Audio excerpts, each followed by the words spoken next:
Welcome to Fiction Audiobooks. If you enjoy the content, like and subscribing would be greatly appreciated. If you have any recommendations for novels, comment below. Please join my Patreon at https://www.patreon.com/fictionaudiobook. Chapter 30, The Wicked Dragon 100 Years War, Orleans, 10. I look up at the sky. Countless wyverns fill the air, enough to blot out the void above. On our side, there was only a half-baked master and a rider who wasn't even a combat-oriented servant. The situation was desperate. I felt like I could burst into tears at any moment. But even so, it was all right. Because, at the very least, I didn't feel the same way I did back when I faced the King of Knights. I wanted to scream and cry, it was agonizing and painful, but compared to back then, I felt a strange sense of relief. My initial trauma was stimulating my brain, giving me hope for the current situation. Was I always such an optimistic person? Perhaps it was the drugs making me feel high. I used a rune of fortification to strengthen my body and let the medication sharpen my senses. Even so, the reality was that I couldn't even defeat a single one of these mass-produced wyverns, let alone a servant. But, I will reach them. I'll bite them with the teeth of the weak. SHSHSHSHK. I produced threads and lashed them onto a wyvern, pulling myself up to its height. When Marie looked at me in surprise, I shouted down to her. Marie. Don't you dare retire. This is an order from your master. Do not die. That is all. Master. Where are you going? To set the stage for the future. We have nothing to do while we're buying time anyway. We might as well have a goal. In the distance, Jean Darkalter, sitting atop Fafnir, looked at me with a sadistic smile. It was as if she were telling me to come up if I could. You think I can't? You bratty kid. Gillis de Rice tried to do something, but Jean Darkalter stopped him. If I could get up there, I might at least be able to have a conversation. That would be a favorable opportunity. Jean Darkalter, existing as an utterly cold-blooded avenger, doesn't get excited unless it's the moment of revenge. Her emotions are withered, she looks only toward vengeance. I won't let that stay. You need to be flustered. Your head needs to get messy. I need to stimulate your emotions, not your thoughts. Only then can I win. If the strong are also cold-headed, how the hell is a weakling like me supposed to win? Did they balance this world with their feet? What's with sending me into a singularity without a single servant? And then dropping me right in front of the final boss? I'm not going to be the only one suffering. Since I'm flustered, you, the enemy, should be just as flustered. I'll gift you a confusion that surpasses your desire for revenge. Don't I feel sorry for you? I'm the one who's more pitiful. How many times do you think I've died so far? Burning at the stake. It hurts, right? Betrayal. It hurts, right? So what? I'm hurting too. I feel like I'm going to die too. But I'm out here restoring the human order. What are you doing? Why are you taking revenge when even I'm not doing it? So, I'm going to stop your revenge. I won't let anyone else do what I can't even allow myself. Caw. A wyvern's wing swept toward me. Didn't I tell you? As I moved my hands, the air rippled. I can transmute anything as long as it isn't life. That meant the air in the empty sky was no exception. Boom. Even if I couldn't deal damage, if I increased the volume of the air and pushed, even a wyvern had no choice but to be shoved back. Especially for these overweight bastards barely staying airborne with their wings, they were bound to be pushed by the sudden displacement. Thus, if I was just trying to hold my ground, a wyvern was an easy opponent. But the fact that there were far too many of them was the problem. Zip. I wrapped a thread around its leg, swung around, and climbed higher. Ha ha ha ha. This feels strange. Really. I feel great. The effects of the medicine seem to be spreading through my entire body. I'd never tried them, but I understood this to be the sensation of being high on drugs. It felt several times more bizarre than being drunk, as if my mood were soaring upward. This feeling of rising without limits made me terrified of the eventual aftermath. Thud. I hopped onto a wyvern's back and drew closer to Fafnir. In that moment, whoosh. An arrow grazed the tip of my nose. I turned quickly to see a pained-looking Atalanta aiming at me. Berserk archer. Right. For someone like you, who possesses the pride and goodness of a hero, this situation must be pure agony. The feeling of being forcibly driven mad and controlled by another must be the absolute worst. Zip. I landed upside down on the belly of a wyvern. If I didn't deal with her, it would be impossible to pierce through the wyverns and reach Jean Darkalter. Jean Darkalter was currently testing me, half playing around. She was pushing the fragile me to see when I would finally beg Chaldea for help. If I could have done that, I would have done it long ago. You underestimate me too much. Do you think that even if Jean is alive, if I die, she'll lose her master, so I'm not even worth keeping in check? Do you think it's actually good material for mockery, being able to sneer at her as a servant who let her master die? Marie. I called out Marie's name loudly. Zip. I tied a thread to the leg of Marie's transparent horse and charged toward Atalanta. Atalanta was suspiciously slow. It wasn't just because my senses were sharpened by the drugs. That might have had a tiny effect, but it was primarily because Atalanta was resisting with her reason. In that sense, the current Atalanta might be easier to handle than a shadow servant. Because, at the very least, the attacks of the shadow servants contained proper, killing intent. They all lunged at me with the intent to kill, and I could clearly feel their battle spirit. In contrast, the current Atalanta lacked that. Seeing her grit her teeth and draw her bow in apparent pain made it impossible not to feel sympathy. She was sweating, doing this against her will, telling me with her eyes to save her. I don't have the luxury of saving others, but I'm the type to pay back my debts. If Atalanta had tried to kill me with all her might at the start, I would have died before ever meeting Marie and Amadeus. Escape would have been impossible in the first place. If Atalanta, an archer, attacked at full strength, it wouldn't matter which direction I ran in a 360-degree radius. That's why I'm grateful, and with that gratitude, I will retire her here. That was the minimum courtesy and consideration I could show her. Most of all, no matter how much she was resisting, if Atalanta kept firing arrows, I couldn't even get near that dragon head.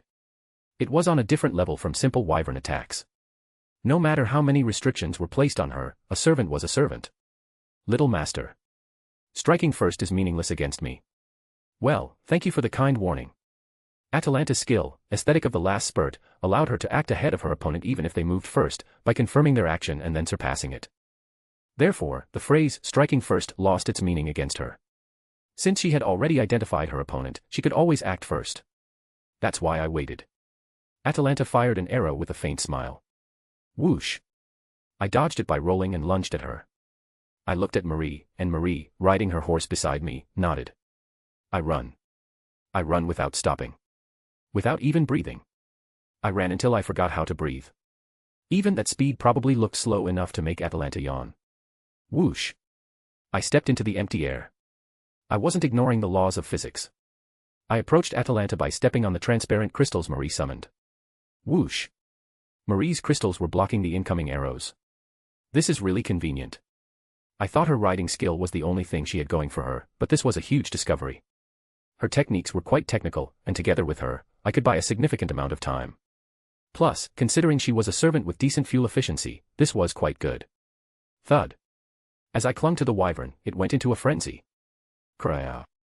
I don't have time to fight you. Behave yourself. Rip. The wyvern's claws tore through my side. Swish. I narrowly dodged the following tail swipe. The blood. Zip. I used threads to compress the wound and stop the bleeding. Because I was inserting them into the wound to apply pressure, the pain was indescribable. It felt like my brain was burning. It felt as if even my brain was glitching out, unable to process the sheer scale of the agony. I clutched my wound and ran. I trusted Marie. I trusted that she would protect herself and me as well. Perhaps because of that, most of Atalanta's arrows were being blocked. However, Marie was also dodging numerous wyverns while worrying about me. Naturally, there were cases where she couldn't block Atalanta's attacks. Slice. Slice. Rip. Arrows grazed and pierced my body as I moved. But it was fine, they didn't hit my legs. They didn't even graze my legs. Even so, this damn body could still run. I took a craft essence from my inner pocket and materialized it. Zip. I held the materialized dagger in my mouth and reached right in front of Atalanta. Meeting my eyes, Atalanta's expression seemed to praise me. Those eyes were saying, do not hesitate. I only met you for the first time today, and I don't know much about you, but I'll say it anyway. I'm grateful to you for letting me live. For letting me go. Metamorphose on, start transformation, dot. My magic circuits flare up. The air slowly rippled and writhed. It writhed in the void and moved directly toward Atalanta. Thump. Unable to resist the sudden large mass coming from the side, Atalanta fell off the wyvern. If she had been fighting seriously, there's no way she would have been hit by an attack like this. If she were serious, even if she were momentarily pushed, she would have escaped immediately and aimed for my throat. The hero known as Atalanta was not the strongest, but she was by no means a low-tier hero. That hero let me live and told me to move forward. Whoosh. The crystals that appeared surged toward Atalanta and pierced her arm. Master. I can't hold on for long. I know. I also dove toward where Atalanta had fallen. Then, I grabbed the dagger I held in my mouth. The Hydra dagger, if it works even on servants, it'll work on you too. Atalanta frowned and slowly aimed her bow at me with her injured arm. Twang. The arrow, fired without much conviction, aimed accurately at me. But it's okay, I won't get hit. Chaldea Mystic Code, Emergency Avoidance activated. If this were a cheat ability like a spear that reverses causality, it might be different, but this was just a supernaturally strong arrow fired by a superhuman. It grazed my ear, tearing the tip. But getting a slightly torn ear in exchange for the chance to finish Atalanta could be considered lucky. Atalanta's frown deepened, and she seemed to be trying to fire a second arrow with her trembling hand. She didn't even use her noble phantasm, nor her skills. She was struggling to somehow let me win. I'll give you my thanks on the day we meet again. Farewell. Thwack. The second arrow pierced my shoulder. But at the same time, I plunged the Hydra dagger into Atalanta's heart. Thud. The Hydra dagger didn't go in deep. Even though she was practically asking me to stab her, I couldn't put it all the way in. I was certain that a servant's body was no ordinary human's. Hurry. Push it in quickly. Little master. My reason. It can't hold. Atalanta's hand aimed for my head. Even though she was holding back this much. Even though her own mind was so busy fighting the mad enhancement that she couldn't even perceive me properly. Even though she was openly asking me to kill her. Despite all that, I couldn't finish it. Because I was too weak. Even with a powerful weapon, I didn't have the strength to drive it in. In that case, if I don't have strength, I just have to supplement it. I placed my palm on the end of the Hydra dagger's hilt. And I used transmutation magecraft. Whoosh. Air rippled at the end of my elbow like a booster, pushing my arm forward. Crack. I felt the strain on the bones in my arm. But it definitely pierced Atalanta's heart. Zip. Immediately, I tied a thread to Marie's horse to keep myself from falling. My arm. It still moves. No problem. It hurts, but it's okay. Since it still moves. Then it's not broken. If it's not broken, there's no problem. Atalanta looked at me as she fell, laughing as if she found me absurd. She pulled the Hydra dagger from her heart and threw it back to me. Thud. It embedded itself in the horse right next to me. She just threw this after her heart was pierced. This. And strong enough to embed it. Barely. I'll give you a passing grade, little master. Thank you. Whoosh. Scattering particles of light, Atalanta fell just like that. A hero was a hero. Resisting mad enhancement, fighting to the end, she was a hero until the very last moment. She was a truly wonderful person. I truly admired someone like that. She didn't lose her composure until the end, and even if it was unavoidable, she thanked the person who drove a poison blade into her heart. She even threw the knife back to return it to me. I got goosebumps thinking about what it would have been like to fight her without those handicaps. Now then, with this, I've dealt with 3 of the mad servants. Even so, she'll still be composed. Ah, damn it. She'll be composed. The mad servants are more like pawns than allies or military strength anyway. Even if she loses them all, that cold expression won't change. That's why I'm going up there to shatter that expression. A woman's smiling face is good. Just looking at it is healing. But if it's an enemy, what does it matter if it's a man or a woman? At least show me a frown. Marie. I'll tie a cord to my prosthetic leg, so grab the cord and throw me up there. Huh. Ma master. Even so, I'm a servant. You'll end up much higher than where Fafnir is. I'd rather go there myself. If a servant approaches, she might react. I'll go, since I can induce the ultimate letdown of her guard if she's being careless. Don't worry. I'm just going to tease the black saint who's having a late puberty despite not being at that age. Yeah, aren't you too young for puberty? Someone who's technically 0 years old is already in puberty. Puberty, my foot. Her parents raised her wrong. No. They let her be born wrong. No, that sounds a bit weird. It feels like an insult to her parents. I don't know. My head is dizzy from the drugs. No, is it from the blood loss? It might be because of the pain. At least there's no fear in my heart right now. Thinking about how this will eat away at my body like an aftermath later is a bit scary, though. Right, all boys do reckless things. I appreciate the understanding. Please. Here I go. Thud, I tied the cord to my leg, gave one end to Marie, and jumped. Marie caught the lengthening cord, and when I had fallen to the limit and the cord went taut, she added her strength to the upward pull and threw me high. I soared high, high up through the numerous wyverns to where Fafnir was. As I was about to fly past Fafnir, I created a thread and tied it to Fafnir's neck. Twang. The impact of soaring high was cushioned by the thread. Whoa. This actually works. If it hadn't, I would have flown high into the sky and died without being able to land properly. Ha ha ha ha. This works. This is a success. Fafnir made a nasty growling sound, but it stayed still because Jean Dark Alter hadn't given an order. The Dragon Witch, impressive. Cutting through the air slightly above, whoosh. I landed on Fafnir's back. One side looked at me with great interest. She seemed surprised that a human without any special power had come this far. The other side looked at me with eyes full of hostility. I'm telling you, that's jealousy. Are you jealous because both genes are more interested in me than you? Then why didn't you wish for a gene like that? She's the Jean Dark you created, deal with it yourself. Just die already. The golden eyes visible through her long bangs were the symbol of an altar. Pant, pant. Breathing heavily, I slowly stood up straight and looked at them. It was a reunion after a very short time, but it felt like we hadn't met for a long time. I wiped the blood flowing from my mouth, looked at the enemy before me, and spoke. It's a good day. I think it's a good day to retire. Don't you agree? The man Jean, the Avenger, had judged was weak. That was the first thing she thought when she saw him. He was a man who was nothing but fragile. He had a fragility that suggested his bones would break and he would die if Jean just swung her hand for fun. Therefore, she wasn't particularly wary of him. Rather, she was only wary of Chaldea, the organization he belonged to. However, that weak master had escaped through her guard, even though she had forcibly driven him mad and he had side effects. He didn't stop there, he brilliantly rescued the saint, Jean, right in front of her. Regardless of the method of rescue, the conclusion, the fact that he had rescued her, was important. If he stopped there, he would just be an ordinary man who happened to succeed by chance, any further evaluation would be unnecessary.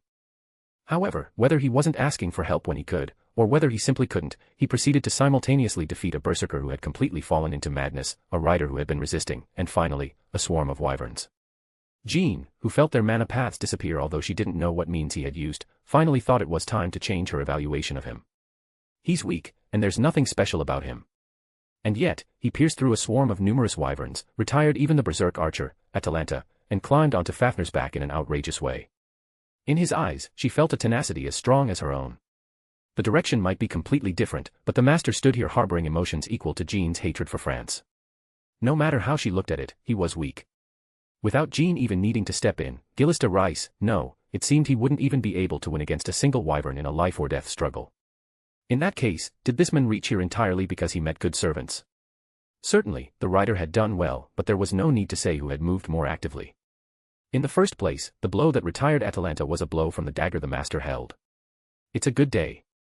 I think it's a good day to retire. Don't you agree? He's weak. Weak, powerless. It felt as if he would die with his upper body pierced if Jean just lunged and threw a punch right now. And yet, the man looked at Jean with eyes engraved with all sorts of tenacity, covered in blood. There was no way to explain those eyes. They weren't the eyes of a warrior who had crossed the line between life and death several times. There was no way to describe them. It was as if, yes, it was as if a corpse were alive. He had the eyes of a lion who couldn't give up even after becoming a corpse and held life in his hands. His movements were also full of waste, making it obvious to anyone that he wasn't yet used to fighting, so why did he have such eyes? Jean was curious about the source of that tenacity. No. He's not wrong. This guy. Jean had felt a sense of incongruity since their first meeting. And she could be certain by meeting him again and being close like this. There was no way the Jean Dark here wouldn't notice, of all people. The saint, Jean Dark, might not know, but it was a fact that the Jean Dark here could easily know. A faint scent tickled her sense of smell. But he was too weak for that to be the case. Judging by the way he was fighting now, he was surviving only with his sub-third-rate magecraft and mystic codes, the power of his servant, and finally, his sheer grit. No matter how she looked at it, he didn't seem to have such power. And yet, Jean definitely caught the scent. She felt the presence. What kind of contradiction was this?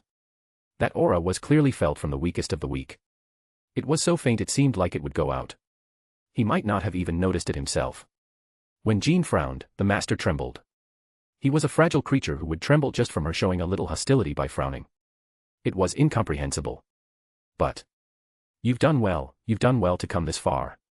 Master of Chaldea. You are fragile. Even if you were to have a life-or-death struggle with a wyvern without me even needing to step in, the wyvern would have a higher win rate. It would be fair to call you an ordinary person, except for the fact that you use magecraft. You seem to have slightly more guts than an ordinary person, though. The reason I came all the way up here through all the trouble was because there was something I wanted to ask you, Jean d'Arc. That's a coincidence. I also have something I want to ask you. The master seemed to think Jean would ask about Chaldea, but Jean was already certain from this battle. The organization called Chaldea was either a bluff by that master, or even if it actually existed, the military strength the man spoke of last time didn't remain. It was unnatural, no matter how she thought about it, that people from an organization of justice saving the human order wouldn't move even when their comrade was being pushed this far. Either they couldn't come, or they had no intention of coming. Either way, it didn't matter to Jean. Either way, Chaldea wouldn't come to France. Even if she tore the master to death here. Jean was already certain of that. The thing to ask is. It was the sense of incongruity Jean felt. It seemed highly likely that he himself didn't know. Rather than his own problem, well, fine. It was just a simple diversion. Anyway, dealing with a dying man was an easy task. She thought it would be good to kill this master and mock the saint, Jean d'Arc, by showing her his corpse. If she stimulated her that much, even the boring saint would spit out her emotions. That seemed like it would be quite pleasant. She felt like she could laugh for the first time in a long while. Then, for the weakling who has done well to come this far, shall I give you the right to ask the first question? This commoner. Holy Virgin. There is no need to even listen to him. He must be planning to spout more lies to bewitch you anyway. Right now. Gillis. Be quiet for a moment. I am currently conversing with the master of Chaldea. Gillis de Rice shut his mouth. Fine, ask your question first. It's a gift for you, who pierced through numerous wyverns and even defeated the berserk archer. It was also a parting gift given on his way to the underworld. The condition of the panting man didn't look good. Come to think of it, his movements earlier were better than what he had shown at the castle. Perhaps he had used a strange drug or magecraft with side effects. Is that why his movements improved? Truly, he didn't care about the means or methods, in keeping with that obsession. That attitude of not caring about the means and methods itself was to Jean's liking. It was much better than people who tried to stay clean while attaching all sorts of flowery words. The panting master looked at me quietly with a blood-stained face and asked. You're the heroic spirit summoned as the aspect of Saint Jean d'Arc that wishes for revenge, right? The avenger who took the form of the desire for revenge inside the heart of the saint, Jean d'Arc. That's the pitch-black Jean before my eyes, right? That is so, but is that a question? It's such an absurdly simple question that I don't see the intent. I thought you would ask a more interesting question. That was just a confirmation. The question I'm going to ask is this. There are many products of magecraft and science in our Chaldea. A master belonging to Chaldea, no, even if it's not Chaldea, a master with command spells can see the opponent's class, unless they have a skill or noble phantasm that hides it. That was a technique Jean also possessed now.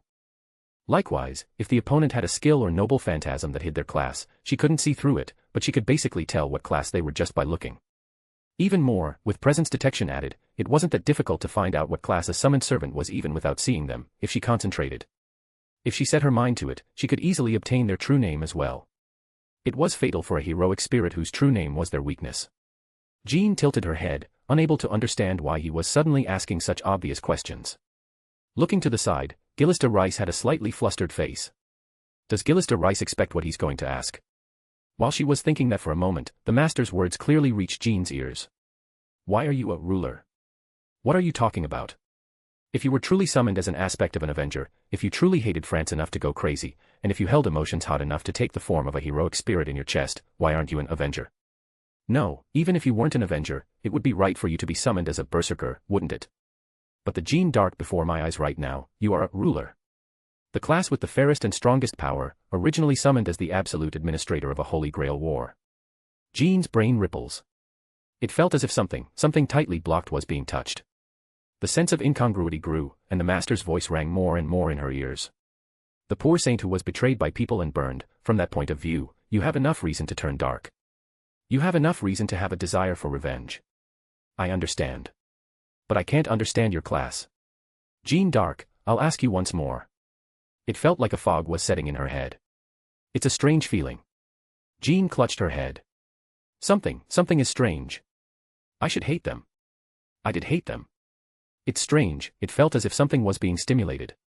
Even if her brain cells moved to work quickly, it felt as if they were being forcibly stopped. It was as if fragments of memory had disappeared and turned to ash. No, such a void, as if even the ash didn't remain and it hadn't existed from the beginning, shook the inside of Jeanne d'Arc greatly. When Jeanne clutched her head, frowning, the master asked once more with a smile, as if he were quite happy about it. Why is your class ruler? Avenger, Jeanne d'Arc. The master's voice rang loudly from that void, shaking the very foundation of Jeanne d'Arc. Chapter 31, The Wicked Dragon 100 Years War, Orleans, 11. The enemy is strong. In the face of that overwhelming terror, I felt like I was about to surrender. If I could just die normally, if I only had one life, maybe that would be for the best. It wasn't courage that kept me standing here. The saying that, giving up makes things easier, doesn't apply to me. If I die, I rewind time. No matter how many times I die, I return. In other words, no matter how much I want to give up, I can never escape this incident. If I could have fled the scene even with this ability, I might have just run away and let it all end there. Regardless of who fell into misfortune, if I could have just succumbed to fear and run, I might have lived a normal life. But for me, that is an impossible option. The human order is burning, and the future has been unilaterally stolen away. For someone like me, the options to give up or flee effectively don't exist. It felt as if someone was forcing me to walk this path. It was as if they were saying that since my talent, strength, and destiny were all lacking, they would give me something to fill the void and command me to keep walking. It felt like I was being handed mediocre armor and shoes on a path of burning thorns, instructed with a delicate gesture to walk so that I wouldn't break, even if I got hurt. Whoever gave me this damn ability was definitely a psychopath. If this was possible, they could have given it to someone stronger, someone better. The fact that they gave it to a nobody like me proves they're out of their mind. Or maybe they were just bored and wanted the entertainment of watching me struggle. Regardless, I am weak, and the enemy is strong. No matter what I do, that fact remains unchanged. The person who gave me this cursed power surely wouldn't want to see me breeze through the singularities as if I were on a vacation. From here on out, if I suffer, there are no easy paths. Therefore, the best I could do was strive to make things easier for myself. Strip the enemy of their composure. Next, shake their thoughts, their reason, their peace, everything. Even if the total combat power doesn't change, the tactics do. I have to reach a level where I can clash with something that overwhelms the whole. If I'm a master who can't do anything else, I must at least do that much. The rest, I just have to leave to them.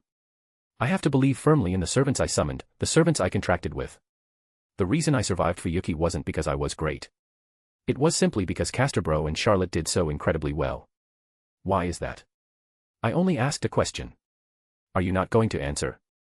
Why were you summoned as a ruler? You're the Jeanne d'Arc who truly desires vengeance. Then you should have been an avenger, or at least a berserker. So why a ruler?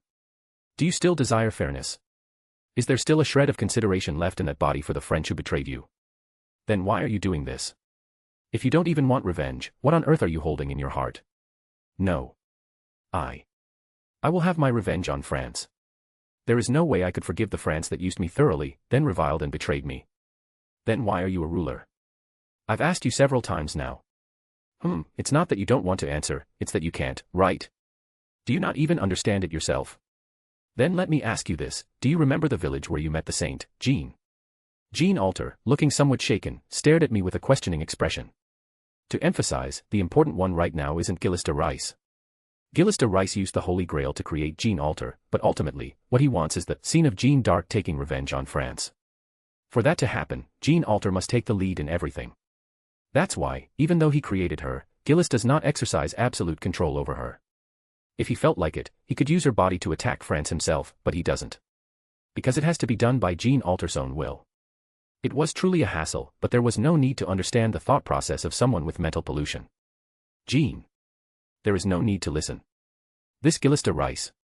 I shall dispose of this mediocre man. A fragile commoner who would die from a mere flick of the wrist. Why are you the one getting worked up? Why? Was my question something that shouldn't be asked? Is the fact that a vengeful Jeanne d'Arc is a ruler really that strange? I suppose it is. It must be. You must know how strange it is. Even the Holy Grail probably doesn't understand it. Isn't that right? You commoner. Gilles. Stay still.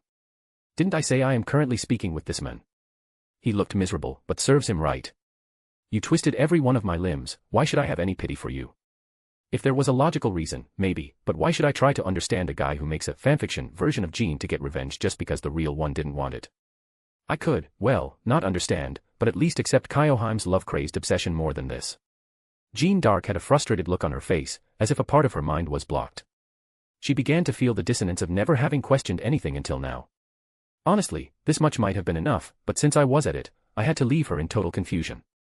It might be a bit harsh for a newborn, but who cares? I'm the one dying here. Continue. What about the village where I met the saint, Jeanne d'Arc? You don't know that village? My, how strange. I deliberately asked back with an exaggerated face that said, you really don't know. For real. Honestly. You're not lying, are you? Jeanne Alter seemed flustered when I asked with a look that implied she should know. She was already feeling the sense of wrongness within herself.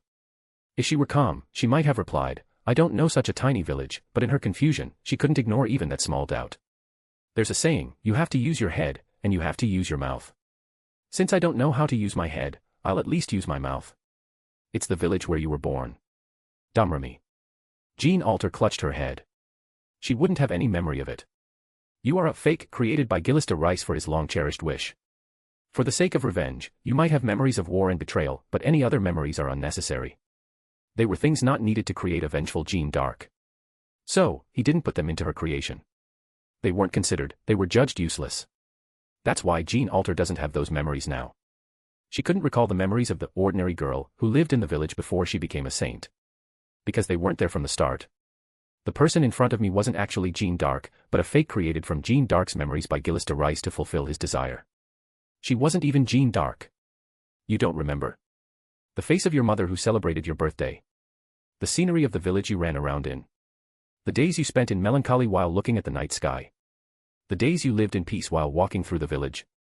Your face says you don't remember any of it. Then I'll change the question. Who are you? You have memories of war, and you have memories of being betrayed, but you don't have the memories of the villager Jeanne d'Arc. Even if you appeared for the sake of revenge, if you are Jeanne d'Arc, you should have everything that makes up Jeanne d'Arc. No. Even if I don't remember some village, I am me. That's right. Even if I only have memories for revenge, there's no problem. Those are useless memories. Then why does the saint have memories of being betrayed? Is the Holy Grail that capricious? You were both summoned the same way, so why do you lack them because they're useless, while she has them? Jeanne Alter had a look of total confusion. She questioned her own origin, something she had never thought about, over and over. But no answer came. Because that origin simply didn't exist for her.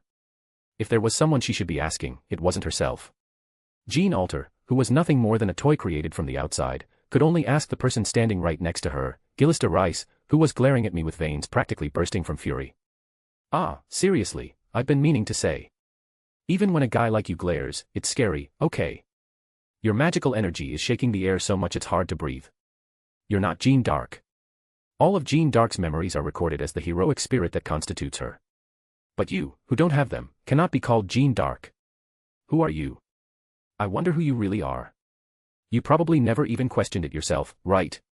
Someone must know. Someone knows who you are and why you're burning France here. Wait. Where do you think you're going? Not yet. You haven't heard my question yet. Oh, the thing about Chaldea having more forces was a lie. Happy. I already knew that. You already noticed. That's a bit unexpected. So she was going to ask something else. Well, whatever. I've bought enough time, and I've confused her enough. I've done everything I can.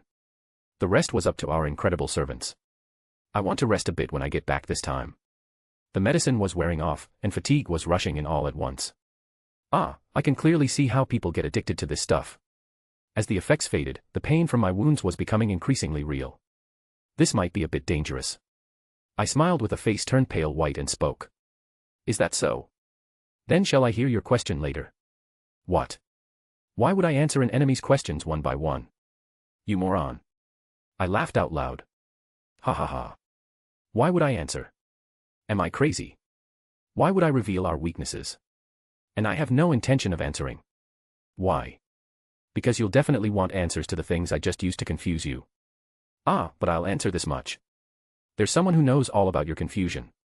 When you were summoned and appeared in this France. The one who was closest to you. Why don't you ask him? Jeanne Alter stared blankly at Gillister Rice. That's right, the one who summoned you, no, the one who created you, was Gillister Rice. Naturally, when you were created and descended upon France, the first person to greet you was none other than Gillister Rice. I used that moment of confusion to run backward. Whoa, riding on Fafner's back is a rare experience. My heart is pounding. I'm really going to die. I wonder if I'll die of a heart attack at this rate. I won't let you escape. You degenerate. I went from mediocre to degenerate. Or was it a demotion? Either way, I don't want to hear it from you. Hey. I'm just shaking things up with words. Who are you calling a degenerate, you guy who literally tortures people and calls it art? Do you even own a mirror? Allahu Akbar. I shouted as I threw something like a bomb. It was a supply I received just before this battle started. Gene Alter and Gillister Rice both frowned at the same time. Gillis tried to surround the bomb with his tentacles. Do you think I'll fall for the same trick twice? Holy maiden, cover your eyes. Boom. It wasn't light. A massive gust of wind blew. I couldn't maintain my balance and fell off Fafner. Ha, ha ha ha. You idiots. Who believes an enemy's words so purely? Just because I threw it saying the same thing, why did you think it was a flashbang? Moron. That's Da Vinci-chan's special storm explosive. The destructive power itself is nothing special, but it's a bomb with an absurdly strong wind blast when it goes off. This is it. Ha, ha ha ha. I'm flying too, but you guys got pushed back as well. Oops, I fell off Fafner. You bastard. Holy maiden. Gene Alter fell for a moment, then frowned and landed on a wyvern. And she glared at me. Gillister Rice also easily avoided the fall using his tentacles. You guys are something else. But what about me? Uh-oh, crap. My arm won't move. No, it's not broken. Did the muscles in my arm just seize up from the shock? Or has my body reached its limit? I don't know, but moving is. Is it because I pushed myself too hard when I forced Atalanta to withdraw? It won't be funny if I fall to my death.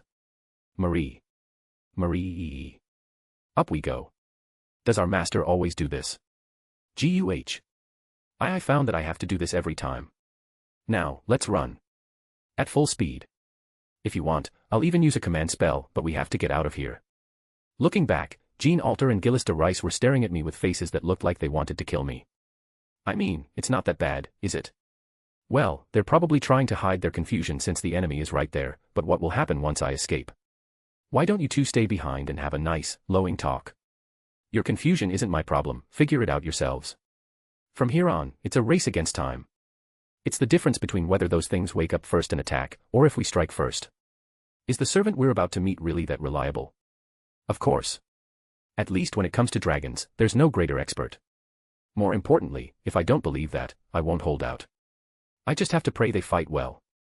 I have to do the best I can right now. I'm telling you, Marie. I absolutely do not want to die. I truly hoped we could meet Siegfried and St. Giorgio safely and lift the curse. I had left the judgment of what to do when they met entirely to Jean, but she's Jean. She must have made the right call and brought both of them to our side. If we succeeded in bringing those two to our side, there would be no more allies left for us in this France. Using that, if we strike while Gene Alter's judgment is clouded, we might be able to win. If we still fail, I don't know. I really don't know. But I'll do it. I have to. I'll die if I don't anyway. If I die, I'll just try again. There are no more sweet dreams. Damn it. I'm just doing it. I'm doing it. I won't let you escape. You degenerate. I will catch you and make sure you live in agony. I will preserve you as a work of art, an exhibit that writhes in pain and begs for death. Geez, you should have said that to the guys who burned Jean at the stake. Don't be so clingy. I understand you have a lot of explaining to do once I'm gone. But you're not my type. I don't have those kinds of tastes. I said that and threw another bomb. Now. I'd appreciate it if you'd step back like before. Do you think I'll fall for the same trick? Holy maiden. Hold on tight. Ah, seriously. What should I say? I put on sunglasses. Marie followed suit. Gillister Rice watched us do that clearly. Why did I put them on? If you thought about it for just a moment, the answer was easy to deduce. Panicking, losing your cool, I'm truly grateful. I was a bit doubtful if you even had composure with that mental pollution of yours, but that doesn't matter now. I spat out some blood with a cahoot and shouted with a laugh. Ha, ha ha ha ha. Thank you. Truly, thank you. That purity. Keep it until the very end. Degenerate. Flash. Light spread as if a small sun had been born. No matter how great the wyverns were, or how incredibly strong Fafnir was, they were ultimately just bound to Jean Alter, the dragon witch. If she didn't command them, they wouldn't move, and they couldn't move. Jean Alter, already mentally cornered, faced the light head-on. Farewell. Well, we'll meet again. But anyway. Master. Don't talk too much. You'll bite your tongue. No, this is the best timing for some taunting. Those guys have to watch me escape with their eyes wide open despite that massive army. They're wide open, so they're getting hit. Swoosh. Something like tentacles grabbed the wyverns. As soon as I realized that, my eyes went wide. Marie. Run. Fast. I'm running. Gillis de Rice was following us, leading the wyverns. Damn it, even if he doesn't have the right of command, if she ordered them to follow Gillis de Rice's words as well, they naturally would. Jean Alter hadn't specially withdrawn, so that order still fell within the range of the dragon witch skill. Gillis de Rice was charging toward us with the blinded wyverns. Did he close his eyes at the last second? No, his eyes were definitely hit. He was just coming toward us through sheer obsession. I won't let you escape. I won't let you. You degenerate. How dare you throw my holy maiden into confusion? I will not forgive you. I will kill you here. Stop right there. Would you stop if you were me? Then why don't you tell her the truth? Wouldn't that clear up her confusion? Ha ha ha ha. You're taking it out on me because you can't, right? You should have done a better job. Was it your first time writing, so you failed? You bastard. I really pushed his buttons, didn't I? That aside, they're faster than I thought. We're going to be caught at this rate. Marie was already exhausted, she had already run enough and survived while dodging wyvern attacks with almost no rest. Should I use a command spell? Kyoheim, you damn woman. Because of you, I'm hesitating to use a command spell even in a situation like this. Go to your ancient. It's not me. Fujimaru. Tell me how you handled this damn woman. Give me just half of that communication skill. I won't let you escape. I won't let you escape. I won't let you escape he. Yua. He's as obsessed with me as he is with the Holy Maiden. Marie. Lady Marie. Faster. Gaiak. We made eye contact. That's not the eye of a human being. Those are the eyes of a perverted psychopath who's going to violate me in many ways. I'm sure of it. Ma master. Don't shake so much. We might really get caught at this rate. Command spell. Ait, Kyoheim, damn it. It can't be helped. The command spell. Huh. Only then did I realize. Someone was there. Someone was present. I could only now check the magical path. Someone was nearby. A servant contracted with me, was there. Who was it? It was hard to imagine Jean Dark being here. Was Kyoheim the most likely candidate? No, if I used Kyoheim's noble phantasm here, could we escape? I don't know. Damn it, they're getting faster. This situation is pretty tight. No matter who came. At that moment, Marie and I spotted him at the same time. He leaped in and passed by where we were. Amadeus. I suppose this was meant to be. What are you talking about? Why are you even here? Why didn't you go with the others? You don't have any combat ability. You're a servant who went all in on your noble phantasm, similar to Charlotte. So why are you running toward a swarm of wyverns right now? What are you planning to do? My brain already understood what Amadeus was trying to do. Amadeus's noble phantasm was, so to speak, a debuff. If he used it on the wyverns that were approaching at insane speeds, we could definitely escape. But no, not this. I didn't want this. I'd rather use a command spell. The probability might be lower than what you're doing, but if I strengthen Marie more with a command spell. Marie was gasping for breath. I knew that wouldn't work. But still. Stop. Come back. Take care of Marie. With those words, Amadeus leaped in. Why? You're not even that good of a person. Why are you leaping in like that for me? Are you just jumping in for the sake of the human order, for the great cause? Why do you say that to me? Why are you entrusting something to me? I'm not worth it. What do you believe in? What do you see in a pathetic master who can't even take care of himself? What on earth? Why? I clenched my fists tight. Requiem for death, funeral dirge for the reaper. God damn it. Swish. I threw another bomb-like object. PSHHH. This time, a fog-like substance spread thick in the surroundings. Marie. To the left. Right. We dove into the dense forest. The smoke screen spread wide, making it difficult to read our position. Even if a single wyvern saw us, it couldn't report it. If Jean Alter were there, she might have understood, but for Gillis de Rice, it was impossible. The wyvern's eyes could not become Gillis de Rice's eyes. In the smoke, Amadeus seemed to be smiling at me. He seemed to be smiling quietly in this direction. He was too far away to hear him say anything. He was so far I couldn't even see his mouth to interpret it. Slash. I saw Amadeus being cut down by a wyvern. Damn it. Damn it. Damn it. What did you see in me that made you want to save me? No. I can still do something now. I order with a command spell, Ama. Grab. Marie took my hand and stopped me. I intended to use a command spell to summon Amadeus here. I was going to call Amadeus, who was still singing while soaked in blood. But Marie stood in my way. But Marie stopped me. She shook her head, telling me not to. I know. It might be irrational to consume a command spell just to save a single servant, just for their survival. Moreover, if I summoned him here, the wyverns might follow. There was no need to cross such a dangerous bridge. Servants are tools, thinking that way might make it easier. If I could cut them off like chess pieces, I could do it as much as I wanted. But this hurts. The first withdrawal I've experienced. In the case of Casterbro or Charlotte, we were together until the end. It was more like a farewell than a withdrawal. We parted on good terms, hoping to meet again. But this time, it was still in the middle of battle. The feeling of losing a comrade on the battlefield spread through my heart. If I had treated him as a tool, would I not have to feel this heartache? It was a short time, but I thought we were quite close. But we weren't close enough to open our hearts to each other, so maybe there was no need to be this sad. Still. Even so. Master. The wyverns were now so far away they were out of sight. It might be okay to call Amadeus now. But I still couldn't. It was already too late, the magical path connected to Amadeus had been severed. Amadeus had withdrawn. He withdrew to save me. No, whether it was to save me or to save Marie. There might be no need to weigh which sentiment was greater. But he still looked at me. He recognized me, made a request of me, and then withdrew. I felt like I was going to cry. He wasn't even that precious to me. The fact that he sacrificed himself for me made me feel like crying. Even if a stranger sacrifices their life for you, a human being can shed tears.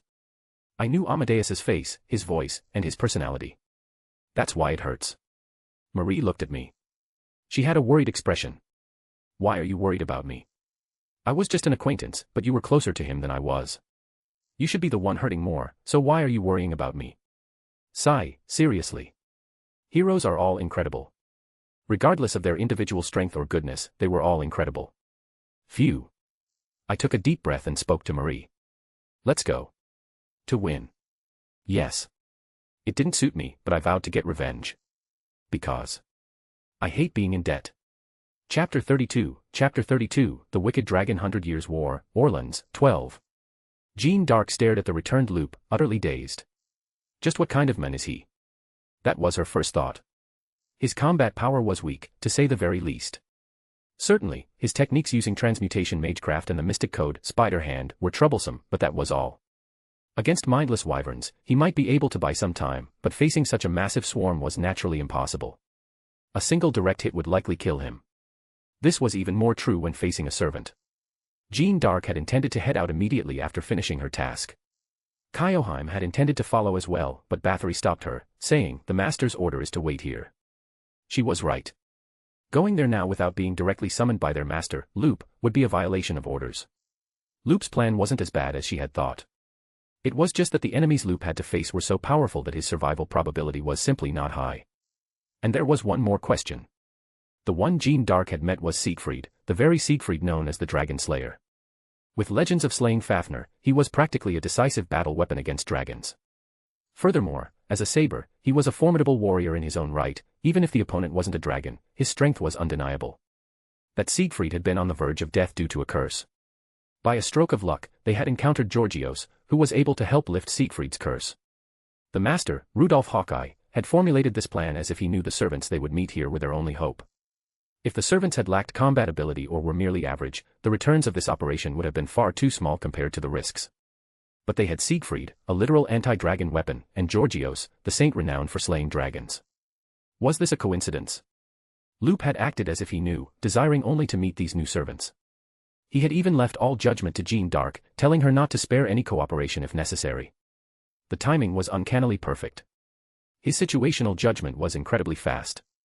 He moved as if he already knew everything. Yet, Jeanne d'Arc couldn't sense anything special about him. Having crossed countless battlefields, she had developed her own eye for heroes. To her, he seemed like an ordinary soldier, the kind who burns through his own life just to buy time before the real hero arrives. And yet, like a hero, he survived, fought, and kept on surviving. He laughed off his survival in Fuyuki as thanks to the servants while continuing to roam the battlefield. He used the situation, used people, used the terrain, used circumstances, he used everything other than his own lacking strength to survive. Those were certainly deeds worthy of being called achievements. Master, what exactly do you see through those eyes? His eyes looked so sorrowful. Amadeus had realized midway through the journey that he couldn't go on and had quickly departed. That led to the current moment. It happened just as Jeanne d'Arc and Georgios were lifting Siegfried's curse, so there was no time to stop him. This man, who would smile as if nothing were wrong even when his body was pierced, his bones cracked, and he was coughing up blood, looked deeply saddened by the departure of Amadeus, a servant he had only just met. Yes. Jeanne d'Arc let out a breath and slowly approached him. Loop definitely held a secret. She couldn't even imagine what that secret might be, but if he couldn't speak of it, that was fine.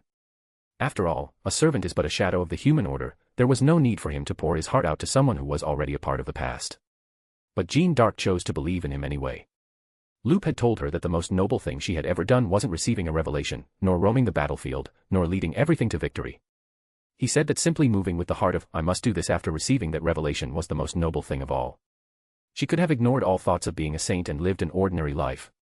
But for the sake of a future where many people would otherwise cry, she threw herself into the task that only she could do.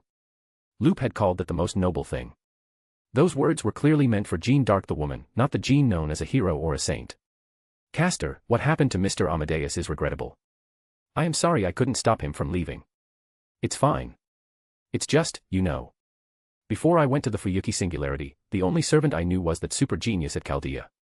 And, well, her, anyway, I spent time with that person more like a friend I cracked jokes with than a master and servant. There were partings in Fuyuki too, but they were partings after everything was over, when they despawned, partings I already knew were coming, that I was prepared for, partings that felt somewhat refreshing. But having someone to pawn in the middle of it all, as if sacrificing themselves for me, this was the first time. A servant is a master's tool. A pawn and a stepping stone to move forward. That was the mindset an ordinary master should have. There were certainly servants who would find that more comfortable. But unfortunately, the man named Loop did not possess the mindset of a magus. He had only encountered the idea of sacrificing the few for the sake of the many in fictional worlds, and he didn't know how to handle the pain of parting. He wasn't a magus, he was a human. That was why Jeanne d'Arc took Loop's trembling hand. That mind, which thought of the parting more than its own pain, was surely altruistic and considerate. Though he called himself selfish, every action he took ultimately served the greater goal of the restoration of the human order. Master, even if I tell you that we are merely like a fleeting dream, I'm sure you wouldn't understand, accept, or empathize with it. You probably won't find it easy to use us as mere pawns either. You lack far too much to stand on a battlefield, Master. But I will say this anyway. You are not wrong. You are doing well. All the devotion and heart you show toward us is surely right. Please, do not blame yourself. Do not call yourself incompetent. Do not criticize yourself for being weak.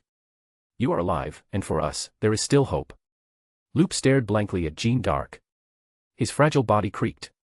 His physical condition was so poor it was a wonder how he had held out until now. But it wasn't enough to kill him. Therefore, she decided not to mention it. As long as Loop didn't die, he would fight. If he stepped forward with gritted teeth, he could no longer be underestimated. Loop was a warrior. He possessed a bravery and an indomitable spirit within that small vessel that rivaled those who had fought alongside Jeanne d'Arc. That was why she wouldn't tell him to step back. To say such a thing to a man risking his life alongside her, how rude would that be? I believe in you. Please, believe in us. I will surely bring victory to your hands. Why is everyone so desperate to believe in me? No matter how I look at it, I'm a master with nothing to trust. This one, that one, everyone says they believe in me. It's a lot of pressure, seriously. Despite saying that, Loop stood up, looking as if he didn't hate it. Why do I believe? Jeanne d'Arc couldn't even momentarily understand the meaning behind that question. If he truly didn't know, then clueless was the word that suited him best. He seemed surprisingly quick-witted, yet in moments like this, he appeared quite slow. He devoted himself to his servants, rushed headlong into situations, and burned his own body if necessary. How could a heroic spirit summoned as a shadow of the human order not believe in such a modern human? Every single one of his actions, his emotions, and his thoughts became a piece by which the heroic spirit summoned here judged the modern era. And many heroic spirits, including Jeanne d'Arc, were judging modern humanity through him. They judged that a modern era containing such a human was worth protecting. It was a natural progression. Personality, temperament, none of that mattered. She felt that anyone who saw Loop raging as if to prove that modern humans were not inferior to the heroic spirits of the past would think similarly. At least, Jeanne d'Arc, a saint, thought so, and she felt strangely certain that the Cu Chulian he met in Fuyuki and the Amadeus who sacrificed himself felt the same. Are you afraid? I think the stage is a bit too big for an ordinary person like me to step onto. Even so, Loop smiled. The smile, which looked quite unwell and blood-stained, was precarious, but it clearly held a spark of life. I have to do what I can. It would be pathetic to suddenly break here after being told I'm believed in and trusted. All right, I should start by contracting with our new allies. And then preparations. Huh. Anshin-sama. I have been waiting for you. Guh. Don't start bleeding the moment you see my face. Honestly, I can't tell if this master has guts or not. The moment he saw Kyoheim, Loop coughed up blood and collapsed sideways as if fainting. He needed to meet Siegfried and Georgios, but for now, it seemed best to let him rest for a while. Jeanne d'Arc looked over at Marie, who was alone for a moment. Thinking about it, while Loop the master was one thing, Marie might be experiencing her own shock. It was unavoidable, as they were the only ones among the currently summoned heroic spirits who knew each other in life. Anshin-sama. I must treat him immediately. Ah, please leave the treatment to me. I plan to use the medical kit I received from Chaldea. Kyoheim looked at Jeanne d'Arc with a strange gaze. The stare was so intense that Jeanne d'Arc couldn't help but flinch slightly. Those eyes, there was no specific murderous intent, but there was a terrifyingly large amount of hostility. Had something Jeanne d'Arc said offended her? But Jeanne couldn't back down on this. She couldn't leave the task to Kyoheim, who had previously injured Loop. As Kyoheim grabbed Loop's arm, Jeanne d'Arc grabbed his other arm. Kyoheim, will do it. If it's just a matter of using a kit, it shouldn't matter who does it, right? No, I will do it. I was the one directly entrusted by Chaldea to look after the master, so I will carry out my duty to the end. For a moment, Kyoheim's eyes flashed red. Other things aside, treatment was literally a matter of life and death. She couldn't leave that to Kyoheim. Every heroic spirit was unique, and while it was a master's duty to manage those personalities, Kyoheim went too far. Kyoheim hadn't directly declared hostility, and the master hadn't told her to treat Kyoheim as an enemy. Since they were short on manpower, they were on the same side for now, but from Jeanne d'Arc's perspective, Kyoheim was undoubtedly a very dangerous individual. Even if she could be trusted to fight the enemy, the real problem was not knowing what word might trigger her to go on a rampage again like last time. Furthermore, since she possessed a skill to see through lies, she was even more dangerous. For Loop's safety, she had to be kept away from him. No, I shall do it. For Anshin-sama, I, Kyoheim, never forget my spirit of service at any time. Service is only meaningful if the recipient intends to accept it. Unwanted service would surely be uncomfortable. They glared at each other, pulling on the arms of the unconscious Loop. It felt as if sparks were flying between their gazes. Naturally, in terms of pure physical strength, Kyoheim was bound to lose. But if Jeanne d'Arc pulled in earnest, Loop's arm, already in bad condition, would likely be ripped right out of its socket. Kyoheim frowned deeply and spoke. Don't tell me, you also harbor feelings for Anshin-sama. It was a natural question, in a way. But Jeanne was simply purely uneasy about leaving Kyoheim by his side. However, if she answered this kind of question incorrectly and Kyoheim judged it a lie by her own standards, it would be troublesome if she started another commotion. While it was possible to subdue Kyoheim and force her to depawn, it would cause losses on their side and reduce their combat power. Moreover, if such a thing happened while the master, Loop, was unconscious, Jeanne d'Arc wouldn't be able to face him. I am simply doing my best to fulfill my assigned duty. I was told by Director Olga Marie, the head of Chaldea to which the master belongs, to look after him. Therefore, I am absolutely not attending to the master out of personal feelings. After saying that, she recalled her first meeting with Loop. He had certainly blathered on about how he was doing his best to save a woman who was his type, and that she was more his type than the Black Jeanne. Jeanne d'Arc looked at Loop for a moment. He was devoted, and his appearance wasn't bad. He was a bit short, but that wasn't a big problem. He clearly had charm as a member of the opposite sex, so she couldn't understand why he hadn't had any luck with women until now. Was he surprisingly picky? Regardless, Jeanne d'Arc was simply doing what she had to do. Somehow, it felt like she was looking after a younger brother. If that place called Chaldea was a place where heroic spirits could be summoned freely, she wanted to go there if possible. A master like Loop was worth attending to. Now then, if we keep wasting time like this, the master really will die. Kyoheim, is that what you want? If so, keep glaring like that. Tisk. Kyoheim clicked her tongue softly and let go, as if giving up. Jean wanted to believe that her desire for Loop not to die was sincere. He's certainly been marked by a bizarre servant, Jean Dark thought as she carefully laid Loop down and expressed her gratitude to Bathory. Thank you, Miss Bathory. Just Bathory is fine. Like I said before, I just joined up naturally like the wind at first, but seeing someone act so desperately makes me want to help. I might be a bratty servant, but I guess I'm still a heroic spirit. Or maybe I just personally like this guy. Kyoheim and Bathory were both chaotic evil and dangerous servants in a sense, but fortunately, Bathory herself was reasonably well disposed toward the master. Rather than wanting to oppose or use him, she had the goodwill to help him as a heroic spirit. It was a relief, in a way. Jean Dark activated the kit as she had been instructed by Chaldea. Good work. Please rest, even if only for a little while. Jean Dark thought that a master being too diligent was also a problem to consider. Saber, Siegfried. I'm lacking in many ways, but I look forward to working with you. Ryder, Georgios. Likewise, I look forward to working with you. Yes. I really look forward to it. Ehehehe. I'm counting on you. No, seriously. I'm not joking. I was half crying as I held the hands of Siegfried and Georgios. Where have you guys been? I was looking for you everywhere. Please, go and teach that dragon head, Fafnir or Fafnir whatever, a lesson. Do you know how much despair I felt because of that bastard's breath? I literally crawled through the dirt with this weak body just to get you guys to join. Seriously, I'm counting on you. As I went on like that, Siegfried and Giorgio seemed somewhat flustered. Ahem. Welcome. As you know, the opponent is a witch who controls dragons, right? So you two will definitely be a huge asset. I'm a Chaldea master and I'm lacking in many ways, but I'll create a situation where you can swing your swords against dragons without hesitation. Go wild, slash, and take them down. For the great cause of the human order. Even without that, I have heard much. I entrust my sword to you. It is the same for me. Even after passing through this place, you will surely walk a difficult path.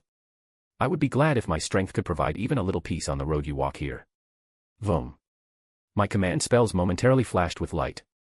Good, now all the cards are gathered. These are all the cards I can gather here in Orleans, France. Originally, Amadeus should have been here too, but I lost him because I wasn't good enough. Come to think of it, if my memory serves me right, Marie was the one who retired midway and Amadeus remained in the original. But since I became the master instead of Fujimaru, and the timing and location of the ray shift were slightly off, I can't rely solely on my knowledge of the original work. It was like that there, but it's not like that here. It was best to recognize it that way. In other words, things won't necessarily flow according to the original, so let's treat the original knowledge as a map at most. If I trust it blindly, I might get stabbed in the back. Everyone, sit down for now. We'll rest for today and start work at dawn tomorrow. Then I shall be by the master's side. Ah, yes. Kyoheim immediately sat down next to me. Please, Almighty Akarat, protect me with your eternal light, Almighty Akarat. Phew. Calm down. Right. I just need to play along appropriately. There's no problem. Exactly. Just don't lie or say anything that crosses the line. It's hard because her standards are so arbitrary, but it'll be fine. It wouldn't be funny to be burned to death by an ally after coming all this way. I'm going to conquer France without dying even once from now on. Then Jean Dark sat on the other side and smiled. Kyoheim was openly emitting an uncomfortable aura. Technically, isn't this a flower in each hand situation? But the atmosphere feels like the flowers are about to beat each other up. I waved my hands frantically, requesting help from Marie, but Marie just smiled brightly and waved back in sync with my hands. No, you. You're quick-witted. You know why I'm doing this. Why are you suddenly acting like your head is a flower garden? Don't kid with me. Even Jean is smiling at Kyoheim while burning with fighting spirit for some reason. What is this? Did something happen while I was unconscious? They didn't particularly have a bad relationship in the game. Anyway, you can just rest easy today. Then, dismissed. You can go have a drink in town for a bit, or go to sleep right away if you want. The important thing is to gather at the main gate at 5 a.m. tomorrow. I wanted to be active at night, but I also had something called fatigue. Even if I had slept, I had been half unconscious and the fatigue hadn't fully worn off. This was because the director had yelled at me until my ears bled to go rest. As a minimum compromise, I set the time for tomorrow at dawn. Well, it wasn't bad. If you asked if I really had no fatigue, that wasn't true either. Besides, the chaos I caused for Jalter might grow more effective as time passed. If we were lucky, there was a possibility that one of them had been eliminated. Most likely on Jalter's side. Well, fine. I was tired, so I decided to rest. Even after I left the room, Jean d'Arc and Kyoheim were still quietly staring at each other. So what happened? Let me in on it. But I was too much of a coward to ask. Look at that, those are eyes that look like they could bury a person. Master. Oh, Sumanai. I mean, Siegfried. What's up? No, I just wanted to talk for a moment. I am sorry for bothering you when you were about to rest. Totally okay. Much better than Kyoheim over there right now. From my current perspective, she's as scary as Fafnir. You ask if Fafnir's firepower is stronger. Is that the problem? Besides, they say Fafnir's breath is stronger than Excalibur, so what am I supposed to do? Excalibur is scarier to me. How could I forget that strike that turned my body to dust while being fired repeatedly? And above all, if you asked who was more terrifyingly imposing between Jalter and the King of Knights. I felt like throwing up just thinking about the King of Knights. My stomach was already churning at the thought of meeting her again in a different version later. One of them was even the final boss. Please, God. Just go die for me. I seem to be famous for killing dragons, but I might not be as competent as you think. I am sorry. Were you worried about that? For some reason, Sir Georgios and I, with my Balmung, seem to be receiving a lot of expectations. Nah, it's nothing. We just struggle until the end. Expectations. They're good. Struggling, very good. The side that struggles and survives until the end is the winner, right? And in the sense of surviving until the very end, I'm quite useful. I'm persistent, you see. There's the logic that since I resurrect even if I die, I'm the one who survives in the end. But honestly, I hate dying. Not that anyone likes it, but the pain, and the sensation of dying beyond those wounds, is indescribably agonizing. Even after returning, that sensation lingers, making me feel nauseous. Therefore, I won't die. I move because I don't want to die. Because I know that pain enough to kill me is nothing compared to death itself. Master, your hand. What? Kya. It's not often I get a chance to hold hands with a great hero of Northern Europe. But it's still embarrassing. Master. I carefully handed over my hand. The trembling hand wasn't just a symptom of my injuries. From Fuyuki until now, I had put quite a lot of narcotic substances into my body. Moreover, I had even injected near-lethal doses, so it wasn't strange for these symptoms to appear. Of course, it wasn't as bad as I thought. It was just that the wounds and fear were added, making it tremble more than necessary. This hand tremor wasn't necessarily just the effect of the drugs. Since when had Siegfried known about my trembling hand? He might have known from the start. Embarrassingly, my body was already screaming that it was at its limit. It's a bit embarrassing. What is? Well, everything. Like using drugs and still not being able to beat a wyvern, let alone a servant. Siegfried gently took my trembling hand. Unlike mine, it was the large, heavy hand of a man and a warrior. It was a bit warm, making me clearly feel a human's warmth. Siegfried looked at me with warm and kind eyes. There wasn't even a hint of contempt or blame in that gaze. Rather, I felt goodwill. I met you for the first time today. I do not know you well, and I have only heard a little bit of the servant stories. Even those servants haven't known you for long.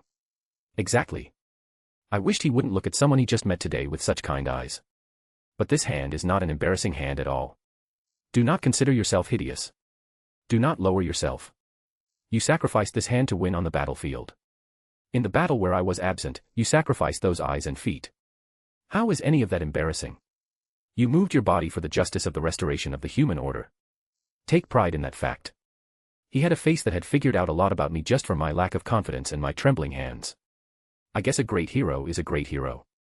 I felt like I might cry a little. It's always like this whenever someone acknowledges my hard work. It wasn't a bad feeling. It felt good to be acknowledged by a great hero after working hard, raging until I bled, and pushing myself into a corner. I gripped Siegfried's hand properly. Siegfried responded by adjusting his grip like a proper handshake. I'm not a proud knight or an honorable warrior, but I'll do my best. So I'll be counting on you. Don't say you're incompetent. I will do my best.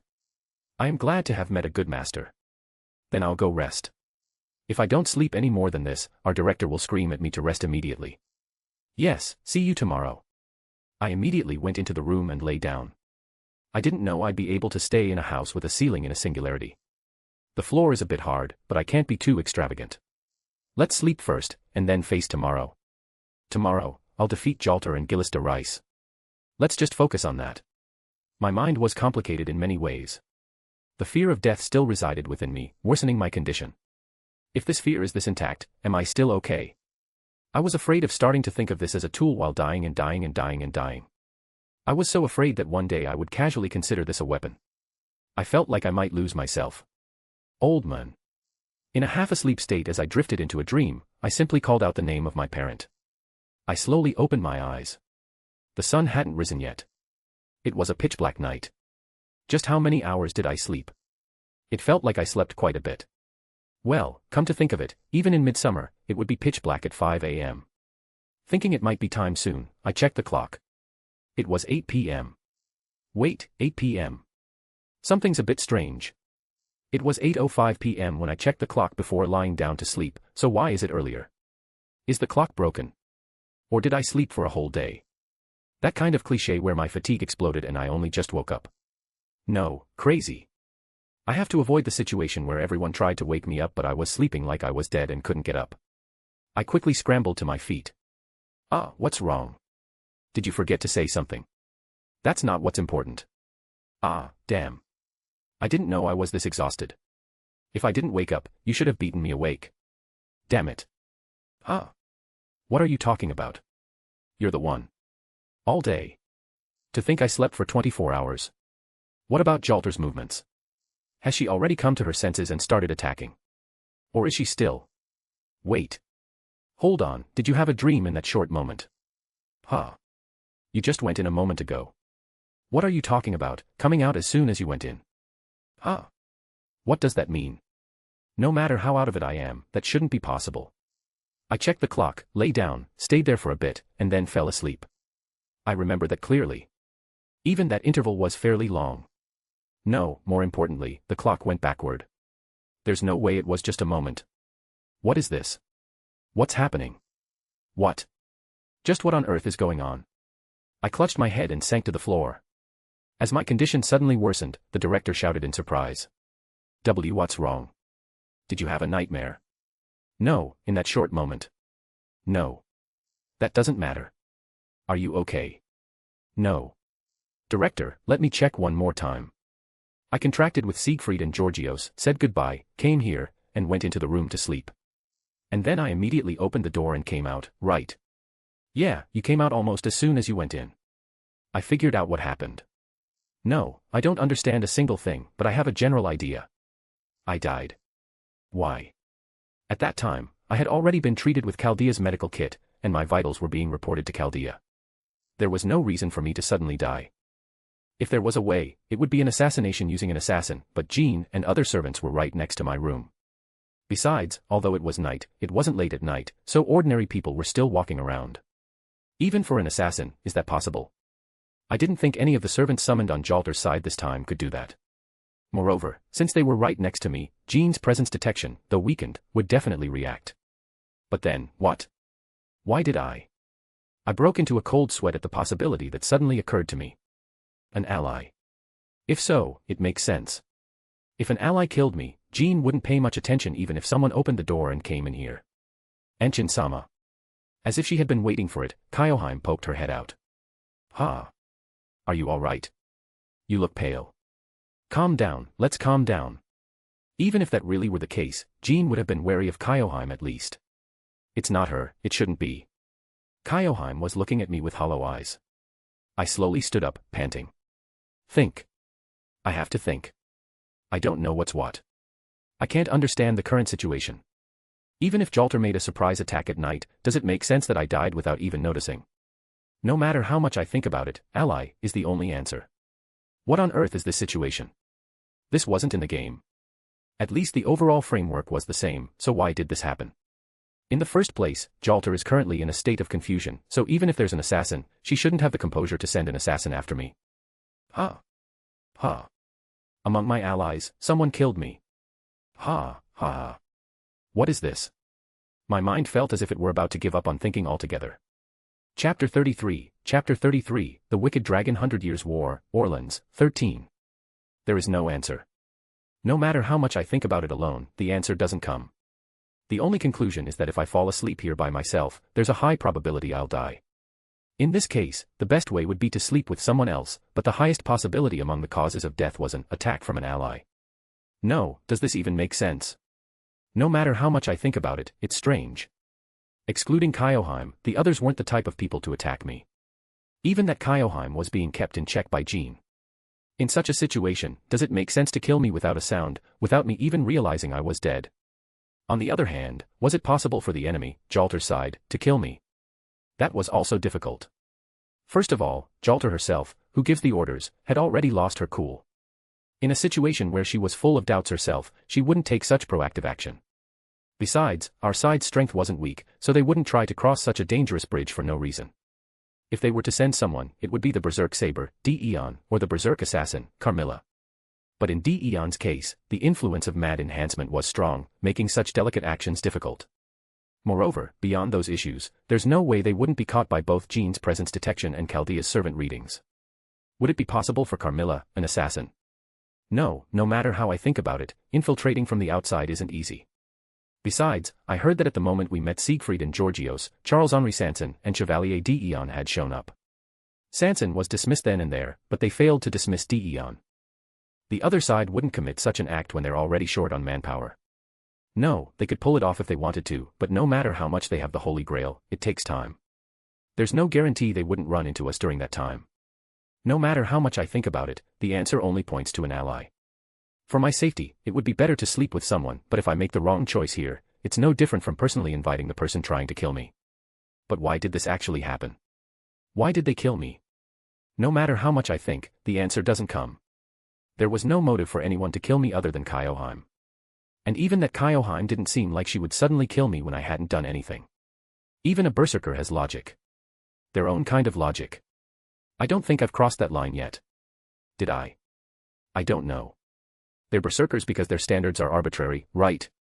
To think the most dangerous one is the least likely possibility. How ironic. Anyway, if I stay alone like this, I'll die again. But not sleeping wasn't a good option either. Considering the battle tomorrow, it was better to relieve as much fatigue as possible. Not only that, but if I stayed awake forever, the director would scream, "You crazy bastard," with a harsh expression and a loud voice I never would have seen before, so it was better to sleep. 2 people, yeah. Wouldn't it be okay if 2 people slept with me? Surely it's a lone culprit, right? If it turned out to be multiple culprits, there would really be no answer. Jean is probably okay, right?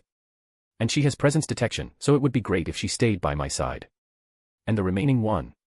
Siegfried would be good. He's strong and reliable. Once I've decided, I move immediately. I got up right away and left the room. Then I walked with a more serious expression than ever before.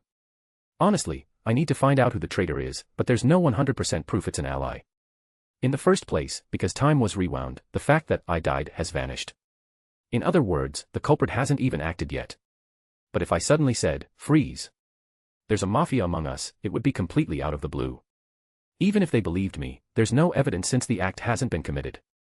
Naturally, I can't catch them. Even if I'm anxious, I have no choice but to go straight ahead for now.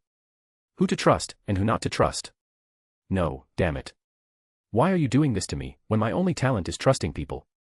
You want me to catch the enemy while doubting my own side. Counter-Force Sama, please go die. Please go stub your toe on a closet somewhere. Jean. Siegfried. When I stepped out of the village and called out as if shouting, Jean Dark and Siegfried appeared with a whoosh in less than a second. Where on earth do you guys come from? Where do you hear my voice from? It was a truly bizarre phenomenon, but I decided not to care. It was even scarier because they came physically, not even in spirit form. You superhuman monsters. If I had even half of that power, my body wouldn't be this broken. I want power too. Give me power. No, that's not what's important right now. I looked at the 2 of them with a very serious expression. The fact that these 2 came immediately meant, in other words, that the other servants could hear me too. I didn't care about the other servants, but it was very annoying that Kyoheim heard it too. Therefore, I decided to just gloss over it. I have something important to say about tomorrow's operation. You 2 are the core strength, so could you follow me for a moment? Understood. Did you come up with a good strategy in such a short time? Actually, there's no such thing. There is a strategy that's already been made, but I don't know if it'll work or not. I prepared a subplan just in case, but I don't know if that'll succeed either. I just have to try. I have to try everything. When I told Da Vinci-chan the details of the operation, she laughed and said that if it succeeds, it would be a complete come-from-behind victory, but the failure rate is 99%. If it's 1%, it's worth a shot, right? Anyway, the strategy was already complete, and all that was left was to carry it out, so there was nothing special to add. Though it wasn't wrong that Jean and Siegfried were the core strength. As soon as I entered the room, I covered myself with a blanket and shivered. Whoa, I felt Kyoheim's gaze. I felt it. Master. Actually, there is no strategy. I feel like I'm going to die of insomnia at this rate, so could you stay by my side? Servants don't sleep, right? I'm sorry for taking away your personal time, but please stay with me. If you really hate it, I can't help it, but... Don't look at me like that. I know. I know. I know it's weird. But I can't say, an assassin is coming, so protect me. I really can't say I died and came back. Then, even if I look a bit pathetic, this is the most natural way. What? Don't put me on the same level as you superhumans. Technically, I'm just an ordinary person who can't even be called a magus. I'm allowed to be scared. Even now, if I just close my eyes, the image of the King of Knights holding Excalibur is drawn in my head. That's a lifelong trauma. Even if everything ends and the human order returns to normal, that sight will remain in my mind forever. Isn't this what they call an immortal memory? I wonder why it had to be this kind of memory, but maybe it's immortal because it's this kind of memory. After hearing my story, Jean and Siegfried were dazed for a moment, then smiled and spoke. Understood. As Master wishes, we shall stay in this room as well. If that allows you to have even a slightly better dream. Compared to the Saint, Jean d'Arc, I might lack a sense of security, but since Master called for me, I shall stay by your side. Do not worry. Until the time comes for you to open your eyes again, I swear upon the name of Siegfried that no one shall harm Master's body. I might look a bit pathetic, but I've been like this since Fuyuki. It seems my courage isn't as good as my mouth, which keeps moving until right before I die. When I slept, it was a nightmare, and when I closed my eyes, it felt like I was seeing illusions. I understood that I was being driven into a corner. Because many people are holding my hand and leading me, and supporting my back, a perfectly ordinary guy like me is still holding on. I wanted to repay trust with trust. I lay down and thought while staring blankly at the ceiling. Actually, I had those thoughts even at the moment I first broke down and stood up again. Casterbro reached out to me and said he believed in me. I fought because I wanted to repay that trust. I fought as much as I had to, gave up this body as much as I had to, and even leaped over death to challenge it. I don't know who gave me this power. I don't know what they expected when they gave it to me. I don't know what they want, or what they want me to do. I just wanted to see this power as a curse until the end. Please, I just wanted to be able to confidently call myself a human. I can say it now. But in the future, after a long time has passed, will I be able to look at a mirror reflecting myself and say I'm human? That was a little bit scary. Drowsiness slowly creeps in. It felt like someone held my hand as I lay there. It was so warm that the approaching drowsiness instantly covered my consciousness. I'm scared. Tomorrow, I will entrust this body to the battlefield again. If I let my guard down even once, I'll die, and even if I keep my guard up, I might die. The opponent's attack power is that overwhelming, and I am lacking. I have to open the path for the servants to fight with all their might. I have to do that job. If I don't do it, there's no one else who will. That's why I fight. I fight until the end. I fight whenever. But am I really okay, unable to enjoy fighting itself and having no choice but to hide the trembling in my heart? I wanted to become a little stronger. I wanted to become a little stronger and escape from this hell even a day sooner. Old man. Feeling a sense of security from the warmth of the held hand, I quietly fell asleep. It was dawn. It was late at night, before the morning sun had even shown its face, the light of dawn was not yet shining upon us. I carefully checked the condition of my gloves and moved my body as if doing warm-up exercises. If a situation came where I couldn't move because my body or muscles suddenly gave out, I really wouldn't be able to laugh. I don't want to die for such a ridiculous yet realistic reason. No, if you asked if I wanted to die even in a situation where I should die, that was also a no. Anyway, Jalter should still be in a state of confusion. Gillis de Rice must be sweating bullets trying to persuade or comfort her. The servants remaining on that side were Chevalier d'Eon, Vlad III, and Carmilla. Besides them, there was Fafnir and a mind-numbing number of wyverns. In contrast, all we had were a few servants and a pathetic master. To be honest, the win rate was low. Other guys aside, Fafnir was a cheat. That's why we decided to deal with Fafnir first. That alone would sufficiently increase the win rate. I'm sorry, but I've already died too many times since just chapter 1, you know. I still don't even know why I died at the end. Therefore, I had no more lives to give away. This time, I will definitely achieve a perfect clear and win. Now, let's go. Master. I know. Don't worry, I'll take it easy. I believe in you guys, so I'm just creating a place for you to shine. That's the best I can do. No, it's the other way. I stopped right in my tracks. If Amadeus were here, he would have burst out laughing from behind. I'm glad he's not here. There was no one among the people present who would laugh at a mistake like this. No, actually, I wish someone would laugh a little. Ha ha ha ha. Little kitten. You said let's go with such a cool expression.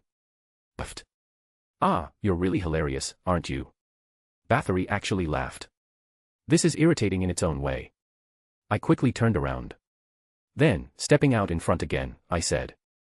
Now, let's go. You punks. He's trying to act like it never happened. That brazenness, I think it's quite good. Ah, shut up. Damn it. Why at this important moment? I just got on Marie's horse. What? I can get the directions wrong sometimes. So what? I'm a modern person, we don't have that kind of thing. There are people who don't even know north, south, east, and west well. In that sense, I think I can be considered in the upper tier. I'm in the very top tier because I can read a map even if it takes time, right? Does no one think so? I was going to ask, but I decided to keep my mouth shut because it seemed like no one would actually think so. Master, be careful. Even if we survive, if Master dies, it's over. Marie said, looking at me worriedly. The same goes for the opposite. Even if only I survive, what am I supposed to do without you guys? Let's both not die. I'm weak, so I should be even more careful. Right. It doesn't suit me, but shall we have Amadeus's revenge match? A revenge match, sounds good. Revenge against those who want revenge. Wow, it's exciting story-wise. I briefly checked the medicine in my inner pocket. There were a few green-colored medicines that were normally used, and a red-colored medicine that looked dangerous at a glance. I didn't want to use the red medicine if possible. It might be better to see it as a kind of stimulant. If I use this, I'll definitely be able to run wild while forgetting things like pain for a very short time. But I was worried if I would be able to avoid dying from shock after the effect ended. Whatever. I grabbed the green medicine and injected it. Activating the rune of fortification as well, I approached the place where the wyvern swarm was becoming visible. Their movements are somewhat calm. They started diving as soon as they saw us. Did Jalter regain her composure? If she had told them she was a fake, she wouldn't have responded this way, so did Gillista Rice talk her into it? Is she gullible because she's 0 years old? But that, in other words, meant I could mislead her with my words again. In fact, since I've shaken her once, she'll definitely be shaken. Anyway, no matter how much you talk her into it, it's hard to deal with the seeds of doubt unless you pull them out by the roots, right? What? Jalter's head is still swirling with doubts because of my words. It was unexpected that she became a bit calm, but it was within the expected range. Everyone knows, right? First, we deal with the poor guys who are under mad enhancement. Move when I give the signal. Especially the 2 dragon slayers. Please do it properly. Really, sincerely. Save me. I shall try. Leave it to me. I will surely protect Master. Call me out on it. Call me out for making saving me the most important thing. This is why saintly types are. Everyone was looking at me with strange eyes. Even Kyoheim was looking at me like that. What are you looking at? Get to work. Swish. I attached a thread to the torso of one of the wyverns and went up. I can still use the Hydra dagger. If so, shouldn't I suck it dry to the bone? It would be great if I could stick this into Gillista Rice's neck, but that would be impossible. I must give up my personal desires and quickly implement the strategy. Now, I wonder how it will turn out. If it fails, I'll really be screwed, right? Time will be rewound again, right? This tension, I really can't get used to it. I crunched down on narcotic drugs and even sedatives, but it felt like my condition was getting worse. I've confirmed the reaction of the Dragon Witch, Jean Dark Altar. You see Fafnir at the very top, right? Faintly. Transmutation Magecraft on your eyesight. Sorry. Don't apologize. It makes me feel miserable. I just have to go up there, right? That's easy.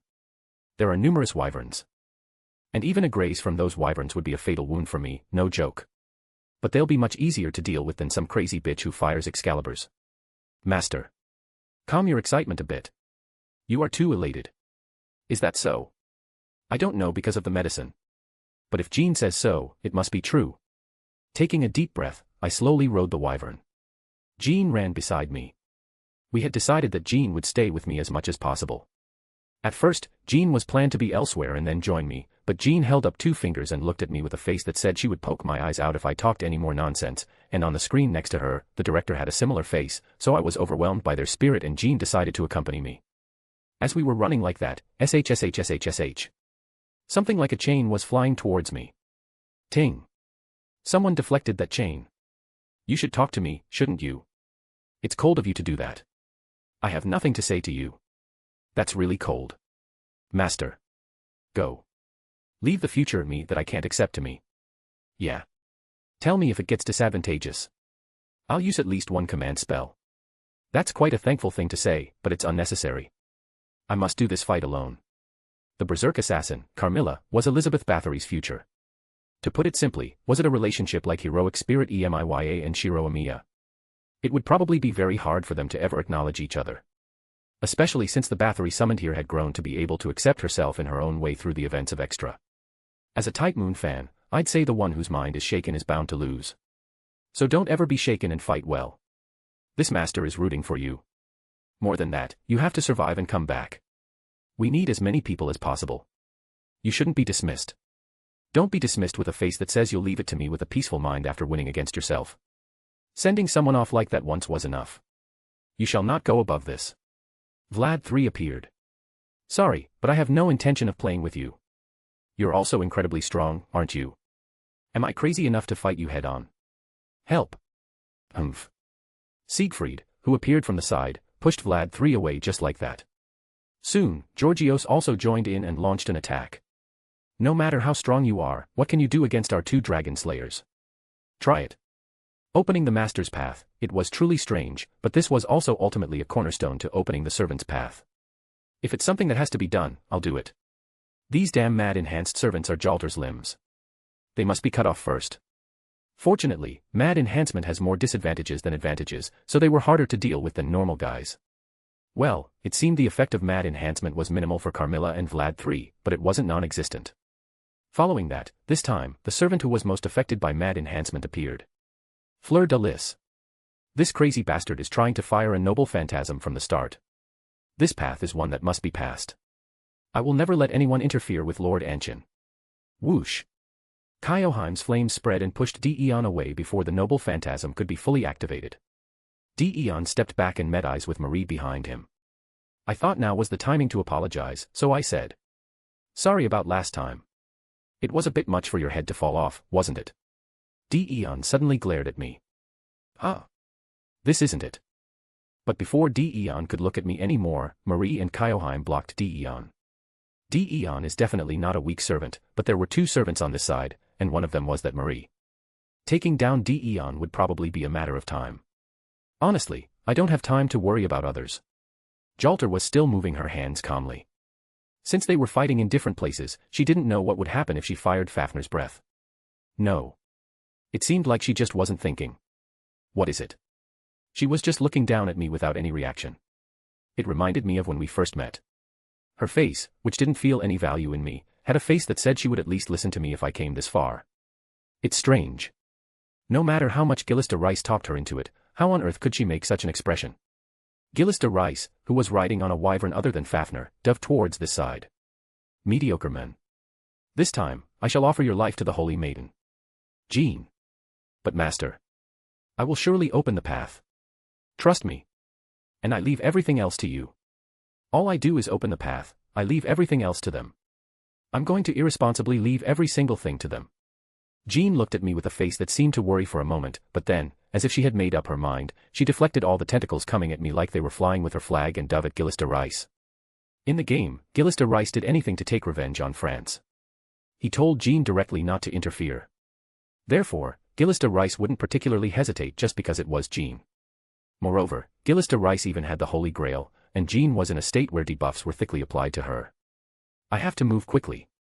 I have to clear the conditions quickly. Still, I don't know if it's possible. I'll know if I try. So I try. From now on, I have to go up alone. Until now, Jean had protected me from all the incoming attacks, but not anymore. The blade-like storm flying from the wyvern's wing beats tore my skin. It tore my arm as it passed. It hurts, but it's okay. Move. If it's just blood flowing, it's still okay. A wyvern dove at me with its mouth open. If you bite down like that, you'll bite your comrade's neck too, is that okay? Do you not have that kind of intelligence? No, even if you do, it's meaningless since you're being controlled by Jalter anyway. SHSHSHSH. I quickly summoned a thread and tied it to the wyvern's jaw and head. Ugh. I pulled and forced it to close. Thump. It closed a bit strongly, but it didn't stop and thrust its foot at me. Rip. It grazed my shoulder as it passed. If I had been even a little later in avoiding it, it would have pierced my shoulder. Swish. I summoned a thread and went up higher. My stamina already feels like it's reaching its limit. It was hard to breathe, and because oxygen wasn't going to my brain, my thoughts were becoming shorter. The shortened thoughts gradually injured me. I get cut, and fly away. The minor scratches gradually increased and began to turn into fatal wounds named minor scratches. Damn it. Whoosh. Unable to withstand the wind from the wing beats, I flew backwards. I slipped from the wyvern. SHSHSH. I barely fixed myself with a string and struggled to climb up into the air. Sigh. Why am I like this? I wanted to go more coolly. I have no choice but to go ugly no matter what. No, whatever. Since when did I care about looking cool? What if it's ugly? What if it's strange? Still, if I survive, I can move forward. So let's move forward, just a little more. Then I can finally stand on the start line. I can lay the foundation for the strategy. Everyone is fighting for that, they trust me. So I'll go, no matter where. Even though I finally grabbed Fafner's arm with a string, there was no reaction. Jalter was just quietly looking at me. What happened? She's unusually calm, she doesn't look like someone who has doubts about her own ego at all. Whoosh. When I went up and landed, a cold Jalter was looking at me while holding a flag. She was still a ruler. But why is she making a face that doesn't feel any emotion while looking at me? Welcome. Shall I give you some praise? You're already a mess, but coming this far with that weak body must surely be an achievement for you, right? Well, for me, it's easier than breathing. Difficult things are different for each person. Isn't that right? You're saying cold things. What's wrong? Is it because I left without a word last time? I told you it was because I had an appointment with someone else last time. I'm free today, so we can surely have an interesting date. You'd better look forward to it. You say unpleasant and hard to understand things. I don't know someone like you. Huh. That was a bit strange. I looked at Jalter's face. She had a face that really said she didn't know someone like me. What on earth happened? There's no way it's sudden amnesia. It didn't look like Jalter was acting either. Normally, she wouldn't have such leisure, especially since she was completely shaken. Then how did this happen? How? When my thoughts reached that point, I turned around and glared at Gillister Rice, who was fighting Jean. Gillister Rice also felt my gaze and momentarily looked at me, twisting his lips. That face, that expression, those eyes that seemed to mock me answered everything. Gillister Rice. This damn bastard. Yeah. You did it. Jalter found out the truth. Being quick-witted, she must have found out the truth immediately. He must have told her to run wild and fall into despair. She must have tried to despair without even harboring hostility or murderous intent. That Jalter. He erased the memory of Jean d'Arc. That damn bastard. He erased the very fact that she had met me. If delusion occurred because of my words, he just had to erase the fact that the delusion occurred. He completely erased the memories of the past few days, including the things that happened with me. Ah, yeah. Damn bastard. He did it. He went and did it. Do you even know that you've destroyed your own purpose now? Is this what you wanted? Did you really want this kind of thing? If it's just my advantage disappearing, I should just be frustrated by myself. But it's not that. This isn't it, right? What on earth do you want that you're doing this? Didn't you create Jalter because you wanted Jean d'Arc to take revenge on France? Wasn't that why you followed her, pledged loyalty to her, and regarded the existence you created as real? But this. I looked at Jalter, who was looking at me with a questioning face. She knows nothing. She still knows nothing. I sympathize with her to the point of tears. And I apologize. I apologize because what I have to do doesn't change. Unfortunately, I'm not big enough to save you, and I'm not a hero who can give you hope in this situation. I was just going to quickly end this nightmare that continues without even realizing it. That was the only thing I could do. Here I come. Jalter, who knew nothing, mocked my words. It was a face that said, someone like you. It wasn't a wrong thought. Looking only at the difference in strength, it's heaven and earth, no matter how much you flip it, that difference won't be filled. That's why Jalter said in a clearly mocking tone. Here I come, to what? What do you intend to do? Ah, shall I specially let you hit me? Shall I let you hit me with that weak fist? Can you defeat me? I'm not defeating you. I spoke while looking at her, who was no longer even a fake Jeanne d'Arc but Gillista Rice's tool. We are going to win. Chapter 34, The Wicked Dragon 100 Years War, Orleans, 14. I had been mistaken. I thought Gillista Rice had wished for such a summoning because he wanted Jeanne d'Arc to have her revenge. That was why I intended to tell myself that while I couldn't condone the act, I could understand the sentiment. I believed that wanting a precious person to take revenge with their own hands was human, even if it was warped. I believed it was an act for Jeanne d'Arc's sake, wrong, mistaken, and twisted as it was. But I was wrong. I had been wrong all along. I had vastly overestimated the human known as Gillista Rice. Why hadn't I considered the possibility of him erasing Jeanne's memories? It was simple. As I said, it was because I thought Jeanne d'Arc's revenge was Gillista Rice's ultimate goal. Therefore, I believed he would never interfere with Jalter's will. Even if things didn't go as planned, even if they faced defeat, I thought he would try to coax Jalter with words, offer her a path, and go through all sorts of trouble, but never lay a hand on her spiritual core itself. If he laid a hand on it, then it was no longer Jeanne d'Arc's revenge. It was merely a slaughter carried out by Gillista Rice using a tool named Jeanne d'Arc. This was no longer a revenge play. It was nothing more than a madman's massacre. There was no longer any conviction here, no pride, no heart. There was only a murky, distorted rage. Just how many people had died in this absurd tragedy that wasn't even revenge? Blood that shouldn't have been spilled was shed, and tears that shouldn't have fallen were falling. Fafnir. Jalter called Fafnir's name, finding no meaning in my charge. Even as the dragon shook violently, Jalter didn't waver in the slightest, but that alone was enough for me. Moving quickly through the air, I adhered my wires to Fafnir's scales. Whoosh! At the same moment I attached them, Jalter set them ablaze. Fafnir, moving swiftly through the sky, left me behind in midair and put some distance between us. Is he planning to use his breath attack? Gillista Rice is also in the line of fire. He wouldn't dare take such a risk. If her spiritual core was twisted because of Gillista Rice, she was even less likely to fire. As expected, Fafnir simply charged toward me. Hup! Those eyes were charging forward with the sole intent of chewing me up. Zip! I tied up a nearby wyvern and leaped. Whoosh! At that moment, pitch-black sword-like objects manifested in the air. This was Jalter's attack. Using the Chaldea mystic codes, emergency avoidance, I dodged an attack I normally wouldn't have been able to avoid or even react to. Phew! Jalter gave me a relaxed smile as I dodged.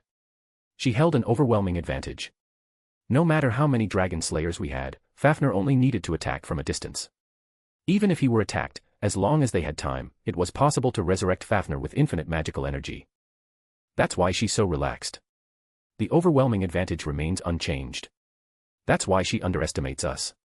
Even if they take critical damage, if only I die, the servant's mana supply will be cut off. Ah, I like that very much. I'd be truly grateful if you kept underestimating us like that. Look down on us arrogantly and confidently. Because before you know it, you'll be the one looking up. The King of Knights at least held back her strength under the pretext of testing us, but what about you? No. It's meaningless. Even if she's the woman who burned both my arms, seeing the situation turn out like this, I could only feel pity. The very meaning of her birth was manipulated by someone else, and even her own emotions are disappearing into oblivion. I don't know what that feels like. That face of hers, carrying out her mission of revenge without even realizing she's walking that path, amplified an indescribable emotion within me. I don't like that look on your face. Are you pitying me? Who do you think you're pitying? Or are you pitying me from when I was alive? Then please, stay still so I can cut your throat right now. Once you die, I don't care what happens to the other servants. Because once the master is dead, stray servants aren't even a threat. Then go ahead and try to kill me. You can't even lay a finger on me, so what are you talking so big for? Look, you have infinite mana. You have countless wyverns. You even control Fafnir, the ultimate dragon species. So why can't you kill me? What are you doing? Can the great dragon witch burn me, but not a weak person? That must be a very inconvenient ability. That voice is very unpleasant. Fine, I'll burn you just as you wish. The wyverns charged at me all at once. Jalter must have ordered them using her dragon witch skill. My heart was pounding. For some reason, I couldn't hide my rising excitement. It wasn't the effect of the drugs or the runes. I don't know why, no. Now wasn't the time to be thinking about strange things. Creak. I forcibly pulled back the wings of the wyvern I was currently riding. I used my reinforced wires to make sure it couldn't escape. Squelch. Blood flowed from my hands, but I didn't care. Whether it was because of the drugs or the excitement, the pain was minimal. It seemed like adrenaline was just pumping through me. I was most worried about what would happen after the battle, but my mind was too full with the present to worry about such a distant future. How could I look at the future when I couldn't even see a second ahead? As I pulled hard on the wyvern's wings, the wyverns charging from the left collided with each other in midair. Making too many of them is also a problem, isn't it? It must be very inconvenient to give detailed orders to every single one. Then will you give orders to a single entity? In a one-on-one, I'm the men who bought time against the King of Knights and Heracles. Don't think I'll be caught so easily. Someday I'll be caught. Someday I'll be eaten. Someday I'll die. But I believe the time I buy will create the stepping stone for my servants to win. Overcome this. And someone please save me. She's really trying to kill me. In that case. As Jalter moved her hand, the tail of the wyvern I was controlling swung toward me. This guy. I quickly cut the wires and dodged to the side. Thump. It struck itself hard and fell. I quickly tied a nearby wyvern with my wires. But Jalter, as if she had anticipated it, smirked as the tail appeared right in front of me as I flew toward it. Chaldea Mystic Code, I quickly used momentary enhancement. Bam. Hit by the wyvern's tail, I was sent flying through the air. Cough, it felt like every bone in my body was shattering. Just a wyvern's tail. I felt my consciousness fading from a single blow from a mass-produced wyvern that wasn't even a servant. The arm I used to block throbbed. My arm, strengthened by the mystic code, runes, and artificial nerves, was a mess from just one hit. The fact that it wasn't broken showed just how amazing Da Vinci-chan was. I grit my teeth. Blood flowed out, but I endured it. Endure it. Endure it. Don't pass out. Hold on to your consciousness. If I pass out here, it's all over. Gripping my arms tightly, I refocused my vision. Since I was tumbling through the air, even if I focused, my vision was spinning wildly. As I strained my eyes to regain my senses, a large shadow appeared behind me. Turning around, I saw Jalter appearing on Fafnir. Fafnir. Fafnir opened its mouth wide. It wasn't a breath attack, she wouldn't want to waste her own wyverns by using a breath attack here. To Jalter, who had lost all her memories, I was just like an extra stage, a bonus. I was like a trash mob that didn't really need to be caught after beating the boss. She was catching me because I was an eyesore, but it was a role that didn't need to be considered particularly important. She probably intended to eat me just like that. Even if I twisted my body to avoid it, I was flying through the air after a direct hit from the tail. There was no way I could dodge. Jalter seemed to understand that as well, looking down at me with a sadistic smile. Eat him up. I went straight into Fafnir's mouth. Zip. I barely held on by tying my wires to Fafnir's teeth. No, wait, isn't this a once-in-a-lifetime opportunity? Grab, I immediately took something out of my inner pocket and threw it deep into Fafnir's throat. My life on the line. With this, I've done everything I can. Why does this work? Thank you so much, you bitch. Thanks to you, I can carry out my mission. Whoosh. The wires I had tied to its teeth flared up. You bitch. I take back what I just said. You're trying to put me in Fafnir's stomach right now. Ah, what do I do? This is bad. In a final struggle, I shot my wires out once more. Good. It might reach. Slide. A miss. It passed the teeth and stretched outside. Eh? Wait, I fell straight inside. Wait. Doesn't dragon stomach acid just melt humans instantly? And it's Fafnir's stomach acid, too. It wouldn't even be good for you to melt my bones. Am I just going to be a floating prosthetic leg? Someone. Grab. Someone caught the wire I had stretched outside. Who is it? In that moment, that someone pulled, and I was quickly pulled out of Fafnir's mouth. I heard Jalter click her tongue in annoyance. That's why you should have closed your mouth sooner. Why did you just stand there with your trap wide open? Whoosh, I crashed into something as if I were flying. Thud. It wasn't hard, it was soft. Ah. Is it a cushion? I opened my eyes wide and looked up to see Jean holding me, bleeding slightly. She was riding on Marie's horse. Jalter looked like she was having a headache because of the suddenly flaring flames. Oh, my God. You're here. Kyoheim was recklessly pouncing on Jalter. Yes. You shouldn't make that face at me, but at the enemy. For now, she's our Kyoheim. Even if she's scary. Nice body. I guess bigger really is better. Thanks to that, it didn't hurt at all. Shall I throw you back into Fafner's mouth? It's a compliment. Usually, that's called sexual harassment. Gillister Rice was quickly charging toward Jalter. More accurately, he was heading toward Kyoheim, who was fighting Jalter. How dare you? How dare you? To make Anshin-sama bleed. Bleed. You shall pay for that crime by burning that body. This Kyoheim will surely avenge Anshin-sama. I'm not dead. Is she crazy? That's why she's a berserker, master. I was speechless at Marie's words as she spoke with a giggle. That's logical. She's not wrong. Right, that's why she's a berserker. Whoosh. She tried to push Jalter off Fafner, but of course, excluding her noble phantasm, all her specs were inferior, so she couldn't push Jalter away with obsession alone. The obsession of Jalter, who didn't know the truth, seemed to be no less than Kyoheim's. The more Jalter was pushed, the more she would target me. Because if she killed me, it would all be over. Before the thought, it's a hassle, so let's kill the master first, could cross Jalter's mind. I looked down at Gillister Rice, who was rushing to protect Jalter. You and I need to have a little talk, you bastard. Master, what are you doing? The operation is half successful, now all that's left is to pray. So, what I'm doing from here on isn't part of the operation, it's my personal business. Master. He jumped. I jumped down, grabbed a wyvern, pulled it harder to gain speed, and rushed toward Gillister Rice. Gillister Rice, who only had eyes for Jalter, didn't even notice me until I was completely within close range. I activated the magical energy boost in my prosthetic leg. Hey, where do you think you're going? You mediocre man. Crack. I delivered a kick straight to his jaw. Ugh, this is a special prosthetic leg made by Da Vinci-chan. It even had a magical energy boost and the acceleration from descending from the air. No matter if you're a servant, your endurance when you're a caster was definitely E, wasn't it? You won't die, but it's going to hurt a bit. Thud. Gillister Rice, who was rushing forward, fell straight to the ground. Zip. Holding onto the wire, I descended quickly after Gillister Rice, who had fallen to the ground. Amidst the rising dust, Gillister Rice quietly looked up at me as I came down. By the way, to think I'd make a servant bleed. I succeeded even though he wasn't in a please kill me state like Atalanta. Could I call this a feat? In exchange, my prosthetic leg had been trembling for a while, perhaps due to the strain.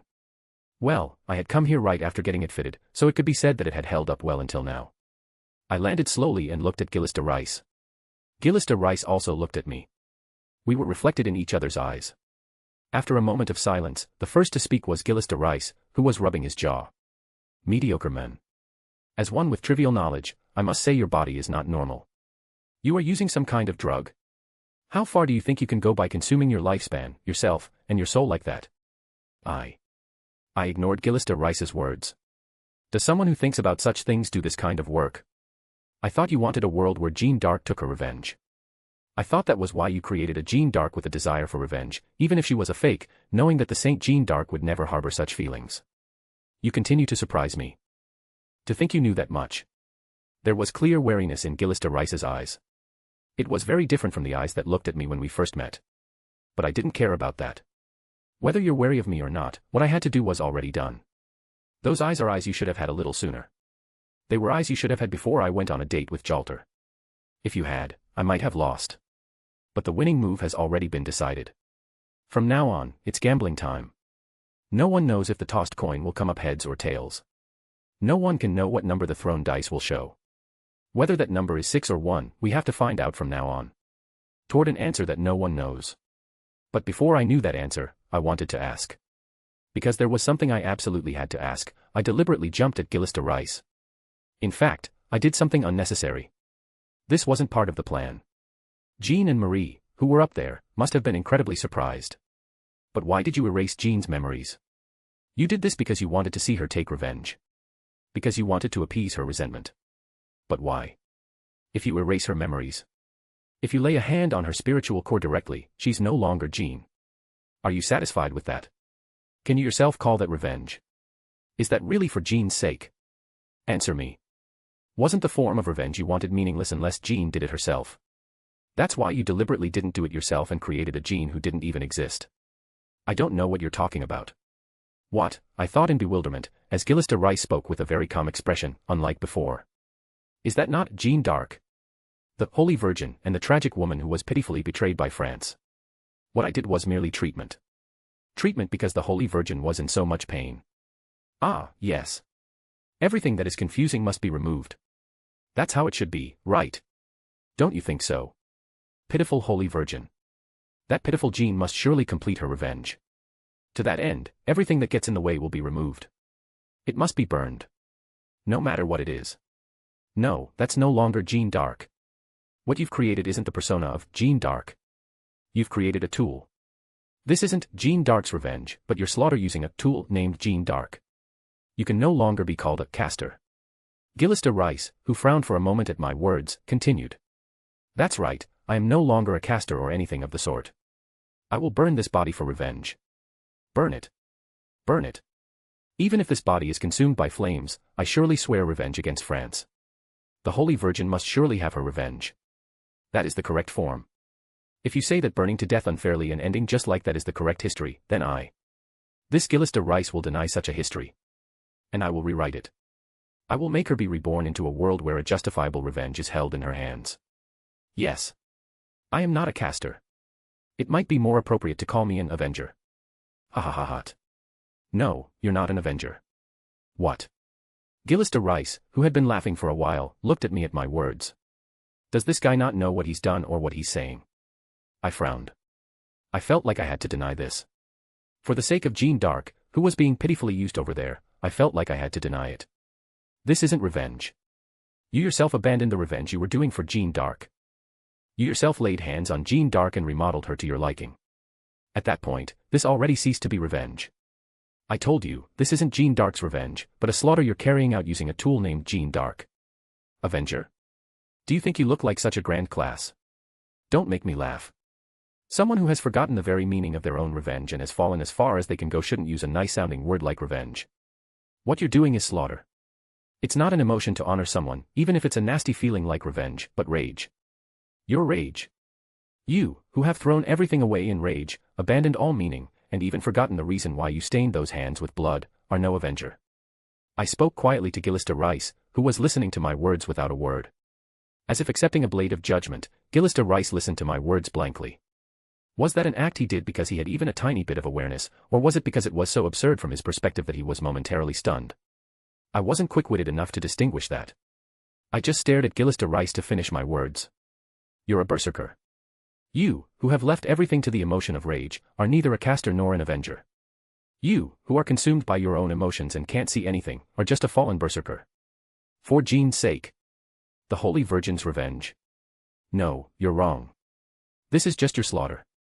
It won't be revenge, and it's not for Jeanne's sake. It's not such a storied matter. Don't glorify yourself, madman. This sensation. Yes, I see. I've come to realize it. I must kill you. I must kill you. Yes, from the moment we first met. Those eyes. They simply denied me. And only now, having become words, I am certain. For my revenge, I must eliminate you. You'll eliminate everyone who denies you. Because that's the only way you can hypnotize yourself into thinking it's revenge. You must hate people who challenge your justification for revenge, right? That's a truly berserker-like way of thinking. Isn't it? Shut up. Shut up. Shut up.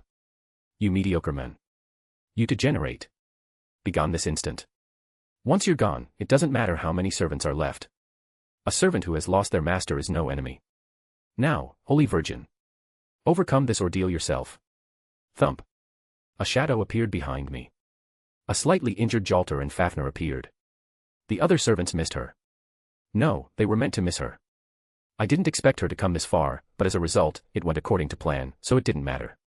Fafnir. Kill him just like that. You should have had doubts. The fact that Marie and Kyoheim came meant that the two of them had joined forces to defeat Dion. Then what about Siegfried and Georgios, who were fighting Vlad III? If they fought one-on-one, it couldn't be helped if it took time. But the opponent wasn't at full strength, so would two famous heroes have been unable to defeat that one person? No, not at all.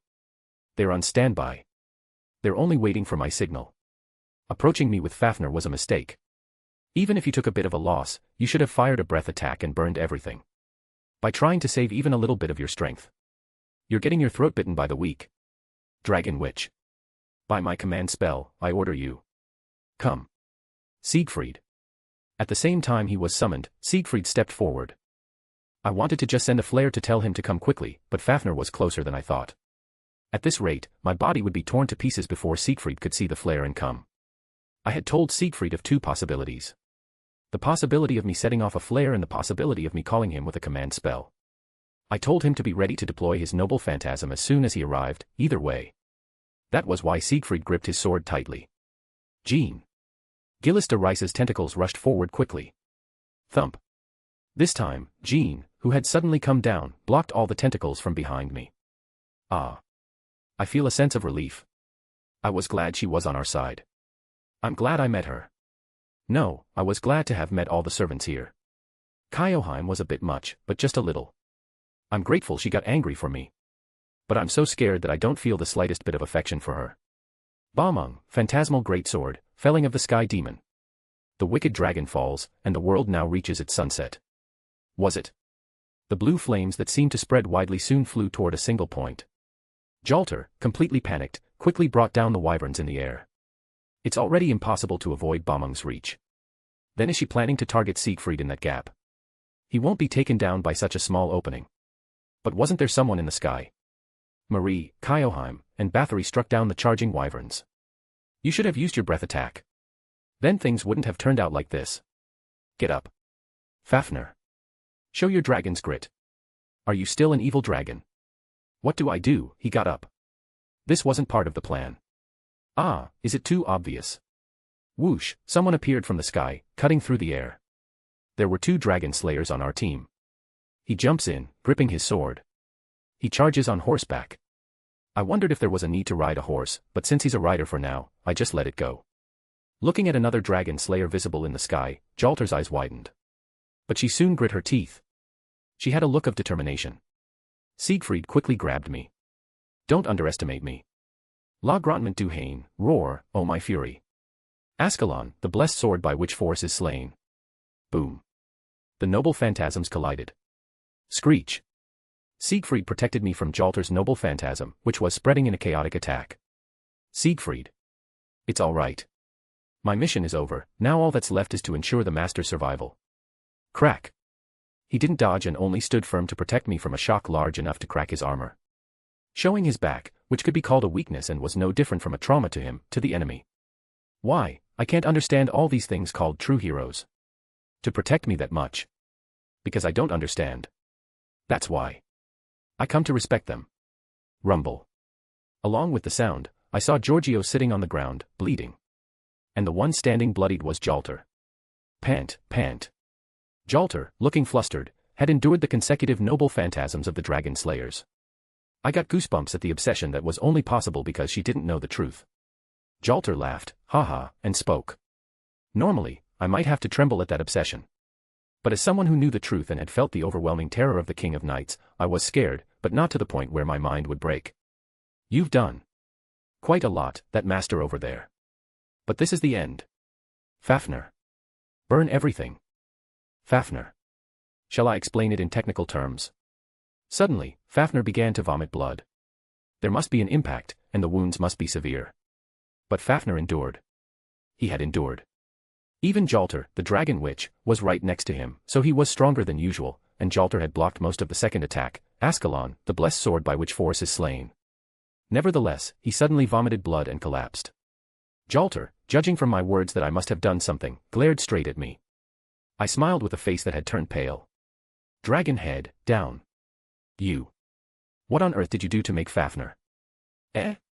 Fafnir is getting smaller. Do you think I'm a fool who would do something stupid like showing my hand to the opponent? There's only one thing I can say to you. You're finished here. The strategy was surprisingly simple. The elixir of youth that came out 3 times in a row last time, which I thought was a dud, what if this worked? 1 might be difficult. What about 2? If that was also difficult, what about 3? Even if the effect was slight and Fafnir had resistance, that was only resistance. It wasn't neutralized as soon as the medicine entered. The medicine still remains in the stomach. It just didn't work because the resistance was too strong. It might be different if enough time had passed for it to come out or melt away completely, but I had put it in just before I was about to be eaten. It doesn't work. Normally, it wouldn't work. Then I just had to make it work normally. Fafnir, hit by Balmung, phantasmal greatsword, felling of the sky demon and Ascalon, the blessed sword by which force is slain at the same time, will surely fall into a near-death state. He might not die, but he will surely weaken. I can give him that much of a shock. And what if the elixir seeped into his body in that state? Even if it was a one-time elixir from a craft essence, it was a medicine that some legendary figure would have spent their whole life searching for. 3 bottles of such medicine went in. No matter how much resistance he had. If he falls into a near-death state, the effect will manifest. Even if it's slight, it's fine. If I can reduce that adult body even a little, that's enough. A younger Fafnir wouldn't have the durability to withstand the consecutive noble phantasms of the dragon slayers. In other words, Fafnir is nonsense. Thump. As he collapsed silently, I also slumped down. My heart was beating unusually fast. Damn, is it because the drug is wearing off? At this rate? No, something is strange. It hurts as if it's resonating with something. It was a feeling I was experiencing for the first time, but there was no time to interpret it one by one. Siegfried was also quite severely injured, and Georgios was even worse. The other servants also had wounds. Well, there's no need to even mention me, but my condition doesn't matter. I spoke to Jalter, who was standing blankly in surprise. Goodbye. Tenshin Kasai Sanmai. Blue flames quickly took the form of a dragon and pounced toward Jalter. Clang, clang, clang. Whoa. Crazy. Is this what an EX noble phantasm is? Siegfried forcibly grabbed me and jumped back. Are you planning to burn us to death too? No, you didn't aim for that, right? Zip, zip. Following that, Marie's crystals were embedded into Jalter. Seeing that, Gillista Rice went into a frenzy, shouting, ooh, ooh. Well, of course you'd be excited. I knew it. You bastard. We had a lot of information. Information I gained by dying myself, information like a reincarnator's perk. You, who didn't know that, must have thought of us as just a weak combination of a ragtag bunch. But that's your downfall. Prelati's spellbook, Boltak's Manual of the Nine Heavens. Countless tentacles grew large and rushed forward. Jean stood in the way of such a Gillis. Don't stop me. Jean. No matter if it's Jean. No matter if it's you. If you stop my revenge. If you interfere. I will not forgive you. No, I will stop you. I'm sorry, Gillis. Jean, who had cut through her hesitation with a final apology, gripped her flag tightly. Golden light was gradually gathering on the flag. Luminosite Eternel, God is here with me. Cough. Cough. Cough. Ah. Arg. Master. Mana. There's an absolute lack of mana. No matter if I'm receiving support from Chaldea, Chaldea doesn't bear 100% of it. Then why would they use a master? Why would they care about a master's aptitude? Someone whispered that since mana was lacking, they would take life force instead, as my veins swelled as if they were about to burst. I quickly took out a rainbow-colored ore. Crack. As it shattered, I felt my mana momentarily recover. But I couldn't do anything about the life force that had already drained away. Thump. Thump. As long as Jean was enduring Gillista Rice's struggle, I had to continue consuming mana. Furthermore, because the servants had used their noble phantasms consecutively earlier, my mana had completely disappeared like a sandcastle before the wind. But it's okay, if we just endure Gillista Rice's struggle, this match is our victory. In that way, Gillista Rice's attacks gradually slowed down. Even if he had a lot of mana, he spent most of it on maintaining Jalter. He was using most of that holy grail for Jalter, making wyverns, summoning Fafnir, and using it for various things. Even that resource isn't perfect. In other words, in the current situation, the total amount of the holy grail that Gillista Rice himself was using wasn't that much. If we just overcome this. La Grandement, roar. Eh. Amidst the blue flames, pierced by numerous crystals, Jalter glared at me. Obsession gradually turns into fire.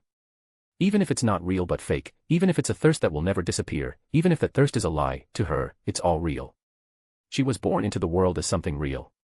Vomiting blood, she reached out her hand to me. She aimed accurately at me. Duhain. Oh my fury. Ugh. Siegfried. Please. Can I leave you alone? As one who is a hero. Squelch. Squelch. He was already in bad shape after being hit by the noble phantasm earlier. If he gets hit again, surely. No, think about it later. What should I do? Jalter's noble phantasm, which continued as if it were running wild, would probably continue until she withdrew. She was indeed fitting for an Avenger. She is running wild right now. She was making her noble phantasm run wild. She tried to literally devastate the surroundings by pouring in all her life force and mana. It was even difficult to approach easily. What do I do? Away. Away. I didn't think she would hold out this much. My mana. How much longer can I hold out? Damn it. Damn it. Whoosh, someone jumped in. Taking advantage of Gillista Rice's opening, Jean deactivated her noble phantasm and jumped toward Jalter. Master, I wish you good fortune in battle. I knew that expression. It was the same face as Amadeus. Jean jumped in and approached Jalter. Squelch. Rip. Rip. She didn't care at all even when her whole body was pierced by pitch-black blades. Jean, who had reached the front of Jalter, spoke quietly but surely to the rampaging Jalter. I will defeat you. Not with rage or resentment, but with pity. Jalter probably won't understand. She might even be thinking, who's pitying who? Or she might be running wild so much that Jean's words won't even reach her ears. I bit my teeth so hard they felt like they would break in frustration. There was a part of me that couldn't shout for her to stop and thought that was for the best. Jean, who looked at my face for a moment, was smiling as benevolently as usual, even more so than usual. And then, she immediately frowned and spoke. "O Lord, I entrust this body to you. La Pucelle, the Crimson Saint. Flames manifest." They completely overwhelmed the blue flames Kyoheim made and sacredly burned the surroundings. They burned Jalter, of course, and Fafnir's corpse, and finally, Jean herself. I just watched the blazing flames. Not only me, but everyone there just watches. Even Gillista Rice, who was far away, could only watch the flames. Crackle. Amidst the burning, I felt the mana path being cut. I stood there blankly. Whoosh. I stood there blankly, not even realizing that something was flying toward me. The tentacle that was about to reach me was cut off before my eyes. Only then did I look that way. Siegfried, bloodied, shouted. "Pull yourself together. Master. It's not over yet. Not yet." He hasn't let go of his madness. Gillista Rice, shouting, "Ooh, ooh," created even larger tentacles. As Jalter withdrew, there was no need to spend the Holy Grail's resources on her. Gillista Rice had finally gotten his hands on the Holy Grail. I didn't hesitate to take out the red medicine and inject it into myself. As if I'd die. No, I have to do it now. Run, run without stopping. I jumped straight in. The other servants who were watching the holy flames also jumped in at the same time. Cutting tentacles, burning tentacles, eliminating tentacles, opening a path.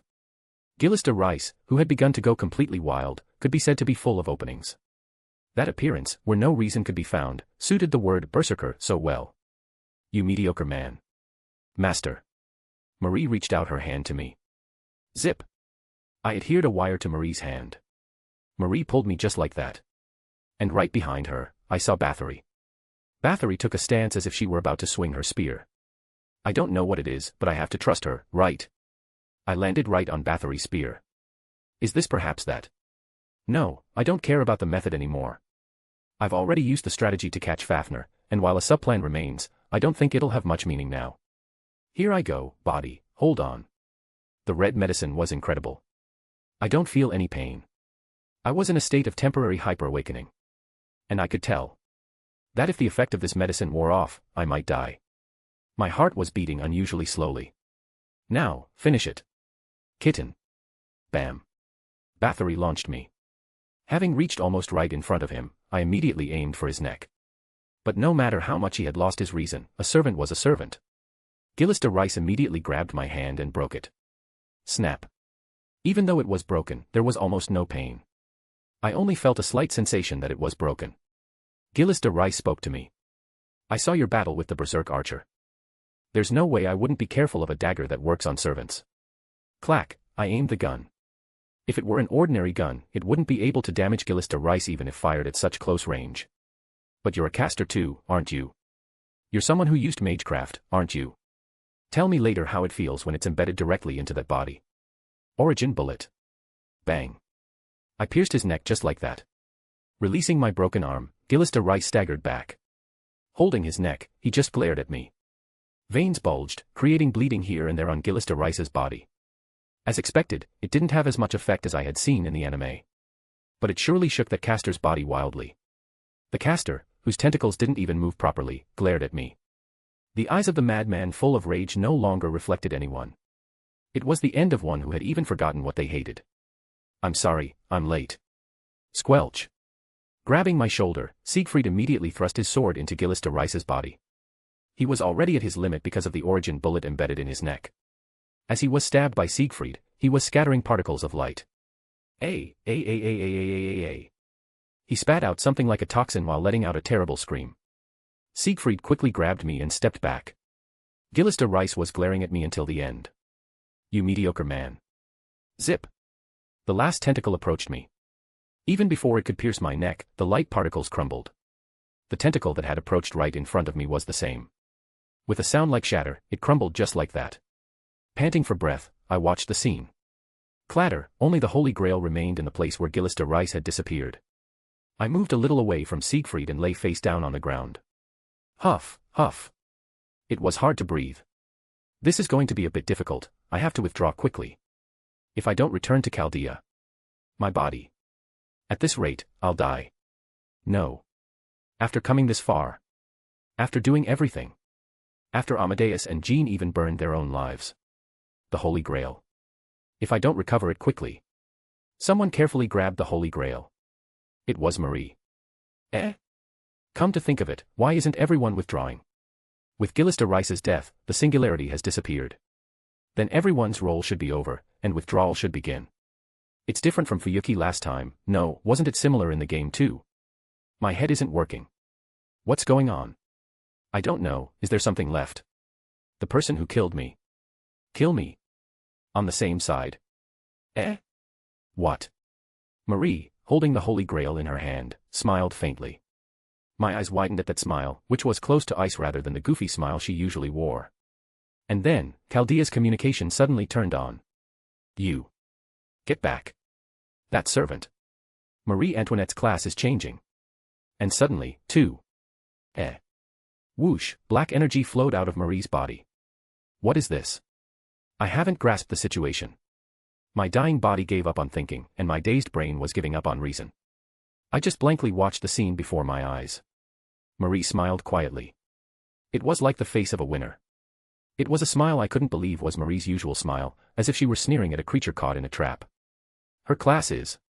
Until the end. You didn't notice. Master.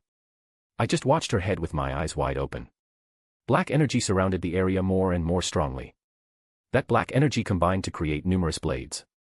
Marie's eyes, which had begun to change slowly, started to turn from blue to gold. Golden eyes. No way. No, since when? What on earth? What is this? I don't know this. I don't know this development. What happened? What? Exactly. Is this? No. She's an Avenger. Anshin-sama. Kaboom. With a roar, blades flew from Marie toward the surroundings, dyeing my vision pitch black. Chapter 35, The Wicked Dragon 100 Years War, Orleans, 15. Her name was Marie Antoinette. She was the Queen of Louis XVI, a fleeting noblewoman, and the very symbol of the rule by nobility that defined the European world. As the absolute nature of royal authority vanished and the generations shifted, she lost her life in the face of that change. What a joke. It truly was laughable. She didn't care for the evaluations of the future. She had lost. She had lost everything. What had she done so wrong? Certainly, she didn't think she had done everything perfectly. There were undoubtedly wrong choices, and she might have been willing to pay a corresponding price. But were those mistakes so grave that they warranted stripping everything away so wretchedly? Surely even those who killed her must have thought there was no need to go this far. They simply needed a symbol. Marie Antoinette was the perfect example to set for the revolution.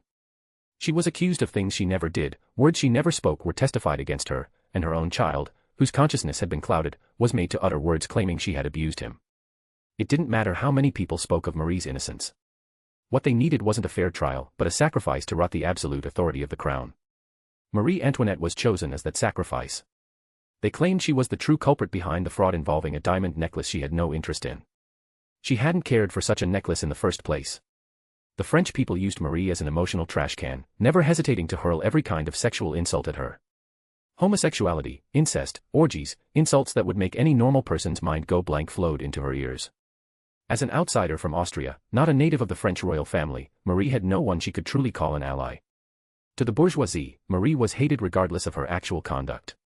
A multitude of events combined in a chain reaction of backfires, leaving Marie Antoinette completely isolated. Ah, and yet she smiles. She smiles again. A symbol of the French royalty. The proof of nobility. It was utterly ridiculous. They said she was like that because she wasn't an Avenger. That was just too absurd. She had lost everything because of France. Everything had vanished because of France. Even her precious family had met a gruesome end because of France. The other Marie does not regret, does not hate, does not feel rage, and does not curse. Ah. How could she? How could she be like that? I cannot understand. I can't understand it. Never. I curse my past self who tried to save them. I curse the self who agonized over ending things even a little better, a little more peacefully. I curse the self who worried about the future after my death. I curse the foolish self who believed there would be hope until the very end. I will bring that curse down upon France. Without fail. She was adored and loved, only to be trampled upon and have her family killed in an instant. There was no way she wouldn't be furious at the France that eventually killed her as well. She had loved them. She had loved them from the bottom of her heart. That was why that love immediately curdled into hatred. The term love-hate didn't exist for nothing. Hatred is born because love was there first. Ah, O world. O power of the world. If you intended for me to save the human order, you should have manifested me as a rider. You should have manifested me as a caster.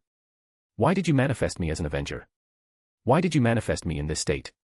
Why did you manifest me? Instead of summoning the foolish me who was no different from the French royalty itself and could only think that way, why did you summon me? Why me? This must be fate. If it had been anywhere else, the choices might have been different. But the place where Marie Antoinette was summoned was France. Moreover, it wasn't the childhood version who still held onto her innocence, but the Marie burning with every kind of hatred who was manifested. This was the world making a request to Marie. One might even call it a command. It was giving Marie the chance to tear France apart.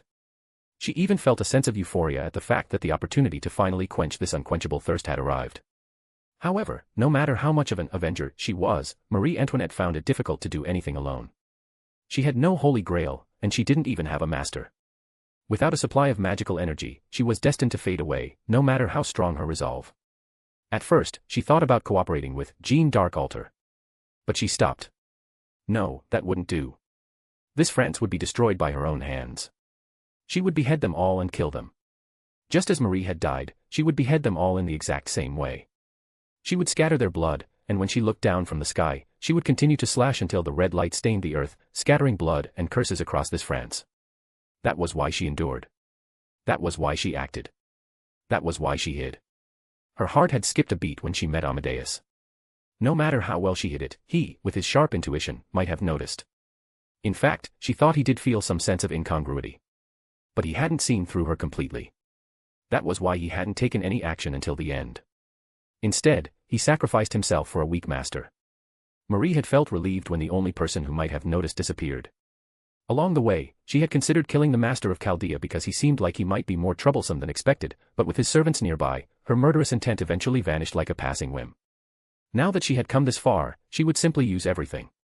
Ha, ha ha ha ha. Ha ha ha ha. Finally. Finally. Ah, I endured. I endured. I worked so hard. Claiming I loved this hateful France. Claiming I wanted to protect it. Smiling as I declared it was for the sake of the human order, which says such a miserable end was right. I endured all sorts of humiliation. Just for this moment. Marie felt grateful for the thing called the counter-force. She was grateful that it manifested her in France, not in any other class but as an avenger, and as the Marie from just before her death. This was, yes, fate. Now that things had come to this, there was nothing else to be done. She would not yield to anyone. She would not yield France. She would not let anyone else destroy it. She had no interest in whatever feelings, rage, or hatred the other party held. The one who had to destroy this France was Marie Antoinette.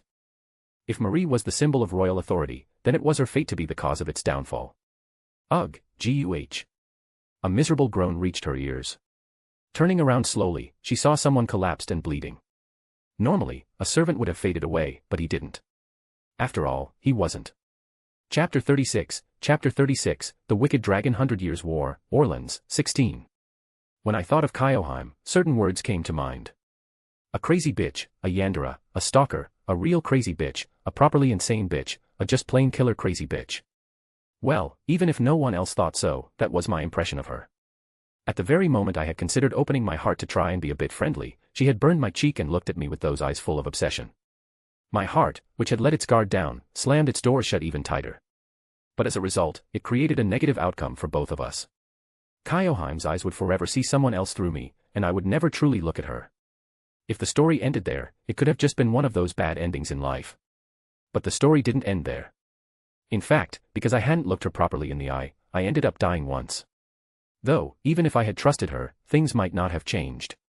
We might not have been able to defeat Avenger Marie after she obtained the Holy Grail. But then again, maybe we could have. I was the fool who threw that future away. Kyoheim was sitting a short distance away from me, fidgeting restlessly. She seemed anxious because I had called her over so quietly. Well, Kyoheim isn't stupid. She must understand that I feel a sense of rejection and fear toward her. Furthermore, Jean had been keeping her away as much as possible under the pretext of it being for the master. As a result, Kyoheim seemed to have fallen into a state of unease. Haha. Yandere or not, I guess she's still just a girl who gets anxious about being hated by the person she likes. Was that seizure-like outburst earlier just the result of a disastrous collaboration between her past trauma and mad enhancement? Perhaps what I said overlapped with something that Guy Anchin once said. I chose my words carefully. I asked myself over and over, is this really the right thing to do? Isn't it insane to try and communicate with a berserker, especially one with mad enhancement EX? If the rank of mad enhancement is low, you might not be able to have a proper conversation, but the words themselves get through. But once it hits EX, the words get through, but the conversation doesn't. It might sound like the same thing, but in the former case, you can at least say there's some level of communication. In Kyoheim's case, it looks like communication is happening on the surface, but there's no actual progress. Knowing that fact, I had given up quickly. I didn't trust her, I didn't believe in her, I pushed her away, and I closed my eyes to her. Never knowing what kind of expression Kyoheim was making behind my closed eyelids. Phew. As I let out a deep breath, Kyoheim trembled slightly beside me. Here was a girl who was terrified of being hated by me, so what exactly was the trigger that made her wear such a terrifying face? No matter what I said, proper communication might be impossible. Communication is supposed to be a back and forth. The other side has to give a little for this side to give a little back. If there's no will to converse at all, no desire to understand each other, then it's no different from talking to a wall. Because I believed it was possible, the frustration grew, making me feel more miserable than if I were actually talking to a wall. I rubbed my face with my hands and swept my hair back. I've never really sat down and talked with you. No, I guess I'm the idiot here. What kind of talk can you have with a berserker? No matter what I say, you'll remember it, but you won't understand it. That's why I selfishly gave up on communicating with you.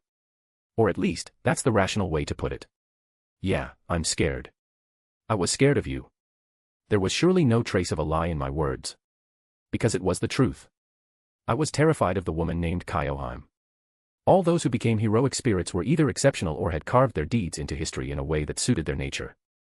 That's why, even if I couldn't understand them, I could at least accept the process. For example, Gillista Rice, I couldn't empathize with him, and I had no intention of forgiving him.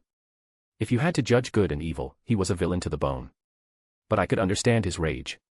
It was unexpected that the core of his wish was anger, but I still thought that anger itself was human. But Kyoheim exceeded the scope of my understanding. She held out a standard that I couldn't even accept, let alone empathize with, and if I failed it, she would try to devour one of my command spells. And if I ran out of command spells, a situation would surely come where I'd have to burn this very life away. That was so terrifying that I avoided her.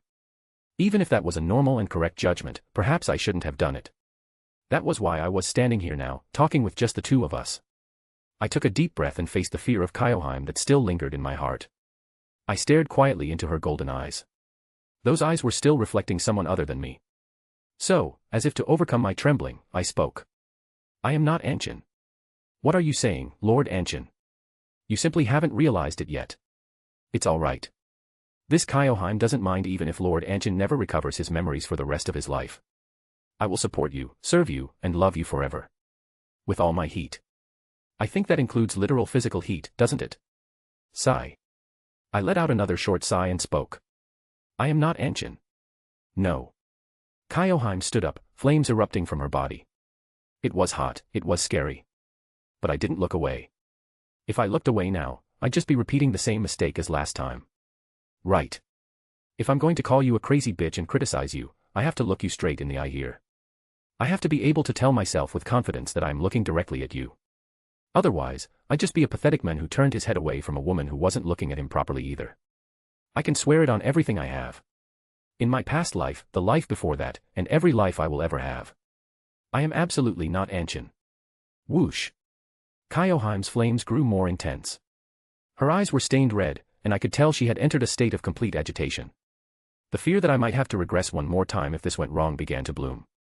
But I stood my ground and looked straight at the Kyoheim who was glaring at me. I am Rudolph Hawkeye, and everyone calls me Loop. If you keep casting the shadow of some guy named Anshin, whom I don't even know, over me forever, I will never open my heart to you. I won't give you my affection, let alone love. Because I am not Anshin. I have no desire for a love given to me as a substitute for someone I don't know, even if it comes from a peerless beauty. I want you to love me, I don't want to be a replacement filling the void of someone else's love. And this played a fairly large part in why I rejected Kyoheim. The largest part? It was the fact that she lunged at me like she was going to kill me, forcing me to use a command spell. I don't know if she actually intended to kill me, but my skin would have definitely been altered quite a bit. So, if you continue to call me Anshin, I can never love you. Ah. Even her hair was turning pure white, and the blue flames seemed to be taking the form of a dragon. No joke, it was hot. Despite my grimace, I looked up at Kyoheim. Kyoheim's pupils were about to slit like a reptile's. I'm scared. I want to look away. I remembered the moment she lunged at me. As that memory surfaced, my body began to shake. The terror was clearly etched into this body. But, I thought, as I grabbed my trembling hand with the other to calm it down. Not that it meant much since both hands were shaking. I looked at Kyoheim and smiled as gently as I could. Amidst the flames burning as if she'd lost her mind, I could only see Kyoheim's red ocular light. However, I spoke before Kyoheim could open her mouth. Yes, this was a persuasion attempt with my life on the line. If I died, then that was that. I would just give up on her. But to reach that point, I had to experience the death I feared so much. Even so, I decided to persuade her. For the sake of the devotion she showed me last time, I intended to risk my life for her at least once. I didn't know how it would end. I continued to look at Kyoheim as I spoke. If you say you like me, I won't reject you. Well, my type is older women, but that's just a preference. If you work hard and make me fall for you, that might be fine in its own way. If you work hard, really hard, so that you can call me Loop instead of Anshin, then you'll have surely stripped away the shadow that was over me. When that time comes, I'll look at you with a smile, I'll reach out my hand without doubting you or fearing you. I can't say I'll love you yet, but you never know how life turns out. Well, to be blunt, I have no intention of dating while we're restoring the human order. I don't have the luxury, and I don't have the capacity for it. Just focusing on the restoration of the human order is enough to kill me. The stress from the pain of death is beyond imagination. I didn't have the mental leeway to make someone my lover and focus on them as well. I had already almost broken down several times while dying. I only survived by chance because there were good people around me. Well, Marie is a bit of a gray area, but she gave me some good advice anyway. When the restoration is over, and everything is finished. If you look at me as Loop and say you love me, then I'll think seriously about you. About a future with you, about what it would be like to date you. I'll decide my thoughts and feelings for you while imagining the natural things that happen when a man and a woman meet. So, let's both do our best. I'll work hard on the restoration, and you work hard on looking at me. If you can look at me as myself. The red light in the flames quietly listened to my words. I won't deny your love. Inside the blue flames, Kyoheim momentarily trembled. I didn't know if I was safe yet. I had conveyed the best words I could. It was my sincere heart, without any embellishment. For once, I didn't put a single lie into my words and spoke only the truth. If, after pouring out all my sincerity like this, Kyoheim went berserk and burned me to death, then at least my heart would be at peace. I could live on while rejecting her with a clear conscience. In fact, the path ahead would be harder for me if she accepted my words. But deep down, I thought that I should walk that hard path. That I actually hoped for it. The roaring flames gradually subsided and eventually vanished. Her hair, which had turned pure white, returned to its green hue, and her red-stained eyes returned to gold. Kyoheim was looking down at me, her face completely flushed. Was that expression safe? Did I avoid the future where I burned to death? As I looked at her with a slightly tense face, Kyoheim slowly sat back down beside me and spoke. Kyoheim still believes that you are Lord Anshin. Yeah, that's a shame. However. Kyoheim looked cautiously at my face. In those eyes that had been hollow and empty, my reflection was visible, just a little, and faintly. Was that hope, or despair? For me, which side was the me that had begun to be reflected in those eyes? Perhaps this was an act of digging my own grave for the future. No matter how much she looked at me, she was still dangerous, and she was still mad. This kind of persuasion wouldn't work forever, and who knew when I might trip another strange trigger and cause an explosion. That was the meaning of Mad Enhancement EX, may I? May I ask your name once more? I thought of it as a small but certain step toward me from a girl lost in madness. Her love was, for better or worse, linear. But if someone had loved her properly, if there had been an adult to teach her right from wrong, would things have been a little different? Or was she a woman destined for tragedy and catastrophe anyway, having turned into a dragon through obsession alone? Observing if futures had become my specialty more than anything else, but there were still things I just didn't know. I smiled at Kyoheim, who had a flushed face like an ordinary girl. Rudolph. Rudolph Hawkeye. You can call me Loop. Loop. Loop. I look forward to working with you, Master.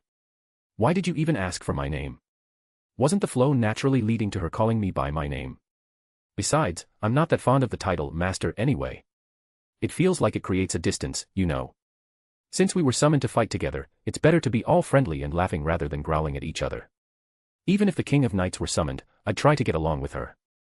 Of course, before that could happen, I'd probably have several heart attacks or experience time rewinding a few times. It is a difficult problem for Kyoheim. It is just. No, it was nothing. How vague.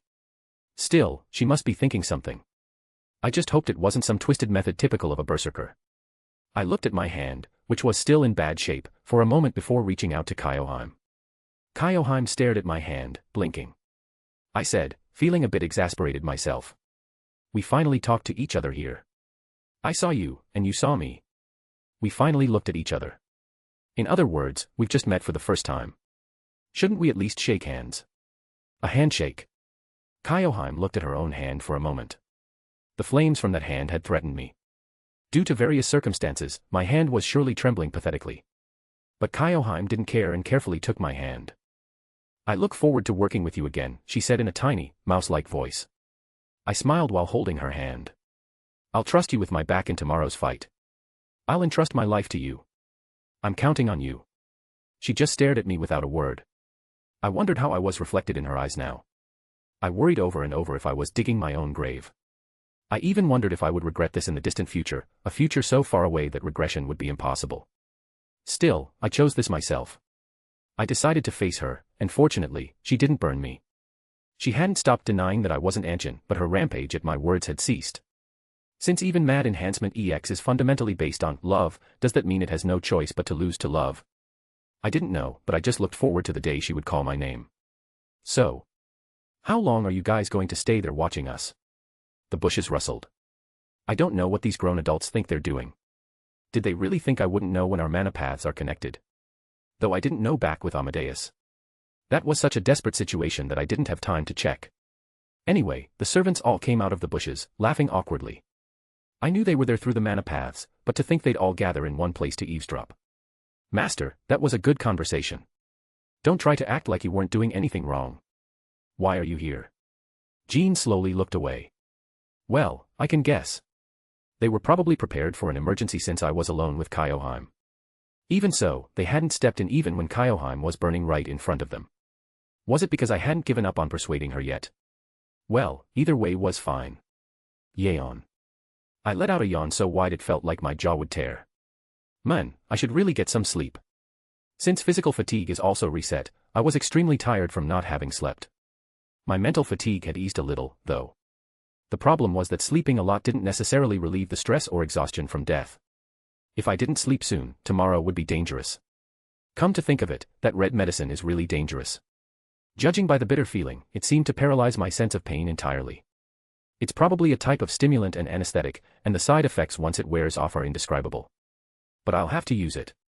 Tomorrow, after we beat up a ton of wyverns, the berserk servants, Fafnir, Jalter, and Gillister Rice, the final boss Marie will laugh and snatch up the Holy Grail. I have to avoid that at all costs. I wondered if I could even keep an eye on Marie during the battle. At least while we're taking down Jalter, we can cooperate. During that time, Marie will cooperate as my servant, as Rider Marie Antoinette. Just as Marie intends to use me, I just have to use her. Alright, I'm going to sleep now. Dismissed. Dismissed.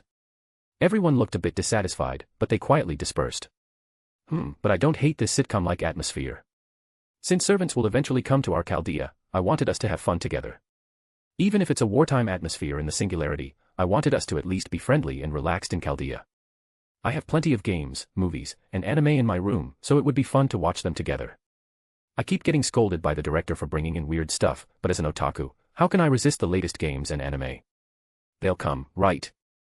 I don't want to imagine a future where I go to the 7th Singularity or the final Singularity all by myself. Ah, Marie. Everyone was about to disperse when I naturally called out to Marie. Yes. Marie looked back with a bright smile, and I thought, you're going through a lot too. Seeing her alter state, she seemed to hate her past self. Her acting was... what should I call it? Incredible. I guess not just anyone can be a queen. After calling Marie over, I stared at her for a moment. Then, out of context, I said, I can't understand her desire for revenge. Because I've never had anything happen to me that would warrant revenge. Well, there are cases where I'm scared one-sidedly. But I've never harbored a hatred strong enough to burn everything I have for someone. Ah, you're talking about the black gene. That's true. I can't understand it right now either.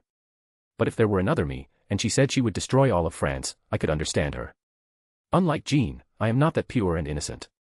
I'm not someone who could be called a saint. Even at the moment of my death, I certainly loved France, but I did resent them just a little bit for my family dying as the price. So, I can understand the black Jean story. Regardless of the fact that I have to stop her. Yeah, you have to stop her because it bothers you that she's cutting in line when you should be the one to kill her, right? Interpreting the conversation like this makes it suddenly scary. It felt like all the conversations we'd had so far had a hidden meaning. It was a little scary. No, it was very scary. She's currently manifested before my eyes as a rider. Her appearance is that of Rider Marie. There must be something among her noble phantasms or skills that changes her appearance and class. I didn't know what it was, and I doubted she'd tell me during the battle. Well, tomorrow's me will handle it somehow. Today's me wants to rest. I continued to stare at Marie and said, surely a time will come when it will be sad to face someone who was an ally as an enemy. It might hurt. But we have to stop it, don't we? If she who desires revenge clearly exists as a fact, then I believe she who wants to be stopped also clearly exists as a fact. At least, that's the her I saw. It might be one-sided trust, but... right. Marie stared at me blankly. She seemed momentarily flustered, even forgetting to maintain her expression as she just looked at me. That expression somehow felt like I'd landed a hit, giving me a slight sense of pleasure. It might sound like I'm a pervert, but seeing someone get flustered by what I said was quite amusing. Seeing the person who had been playing with me until now suddenly focus on my every word and get all worked up, well, it wasn't a bad feeling. I didn't have that feeling when I was facing the King of Knights. I was just scared. Marie stared blankly for a moment before saying to me, you're talking about Jean, right? I tilted my head at those words and said, then who else did you think I was talking about? Right. Master, let's definitely win tomorrow. Of course, we'll definitely win. We have to win. I waved at Marie with a final smile. I wondered what kind of expression she made at the end. It might have been a bit much, but this was a sort of declaration of war. We're going to win. Definitely. We'll take a step toward something called victory. Even if it's just one step, it clearly has meaning. I've already died enough to die for real. So let's stop here and get the win. I will definitely grasp victory with these hands. I can't lose to Jalter, Gillis de Rice, or Marie. Whether you guys are right or wrong isn't the problem. Because you guys are running wild, countless people are being robbed of their futures. I'm going to take that back, it was a very simple story. Alright, first. Just in case, let's call Jean and Siegfried like last time. Wait, I might get assassinated again. Vital check is yellow. You're definitely not in normal condition, but it's not critical. Your limbs are fine for now. How do you feel? Well, I'm scared. How confident? Sigh, right. The sensations you feel on the field must be on a different level. Then I'll change the question. Can you win? I'll have to try and see. I was sitting behind Marie, talking to the director. She was acting like a parent before a field trip, checking my body and supplies. But it was important, and I had nothing else to do while riding, so I went along with it. The director looked like she was about to die from stress. The director is an ambiguously good person. She isn't good enough to resist the temptation of evil, but she isn't evil enough to ignore the guilt of it. That's why she can't stop me from going here, yet she feels guilty seeing me suffer alone in this hell. Good grief, I must have told her last time. That it's useless. I'd rather she just smiled and gave me a hug when I got back. I didn't turn on the comms to see that face. So, what did the super genius say about the subplan I mentioned? She said it's a spark of brilliance that only a mediocre person could come up with, but it's not bad. She laughed and tapped her desk after hearing it. Oh ho, so it is possible. If it's worth a shot, that's good enough for me. Last time, Jalter was stronger than I expected. I thought she wouldn't be such a formidable foe if we could just handle Fafnir. But her obsession, fueled by the fact that she doesn't know the truth or the power of her noble phantasm, was beyond imagination. That's why something unplanned happened. Jean ended up self-destructing along with Jalter. You could say that's where everything went wrong. If Jean had stayed alive, we could have used her defensive noble phantasm to handle Gillista Rice, Marie's surprise attack, and everything else. At least surviving wouldn't have been a problem. Master, please do not push yourself. That body must be preserved until the human order is restored. Are you telling me to die once the human order is restored? No, that's not what I meant at all. Master. I know what you mean. But if damaging my body a bit is all it takes to beat those crazy bastards, it's a small price to pay. Jalter's memories have already been erased, and she's returned to being the Dragon Witch. Even if Gillista Rice erased her memories, it wouldn't be that simple. Then the method is simple. Just do it again. Doing the same thing again won't be a problem. The only problem was whether Gillista Rice would give me enough time to shake Jalter's resolve. And Jalter was acting even sharper toward me than before. Then there's only one way. I grabbed the megaphone that had been sent over from Chaldea. First, I'll use this to draw Jalter's aggro. I'll make her come at me like she's going to kill me. And Fafnir too. I'm the one who said it, but this is insane, isn't it? Seriously. The wyverns were starting to come into view. Don't die, you understand. What, are you going to kindly feed me yourself if I come back alive? If you come back alive. Huh. No. I stammered at her sudden acceptance. Wasn't this the timing where you were supposed to scold me and say, what the hell are you talking about? Why are you accepting it? This isn't right. As I stared blankly at the screen, Bathory's voice drifted over. The type that's weak when people play along. Shut up. Bathory ran past, mocking me. Hey, I'm not the type that's weak when people play along. What are you talking about? That's absolutely not true. I'm a counter-type who gives back as good as I get. I'm definitely not that type. The director was looking at me with a serious face. Could you not make such a serious face while we're talking about this? Sigh. I let out a sigh and scratched my head. Man, I've got another reason not to die now. Master, this Kyoheim will feed you. Scary. Don't approach me so suddenly. I'm not used to it yet. My instincts are terrified. Don't cling to me. We're about to fight for our lives, so keep the tension. No, if we do, my heart will probably explode and kill me anyway.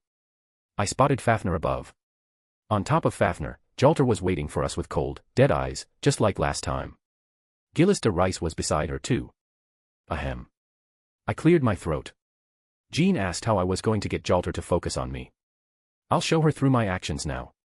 It's surprisingly simple.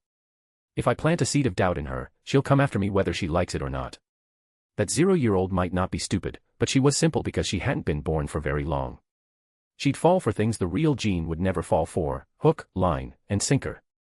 In fact, Jalter had fallen for every bait I'd laid out so far. Since I caught a big one every time, I really felt like a master angler. Welcome. As Jalter started to say something to us, I grabbed the megaphone and shouted. Do you even remember your mother's face? Everyone fell silent. No. Wait. I realized what I had just said to Jalter and spoke to the servants around me who were looking at me coldly. I didn't mean it like that. No, I didn't ask it with that intention. I didn't mean it like that. Why are you looking at me like that? Don't. Don't look at me like that. I didn't plan this. No. I didn't plan it. Master. Kyoheim smiled beside me. Right, you believe me, don't you? You believe I didn't mean it like that, right? That's not it. No, in a way it is, but that's not it. There was no intent. Pulling a Tallulah isn't my style. I mean, that's just too trashy, isn't it? Right. This Kyoheim is fine even if Master is a degenerate. You too. Whoosh. Jalter was descending along with Fafnir. No, I wanted her to feel a sense of incongruity and become obsessed with me because of it. I think I made her obsessed in a different way. Look at her face, doesn't she look really angry? Before she could even ponder the question, it seemed she just understood the insult itself and was lunging at me in a rage. Jean gripped her flag tightly and said, Master. You're going to die because of that mouth of yours one day. I was thinking the same thing. Oh well, things have already turned out like this, so let's do it. The process is a bit weird, but the conclusion is according to plan. Moving out. This time, for sure. I'm going to conquer this damn France. Sorry, but you. Fafnir. And Gillis de Rice behind you. You're all just mid-bosses, okay. Though the mid-boss level seems a bit overkill. Just hurry up and retire already. Chapter 37, The Wicked Dragon 100 Years War, Orleans, 17. I cannot defeat anyone. I know that fact well. I can move, speak, shout, and bleed to buy time against an opponent. That much I can do. But crucially, I cannot deliver a decisive impact. I cannot make them bleed. I have no means of inflicting fatal damage on a servant's body. In Atalanta's case, I used the Hydra dagger, and she was already she had simply given up on victory. If she had wanted to win, she could have pierced my head as many times as she liked. But because she was being forced by mad enhancement, she chose to let herself be killed by me. Even then, I almost died at her hands because I couldn't do it properly. That is why, no matter how many times I fight, no matter how many times I resurrect, and even if I memorize every ability and attack pattern of my opponent, even if I rewind time for so long that my mind goes numb, I can barely defeat a single wyvern. Everyone was fighting each other, just like last time. But this time, even if we won all those fights, Marie was still there. I don't know the full extent of Marie Alter's power. Even if that final explosion was the power of the Holy Grail, it meant that as long as she had enough magical energy, she could fire off techniques of that caliber repeatedly. Furthermore, Marie hadn't even released her true name then. That insane area of effect attack wasn't even her ultimate move. If it's despair whether I win or lose, then I'd rather win and see the face of that bastard called Hope hiding inside the godforsaken Pandora's box. Shouldn't you at least keep one servant by your side? Why? It's a waste to use one against a girl going through a weirdly twisted puberty. Watch your tongue. I wonder what you're relying on to keep chattering like that. Relying on? Right, what am I relying on? I'll ask you too. What are you relying on to keep your own desire for revenge burning? Jean blocked Gillis de Rice every time he tried to charge at me. Our holy maiden. She's working so diligently. I don't know if you'll be summoned to Chaldea and build a bond with me in the future, but at this moment, my affinity with the original Jean is much higher, you know. Besides, how could I feel affection for a woman who literally roasted both of my arms to a crisp? And that rotten expression of yours, it's the kind of thing that'll give me nightmares. Have you even been out in the world for a month, let alone a year? I didn't like how you wore a face of worldly disillusionment despite that. Perhaps a faint sensation remained even though her memories were erased, because Jalter pressed her finger to her forehead with a troubled look. Nonsense. I see. Just as Gillis said, you use your mouth to confuse people. As Gillis instructed, I will make you the top priority. You sound like Gillis de Rice's puppet. Can't you even think for yourself without his words? I suppose not. That's why you're creating this tragedy without questioning yourself. Burning everything until you don't care if you burn yourself out. You're so intoxicated by being a vengeful ghost that you don't even know who you are. It can't be helped that you're being led by the nose by the one in front of you. That's how it is when you're young. It's natural for a child to admire their parent, and natural for a child to listen to them. If there's a bad adult exploiting a good child, the rule is to beat up the bad adult, not the child. In that sense, I don't even feel particularly angry at you. Since a moment ago, you have been treating me like a child, and it is extremely unpleasant. I have no intention of getting intoxicated by the idea of being a vengeful ghost, but I am not seeking revenge because Gillis led me to it. If you are human, you must know the story of Jeanne d'Arc. Do you truly believe, after hearing that story, that I wouldn't seek revenge? If I hadn't met the saint, Jeanne d'Arc, I might have said, she might seek revenge. Or I might have answered, that she definitely would. But now, I know Jeanne d'Arc. I know what kind of person she is, I know the face she makes, and I know the heart she possesses. For me to answer without certainty that she might seek revenge would be an insult to her. She received a revelation and stepped forward to protect people of her own accord. Even when it was painful, even when she bled, even when the agony made her feel like her mind would break, she believed that was the path to saving people. She walked that path, believing it was right. Even in the moment she burned to death, she held on to her pride. With conviction and faith, she never regretted what she did and never looked back during her life. Perhaps if she had looked back, she might have seen Gilista Rice collapsing, but that was not her fault. By the time she had the luxury to look back, she was already burning. That is why I said to Jalter. That's what I think. The Jeanne d'Arc I know would never want such a thing. I believe that goodness has already reached the level of madness. How could she do it? Despite giving everything, her body, heart, and soul, how could she maintain herself and not even hold a grudge amidst the betrayal, disillusionment, and condemnation she received in return? Because God looked after her? No, to hell with God. She was the one who endured. She was simply upright. God chose her because she was upright. God didn't make her upright. Therefore, I will deny, above all else, that Jeanne d'Arc harbors a desire for revenge against France. To repay the trust and devotion she gave me, I will continue to affirm the Holy Maiden Jeanne d'Arc. I will eternally deny the Avenger Jeanne d'Arc. Even if that sword pierces my body and those flames burn me to ash. Are you saying you will deny me? My revenge. My hatred. My fury. Everything of mine that was betrayed despite such devotion. You intend to deny it all with that fragile body that looks like it would break if touched. Yeah. I'll do it as much as I have to. Why don't you try to remember for yourself? Why do you desire revenge? Because you were betrayed. That's fine. It's a simple and easy motive. Then I'll ask the opposite. Why did you decide to fight for this France in the first place? Do you remember the moment you decided to stand up for yourself? Of course you don't. You can't even remember your own parents' faces. If you do, then tell me. Even just their names will do. What kind of strange question is? Jalter's expression, which had been mocking me for asking something stupid, gradually froze. I looked back at Gilista Rice, who was still being held back by Jeanne. So what if he glares? No matter how much he glares, I won't stop. Jalter clutched her head, a look of confusion on her face. Sorry, but from now on, I'm going to thoroughly twist your reason. So that you can't harden your resolve even a little, so that you can't regain your composure. Your reason is going on strike starting now. Go ahead and slack off over there for a bit. Oh. It's really strange, isn't it? Really strange. You have memories of being betrayed, but why can't you remember the day you decided to fight? Why can't you recall your parents' faces? Did you suddenly get short-term amnesia? Why? How did you get it? No, is it even amnesia? Or was it never there from the beginning? What do you think? I'll give you a candy if you get the right answer. Chatter, chatter. Since a moment ago. Whoosh. Swords manifested in the air and flew toward me. Whoosh. Flames flickered from Jalter's body. My threads, naturally, were highly flammable. If I kept talking, my body was going to get trashed. I moved my hands. Using transmutation magecraft, I altered the air and sent it flying toward Jalter. Sensing something coming immediately, Jalter swatted it all away with her flag, her brow furrowed. She seemed baffled by the fact that she was being mentally assaulted to the point of a headache by a man who used such pathetic attacks. Don't make that face, I fired that with everything I had.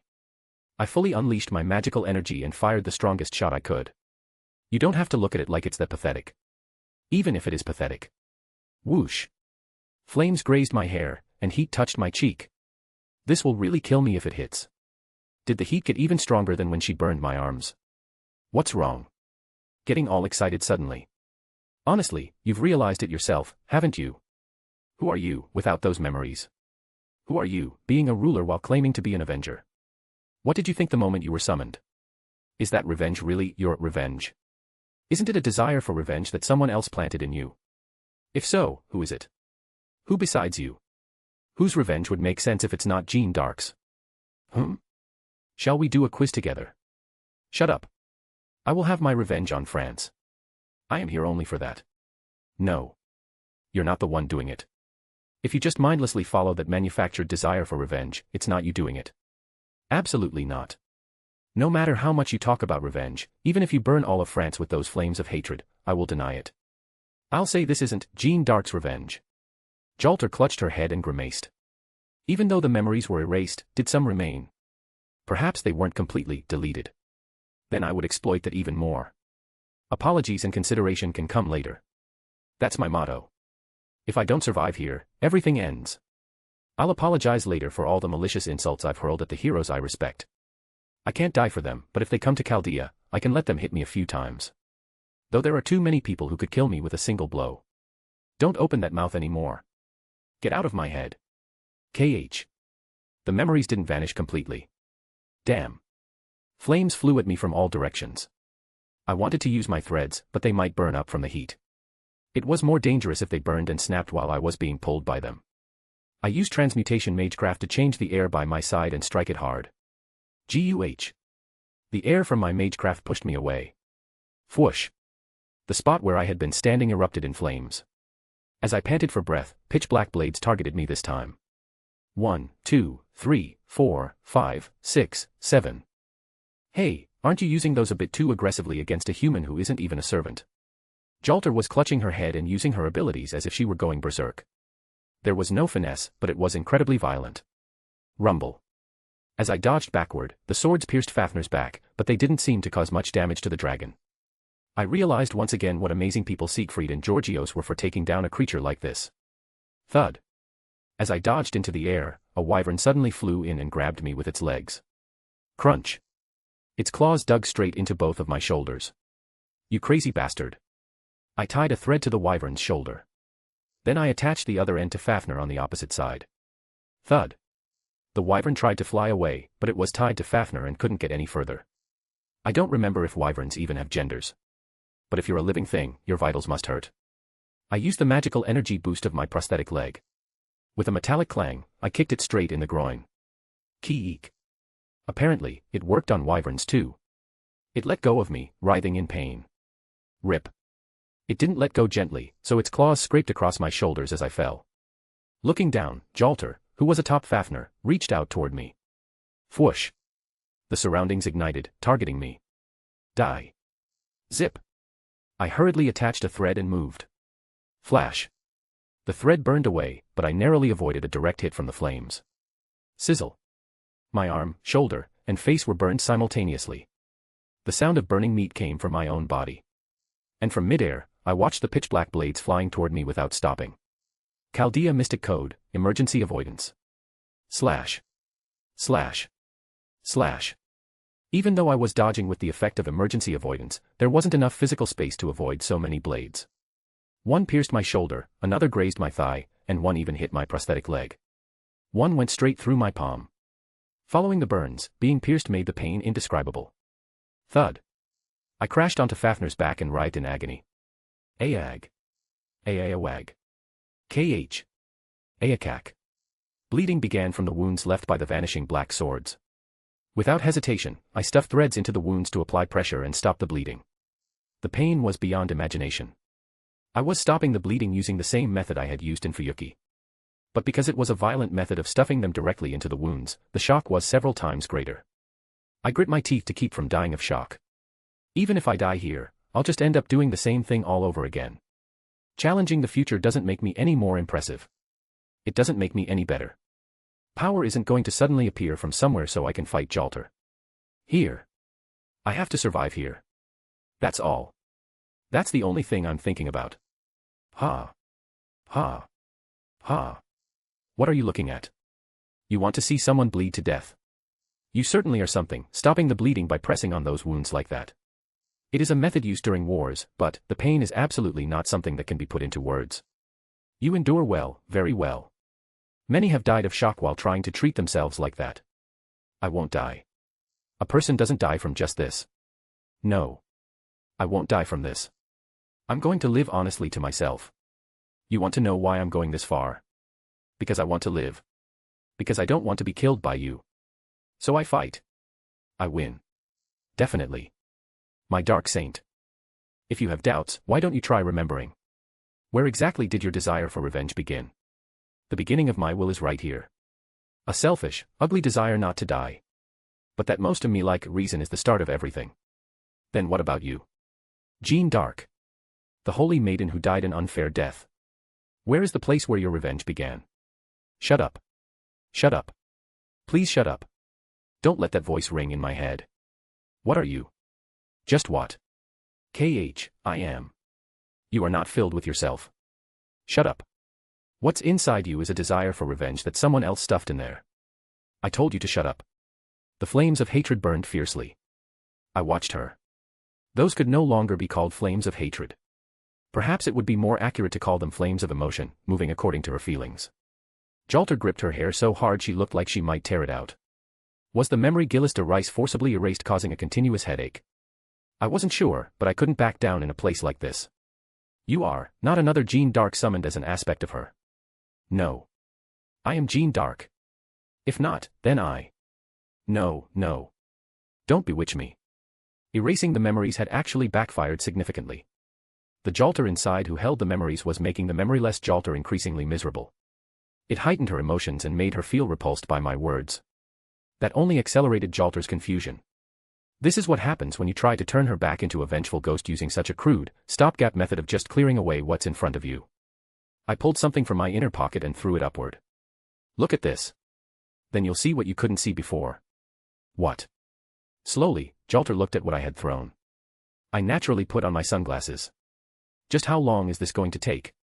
Allahu Akbar. KH. She grimaced at the sudden flashbang explosion. I felt a reaction from the magical path. Good, the troublesome berserk servants have been dealt with. I do what I have to do. I quickly lunged forward, grabbed Jalter, and pulled her down. Jalter couldn't see, but she realized something was pulling her down as if embracing her. Damn it, Jalter cursed, striking the thing holding her with her fist. Thud. It was sticky and clung firmly to Jalter's body. As Jalter's vision gradually recovered, she saw a human-shaped figure made of sticky oil threads in front of her. Tick, tock. Jalter noticed the presence of a bomb inside the figure. With this kind of thing. Don't look down on me. Whoosh. She ignited the flames at the same time as the explosion. It was a Chaldea special bomb. This time, it was focused on power rather than the blast wave. It might not deal significant damage to Jalter, but it would still hurt a bit to take it at that range. With a loud boom, Jalter emerged from the flames. She glared at me from within the fire. It was terrifying. Who could be certain that a fake's hatred is weaker than the real thing? But yes, let's make sure to say it here. You idiot. If the woman called the dragon which gets that far away from Fafnir, how are you going to protect him? What nonsense. Fafnir, to a mediocre man like you. No, both of them are calling me a mediocre man now. It's true, but it's a bit annoying, isn't it? Therefore, I'm hitting you with everything I've got. I'm too pathetic to say something like, saving my strength for Marie. I have to catch everyone with full power. Everything. Right here. With the feeling of pouring out everything. When I showed the command spells on the back of my hand, various thoughts seemed to race through Jalter's mind. By my command spell, I order you. Come. Siegfried. The moment he was summoned, Siegfried gripped his sword just like last time. Zip. I immediately grabbed a wyvern a short distance away and moved. I mean, if I get vaporized along with Fafnir, it'll all be for nothing. A blue light rose as if to fly toward the sky, then began to concentrate into a single sword. Balmung, phantasmal greatsword, felling of the sky demon. Balmung struck Fafnir's waist as if slamming down. A power unbelievable for an attack delivered from midair reached Fafnir. Thud. Good, phase 1 clear. What was everything I did? That was the groundwork. I've got quite a few holes in my body. And quite a few burns. But that was the preparation time required before the main event. Standing at the starting line was something that naturally had to be done. This is it. Cough. No. Crazy. My vision is shaking. I've bled so much, and the shock felt like it reached my soul. No. Wait, not yet. I can't retire in a place like this yet. I have a long way to go. In a place like this. My vision began to wobble and turn black. I lost consciousness for a moment. When I opened my eyes, I was already losing my balance and falling. Thud. Someone caught me and saved me from the fall. Looking back, Kyoheim, who was holding me, gave a bright smile. She's surprisingly reliable. A bleeding master also has a certain charm that draws me in, somehow. I take back what I just said. From Kyoheim's arms, I looked down. Jalter was quickly approaching Fafnir. What about Gillis de Rice? With Elizabeth joining Jean, his face was completely devoid of any composure. Since Jalter herself was no different from the Holy Grail, he couldn't use those resources. Good. Clear. It's a clear. With this, the process of taking down Fafnir has become clear. Waiting down there, where they've fallen as far as they can fall, is another dragon slayer. To think you could do this to Fafnir. You can't do anything about it, can you? Then how about a special 1+1 deal? Ascalon, the blessed sword by which force is slain. TCH. La grandement du haine, roar, oh my fury. It was the same situation as last time. It was slightly different, but the overall framework was exactly the same. Jalter's noble phantasm and Georgios's noble phantasm collided. It didn't completely nullify it, but it drastically reduced the damage going to Fafnir. Because of that, Fafnir wouldn't die. Since I didn't use the elixir of youth this time, he'll definitely survive. Both Jalter and Fafnir, that is. When I looked at Kyoheim, she nodded and descended quickly. Then I turned on the Chaldea communication. Stand by. Mr. Super Genius. Okay. This is the first time I've heard of such an absurd method. Sorry if the aftermath hits you guys. It's fine. Our slightly crazy berserker will protect me. Master. To think you trust me that much. She didn't seem to hear the first part. Her ears were truly convenient, hearing only what she wanted to hear. I decided not to quibble over whether it was because she was a berserker or because she was Kyoheim. I pulled out the craft essence that was in card form from my inner pocket. It was the Ley Line card.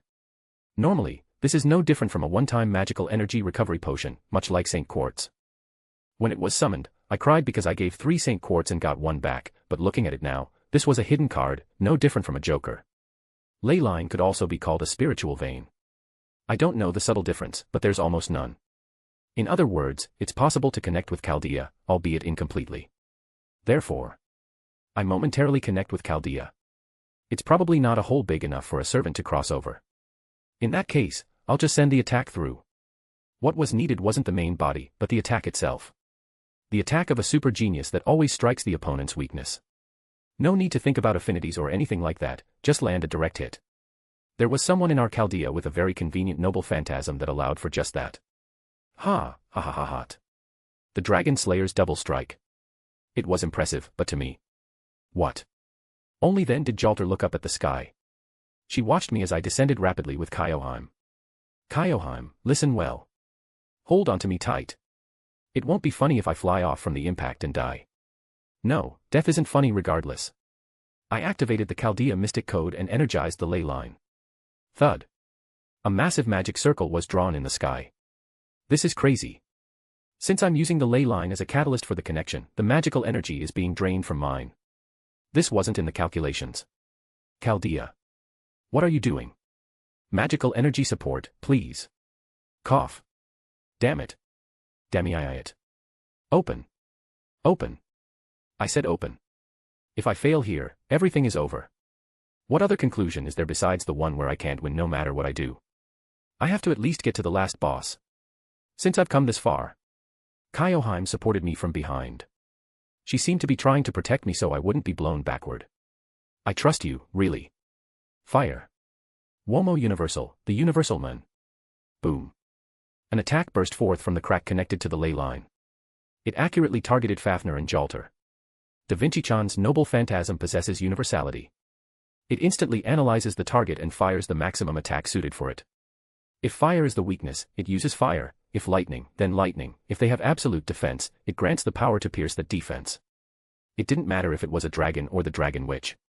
It was a noble phantasm befitting a super genius that packed the height of absurdity by always inflicting a fatal wound on the opponent. Kyoheim, let's go down. Yes, gladly. My vision is shaking. My condition is worse than I thought. It's a bit early to use the red medicine. But I won't be able to stay conscious like this. In that case, wouldn't it be better to use it? Please, let this be the end. Someone emerged from the remains of the fallen Fafnir. Her blood-stained eyes recognized me just as I landed on the ground.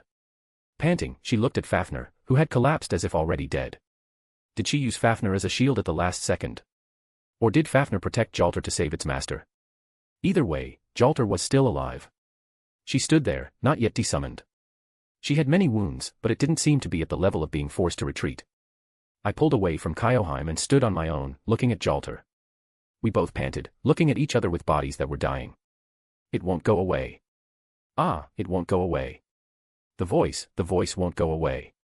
I don't care anymore. I don't care about anything. Crunch. Jalter laughed as she struck her own head. With blood trickling down her forehead and a face like a madman's, she gripped her flag. I will not let you deny me. I am here. I am right here. My revenge is not a delusion, nor is it someone else's longing. My fury. My hatred. If you say you will stop me, then stop me even if it means burning that body to ash. Do not try to stop me with half-baked words. It's no use trying to bewitch me. I wouldn't be here if reason could do anything. Even if it's a manufactured desire for revenge, if it fills me, then it is mine. Do not try to deny my revenge with your moronic logic. You mediocre men. She must have already realized she was a fake. And Jalter denies it. She says she is right here. Even if it's a long-cherished wish granted by someone else, even if it's a fake, she screams that the fact she is acting is absolutely right. She cries out that this will to revenge, at least, is not wrong. It felt as if Gillista Rice's desire for revenge, which filled Jalter, was screaming through her body. She looked as if she were degenerating from another Jean Dark into Gillista Rice's tool of revenge. With blood-stained eyes, Jalter shouted at me. Come, come, come. Come. I will deny you and affirm my own existence. The emotion digging deep into my skin announced that the fake was beginning to transform into something that surpassed the real. Chapter 38, The Wicked Dragon 100 Years War, Orleans, 18. Jean tells herself this repeatedly. She recalls the moment of her summoning. Gillista Rice stood before her, praising her, weeping, and praying like a devotee who had just seen God. Every word Gillis spoke burrowed deep into her. At first, she thought her emotions were simply running wild due to the long-held desire of her former comrade in arms. She believed that the saint who had only ever endured had finally gained her own honest feelings. That was what she believed. As time passed, she burned France to achieve her revenge. Yet, it felt as if she had forgotten something. Her mind felt jumbled, and she experienced a sickening sensation, as if a gap of several days had opened in her memory. But it didn't matter. As long as she could stoke the flames of vengeance, nothing else mattered. Memories were destined to wear away and vanish eventually. So, missing just a few days of memories was no great concern. But then, that man appeared. The man was weak. Using craft essences, runes, and everything at his disposal, he barely managed to avoid fatal blows, but her attacks still landed, and wounds opened. He used threads to apply pressure to those wounds. He didn't just apply pressure from the outside, he inserted the threads directly into the wounds.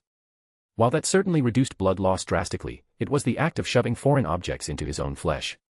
Furthermore, he had stuffed in enough to actually create pressure. It was undoubtedly an efficient way to survive, but it was also a method that carried the risk of death by shock. Yet, he carried it out and stood before Jean once again. Wrecked and battered, using a method so ignorant it was foolish, his emerald green eyes nonetheless shone with light. Those bloodshot eyes were clearly filled with terror. He was soaked in fear, just like the countless people Jean had killed after manifesting and revealing the truth. He was trembling, feeling pain, and possessed the eyes of a loser writhing in agony. And yet, the men still lunged at Jean. In practical terms, the men had dealt no physical damage to Jean at all. He hadn't left a single scratch, nor could he even inflict a dull ache. Yet, he changed the situation with his words and, through strategies tailored to the moment, brought Jean, who had held an overwhelming advantage, down to the dirt. And only after being pushed that far did she remember.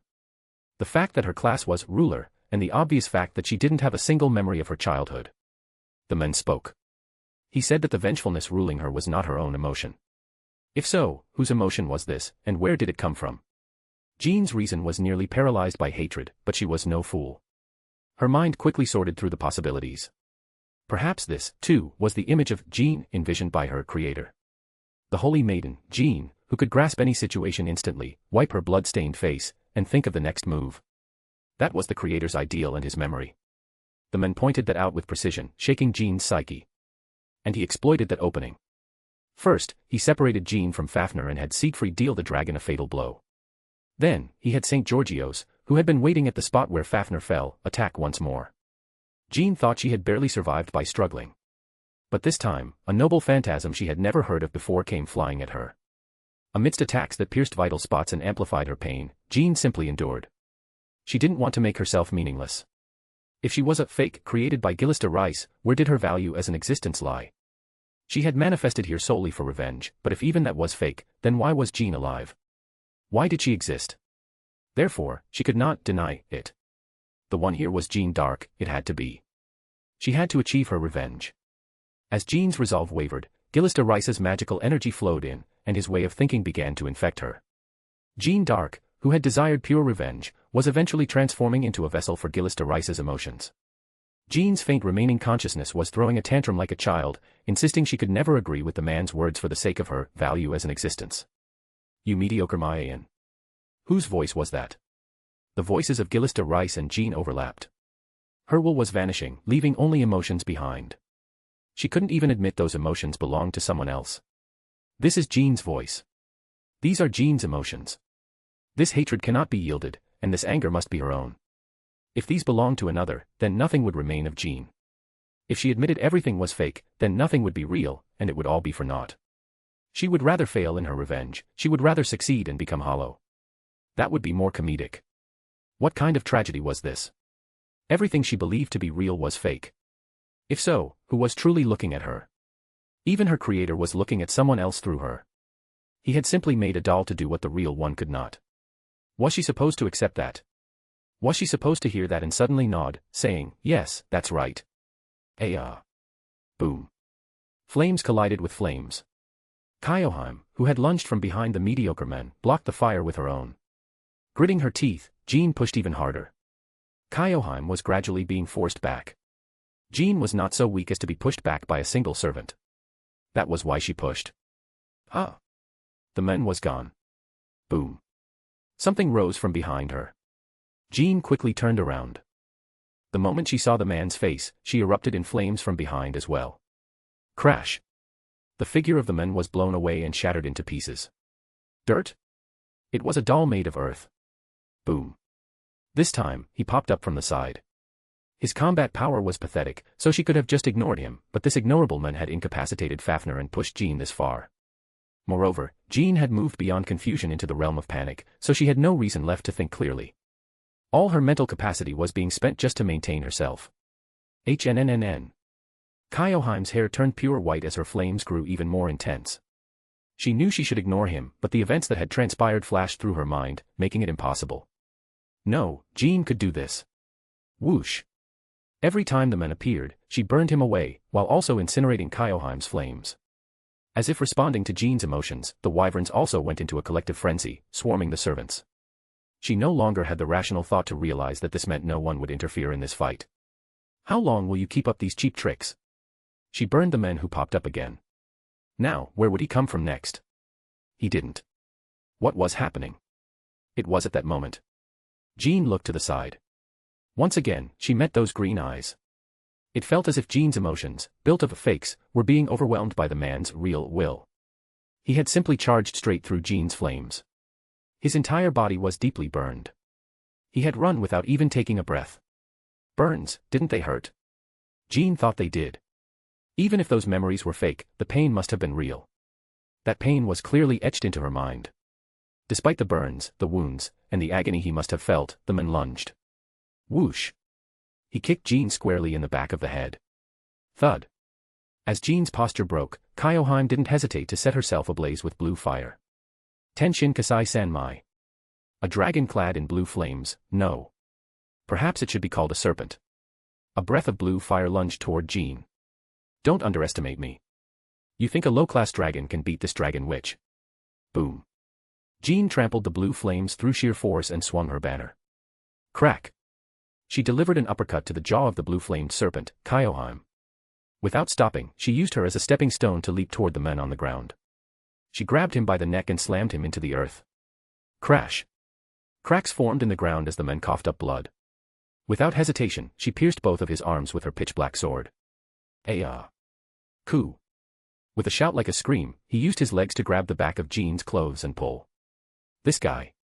He still intends to fight. Rumble. The ground rose up, freeing his arms from where they were pinned by the black sword. The man placed both arms on the ground. Thump. Thump. Thump. The ground moved rapidly, lunging toward Jean. But it was useless. It was an attack that didn't hold a shred of mystery. She could have just pushed it aside physically, but it was meaningless if it didn't hit. However, she found herself feeling strangely averse to the act of dodging. Smash. Smash. Smash. She shattered every rock the man transmuted and approached him again. Her next task was clear. Starting with those troublesome legs. As she swung her banner at his legs, the man jumped upward. It was as if he had anticipated she would target his legs from the start. This was what people meant when they said someone had an uncanny intuition. But even so, there was an overwhelming difference in physical ability. Crack. She punched his arm. The sound of a bone snapping echoed. At the same time, she gripped the broken arm tightly. Without pausing, she drove her knee into his abdomen. Gah. The man vomited blood and went limp like a sack of grain. But he didn't lose consciousness. He gritted his teeth, and though his eyes were rolling back, he forced himself to stay conscious. Even though his vision must have been failing him by now. Now then, why is that great, real of yours losing to a fake like me? Come on, show some spirit. Was your real something so meaningless that it would vanish so pathetically? Then how is it any different from my fake? Why are you acting so high and mighty? Crunch. She gripped the broken arm even harder, and the skin began to tear. Tearing the arm off right then was an option. The man swung a fist, but Jean didn't bother dodging and took the hit. Thud. It landed on her face, but there was no impact. No matter what tricks he used, no matter how hard he tried, no matter how much he struggled, no matter how much effort he put in, no matter how diligently he moved, this was reality. Even without taking a defensive stance, the man's attacks didn't hurt or even itch. Just as she was about to deliver a biting insult, the man's hand didn't stop. He reached out and pressed down hard on Jean's eyes. How? How unsightly. Jean recoiled, clutching her eyes. There wasn't any real damage, but the natural aversion any living being has to someone touching their eyes made her back away. TSK. As Jean tried to close in again, the half-dead man laughed. His eyes were still full of life, it was impossible to tell what it would take to kill him. Did the real Jeanne d'Arc have eyes like that when she was burned at the stake? He made her feel a will so strong it forced such thoughts upon her. It was a will that the fake Jeanne d'Arc could never possess. Do I look like some grand hero to you? How could I win if I cared about that crap? You saw it, didn't you? Even with a punch thrown with everything I have, I can't even give you a scratch, let alone pain. Even if I crush your eyes, which should be a vital spot, it's just an annoyance. There's such a massive gap. That's how weak I am. What do you expect to achieve by shouting about your own weakness so proudly? I'm going to beat you. Even though he was covered in blood, even though his limbs could barely move, he was smiling. She hated it more than anything. The moment she scowled, whoosh. Someone grabbed Jean tightly by the neck from behind. What? She looked back to see a bleeding Kyoheim approaching, her red eyes glowing. This woman. Whoosh. Blue flames instantly enveloped Jean's entire body. Gasp. Even the act of breathing made her feel as if her internal organs were being incinerated. Master. Kyoheim screamed. The man lunged forward, holding something like a dagger. She had no memory of it, but she had the information. It was the blade that had retired the berserk archer, Atalanta. That was dangerous.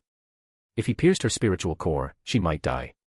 Realizing this, Jean tried to throw Kyoheim off. But she clung on and wouldn't budge. The hands gripping Jean's neck held a tenacity that reached the level of madness, a refusal to ever let go. Kyoheim's slit, reptilian eyes made her feel something chillingly powerful. I will not let go. I will never let go. Let go. I said let go. Let go. You sick woman. Kyoheim was also burning from Jean's flames, but she didn't seem to care and wouldn't release her grip. At this rate. Grit. Jean clenched her teeth so hard they nearly shattered. I won't die, I won't die, I won't die. She would never lose to something real.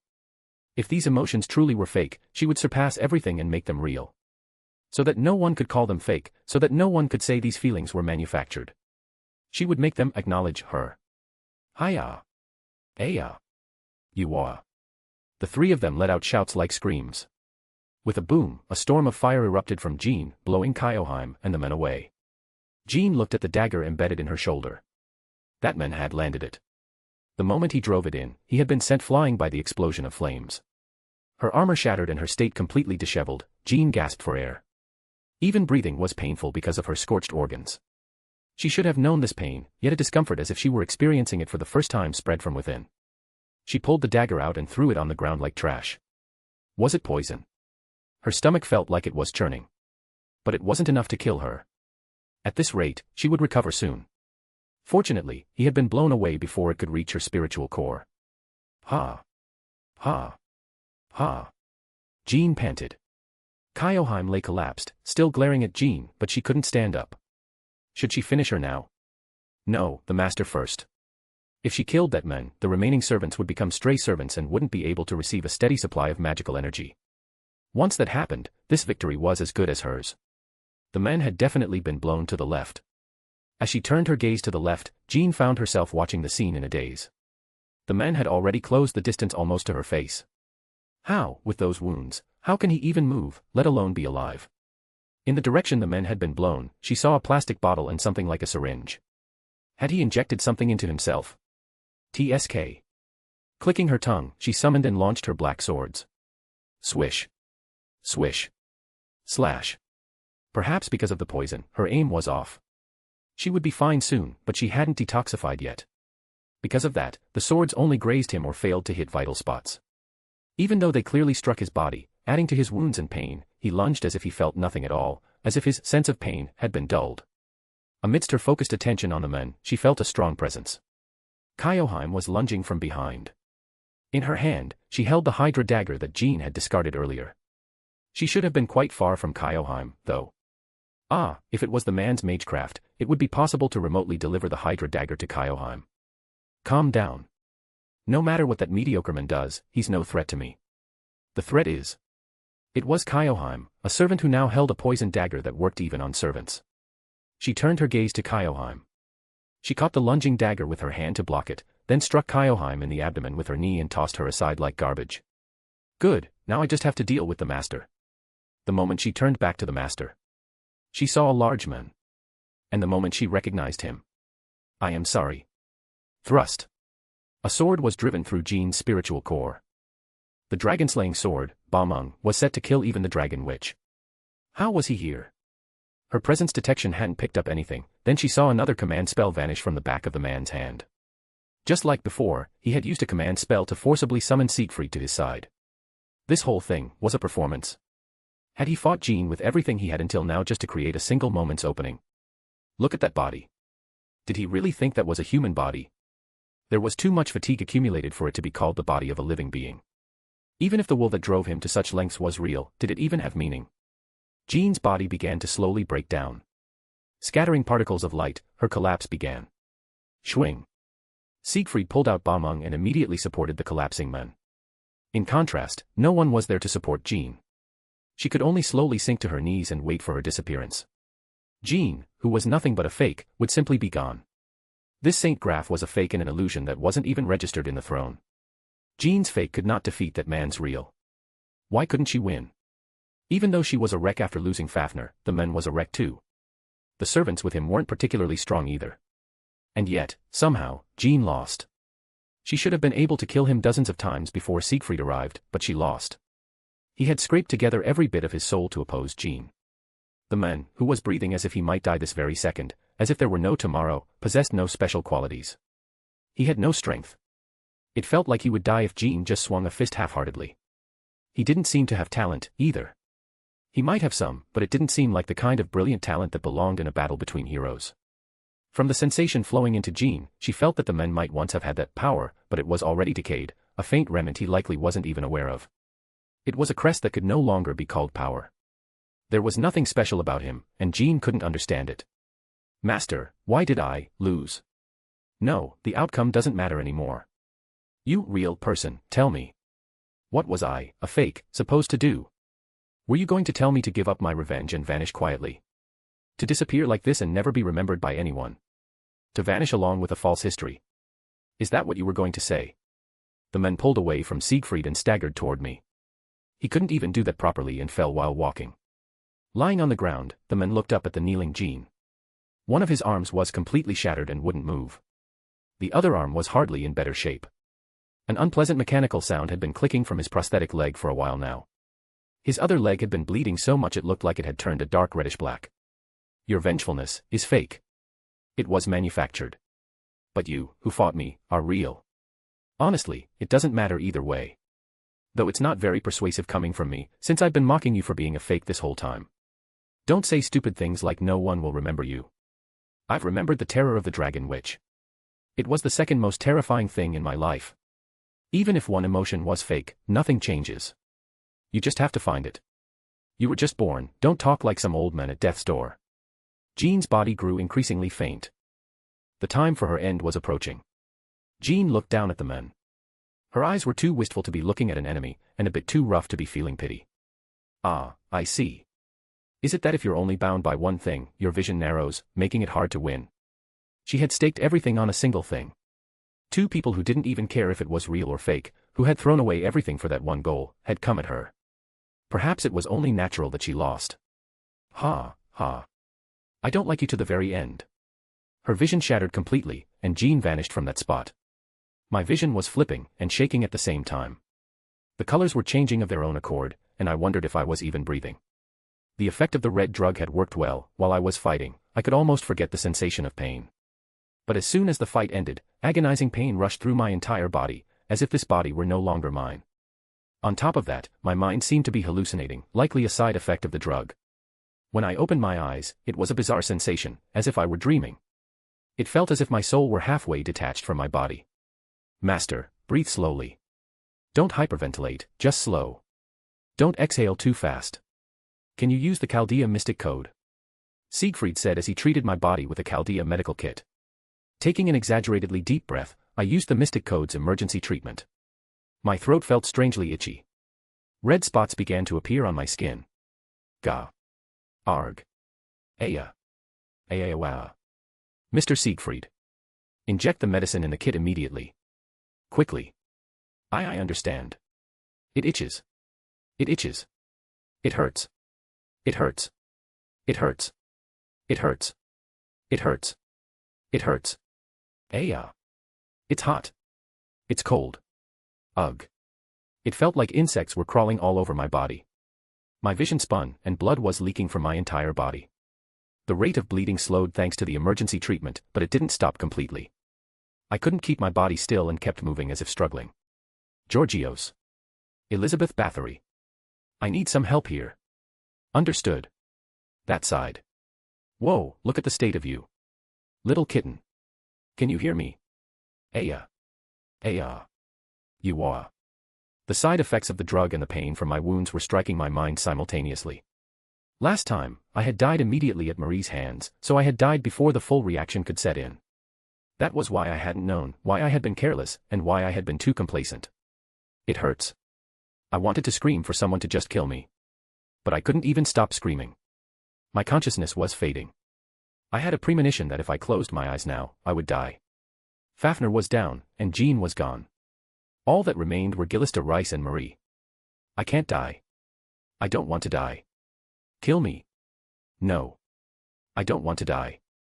I don't want to die. I gritted my teeth. Crack, the sound of a tooth breaking echoed. I gripped my palms so hard my nails drew blood, trying to maintain my consciousness somehow. I was using a lesser pain to endure the greater pain. This stopgap method would soon reach its limit. Am I going to die like this? Die again? No, I. Just as something was about to snap, it felt as if someone placed a hand on my head. For a moment, I thought I smelled the scent of flower petals. It can't be helped, this is the first and last time. Along with a faintly heard voice, the tension in my body slowly began to fade. And my vision, which had been fading into darkness, returned. Master. Kyoheim lunged at me, weeping. She also had severe burns and was in poor condition. It's the same as before. You're crying over me as I lie here. It felt strange to have someone who said they liked me crying over my face. Hey. You idiot. D-Director. Taking a whole bottle of narcotic drugs meant for emergency awakening and using it just like that. Have you gone completely insane? Your heart stopped for a moment. Seriously, are you in your right mind? I didn't die. My arms and legs were still a mess. I didn't feel great, but I was stable. At least it was 1,000 times better than that sickening sensation of death. Boom. At that moment, something fell from the sky. It was Jean, the original saint, Jean d'Arc. Covered in blood, she barely managed to push herself up and spoke. Master, any more than this is impossible. Boom. Following Jean, someone else appeared. Of course, since Jean Alter had vanished, the Holy Grail's resources now belonged entirely to Gillista Rice. Naturally, since he was suddenly using magical energy recklessly, even Jean would find it hard to endure. Especially with all the demerits stacked against her. In fact, it was impressive that she had held out against Gillista Rice alone until now. It seemed Bathory, who had been fighting with her, had been sent to me. Looking up, I saw Marie descending slowly, also somewhat injured. Fortunately, no one has been desummoned yet. Gillista Rice slowly raised his head. His bloodshot eyes, looking as if they might weep tears of blood, glared at me. The magical energy flowing out was incredibly unpleasant. It was even more unpleasant than the blackened King of Knights. The color, a deep black that felt chillingly opaque as if nothing could be seen through it, was ominous. This is the first time I have been so completely ruled by a single emotion. His voice was terrifying because of how calm it was. I will kill you, mediocre man. I won't let you. Led by Siegfried, Georgios and Bathory stepped forward and took their stances alongside Jean. Marie also moved further forward in the air, wary of Gilles de Rice. Gilles de Rice, who had opened his book, didn't laugh, he just stared at me silently. What was he planning? Was he going to summon something with that book? Was he going to summon that giant octopus thing? As I waited tensely, a growl echoed from behind me, and a shadow fell over me. When I slowly turned around, the corpse of Fafnir was pushing itself up. What? A requiem for the Holy Maiden. He moved the corpse. It might be weaker than when it was alive, but it was more than enough to kill me. The fact that everyone had moved forward to guard against Gilles de Rice had backfired. I had barely come back to life, but my body wouldn't move. In the meantime, Fafnir tried to kill me without any will of its own. Since he was merely controlling a corpse, there was no will behind it. Rather, because it was dead, he could control what he couldn't while it was alive. The moment the shadow of death appeared, Kyoheim placed a hand on my cheek. That look in her eyes, that smile, was somehow familiar, and I was entranced. It was completely different, and there wasn't a single resemblance, and the direction that smile was meant to take was surely different, but I could understand that the meaning behind it was the same. In her final moment, like Amadeus, Kyoheim smiled and spoke. Please, take care of your precious self. Kyo. Before I could even call her name, Kyoheim lunged straight toward Fafnir. The moment she saw him, her heart moved. Kyoheim's heart throbbed. Kyoheim's love, the only one who could move it was Anshin. Therefore, that person is Anshin. That was what she thought. That was what she believed. She wasn't entirely unaware that this feeling was strange. She loved, and loved, and loved. She would do anything for the one she loved. She would convey her feelings somehow and be united with him. Because she forced that one-sided love upon him, Anshin fled. He even lied to get away from Kyoheim. She hated it so much, so much, so much, the betrayal was so sad, so painful, so agonizing, she hated him so much that she burned him to death. She followed him everywhere, her resentment piling up until she transformed into a dragon and incinerated Anshin. The blue flames burned forever, and the hatred of those flames eventually consumed Kyoheim herself, bringing her story to a close. She had no dragon blood, only the obsession for her dearly beloved remained in her heart. It didn't matter if he rejected her. She just had to make it so that he would have no choice but to accept her eventually. She just had to create a situation where he couldn't do without Kyoheim. If she failed this time, she would just try again next time.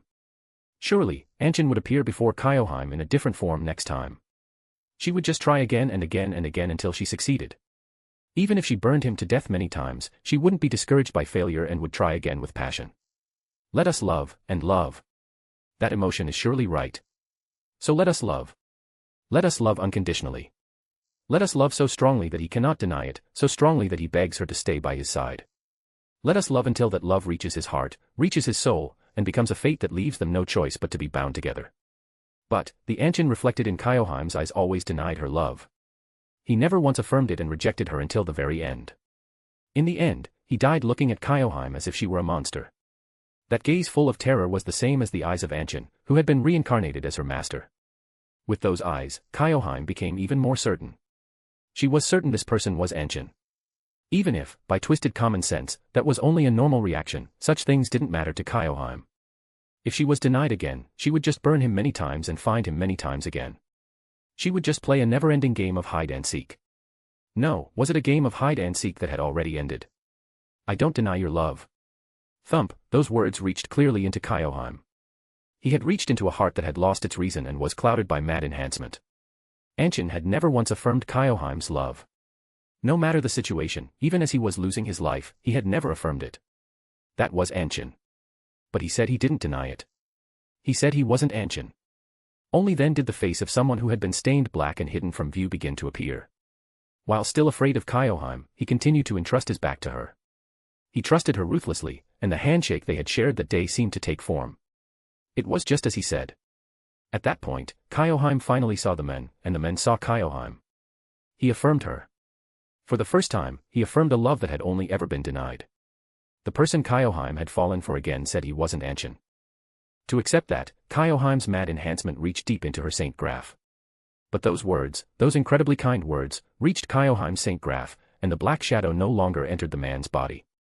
If he had told even a small lie at that time, Kyoheim might have burned him to death. But he didn't tell any lies, he spoke only the truth. That mouth, which told no lies, denied Kyoheim and, at the same time, affirmed her. He smiled and told her she did well, and entrusted his very life to Kyoheim. Without lying, while being afraid, he entrusted his back and his life to Kyoheim. He said he would think seriously about Kyoheim, that he would think about the future, and he didn't ignore Kyoheim's love. He didn't treat her like a fool. He was putting light into Kyoheim's empty eyes, which looked at others as strangers. The shadow soon vanished, and the light then completely illuminated the men. Ah, I see. That's it. I am in love, forever. It's a pity, I wanted to stay with you until the end. But I don't hesitate at all. You will go through many encounters from now on, and you will meet women so charming that someone like me would be nothing in comparison.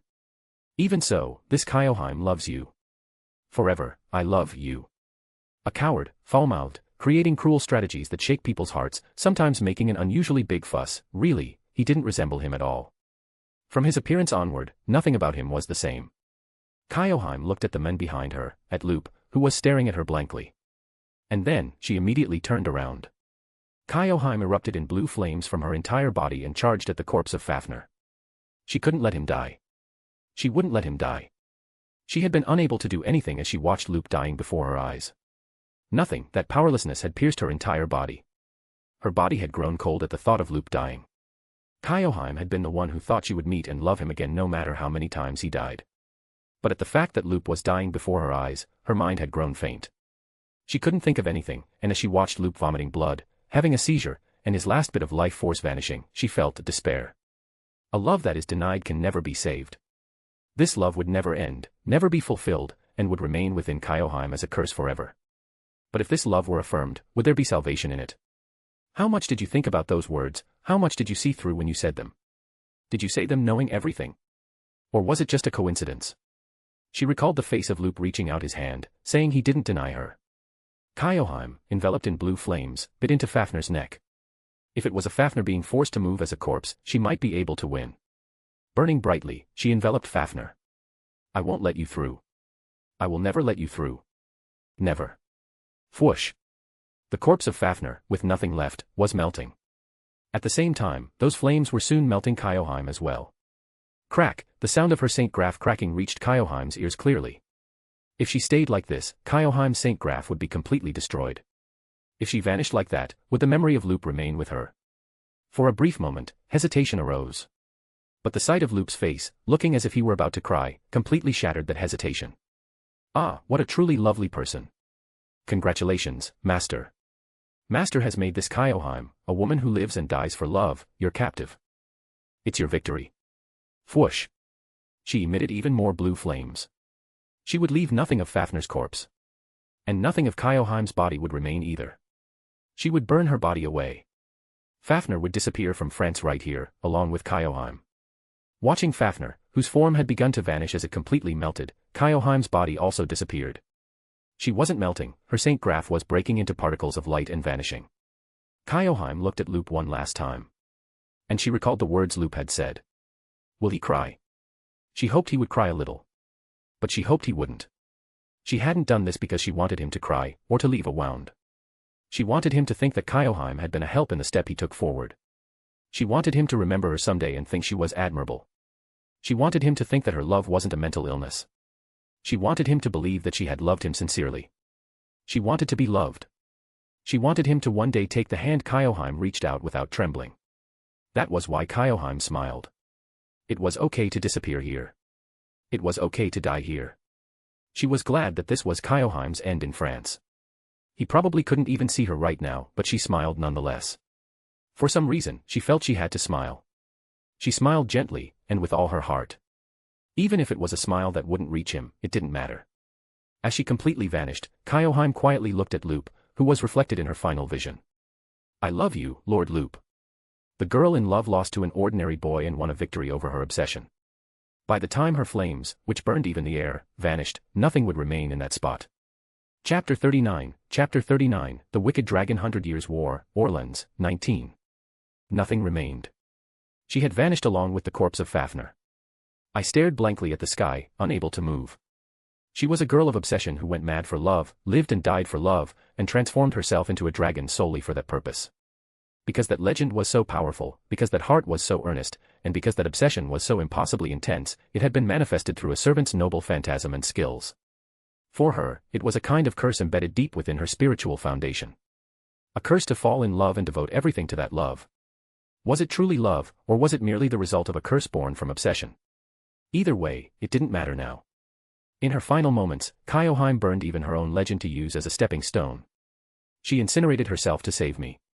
She must have wanted to stay by my side forever, but since even her spiritual core had been completely consumed, I wondered if she would even remember me if she were summoned again in Chaldea. She must have considered that possibility.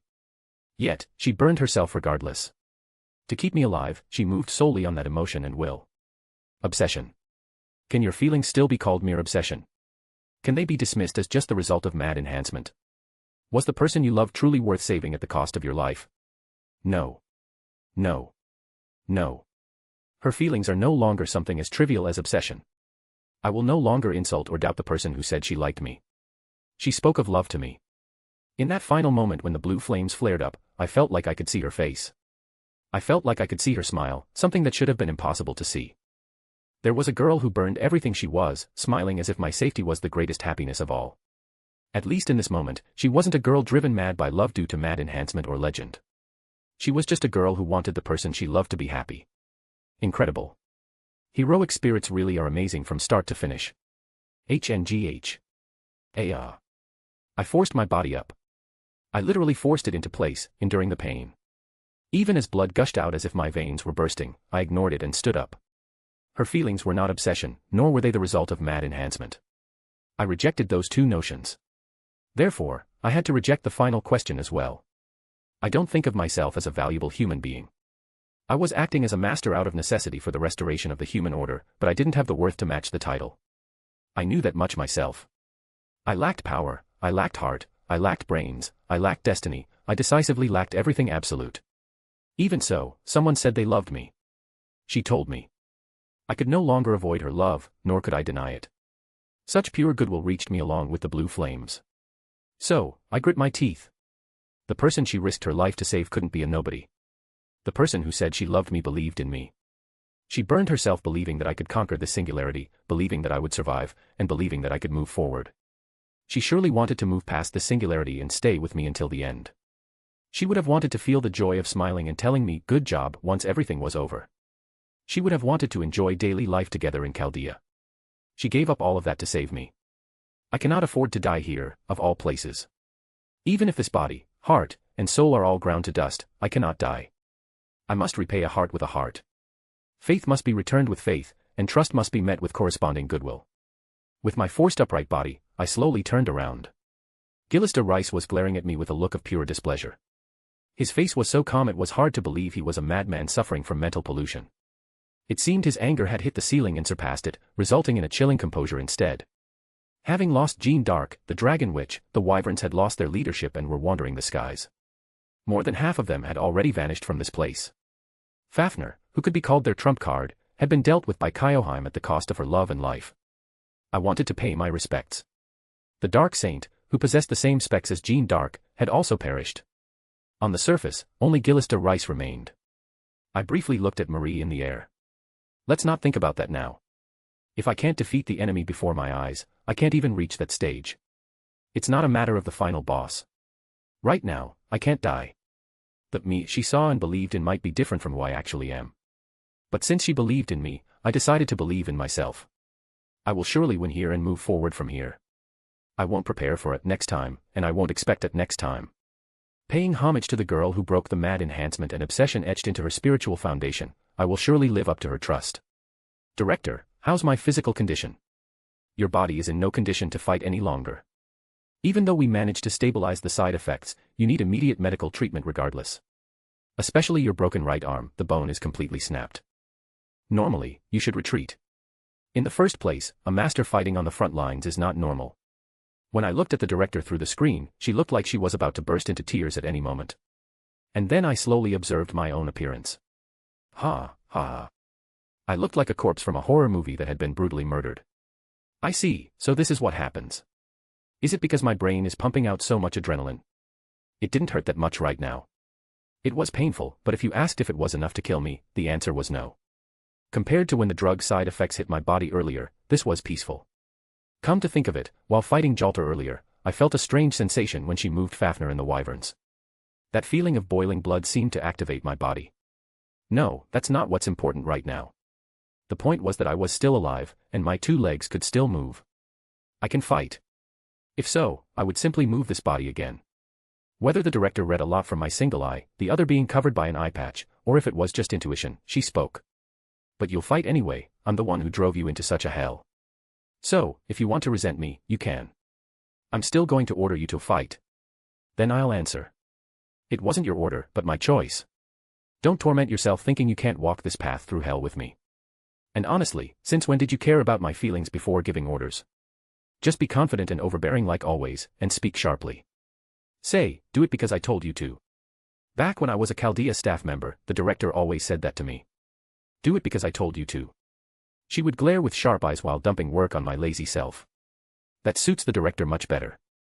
That face that looks like it's about to cry out of unnecessary guilt doesn't suit her at all. The person I respected didn't make a face like that. Even if she felt that way inside, she wasn't someone who showed it in the heat of battle. She was someone who would force strength into her eyes and fulfill her duty, even if she was regarded as a villain. Even if that backfired sometimes, she had to be that way right now. The director closed her eyes for a moment, then opened them again. Ah, those are the eyes of the director I know. Yes, she just needs to speak with a cruel level of composure. I'll listen to her warm words after I return. I moved forward, staggering. Gillis de Rice did nothing, as if waiting for me to step up. It wasn't because the servants were on guard, he was just quietly waiting for me to act. He seemed to want to voice his resentment toward me for making Jalter disappear, but in reality, Kyoheim and Siegfried did all the damage. I don't know why he's resenting me. Well, since I took their side, I suppose it's understandable from Gillis's perspective. I had no reason to listen to it, but I slowly stepped forward, stood behind Jean, and spoke. Waiting for me. I didn't know you were such a sweet guy. Even if I am a fallen existence, I was once a man who fought across battlefields. In that sense, I pay my respects to you. Mediocre man. Then call me by my name for once. Even if it's a fact, being called that repeatedly stings a bit, you know. Gillis de Rice was in a state of calm that was hard to believe for someone with mental pollution. Did his crazed mind do a 180 and become composed because of his rage? Should I view it as similar to the logic that extremes meet? It's common even for normal people to calm down when they get too angry. Gillis spread both his hands and spoke. You are weak. You absolutely lack inherent power. You are weak. You absolutely lack innate intelligence. You are weak. You absolutely lack innate luck. Because I have fought on battlefields, I could understand at a glance that there is nothing special about you. I will acknowledge your grit and strangely quick judgment, but to call those special, the path ahead of you is far too treacherous. Quick judgment, huh? It's just the effect of preparation, so he was basically backhandedly insulting me by saying all I have is grit. Of course, Gillis didn't know about my regression, but I couldn't help but hear it that way. I don't think I'm completely without talent. I was average. I had enough talent to learn magecraft, and I was born with the sense to utilize it. As for luck, well, it can't be helped. I've died quite a bit to get here. If you include Fuyuki, it's even more. I was stumbling through trials that Fujimaru Ritsuka passed without dying once, dying over and over again to move forward. Despite being someone with less talent than him, someone who could do nothing. Surely that's because I'm not the chosen one. It might be because I'm just a human who happened to be in this spot by chance. Though you had the help of servants, you used that body like a tool. Burning, tearing, breaking, shattering, with unspeakable damage accumulating in that body, you used every means to stand up again and again. As a result, you pierced through a wretched wind rate and reached me.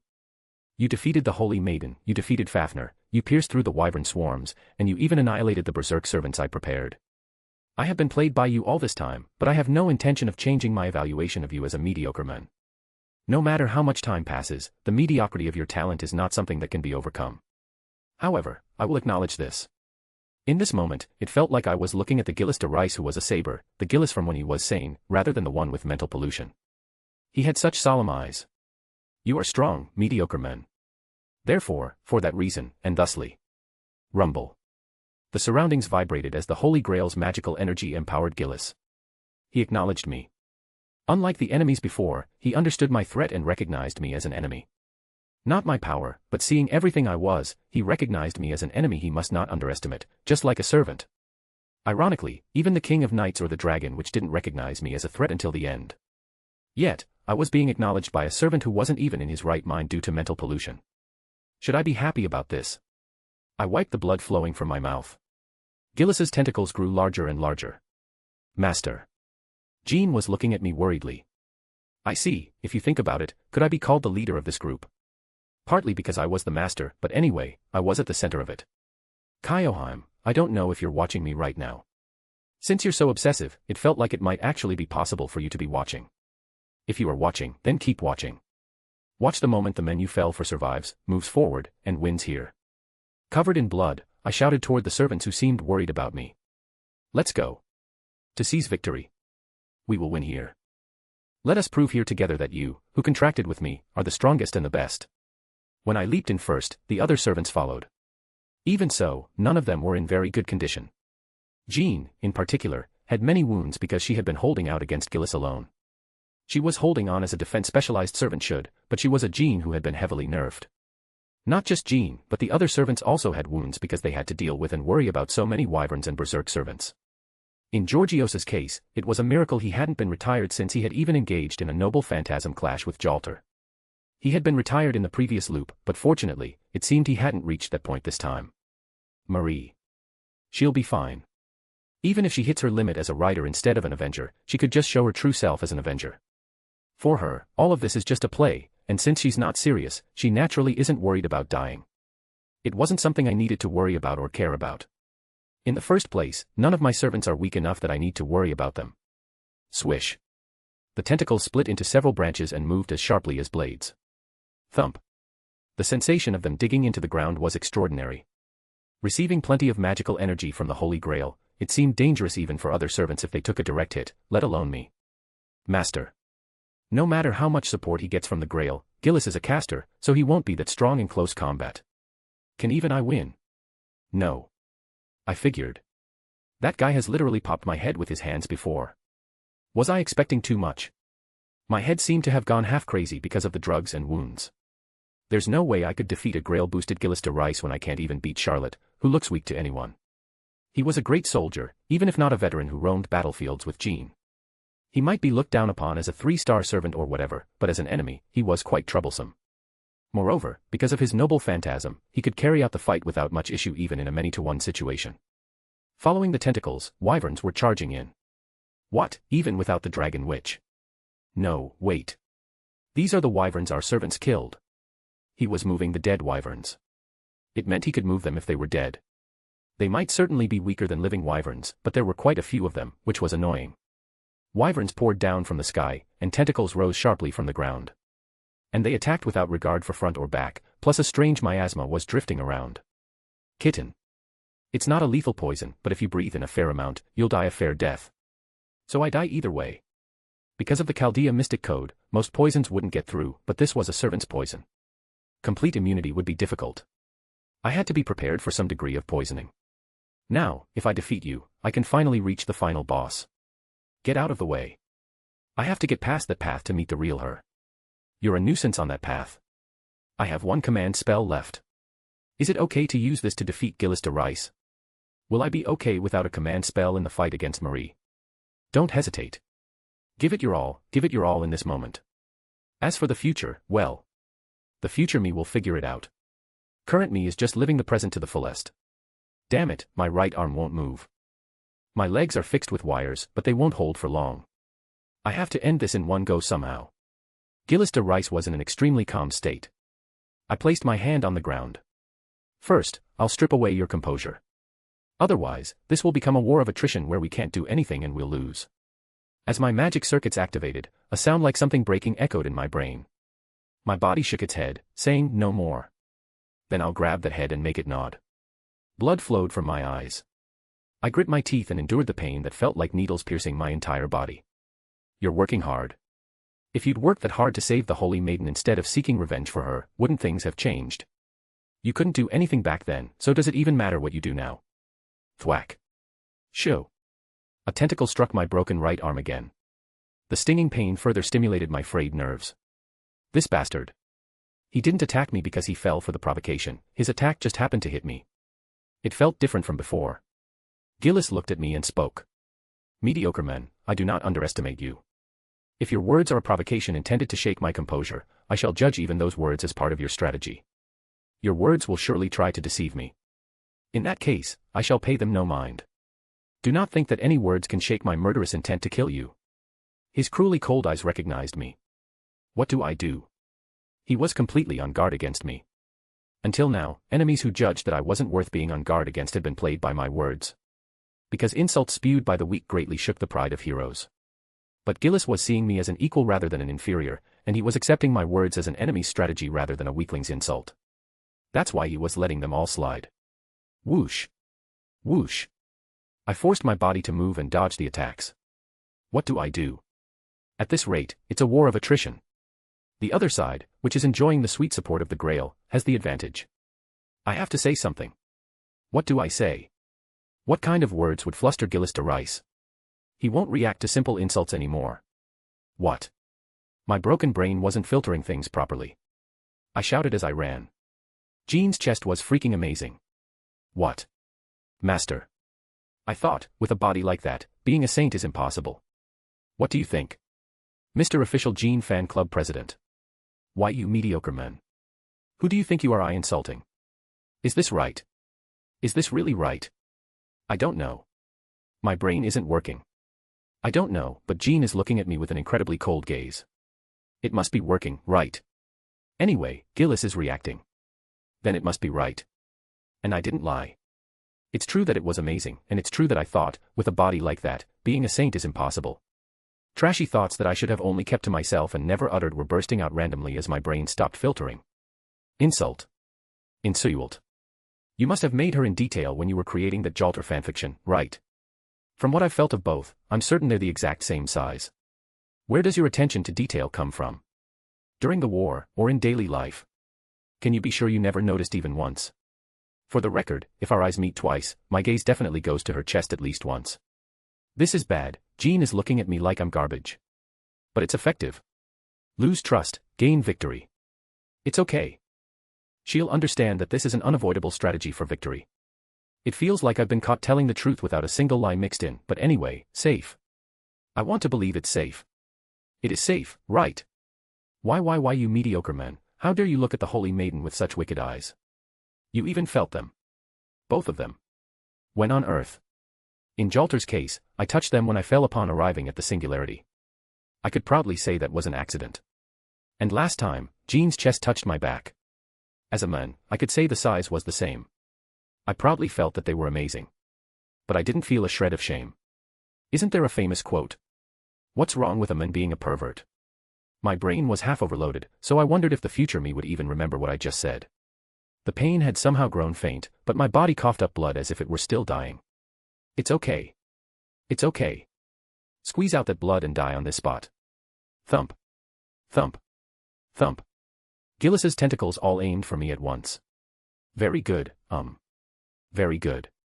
Zip. I shot a wire toward the sky. I trust you'll catch it. I didn't even look up, but I trust you'll move quickly and catch it. Marie. Goddess Marie. Please. Snap, someone caught the wire and pulled it. Oh, I went up and landed on Marie's crystal horse. Marie smiled and spoke. If Amadeus were alive, he would have burst into laughter right here. I didn't intend to be funny at all, but well. That would have been a good atmosphere in its own way. Good, now he's aiming for me with everything. The other servants need to work hard and charge. But Jean's gaze is really stinging. It seems like she won't come to Chaldea for me.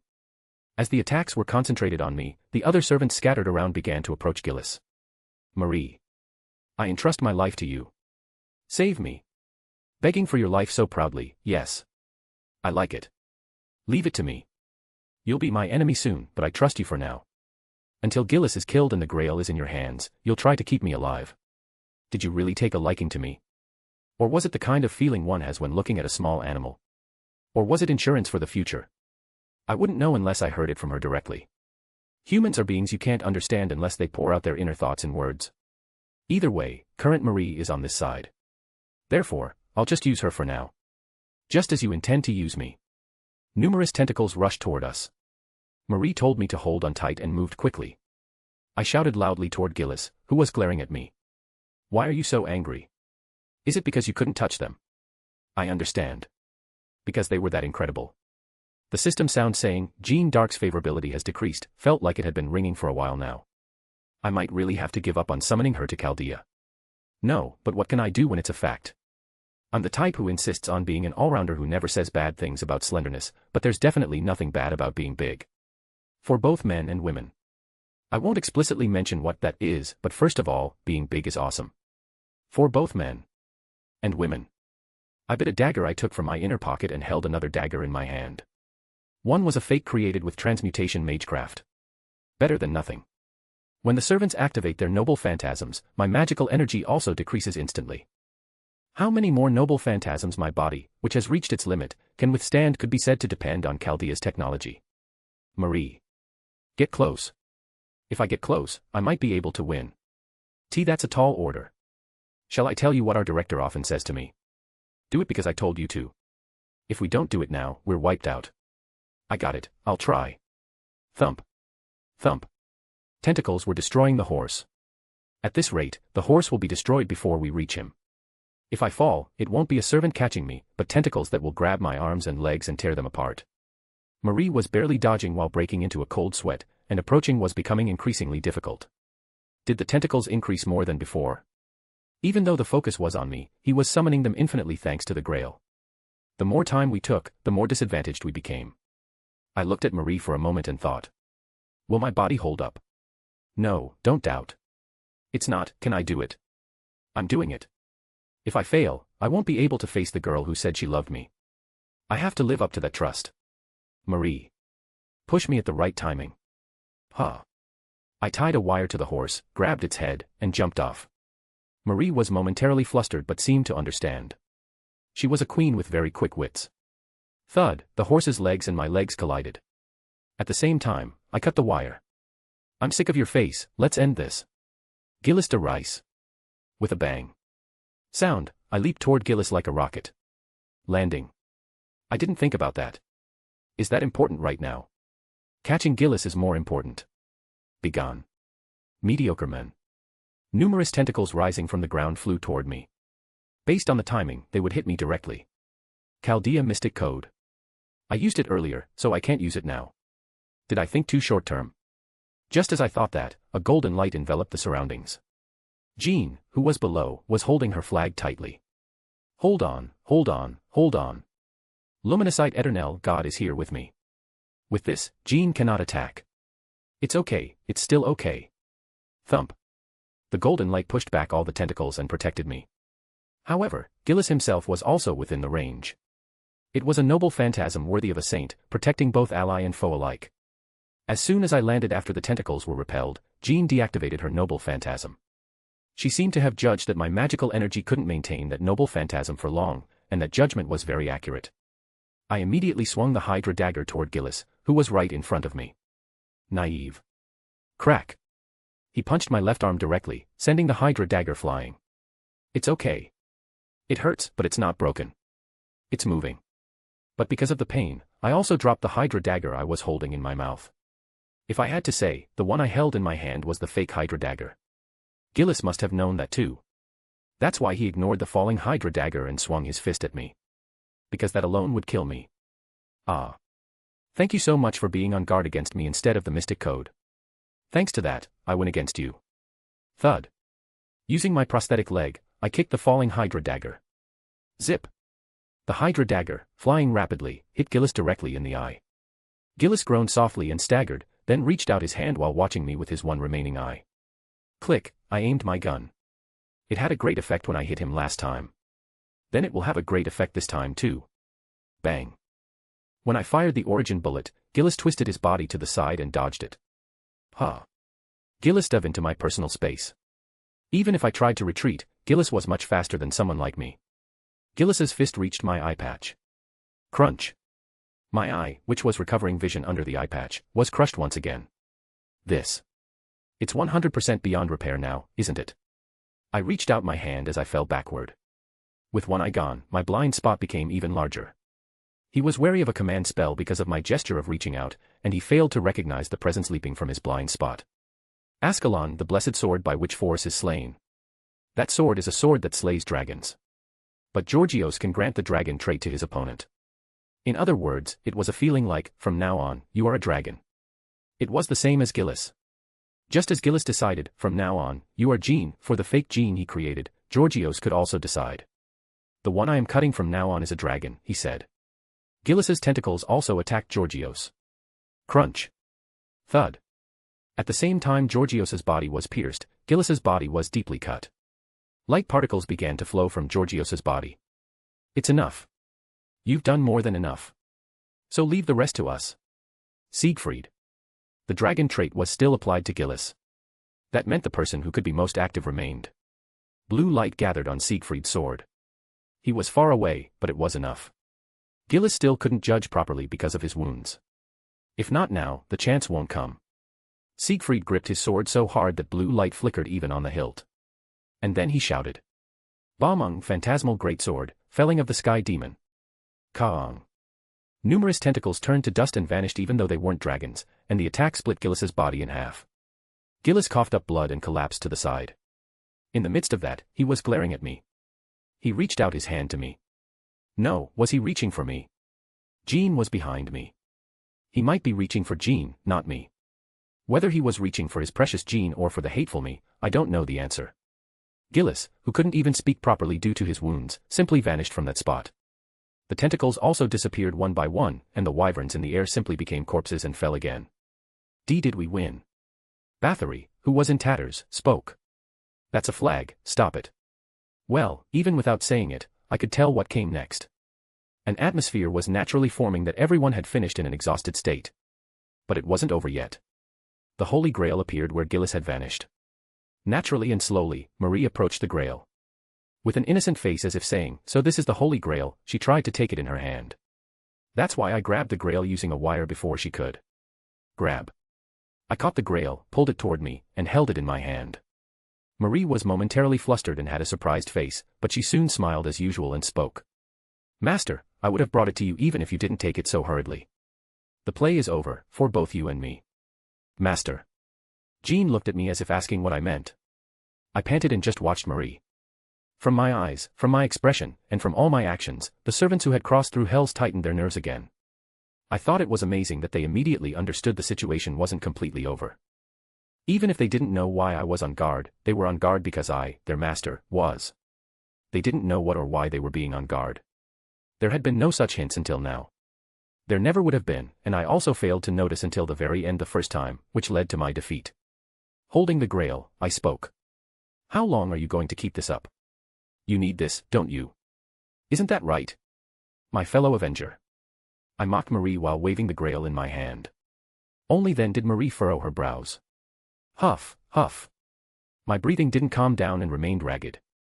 I couldn't see Marie clearly. One eye was crushed again, and the other eye was blurry, perhaps because my consciousness was hazy. But I could at least see her position. That was enough for me right now.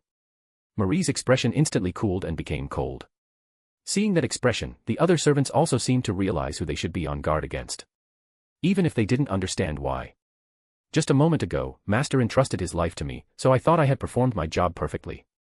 Marie, realizing she had already been caught, said so.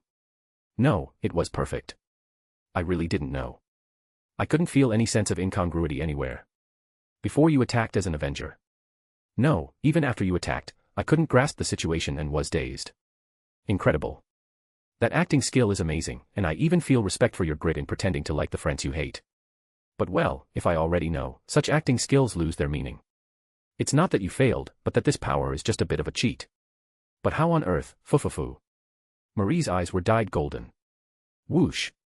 A black vortex blew around Marie, altering her appearance.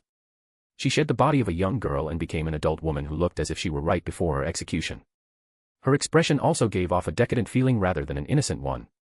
The smile that had been on her face like a passive trait vanished, and only a cold, indifferent expression remained. Looking at me with golden eyes, the symbol of an altar, Marie spoke. How? No, since when did you know? Master. A sweet lie or a bitter lie, which one should I answer with? Foo, both are lies, aren't they? It's a pity. If possible, I wanted to stay with Master until the end. Since you've already noticed, it can't be helped. It can't be helped. But I'll ask one last thing. The Holy Grail, do you have any intention of handing it over? If you hand it over, I will stay with Master. If you cooperate in staining this France with blood, I will remain your servant just like before, no, even more than before. How about it? Sometimes it's necessary to stop instead of moving forward. Marie was telling me to stay in this France. She was telling me not to do things like restoring the human order, but to destroy France with her and live upon its ruins. It wasn't something that even needed consideration. I looked at Marie quietly and spoke. I'll ask the opposite. What would you think if I asked, why don't you just give up and end it here? Marie looked at me with wide eyes for a moment. And then she laughed, foo-foo. Her alluring face was hard to believe was the same Marie from just a moment ago. Numerous blades appeared in the air. They were angular like guillotine blades, in the shape of a cutter blade, looking as if they were made to cleanly sever a neck using the principle of an inclined plane. Ironically, her weapons seemed to be the blades that had ended her life. Marie laughed for a moment after hearing my question, then said with her golden eyes shining. Yes, that was a foolish question. Incredible, Master. Truly surprising. So let's bring this to an end. We both can't give up, and we both can't back down. Marie aimed numerous blades. Now, which way will the end of this singularity run? Let's have a showdown, Master. Wagering our unyielding hearts. Chapter 40, The Wicked Dragon 100 Years War, Orleans, 20. Avenger, Marie Antoinette. The reason she could manifest as a writer was simple. Among her skills was, innocent monster, mutation, which allowed her to transform anything about herself. Class, skills, as long as she had the aptitude, she could alter her own nature to obtain them. The same applied to her appearance, by using it, she could return to her pure, childhood self. That skill, innocent monster, mutation, could be called the very embodiment of the public's evaluation of Marie Antoinette. Some call her a wicked woman, some call her a saint, and others say she was merely an ordinary girl. People of the future use all sorts of evidence and their own logic to distort Marie Antoinette. Perhaps saying they transform her is more appropriate. The perspectives through which she is viewed are diverse, and the impressions people hold of her are equally varied. The notion that her image has improved compared to the past actually served to make her skill even stronger. The innocent monster skill, which would have been ordinary otherwise, manifested its effects with even greater intensity. Was she truly a good person, or a bad one? Or was she just an ordinary person? It was truly a pity that even the Marie standing here could not say for certain. Perhaps her heart would have been more at ease if she could have settled on one side and acted accordingly. If you're going to take everything from someone, you must be prepared to have everything taken from you as well. Yes, just like the men before her eyes. Marie slowly looked at the men, Rudolph Hawkeye. Loop always gave his all. He did his best to shake his opponent. He moved in a way that made it impossible for others not to notice him. Insults, accusations, sarcasm, none of it was pleasant in any sense. He used any means necessary, disregarded his own body, and pursued only victory. She thought that posture was quite magnificent. Though her story of infiltrating as a spy was just a ruse, it was true that she had enjoyed her time with Loop. It was no lie that she wished for blessings upon the path he walked. Even knowing they would eventually clash, she had stayed by Loop's side. It was quite fun. But Marie was an avenger. And she was an avenger summoned in France. It was something she could not suppress, something she could not endure. If, just if, she had been summoned in a class other than avenger, their end might have been quite beautiful. But that was a story already finished. Their relationship of mutual exploitation, which was bound to collapse, was reaching its conclusion. If she was going to do it, she would be thorough. Loop's body was already dying. But Marie knew. She had watched him from the side. He knew how to use his weak body. If he was weak, he used that weakness. If he was in pain, he used that pain. If he was pushed back, he used that momentum. Loop utilized everything around him. His talent as a magus might not be exceptional, but she wondered if his talent for combat sense was actually superior. Since Marie was not a special martial artist or a master of refined techniques, she couldn't say for sure, but the fact that he had successfully cleared one singularity and was on the verge of clearing a second meant he had at least one special quality that no one else knew about. And even without those achievements, from Marie's perspective, the Loop she saw in France was someone who must never be underestimated. If he lacked power, he broke his body to fill the gap. If he lacked knowledge, he used any means to gather pieces of strategy. If he lacked luck, he endured and moved forward with sheer grit. It was a crude method, but he worked hard. If a writer had been here instead of an avenger, with what eyes would she have looked at Loop? She was just a little bit curious. Master is almost dead.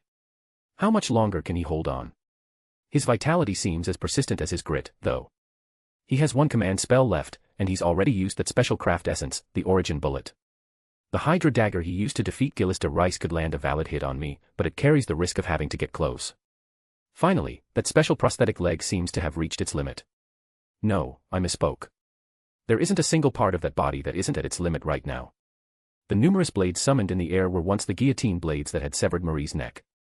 It was quite ironic and amusing that Marie, as an Avenger, used them as weapons. One might even describe it as pathetic. Curse of Guillotine, Curse the Broken Crown was a noble phantasm held by Marie as an Avenger. It was perhaps the opposite of the writer Marie's noble phantasm, Guillotine Breaker, Glory to the Lily Crown. Still, since their roots were the same, even these blades were made of glass. Unlike writer Marie's noble phantasm, which was transparent with a slight blue tint, this one was characterized by a murky, dark purple hue. In a truly tragic twist, the Marie who did not seek revenge held the intent to destroy the object that had cut her throat. In contrast, Avenger Marie actively used it as a weapon. It was fitting for an Avenger who had lost all sense of restraint. It's true I might be at a slight disadvantage. No matter how much I can generate magical energy on my own, the presence of the Holy Grail makes a huge difference. Failing to secure the Grail was a painful mistake. But, even so. Boom. The blades floating in the air flew in all directions. That's no reason to back down. I've come this far. I've finally come this far. I won't give up. I will never give up. I am the one who will destroy this France. I won't yield to anyone else. There is no one more suited to destroying France than me. I will be the one to break it. I won't let anyone else do it. It was an obsession with revenge similar to Kyoheim's obsession with love. Hatred is born because there was once affection. In that sense, Marie loved France. The feelings for France that the writer spoke of were not entirely false. However, there was also a clearly existing emotion burning inside her that surpassed that. Smiling on the outside, pretending it wasn't there, denying it, labeling it as evil, resigning herself to it as inevitable. If she had been summoned in a singularity other than France, things might have turned out differently. Even as an alter, Marie might have become an enemy, but in another place, she might have stayed by his side as an ally until the end. But Marie was summoned in France. And of all things, she was summoned as an Avenger. She felt destiny, she held a powerful fate in her heart. Master. You are my final trial. My final wall. With your life and blood. By ending your breath, I will dye this France crimson. So you were just putting on an act while saying, France Daisuke. How impressive. To resent the France that abandoned you, cursed you, and turned you into this, while acting like that on the outside. No one could pull that off unless they had a serious masochistic streak. Isn't that right? Yes. Exactly. There is no humiliation greater than this. But I endured. Everything was for this moment. Seeking revenge with someone else. I can't allow that. I must be the protagonist. I must be the one to erase everything. The one to turn this France into hell must be none other than me. Marie Antoinette. I won't yield this role to anyone. You'd better be prepared, Master. Even as a wandering servant without the Holy Grail, my obsession reaches the heavens, reaches the human order, and reaches the throne. Don't think you can easily defeat the Marie Antoinette who stands here. The other servants began to move, seemingly having grasped the situation. Fortunately, they were all in tatters now. Amadeus had dropped out midway, and Kyoheim and Georgios had already retired during the final battle. There were 3 servants remaining, Jeanne d'Arc the ruler, Siegfried the saber, and finally, Elizabeth Bathory the lancer. But they were all bleeding and exhausted to their limits. All 3 had expressions that suggested they would depawn if even a single proper attack landed.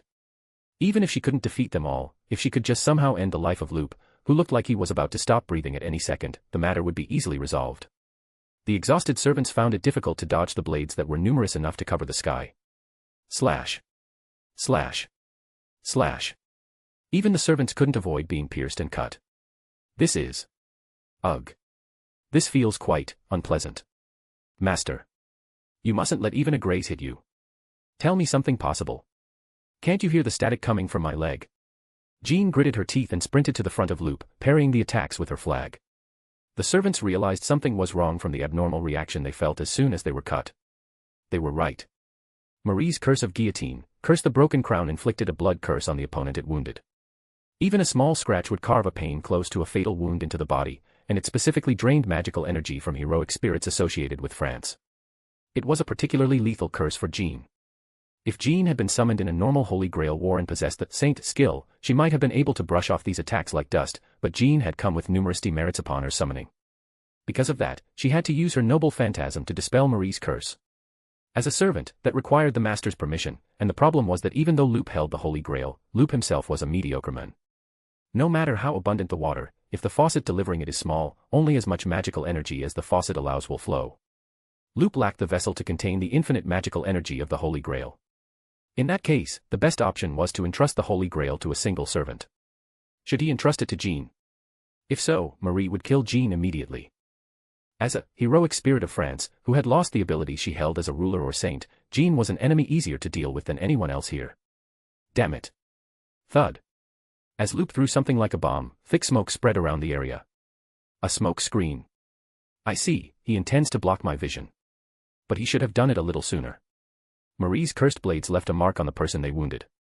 And Marie could track the location of anyone who had received the curse. She could tell where they were moving and even if they were still alive without having to see them.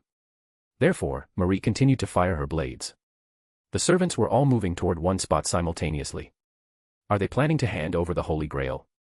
Jean or Bathory might be one thing, but if the Holy Grail passed to Siegfried and he awakened, it might be dangerous even for Marie. In that case, Marie fired all her attacks at Siegfried. Jean and Bathory would only be slightly troublesome even with the Grail. In contrast, if Siegfried obtained it, he could cut Marie in two. Therefore, she would finish him quickly. Once Siegfried was dealt with, the rest would collapse on their own. Whoosh, the sound of wind reached her. No way. Someone burst through the smoke of the smoke screen. Leaving her hand outstretched toward Siegfried, she stared blankly at the men who appeared before her. He wasn't holding the Holy Grail in his hand. Siegfried was still running. Then, had he passed the Grail to Jean or Bathory? And then charged in. Since Loop hadn't been hit by a blade, Marie couldn't pinpoint his location. As if he understood that, he had charged in rapidly. The Hydra dagger was gripped in his hand. That dagger is dangerous. Marie's blade parried the dagger. But at the same moment it was parried, Loop raised his hand. Snap.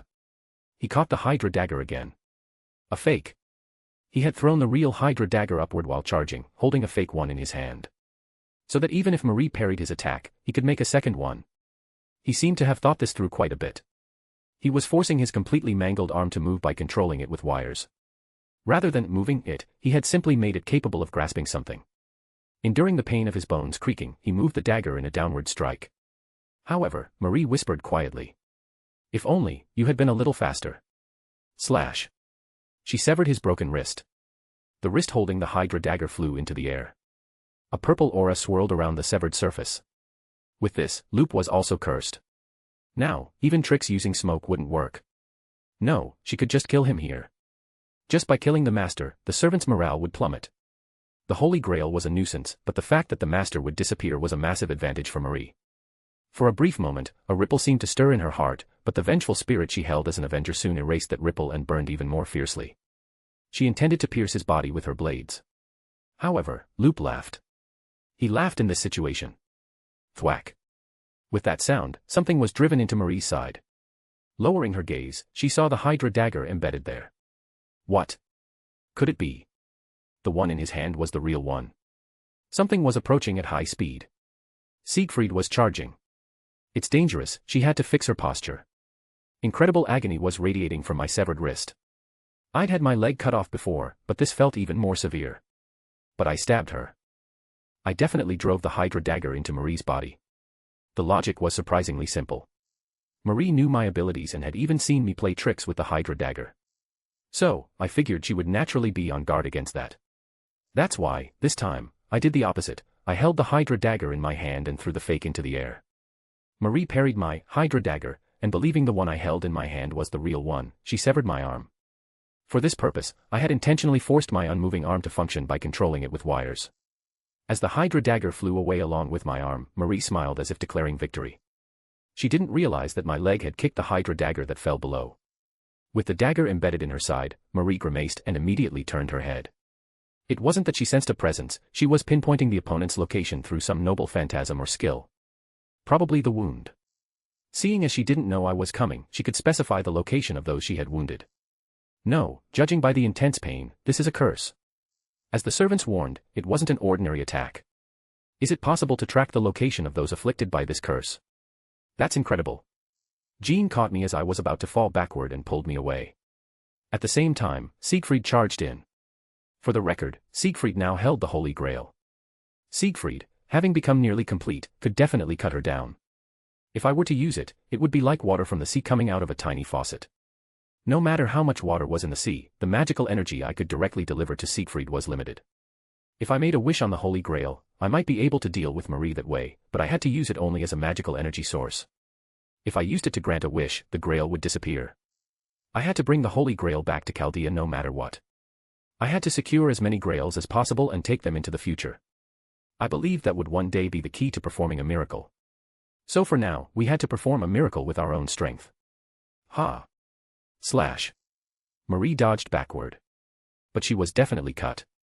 As blood flowed, Marie momentarily stumbled. No matter how much of an avenger she was, taking damage like that would take its toll. Without the Holy Grail, we could somehow win against Marie. Just as I thought that, Marie spread both her hands. What is she trying to do? I had nothing but a bad feeling. As Siegfried gripped his sword with both hands to deploy his noble phantasm, Marie whispered first. The time has come. With my fresh blood as a sacrifice, come forth. Rumble. The surrounding landscape began to distort. Could this be a barrier-type noble phantasm? A reality marble? Even if they weren't magi, if they were servants, there were cases where their own weapons, stories, or legends were sublimated into a form like a reality marble. Was that the case for Marie too? Another noble phantasm, besides the blades she held, was in her hands. The surrounding scenery turned pitch black, as if night had suddenly fallen.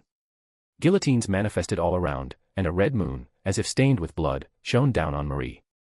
Blood Crystal Palace, eternal hatred made of blood.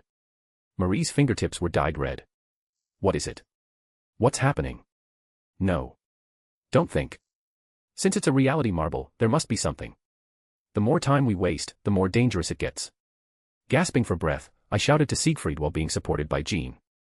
I order you with a command spell. Fire it. Siegfried. The third command spell glowed, strengthening Siegfried's body. Whatever that noble phantasm was, we just had to blow it all away. Siegfried took his stance, and light flickered from Bamung. But what is this? Marie didn't even think of dodging. Has she given up? What is it?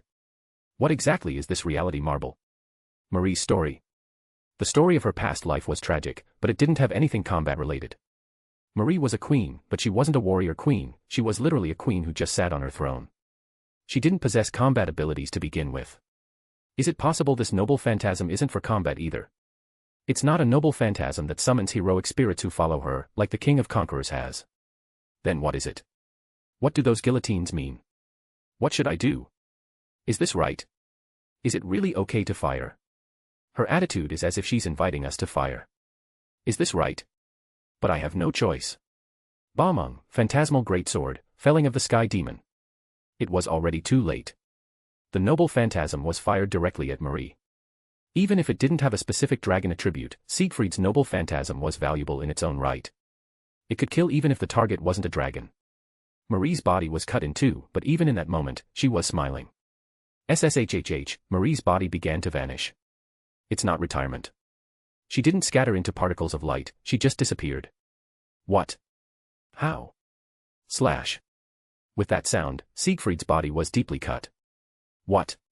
Siegfried. Cough, vomiting blood, Siegfried stumbled. Could it be a counter-noble phantasm?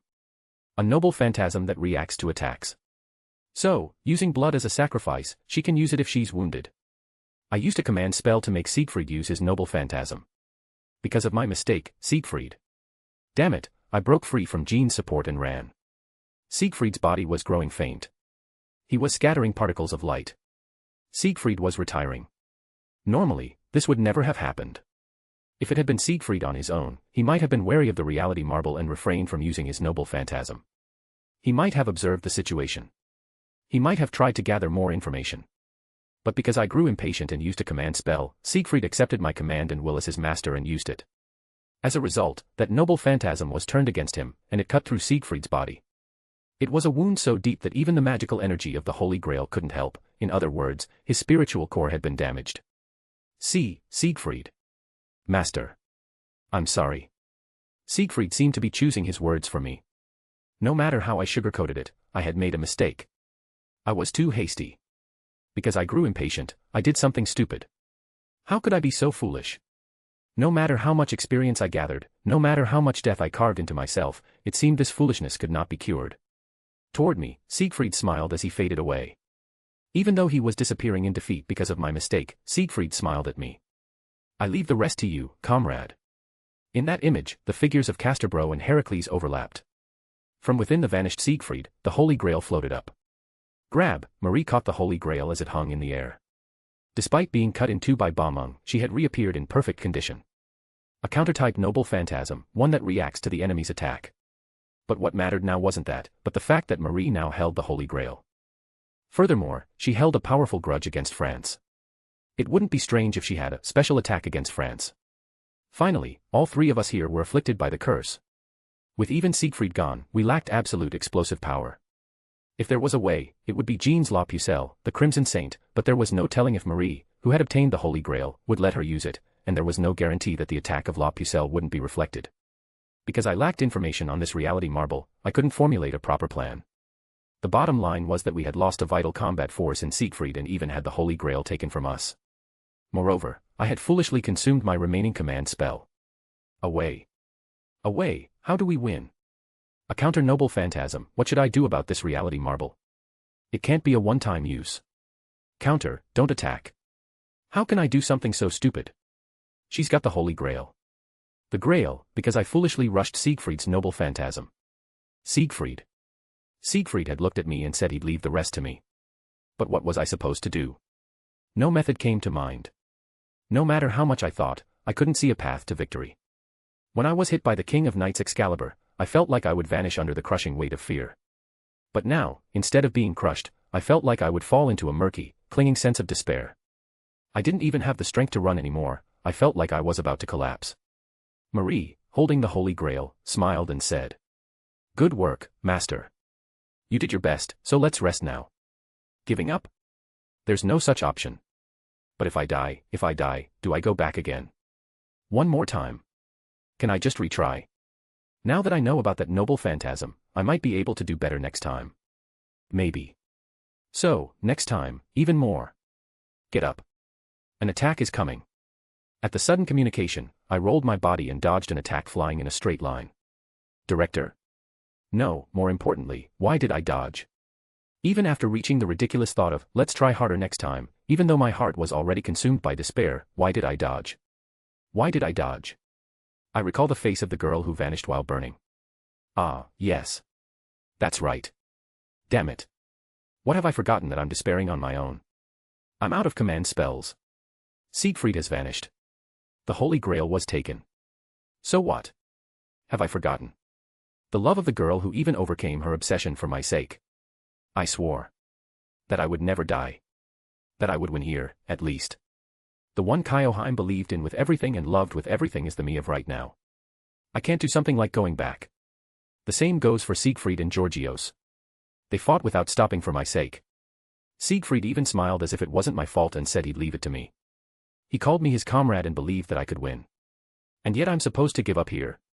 If I die and start over, will there be a better result?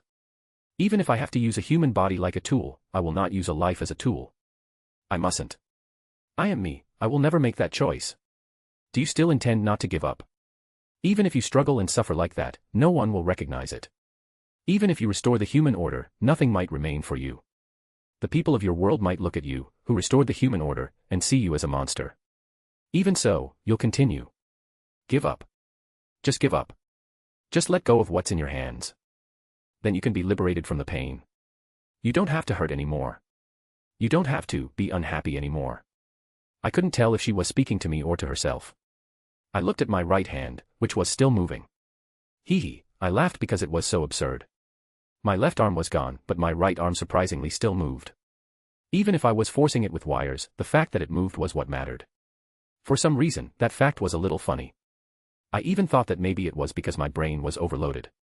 I stood tall and looked at Marie with my one remaining eye as I spoke. My eye can see, my arm can move, and I can still run. My body still has the light of life. Jean and Bathory are still here. Even if I've lost things, there's still something I can grasp with this small hand. More than anything. If I give up here, then why exactly did the other servants disappear? I will repay their trust. By defeating you. And I will stop you. Queen who loved and hated France. I'll stop you here. As an Avenger who hasn't been able to do anything yet, you'll retire here without staining those hands with anything. You're putting that mouth of yours to very good use, Master. I don't know why she still calls me Master. Even though the magical path has already been severed. Is it sarcasm, or is there some lingering affection, or maybe she just likes the sound of it? Whatever it was, it didn't matter. The problem was what to do now. No matter how much I thought, I couldn't figure out the true nature of Marie's noble phantasm. If it reacted to attacks, it was dangerous for us to attack. But was there a way to defeat her without attacking? Moreover, she has the Holy Grail. No matter how I looked at it, it was a total wipeout, but I had no intention of giving up. Therefore, I clenched my fist again. Away. I don't know one, so what do I do? No matter how much I think, I can't see the answer. Wait, can you hear me? Director. There's a way. We're analyzing the Avengers reality marble from here. I'm not certain, but do you want to try? My brain has already finished its job and is taking a break. Is there a possibility? Extremely low. Then I have to take the challenge. It's not impossible, so if it's just low, there's no reason not to try. In fact, I was nothing but grateful. Right now, forget a method, it was all I could do just to hold onto my nearly broken will. I think I spoke grandly, but it was just a bluff. Despair was still eroding my insides. I was holding on by pretending to be strong and okay on the outside, but I felt like I'd break if I made one more mistake. That's why neither Jean nor Bathory must retire. Even if only to protect my own heart. I looked at Jean and Bathory standing on either side of me. Both were covered in wounds, and their condition probably wasn't great. Their wounds must be throbbing quite a bit because of Marie's blades. Not that I, with a severed arm, was one to talk.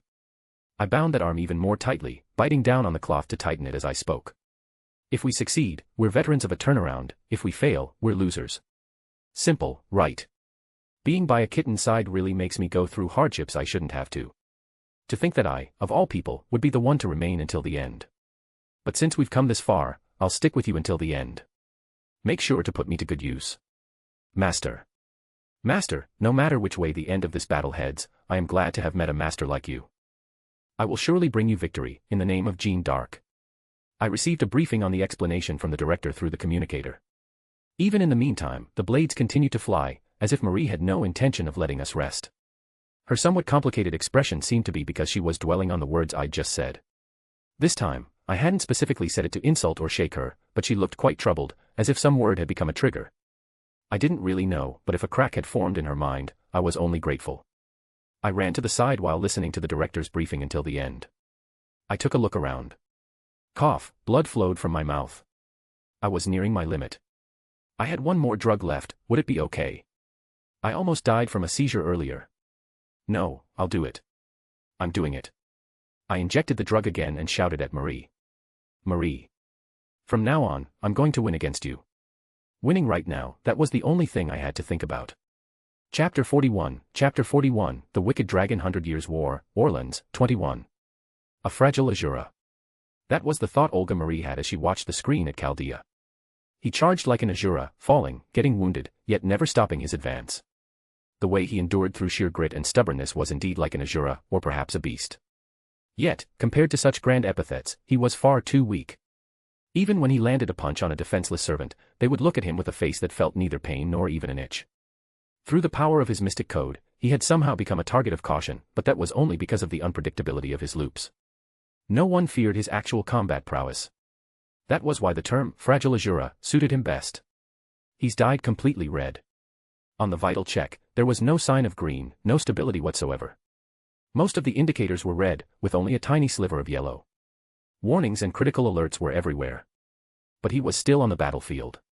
He was fighting the true enemy, having pierced through the essence of the suddenly appeared Avenger, Marie Antoinette. The timing was suspiciously perfect, but that didn't matter right now. Olga Marie recalled the words Siyu Chulin had spoken back in Fuyuki once more. Whether Rudolph knew Marie was a traitor, or how he knew she would fulfill her role as a servant until Gilles de Rice was defeated, none of that was particularly important now. What mattered was that Loop was still fighting. His prosthetic leg had already reached its limit. It wouldn't be strange if it shattered into pieces at any moment. His left arm was severed above the wrist, and his right arm was being moved only by being forced into place with wires. It was a mystery how much longer it would hold. The muscles in his other leg were on the verge of complete rupture. Furthermore, the eye they had barely managed to restore had collapsed again. Since it had happened twice now, it was highly likely that I would never see light again. All red. That was the only way to describe his physical condition. And that was only considering external trauma.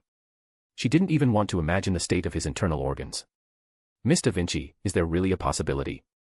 It's hard to say for sure since I'm only seeing it from a distance, but a reality marble is essentially a subspecies of marble phantasm. It consumes an immense amount of magical energy and is, frankly, a trump card used only when one needs to settle a battle immediately. However, the current Avenger Marie Antoinette possesses the Holy Grail. We don't need to worry about her mana supply.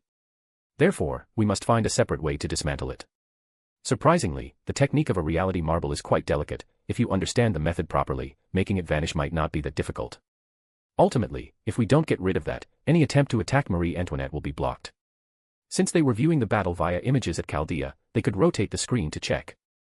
Numerous guillotines were present. The moment Marie was struck by Ba-Meng and collapsed, the guillotine at the very edge had crumbled and vanished. Simultaneously, Siegfried received damage in the exact same spot where Marie had been hit by Ba-Meng. In other words, that noble phantasm was a counter-type. It was a powerful noble phantasm that countered received attacks, but like all such things, its uses were likely not infinite. Olga Marie, the first to notice, had ordered the screen to be rotated, and Da Vinci offered her own deduction after seeing it. Of course, it was a deduction without proof. However, Da Vinci believed it was highly likely to be correct. We've done everything we can. We can only hope they do well on that side.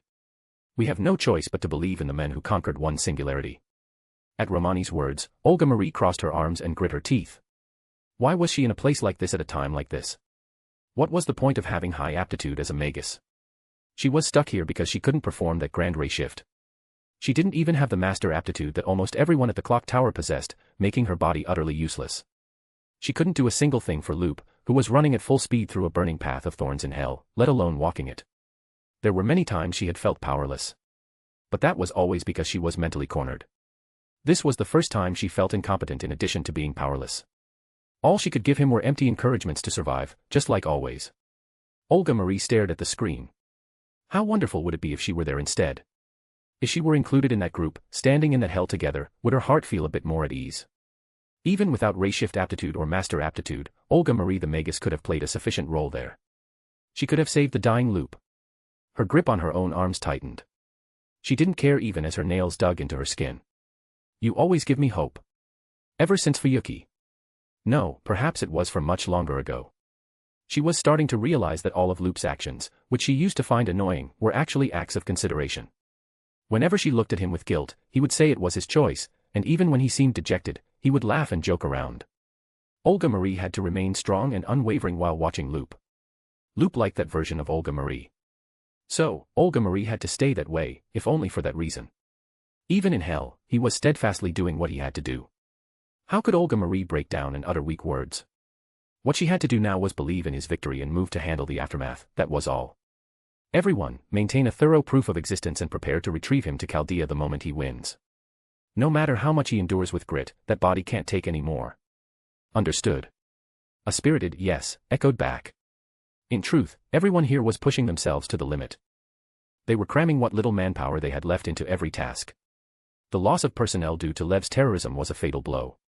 But there was no time for whining. Olga Marie turned away from the monitor, sat down, and began tapping at her keyboard. Even as the director, she couldn't just stand still. If she didn't do something, she felt like she would die of anxiety. While others handled Loop's proof of existence, she had to prepare for his immediate withdrawal upon victory. This was her way of believing in Loop's victory. She had to come back somehow, no matter what. As if trying to hide her anxiety, her fingers flew across the keys even faster. I can't see an opening. Jean was running while holding me, dodging the blades flying our way. Even within a reality marble, Jean was reliable. Bathory was also dodging as she followed, but no matter how I looked at it, this was a battle against time. We were injured and had limited magical energy. In contrast, she could keep firing all night without an issue. This is driving me crazy. The director had informed me via comms that they caught a faint glimpse of a guillotine breaking and vanishing the moment Marie was hit by Ba-Meng. Since we were inside a reality marble, the image quality wasn't great, so they couldn't be certain, but that was the word. Then I have to bet on it. What else can I do? If all these guillotines are Marie's livestock and sacrifices needed for her counters, then we just have to break them all, but there are so many. We only have 2 battered servants. Me. There's no way I can break these. My physical condition is so bad that even a saint would say, oh boy. If you asked if I could break them even in perfect condition, I couldn't give you a definitive answer. If we break them too hastily and Marie realizes our goal is to destroy them, it'll be trouble. There's only one thing to do. I pulled a bomb out of my inner pocket. This is the last one. I really wish I had some kind of four-dimensional pocket.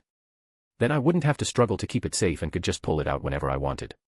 As soon as I threw it backward, Jean kicked it, sending it flying toward Marie. Servants were all sharp-witted and quick to react. As expected of heroes who lived through hell and left their mark on the human order. I don't know what you threw, but it's useless. Master. She swatted it upward with a blade. The bomb, sliced in half, exploded instantly. Boom. A powerful gust of wind blew. It was an explosive with a strong blast radius. Marie clicked her tongue, fixed a blade into the ground, and grabbed it to resist being pushed back by the shockwave. But it was fine regardless, as long as it bought time, it was enough. As the attacks momentarily ceased, Bathory stopped dodging and took her stance. Rumble. A castle appeared behind Bathory. Bathory Urzas and Ekiut, bet. I couldn't understand how such a bizarre sound could come from a voice that could be called beautiful. Screech. Sound waves attacked the surroundings simultaneously. Instead of Marie, Bathory turned her head to focus the attack on the guillotines. Only then did Marie's expression darken. Is the strategy correct? I don't know, but at least destroying the guillotines seemed to have some meaning. I quickly got down from Jean's arms and touched the ground. How much longer will this damn body last?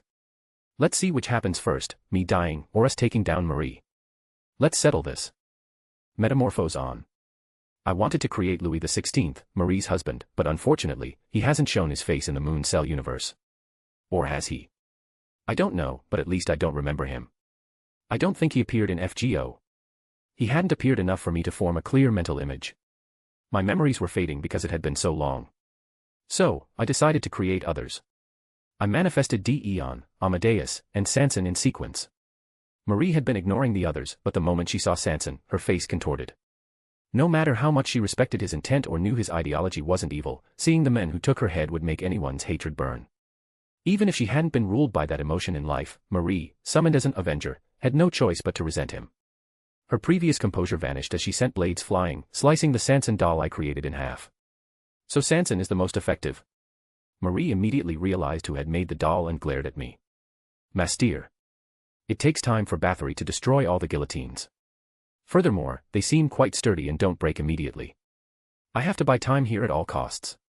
Marie charged at me, launching countless blades. Because Bathory was continuously using her noble phantasm, she was draining my mana. But I have to endure. I must. I had no choice but to trust in Chaldea's superior technology. Jean stepped in to deflect the incoming blades. Shink. Already suffering from the demerits and her injuries, Jean couldn't deflect them all, blades lodged in her arm and grazed her cheek.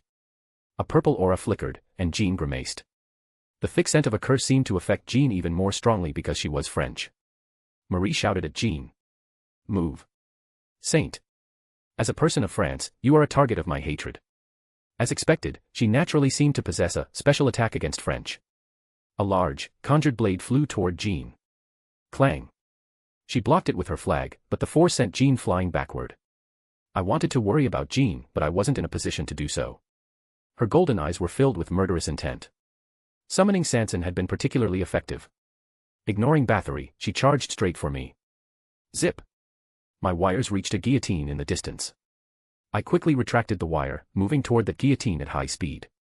As if that didn't matter, Marie used a blade to cut the wire. Gah. I tumbled across the ground. Marie was almost right in front of my eyes. Moss. Kook. From behind, Jean looped her flag around Marie's neck and pulled back. Even as an Avenger, it was difficult for Marie, who had no connection to combat, to physically overpower Jean, who had lived through war. Marie snapped her fingers, and blades appearing behind her back repeatedly stabbed into Jean. Cough. Jean spat out blood but grabbed Marie and threw her far away. She followed up by swinging her flag like a club. Thud. Marie blocked with both hands but was naturally pushed back by the difference in strength. Marie threw several blades at Jean and then charged at me again. Is this an obsession? No, it was a judgment that killing me, the master, would solve everything easily. Since they had no holy grail and relied solely on me and Chaldea for mana support, killing me, the link between them, would cut off the supply. The heavily injured Jean would vanish, and Bathory would no longer be able to maintain her noble phantasm. She charged at me with that cold logic. Master. There is no way France can defeat me. Crunch. A blade pierced Jean's leg. Ugh. Jean tried to run but fell forward. Not missing the chance, Marie lunged at me. Bathory. Not yet, not yet. I need to buy just a little more time. Marie let out a scream, hi-oa, and charged. A massive blade flew toward me. Whoosh. Jean threw her flag, deflecting it. TCH. Marie clicked her tongue in frustration and reached out her hand directly toward me. This is the end. Master. I have to run. Ah, my legs won't move. Damn it, I have to move. I have to move. In a place like this. I can't die yet. I swore I'd fight, I swore I'd win. I was told they were counting on me. I can't die here. I can't die. I mustn't die. I mustn't. Marie's hand was about to touch my chest. It looked as though she intended to pierce right through my heart. Considering the difference in physical abilities and various other factors, that alone was enough to kill me. Even if she didn't pierce me, the intense impact on my solar plexus would be fatal. I don't want to go back. Pain, the agony of death, those were secondary issues now. I had received too much in this world. The debt was hard to put into words. If I die here, I can never repay that kindness. I'm the type who pays his debts. Therefore, here. At least here. I can't die. No. You will die. By my hand. Whoosh. The moment Marie's hand was about to touch my chest, flames erupted. What? Both Marie and I were surprised. Marie seemed to think I had done something again, but I hadn't done anything. Those blue flames were far too familiar. The flames I had once found terrifying were once again trying to save my life. I don't know how it's possible. I don't know how this is happening. But it was possible, it was happening right before my eyes. If so, I had to accept it as reality. You're behind me, aren't you? It felt as if Kyoheim was smiling behind my back. Ah. It's not scary at all. Right now, it's so reassuring. I don't know how you, whose spirit origin burned away, are helping me. I don't even care. That's not the issue. Indeed. I kicked Marie in the stomach with my prosthetic leg. The mana boost activated, sending Marie flying backward. While flying back, she threw a pitch-black blade. Crunch.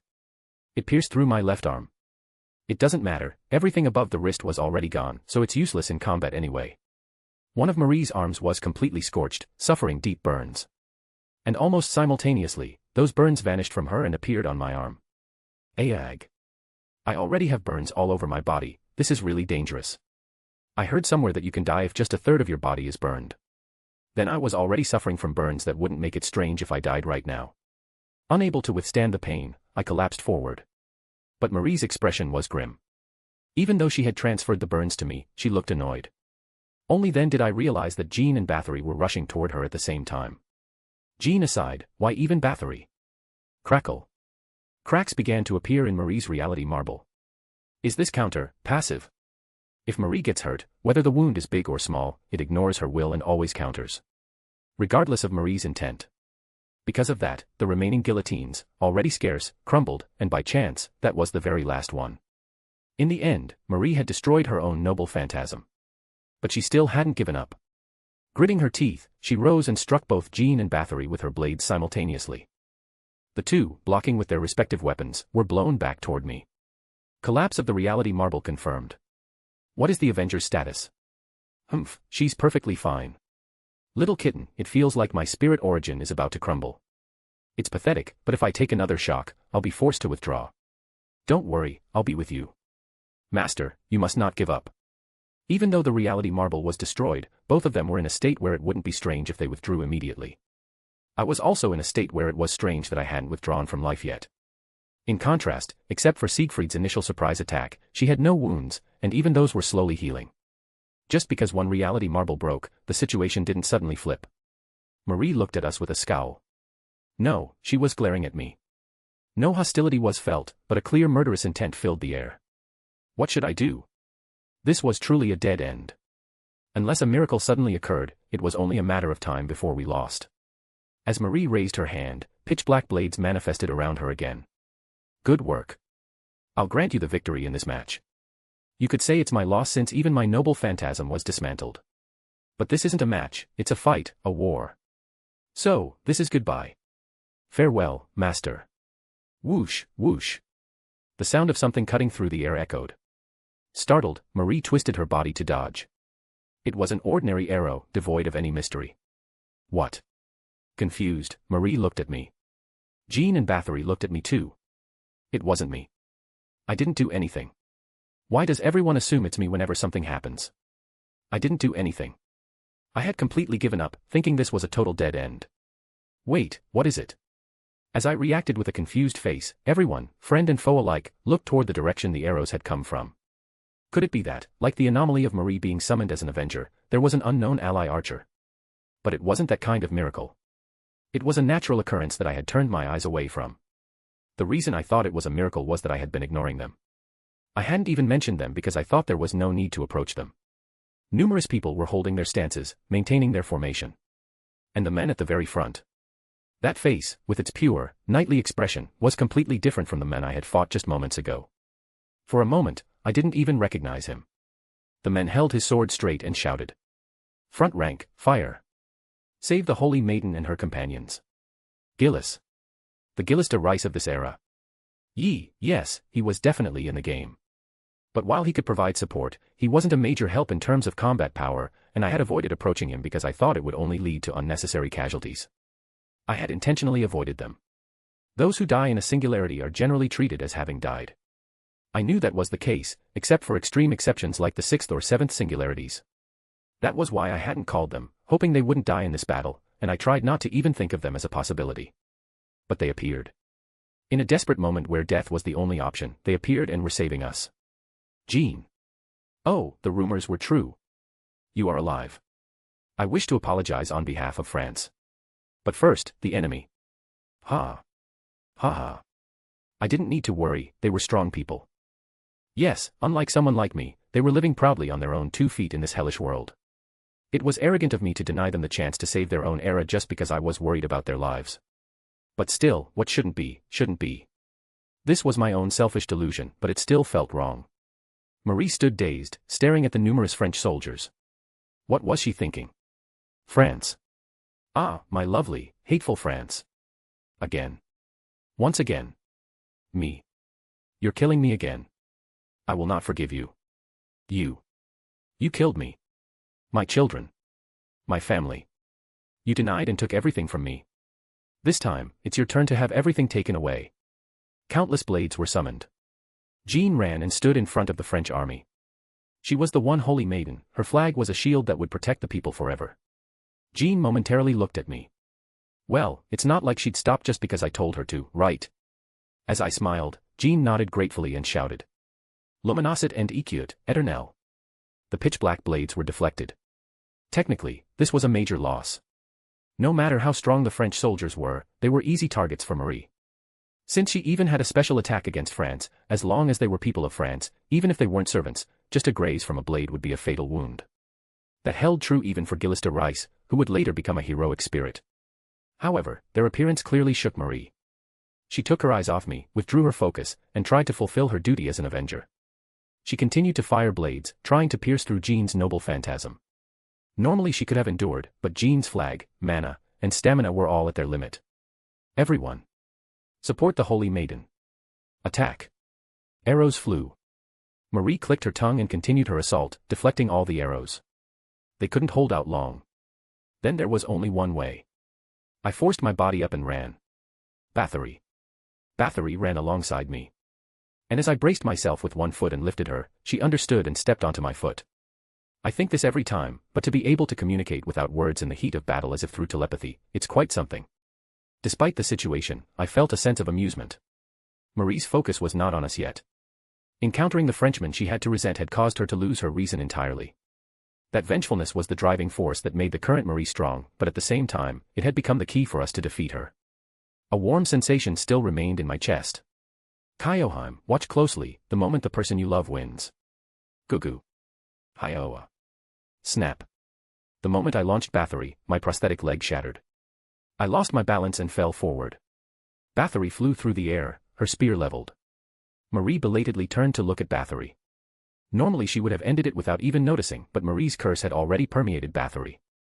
Because of that, she was able to sense her presence. But she had turned too late. Just as Marie turned, thwack.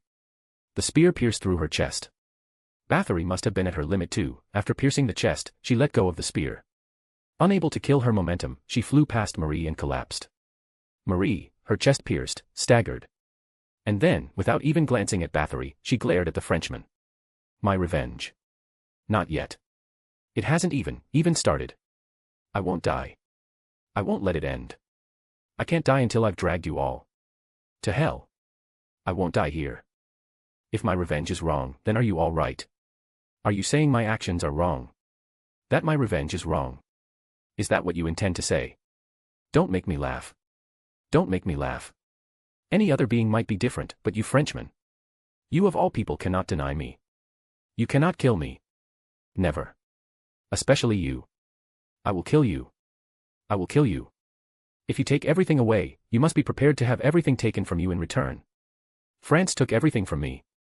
Then this time, I will take everything from you. Everyone. Fire at that woman once more. Jean. It is enough now. What do you mean, it's enough? It's not over yet. It's not over yet. Marie realized too late. Another curse was approaching her. I pulled my wires, pulling and pulling, using them like a spring to leap into the air. Holding the Hydra dagger, Marie couldn't even look at me as I descended from the air. Before Marie could turn her head, my attack had already pierced her back. Marie, her back pierced, staggered. Pierced near the heart, the attack from Siegfried, and finally, her back pierced by the Hydra dagger. Even if an Avenger has self-restoration and the Holy Grail as an infinite source of mana, she had been attacked excessively. In truth, I didn't need to move.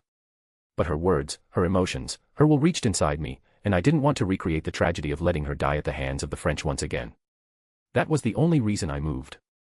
Slumping down, I looked at Marie, who was still standing. Meeting my eyes, Marie soon gave a lonely smile. You don't have the face of a winner, master. Slowly, particles of light began to appear from Marie's body. Marie Antoinette's withdrawal was decided. Staggering, she glared at the Frenchman once more. But soon, the strength left her eyes, and she slumped down in front of me. Bleeding profusely, Marie slowly raised her head and looked at me. She wore that somewhat innocent smile that hadn't been seen since her awakening as an Avenger. She looked at me without understanding. I stopped you. Your revenge was justified, and your vengefulness was right. Even if the eras are different, I believe those emotions themselves are very human and not wrong. Even so, I stopped you. While believing myself to be right. What kind of face is that, master? If you won, you should have the face of a winner. I can't deny you. I stopped you simply because it was my job. Your suffering, your vengefulness, your heart, I denied all of you as an Avenger. I hated your betrayal, and your power was despair-inducing, but still, I ended up thinking that you weren't wrong. I really lost to a fool like this. Master, there are many stories in the world. I cannot forgive France, and I never will. But somewhere, there must be a version of me that loves France. There are plenty of existences within the entity known as me. I thought I was right. But Master knew that there was also a version of me that loves France, and you stopped me for the sake of your duty. Then you are right, too. Marie was already certain of her defeat. That was why she sat down and waited to withdraw. She wasn't giving up on revenge, but she had judged it to be absolutely impossible in the current situation. If she were ever summoned again, that Marie would also have the curse of France remaining in her heart, burning her. To quench the eternal emotion in that heart and the continuous thirst that tormented her. That is what an Avenger is. Yet, in her final moments, Marie spoke to me like the writer Marie Antoinette. In the future, you will again meet people who make you think, this person isn't wrong. From simple victims to people with complex stories, people who move by their own convictions, pride, or ideologies. Surely, as many diverse people as there are stars will complicate your thoughts. Even so, you must remember. The Master is right. To me, my life was wrong. To think this is the correct history, I want to deny it. But not the Master, right? You are working hard to reclaim your future and get the world back. That is certainly right. Ah, but that expression still won't go away. Marie slowly reached out her hand to me. She could have killed me with that hand. My body wouldn't listen even if I wanted to move. Tap. Marie placed her hand on my head. And then, bleeding and scattering particles of light, she spoke. Congratulations, Master. You defeated Marie Antoinette's rightness. Then continue to protect Rudolph Hawkeye's rightness. Still, to have been with you under the false pretense of saving this hateful France. I wonder why I don't feel a single bit of regret, at all. Whoosh. With that sound, Marie smiled at me one last time and vanished. In the end, she wasn't an Avenger at all. She was the Marie who had been with me and saved me several times. Her vengefulness hadn't vanished from within her, but she certainly wasn't a bad person. She wasn't a good person either, but yes, she was a fine person.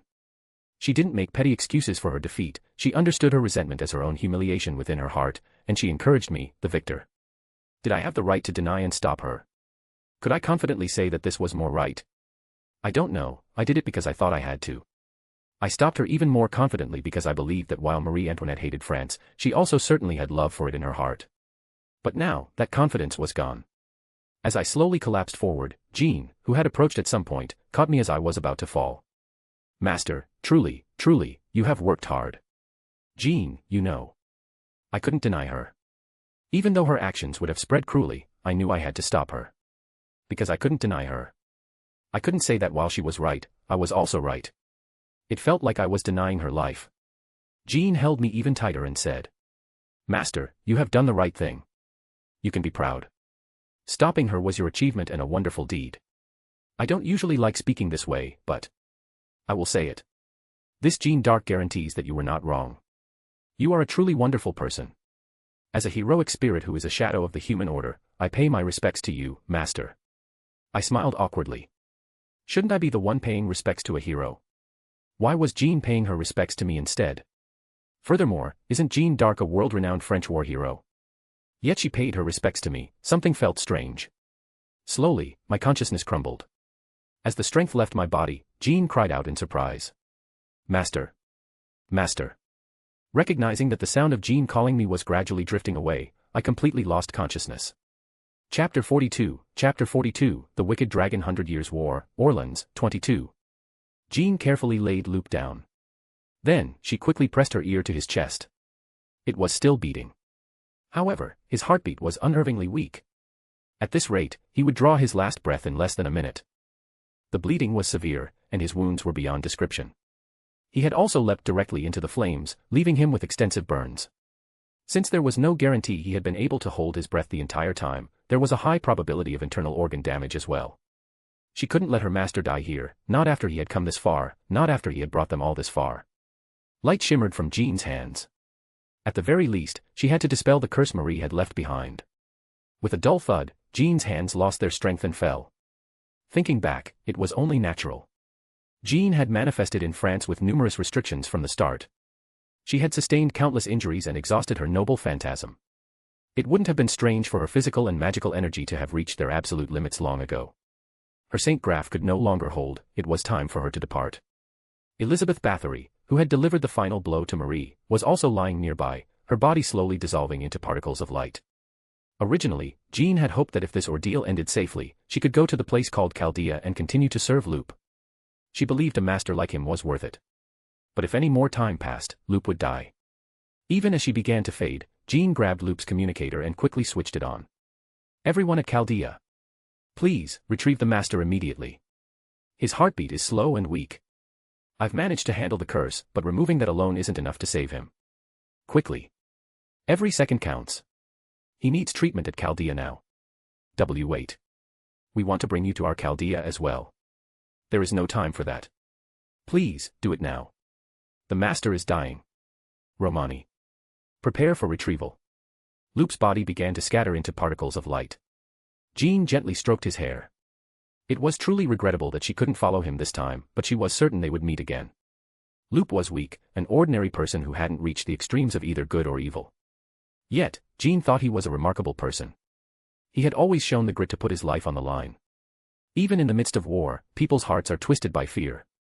He was walking a path even harsher than that war.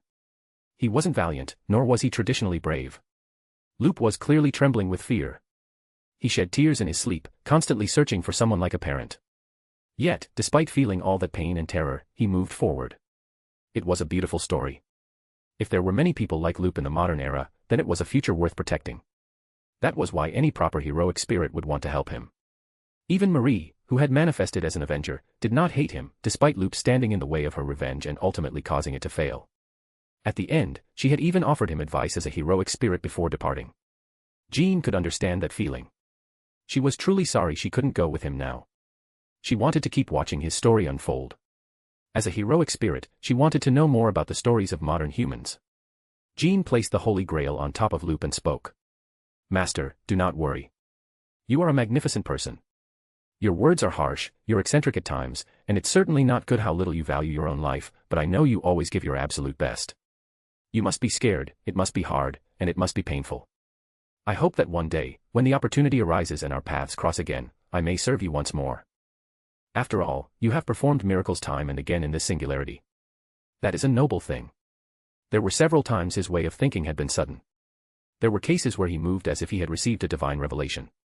Because of that, Jean instinctively knew Loop was hiding something. However, Loop's trust was ruthlessly strong. He had entrusted his life to Marie until the very moment of her betrayal.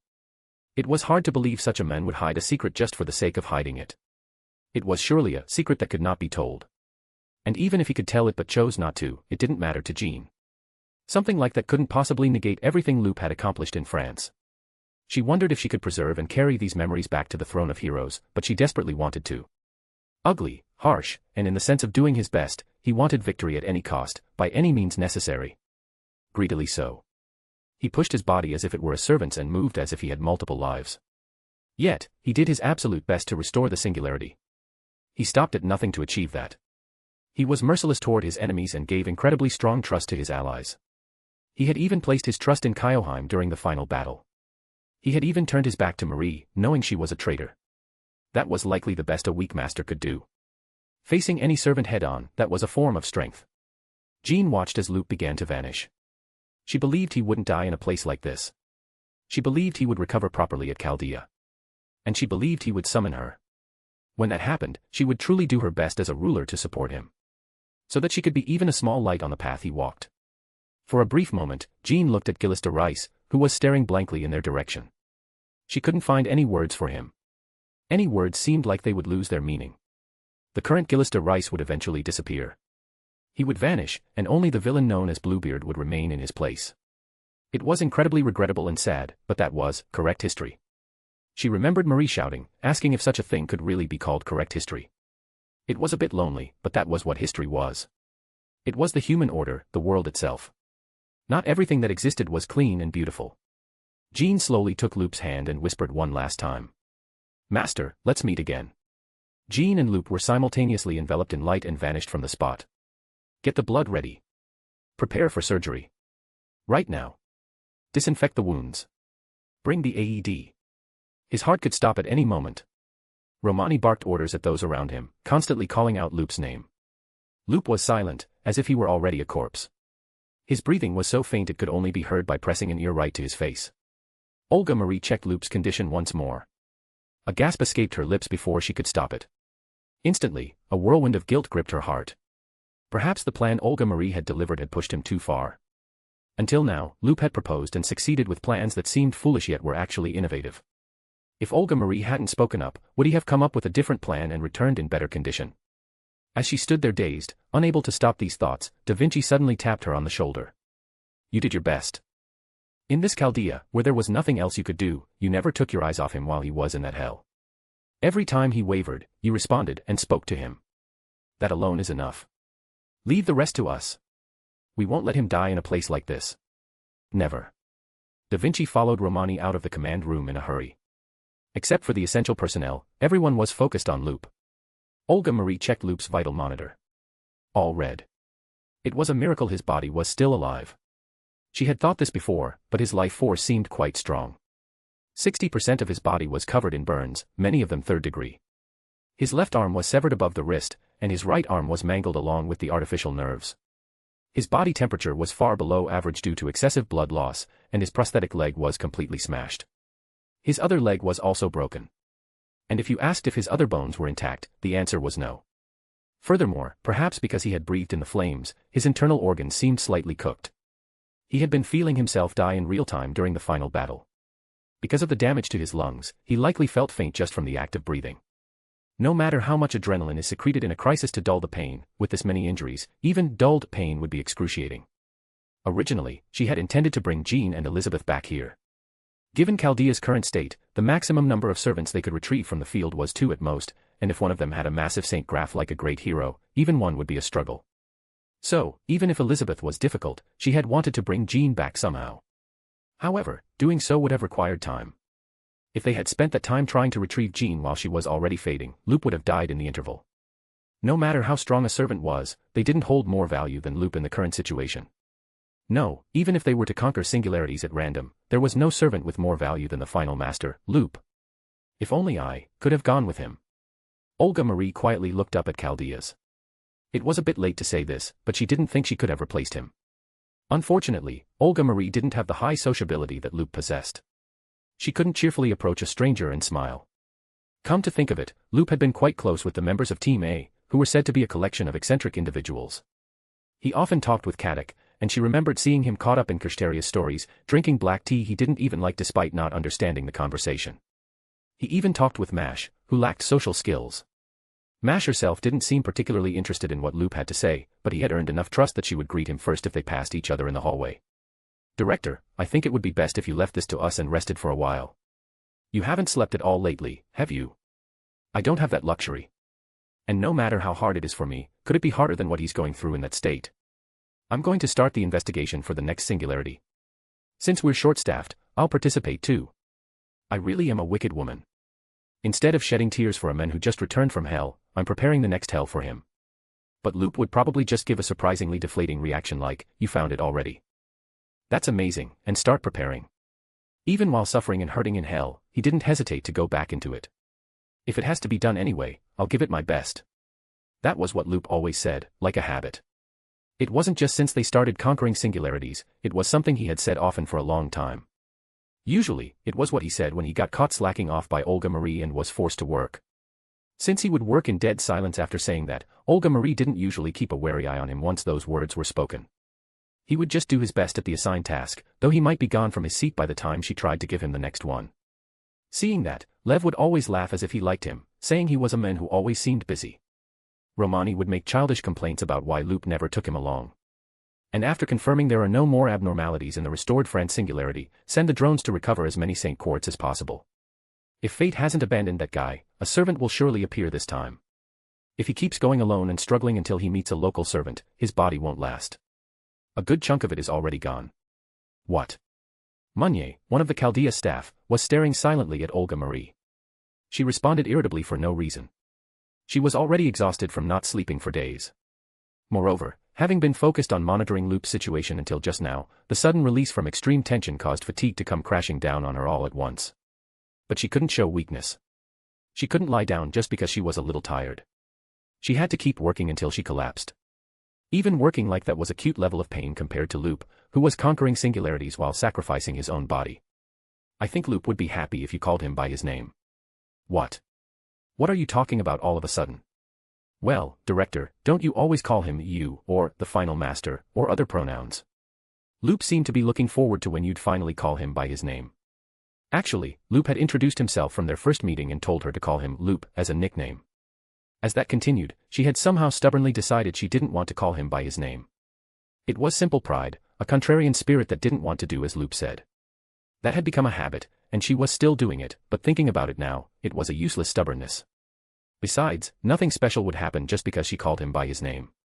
Even if it was a nickname, it was a nickname like Romani's, Dr. Roman. It was a nickname like Da Vinci's, Da Vinci-chan. Like Lev calling Olga, Olga. Ah. Olga Marie's mood soured instantly.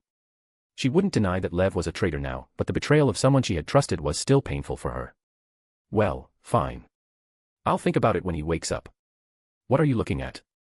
Get to work. Don't look at me with those strange eyes. If you don't finish everything I said by the time that guy opens his eyes, I'm cutting all your salaries. That's an abuse of authority. If Loop Cohen were here, he would have said it out loud. Whenever Olga Marie tried to push work unreasonably, Loop would sneak up behind her and say, "Crazy woman." Just loud enough for her to hear, successfully drawing her aggro. That sense of his seemed to shine even in the singularities, as the method worked on servants too. In the end, when Olga Marie was unilaterally bullying Loop, Romani, and Lev would come to stop her and somehow adjust the workload. If she still tried to proceed, Loop would say, "She's totally insane." Intentionally spacing out the words to scratch at Olga Marie's insides, not just a little, but like a backscratcher digging in hard. So, surprisingly, people liked Loop. The director, Olga Marie, was capable. But her personality wasn't great. People who knew her well or were very understanding just let it slide, but most people probably thought of her as an unpleasant boss. Ironically, Loop, who evaluated Olga Marie highly, was the one who stood up to her the most. If she was frowning because of some problem, he would quip that she'd get wrinkles soon enough as she aged, so there was no need to start preparing them now. She often had to suppress the urge to punch him. Phew. No, let's not think about it. Work, work. Yes, do the best I can with what I can do now. Muttering Loop's catchphrase, Olga Marie focused on her work again. He opened his eyes in a quiet space. That dream, faint as if clouded by mist, felt strangely nostalgic for some reason. There was a meadow. A meadow where it felt like he had always seen a bright sky. It was that kind of dream. Why did he feel nostalgia looking at a meadow he had never been to or seen? Every time he saw it, it felt like he had come to heaven. I shouldn't be here yet, right? Of course, since I'm working hard for the restoration of the human order, I'd naturally go to heaven if I died, but it didn't seem like I needed to come here just yet. In the first place, he didn't know if the concept of heaven even existed in this world. He was pretty sure the underworld existed, though. Anyway, it seemed like someone was there. They were too far away to see clearly. Amidst the warm breeze, 3 silhouettes seemed visible. He felt like he might cry. He didn't know why, but he did. Then, he slowly turned his head to look behind him. Behind him was a landscape completely different from the meadow he had seen so far. That is, in a wasteland that looked like a battlefield, something was stuck in the ground. A sword, perhaps. As soon as he saw it, something came to mind. The sword of selection that King Arthur, Artoria Pendragon, was said to have pulled to become king, that scene automatically formed in his mind. If so, was Merlin the one showing him this boring dream? He couldn't tell what the intention was behind showing him this. He walked slowly toward the thing that looked like the sword of selection. Looking closely, it wasn't Caliban. Nor did it seem to be Excalibur. It looked similar to Excalibur, but unlike the brilliant sword that shone with golden light, the one before his eyes had a strong, ash-colored feel to it.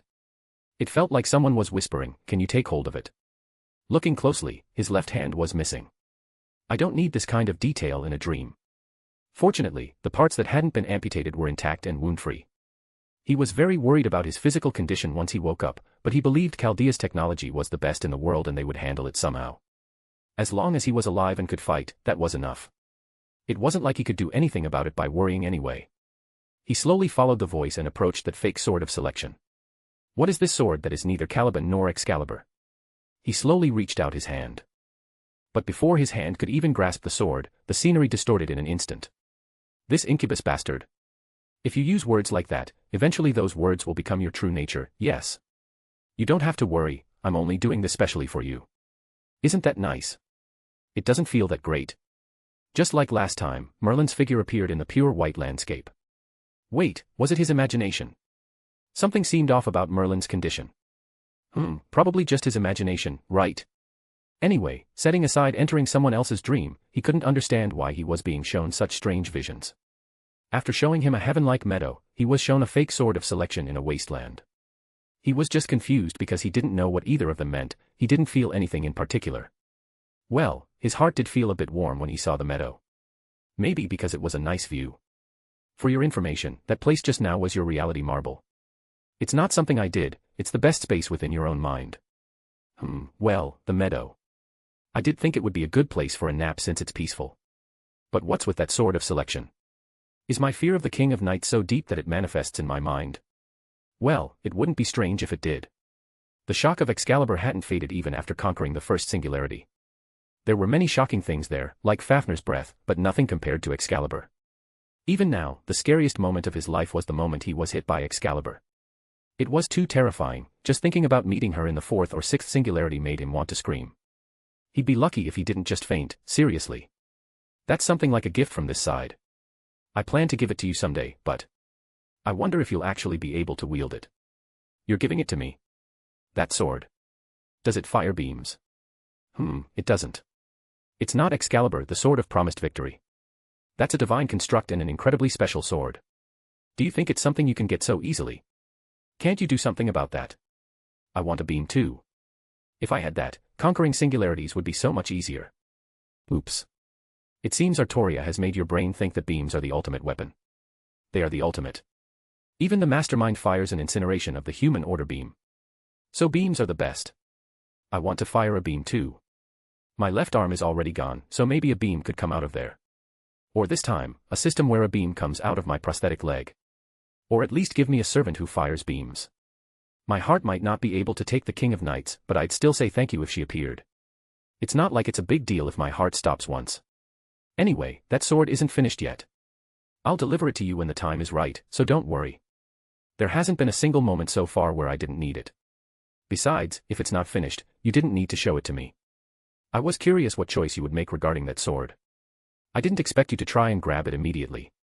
Liar, and you call yourself a possessor of clairvoyance. Wait, was Merlin's clairvoyance the one that sees everything in the present? If I were to have one, the King of Heroes' clairvoyance that sees the future would be better. Not that I could ever have it. Come to think of it, if Merlin knows about my regression, do other people with clairvoyance know too? Or is it something only those of the grand class, grand heroic spirits can know? Anyway, the important thing is that there are those who know about my regression on the path ahead. Fortunately, it didn't seem like those people would appear as enemies. The seventh singularity is a problem, though. Since they're divine spirits, even if they don't know perfectly, if they understand intuitively and act differently, I'm screwed. The reason I could conquer things despite dying so much was that my opponents didn't know about my regression and acted almost identically to the previous time. If their entire route of action changes instead of just changing as they clash with me, then the merit of my power completely disappears. And the demerits are already so strong that I'm literally dying. Regardless, congratulations on conquering the first singularity. Wow, I believed you'd at least use a reality marble in the first singularity. To think you fought to the end with that body you can barely even use. I told you. I don't know how to use one. Why do you keep harping on about reality marbles? I'm a third-rate or less magus whose only trick is transmutation magecraft. I wish you'd at least tell me how to use it. No, you already know. Merlin said that with a serious expression. When I flinched, he smiled broadly as usual. This guy was also one of the heroes. Ah, come to think of it, he was the caster among casters, the one who held the title of Grand Caster. Maybe I've been treating him a bit too roughly. Merlin laughed heartily. Certainly, in the sense that you cannot deploy it, it's no different from not knowing how. But that's because your magical energy is far too low. Even if you were to activate a reality marble, it would collapse in less than 3 seconds because of the overwhelming mana consumption. And even if you did deploy it, it would be difficult to defeat an enemy in those 3 seconds. No matter how much you struggle, a servant is a shadow of the human order, the difference in power is such that you should be praised just for leaving a scratch. Hey, could you at least turn on your blinker before you come in and hit me with the truth like that? I really want to punch Merlin. You can use it. You've already engraved a fragment of it into your body once before. It seems you still don't realize it. My, why are you so lacking in talent? I miss Artoria, who understood 10 things when told one. Hey, if you're going to compare me to a modern human. Don't compare me to a king who lived in the distant past.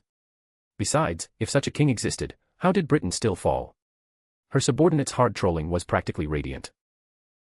As for the Knights of the Round Table, from your perspective, they're practically heroes, so doesn't your heart flutter? Even if it's frustrating and annoying, my heart does flutter. The King of Knights tried to be too perfect. That ended up being her downfall, but if she hadn't done that, Britain would have collapsed without even lasting that long. And yet, one guy commits adultery and runs away after team killing. While she's off to catch that runaway, something that isn't even a child but claims to be her son starts a rebellion, and the underlings are all like, great, and join in. The reason the King of Knights died probably wasn't from the wounds she got fighting Mordred, but from a burst of pure rage. Merlin laughed awkwardly. This time, he seemed genuinely awkward. Anyway, to get back to the point, you are currently so weak that it's impossible to tell when your story will end. Even if you have the power to make up for mistakes, it may be infinite, but it is not omnipotent. You should understand that well yourself. Even if you can undo the wounds on your body, you cannot undo the wounds on your heart and soul. Take good care of yourself. And you must become stronger. Yes, normally it's best to realize it on your own, but I'll give you a hint. I couldn't tell how much this guy knew about me to be so certain I could use a reality marble. He even said I've felt a fragment of it before. Ever since I started learning magecraft from the old men, something like that. Come to think of it, there was a time I fainted while practicing transmutation magecraft intensely. I remember being scolded by the old man as soon as I woke up, and him nagging me not to go that far. Was it that? But that was just a story of me fainting because my meager mana pool was completely drained. Your transmutation magecraft cannot be used on life, then what about laws? Properties? And if you can transform into anything, what about memories? Transmutation magecraft is a magecraft that exists before delusion and creation. It is a magecraft that takes on a unique color depending on the user. In that sense, it can be said to be a magecraft with quite good compatibility among those that form the foundation of a reality marble. Recently, it's seen as the most basic magecraft and merely a passing point, so there are no cases like you who dig into only that to increase its versatility. Correct yourself, it's not that I'm digging into only this, it's that this is the only thing I can dig into. I tried to learn other magecraft, but no matter how much I gritted my teeth, what didn't work just didn't work. I couldn't even do simple reinforcement properly, so my body was a wreck. Well, it's not like my body wouldn't be a wreck even if I could use it, but it would have been less of a wreck. Cracks began to appear in the walls again. When I opened my eyes this time, a few days will have passed again, right? It was a truly convenient space. Merlin frowned for a moment, then smiled when our eyes met. It's not my imagination, this guy's condition is strange. Your story is not a story of a hero. It is not a valiant and strong story like that. Before I could speak, Merlin spoke first. Your story is not a story of a clown. Your story has no path open except for tragedy, so you cannot laugh. But please, endure. Endure, and after enduring, move forward. Your story is a foolish, ash-colored story that could be called a massacre that is hollow, meaningless, and nothing but a tragedy. But it is a story that is absolutely necessary. Well then, see you again. For your information, you shouldn't expect me to help you like I did in Orleans. Those with eyes different from mine might help you, but well, they aren't exactly as good-natured as I am. Who's good-natured? No, that's not it. I was momentarily dazed because there were too many things to ask. Merlin smiled at me as my vision faded. In the space turning pitch black, it looked as if Merlin was bleeding. What I saw in that moment, which could have been a hallucination, vanished instantly. And I felt my light body becoming heavy. Beep, beep. The sound of a heart monitor, something you'd hear in a hospital, reached my ears.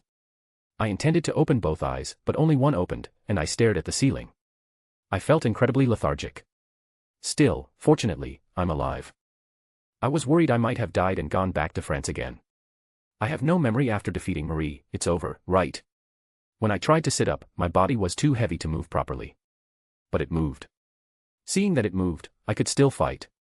Walking will be hard since one leg is missing. I sat on the bed and looked at my missing hand above the wrist. Good thing I'm ambidextrous. Ha ha. A dry laugh escaped me. Is this even a human body? I chose this myself. I blame no one. If there's someone to blame, it's my pathetically weak self and the mastermind who created this damn situation. I really want to punch that guy in the face hard enough to knock out 3 of his teeth. That would feel pretty refreshing. My body is gradually falling apart. That much I could tell for sure. What will be cut off next? Or what will break? Like Merlin said, I had to become stronger. A reality marble, huh? Me. I wondered if there was even anyone in the clock tower who could use one. If my memory was correct, the only person who had materialized their inner world to erode the surrounding world with a purely human body was Amiya Shiro, the protagonist of Fate/Stay Night. The rest were special cases, like those who weren't human or were heroic spirits. And you want me to do that? Are you insane? Ah, damn it. I really want to cry. Hey, Fujimaru Ritsuka. Why aren't you here? Kirsteria, why are you half dead in a place like that? It's already been over 5 days today, and there's no sign of him waking, ah. Huh. Oh no. I quickly smiled. I sat there and smiled as if I were fine. It was a relief I wasn't crying. Did they see my expression when they came in? They didn't, right? I laughed and put on a face that said, yo. Long time no see. Well, from my perspective, it felt like I had just closed my eyes and opened them here. Has it been 5 days? Still, I woke up faster than after Fuyuki. Does that mean I'm getting used to being injured? It's not like my wounds were in any better condition than after Fuyuki, though. I looked past Romani toward Da Vinci-chan, showing her my severed left arm. Is a beam possible? Please, give me a beam, or at least a servant. Chapter 43, Orleans After Story, 01. Loop, you did well in France this time. What's with that look? No. What's with your look, director? Those dark circles. You look like you're on the verge of death. You're one to talk. The director's face was utterly haggard. It seemed she hadn't rested at all while I was quietly unconscious for medical treatment. She looked like she'd been relying on the power of drugs, just like I had. Most likely, it was because I was the only one who could work on the front lines.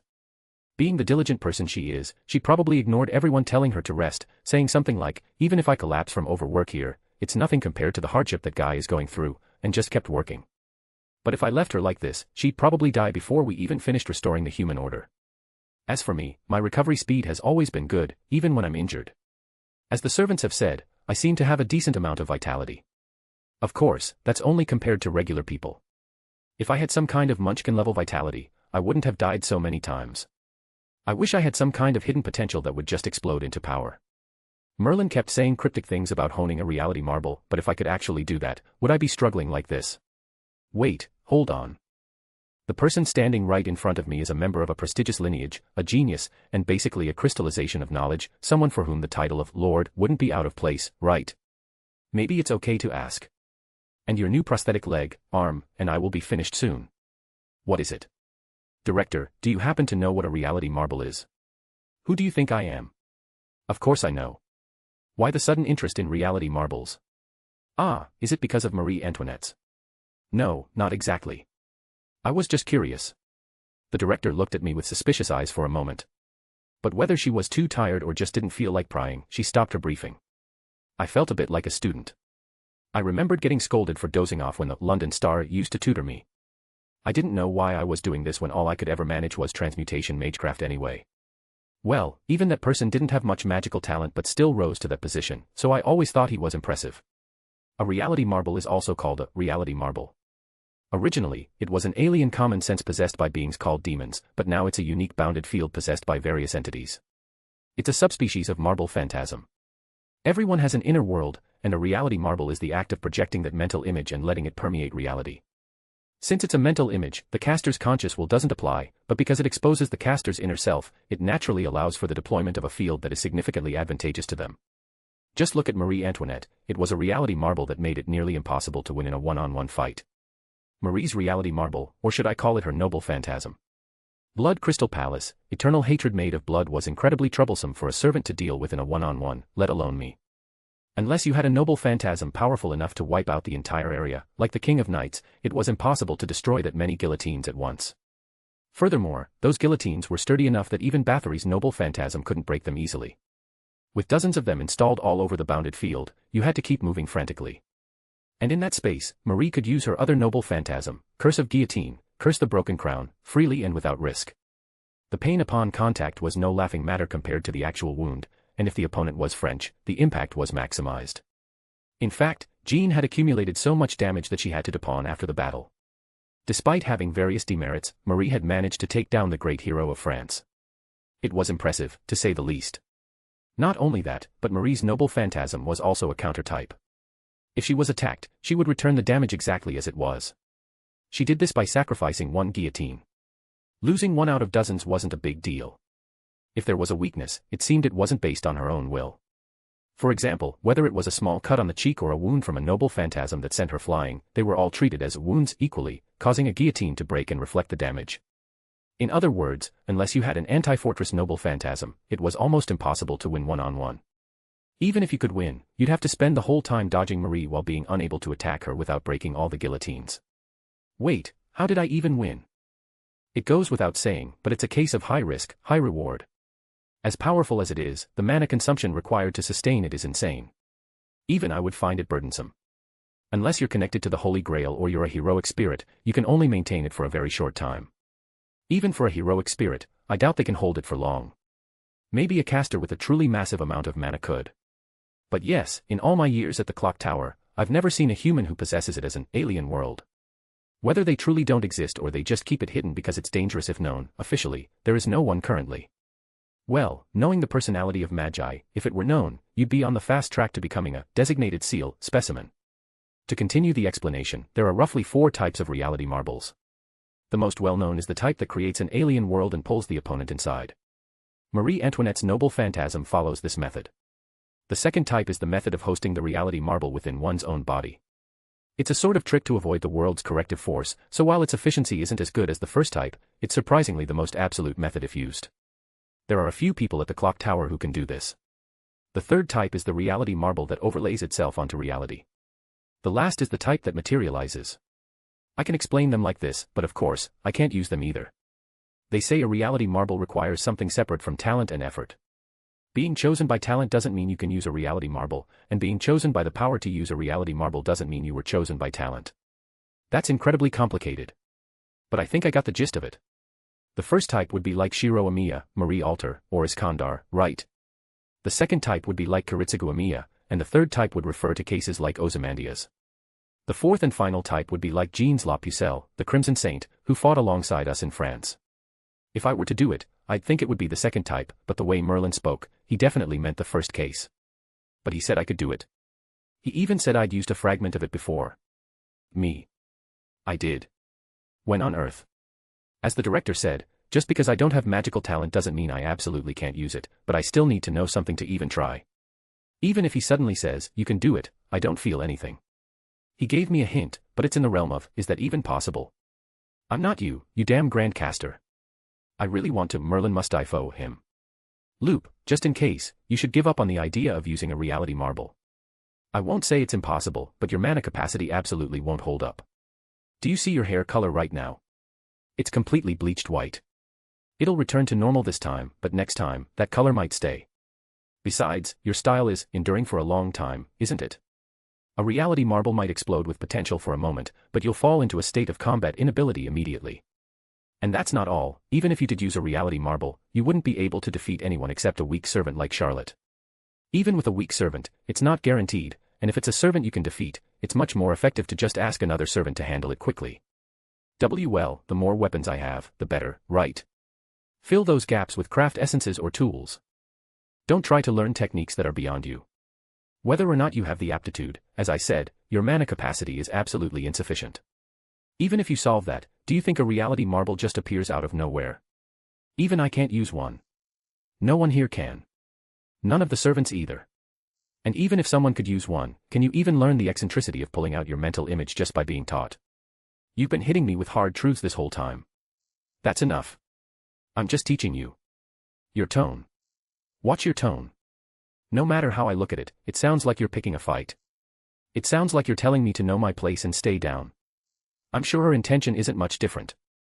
And I think so too. Why would someone like me have a reality marble? But that grand caster, even if he talks like foe, he doesn't usually lie, does he?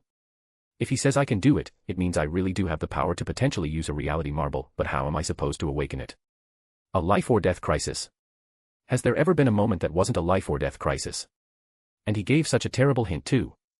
Even if I wanted to understand it perfectly, we haven't even built that kind of relationship. What does he expect me to do? Well, the next singularity hasn't been discovered yet, so get some rest. Or should we try a summon, since we've recovered some Saint Quartz? Gotcha. May the blessing of the Grand Berserker be with me. I'm going right now. Don't mention a Grand Class servant in a place like this. No, I suppose we do need one. This time, for sure, a servant. I know craft essences can be useful. I received a lot of help from the Hydra dagger this time. Being able to actually damage a servant is very special. The problem is, according to the information I heard as soon as I woke up, the Hydra dagger has passed away. Well, I used it so recklessly, throwing it, flying with it, having it deflected, kicking it, it was treated so roughly that its end was inevitable. I'd be grateful if it showed up again, but as expected, a servant is the best. I don't want to go to the next singularity alone. In France, I even dropped right into the enemy's main base. What is up with my luck? At this point, I don't care if it's a weak servant. I just want someone who can drop into danger with me. But wait, didn't you just call me by my nickname earlier? Your reaction is slow. Sigh, I thought calling you that would cheer you up. So, The director turned her head away, her face flushing red. Ah, what's this? That expression. My heart's fluttering a bit too. I slowly pulled out a placard that said 10 points. Please don't ask where I pulled it from. I'll just say that this is my room, and I happen to love buying useless items. 10 points. What are you, a judge? It's a very, how should I put it, good expression mixed with embarrassment. Especially that girlish face I don't usually see, it has something that really shakes a man's heart. As someone who's had no luck with women, I lack resistance, so she should be careful because if she makes that face too often, I might actually fall in love. I decided not to mention it, as the director's already red face might explode if I teased her too much. I got up from the bed. When I stumbled because the prosthetic leg didn't quite match my height, the director caught and supported me. She's been suspiciously kind since we started the singularity operations, which is actually a bit uncomfortable. Well, no. It's better than her being cold. This time, for sure, Caster Bro. Or Charlotte. No. I formed quite a few bonds in France too. Like Siegfried. Jean. Bathory. Kikaioheim. Our bonds definitely connected. Yes, they did. It's really a shame I couldn't return with Jean from France. I'm sorry about that. I had no choice but to prioritize your life. No, it's nothing to apologize for. I'm just a bit sad.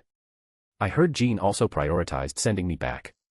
Besides, she said we'd meet again, right? We'll definitely meet again. Those are the words of the Holy Maiden, the hero who saved her country. They must be true. We'll surely meet again someday. But surely. That won't be at the final singularity, right? I hope she comes out as soon as possible. Jean is especially good, her survival and defensive abilities are top tier. Her reaction to curse or poison-based attacks is basically, what's that, and my survival rate changes drastically depending on whether she's there or not. Since she has incredible fame herself, she's also strong. Plus, even though it's a self-destruct type, she can deal massive damage, so I really wanted her to come. Siegfried's strength goes without saying, and Bathory actually should have retired several times, but she endured and fought with us until the very end. Kyoheim even overcame her obsession for my sake and burned herself out. Therefore, I think these bonds are sufficient. Can we not just consider the red strings of fate already tied here? The Saint Quartz we obtained this time is 35. What do you want to do? First, I have to try a 10 roll. It's not like the game where a 10 roll guarantees a servant, and there's number 4-star guarantee either. There's no, buy 10, get 1 free, deal that was added later, either. I really wish that real-world negative modifier would stop working so hard. It's been working harder than anyone since Fuyuki. Counterforce, do your job.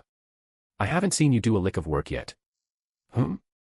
If Casterbro, Charlotte, Siegfried, Bathory, Kyoheim, and Jean all come out at once right here, I'll admit you work harder than the real-world negative modifier. But I know that they absolutely won't come out. Do you know what this means? Do some work. You jerk. I'm a human too. A human. Give me some light. Alright, just like last time, you'll be the only one going in. Everyone else is busy, so I'll be the only one watching this time. There shouldn't be any major problems, right? It's fine. The god of Gotcha is watching over me.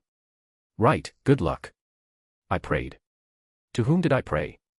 Since the counter-force bastard won't work, I prayed to the Grand Berserker. But come to think of it, the Grand Berserker also fails his gotcha rolls often.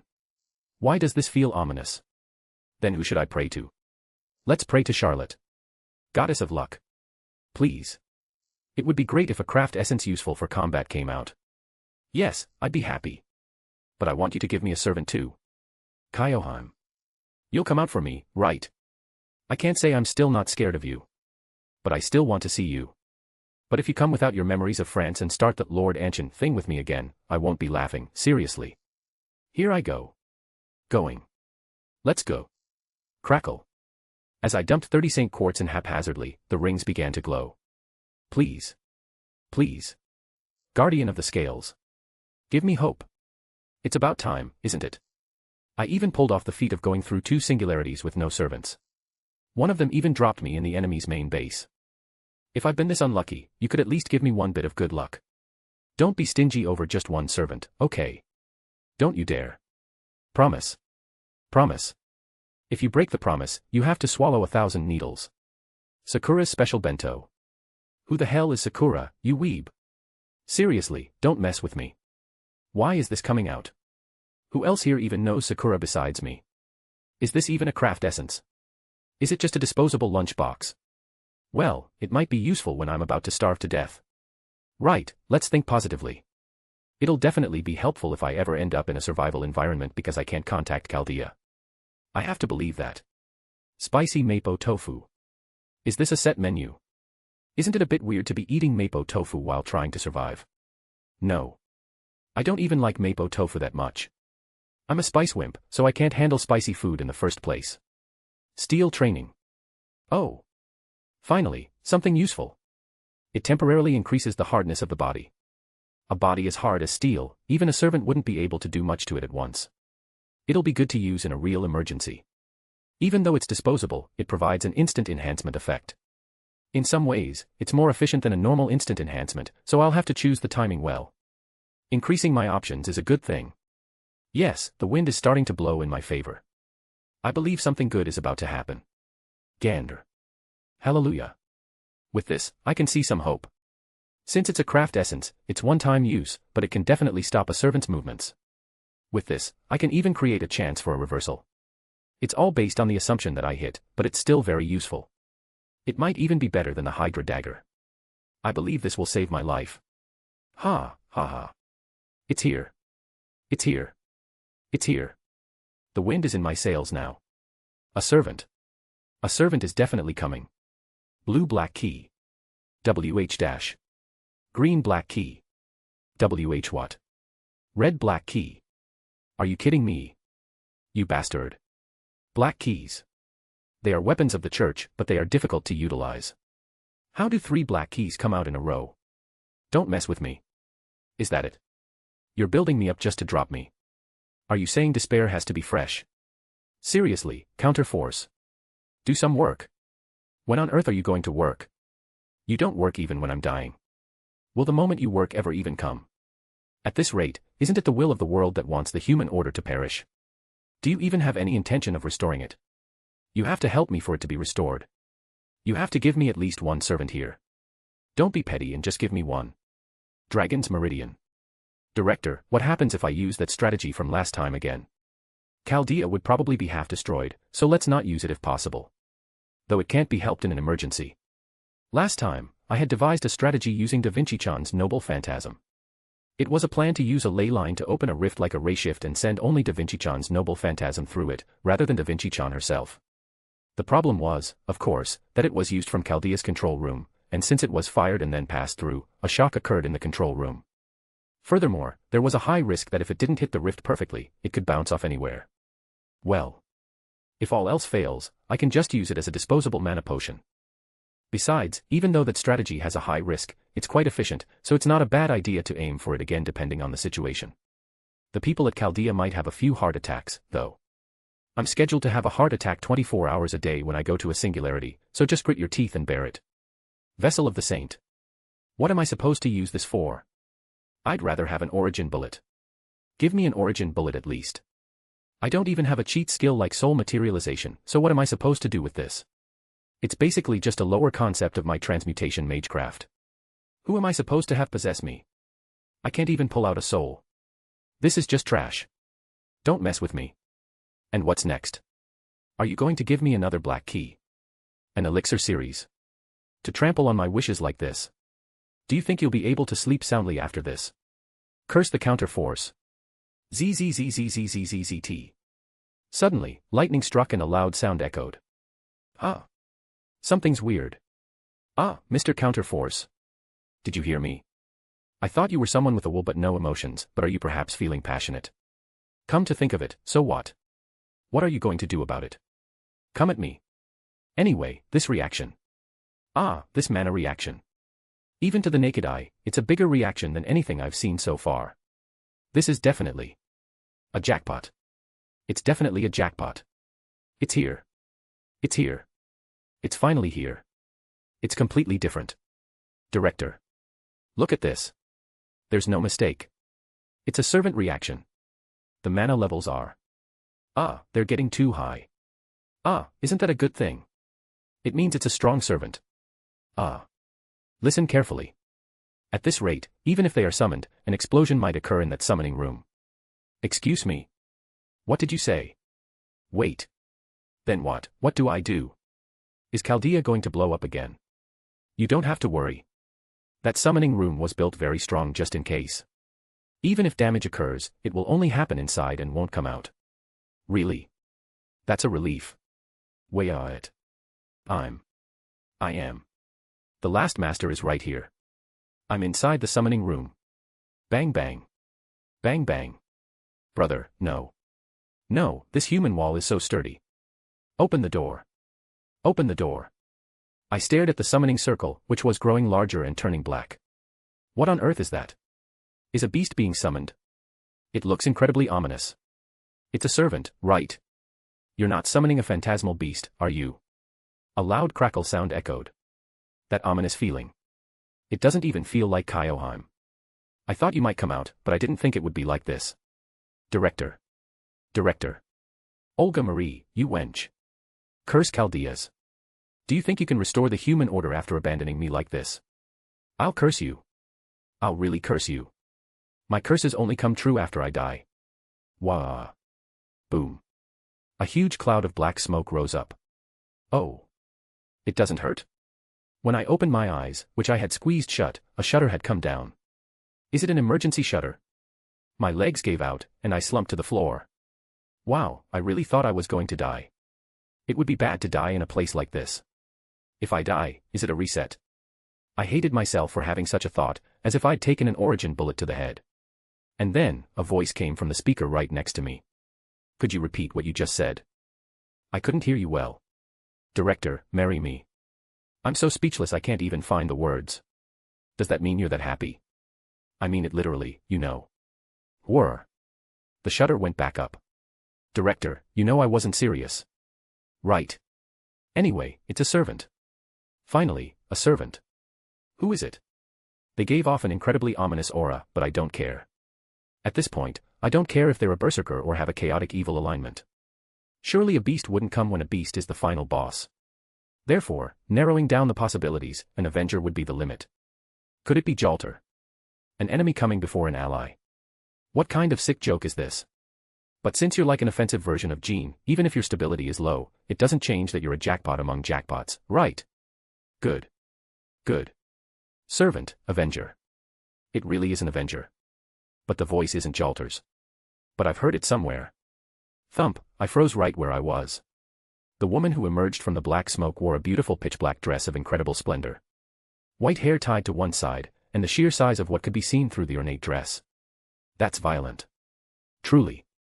I didn't have the luxury to pay special attention during battle, but seeing her like this, it's incredible.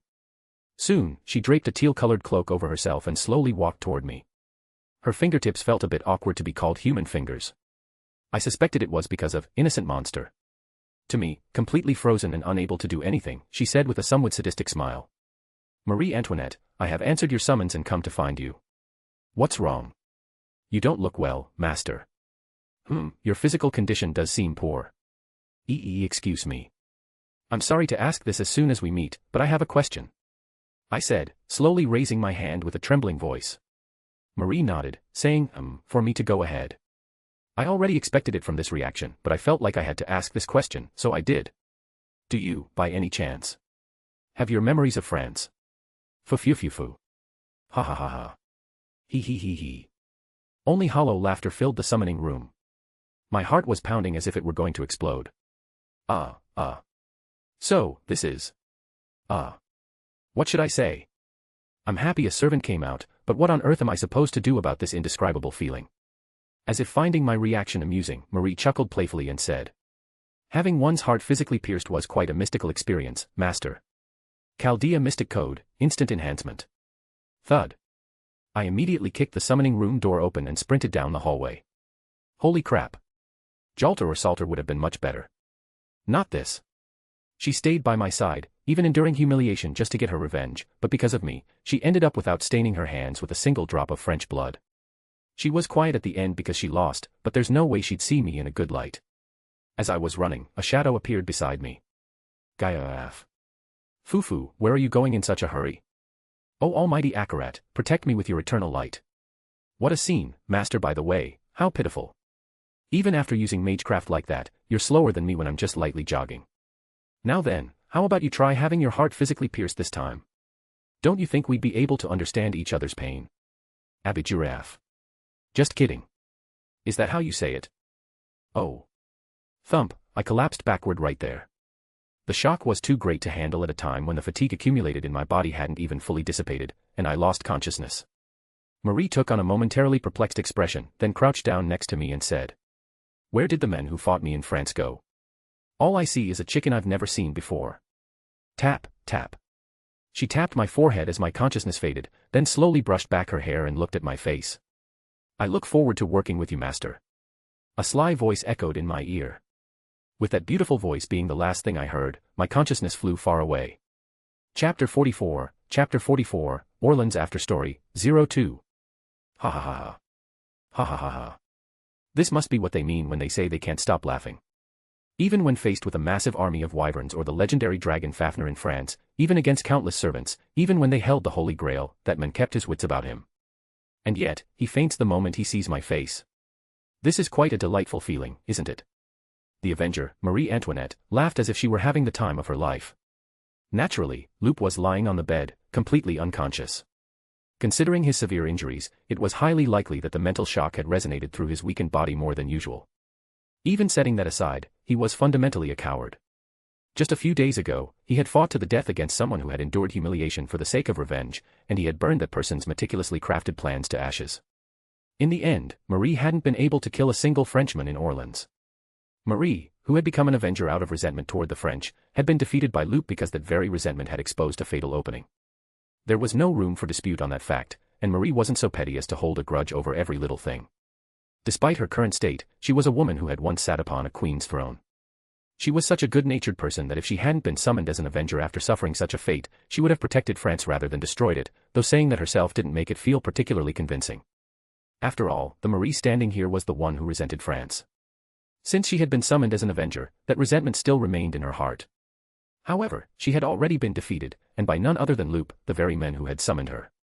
To be precise, Marie had chosen to answer that summons, and she had no intention of starting anything now. If the next singularity were also France, it might be a different story, but that was a tale already concluded. Marie had lost. The person here wasn't the Marie summoned to destroy France, but simply Marie summoned as a servant. Besides, even if she said, "I'm going to destroy France, so reshift me there," to people risking their lives to restore the human order, they wouldn't listen. She would just end up being forcibly dismissed. So, Miss Marie, should we assume you have no intention of remaining our enemy? Oh, of course. It's impossible for me to erase the hatred for France within me. But as long as I am summoned here as a servant, I will fulfill my corresponding duties. And personally, I've taken a liking to this boy. If I didn't like him, I might have gone on a rampage even if it meant my end would be dismissal. He's a cute one, really. Marie smiled, placing her hand on Loop's head as he groaned as if caught in a nightmare. His body was as frail as ever. Only a few days had passed, so he was likely barely able to get out of his hospital bed. When Marie opened her eyes and looked at Loop again, he was exactly the same as she remembered. Wrapped in bandages from head to toe, his life still seemed like a flickering candle that a single breath could extinguish. It was a wonder how he had managed to clear two singularities with such a weak body. Marie had watched him personally, but it was truly a mystery how he was still surviving.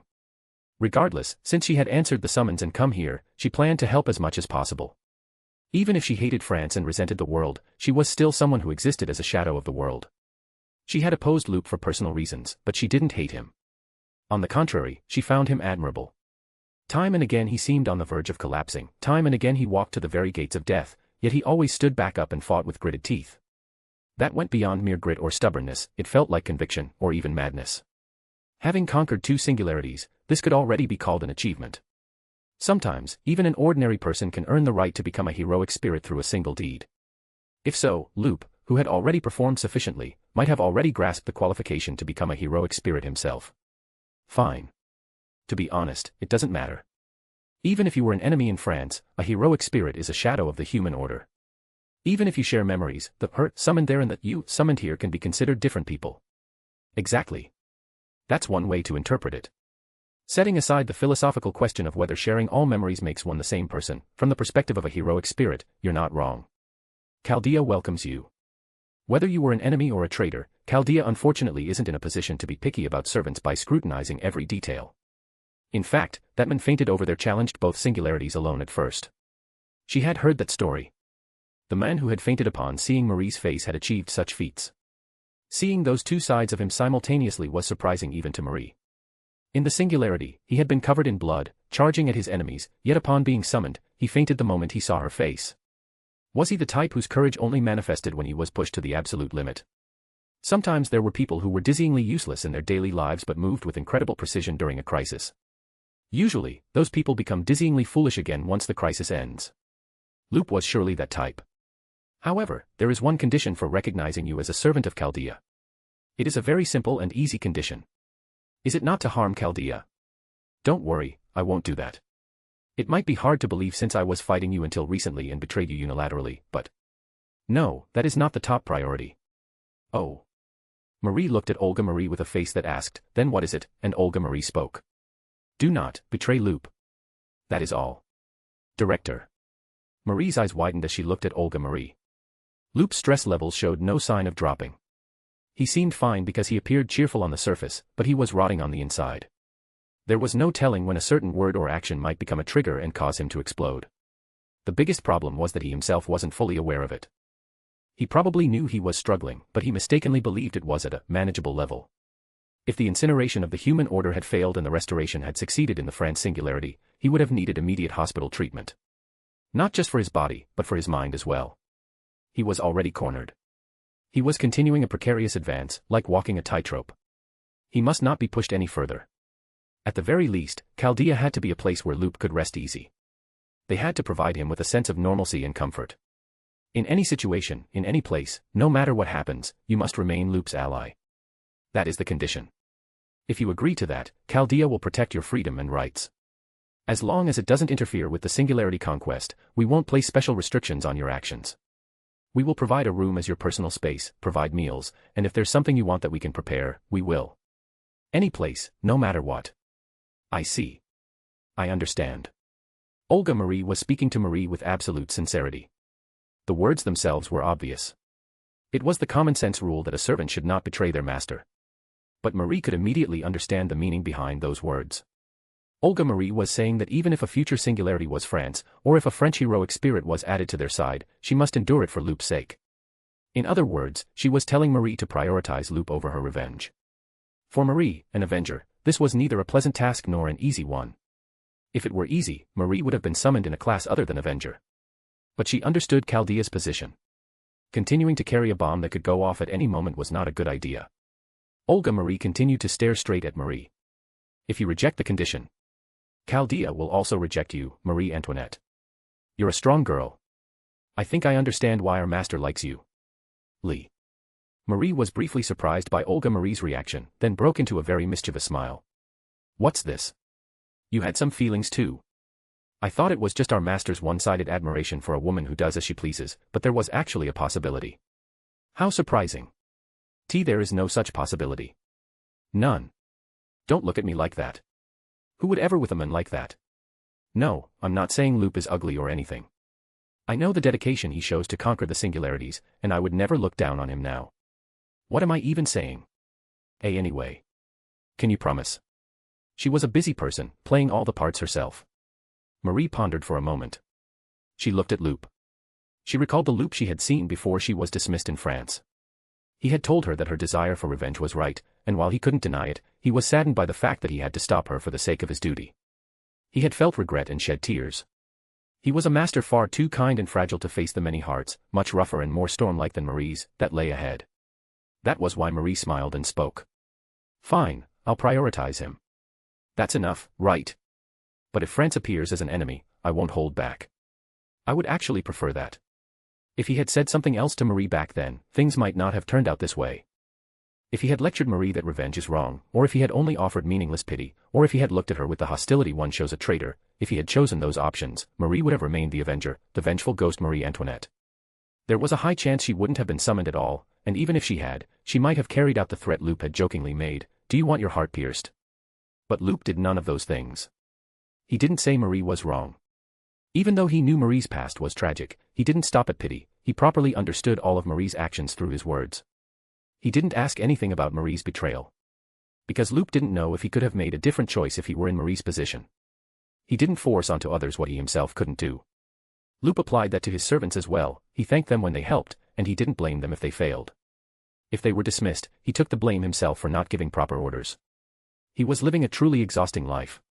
He was catching and examining every little thing that he could have just let slide. Should she call it meticulous, or just foolish? So. I love love stories. How much have you fallen for him? Too bad. It's an iron wall.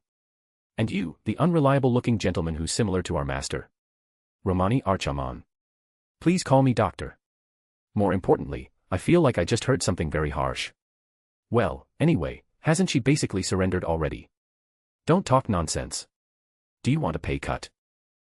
Anything but that. In the first place, there was never a moment where she could have been conquered. She acknowledged his hardships in the singularity, but that was that, and this was this. Olga Marie recalled the memories flashing through her mind. Even before the singularity conquest began, he had done everything he could to make the overworking Olga Marie rest. At the time, it had been annoying to her, but thinking back now, it was all done out of concern. When the singularity started and Loop realized Lev's betrayal, he told Olga Marie the truth, prepared to be hated, because he wanted her to suffer less shock. Thanks to that, even though she wavered in front of Lev, she didn't collapse. Furthermore, when Olga Marie felt guilty that only Loop was suffering to the point of death in the singularity, he comforted her by saying the choice was his own. Normally, he would be a very good man. He might be flippant, but to put it nicely, he was a man who remained cheerful even in a crisis. Sometimes the cheerfulness spun around and caused absurdity, but that was within the acceptable range. Is that so? You're saying it's not like that? Then can I have him? Cut it out. Olga Marie froze and stared at the playfully smiling Marie. Marie thought to herself that there were many people in Chaldea with amusing reactions. Loop, Olga Marie, Romani, from Marie's perspective, they were all people who would give the perfect reaction if she teased them. Even now, she had barely opened her mouth, and Olga Marie was stuttering, her hands hovering awkwardly in the air as she twitched in place. It's a joke, a joke. Maybe. Please don't tease our director too much. She hasn't been sleeping lately, so her brain isn't working properly. You look the same to me, well, whatever. It actually was a joke. Half of it. Marie stood up, fiddling with her cloak. After thinking for a moment, she sat back down. She had thought about exploring Chaldea, but she figured it would be more fun to have Loop introduce her when he woke up. Since she was in an environment where she couldn't fulfill her revenge anyway, shouldn't she at least enjoy herself? In any case, Loop would probably reject a stiff master-servant relationship, so she planned to spend her time as playfully as possible. But of course, she intended to follow orders in crucial moments. One way or another, it wasn't as if she had no affection or similar feelings for Loop, who had validated her vengefulness and all her actions. Let's have some fun, master. Holy crap. I have no idea how many times I've fainted now. Was my spirit always this weak?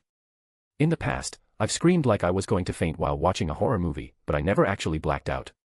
It seemed I had collapsed from the shock because everything Marie said playfully sounded like dead earnest to me. I should think positively. Marie didn't seem to have any intention of causing trouble right now, and the conditions were good in many ways. Her noble phantasm was great, and her stats weren't bad either. Marie Antoinette, who had no record as a fighter, existed as a fairly strong servant by gaining the Avenger attribute. If the conditions were right, she might even be able to defeat a great hero. In fact, under those very conditions, even though she was eventually dismissed, she had forced Siegfried, Jean, and Bathory into dismissal while being ganged up on. And that was despite an unexpected ambush by the French army and me pestering her from the side, not that I was much help. If even one thing had been different, I would have been floundering in the swamp of regression again. Isn't there a saying that someone terrifying as an enemy is reliable as an ally? I believe it, I really do. So, why did you come back to the summoning chamber? We need to repair the damage from the explosion. I summoned a servant. I still have about 6 Saint quartz left. I shouldn't use them all, but one more time should be fine. I'll be grateful if a servant comes out, and a good craft essence would be nice too. No matter how much Saint quartz acts as a mana recovery potion, using it like that isn't very efficient. 3 is enough for emergencies. Besides, I have a servant now. I trust Marie will protect me. That's where you say yes. No, I will protect you, but, how should I put it? After everything that happened in France, I just thought it was impressive that you could ask me to protect you so casually. Marie. Chaldea isn't in a position to be picky about those things. You're the first. The first. I was alone for the start of both Fuyuki and France. At first, I fainted, and honestly, I'm still a bit scared. It's a bit late to mention it, but it was probably Marie who killed me that night in France. In other words, Marie is the only person who has killed me twice. If you don't realize how significant that is, even the dragon which Jean or the King of Knights Artoria Pendragon couldn't kill me twice. Up until now, Marie was the only one who had managed it twice. Naturally, that threat made my very soul tremble, but conversely, it meant she was just that incredible. Therefore, she was reliable. As long as I kept my wits about me. In that sense, a service gotcha. I'm holding on to the hope that another servant will come out now. What's this, master? Are you saying I'm not enough?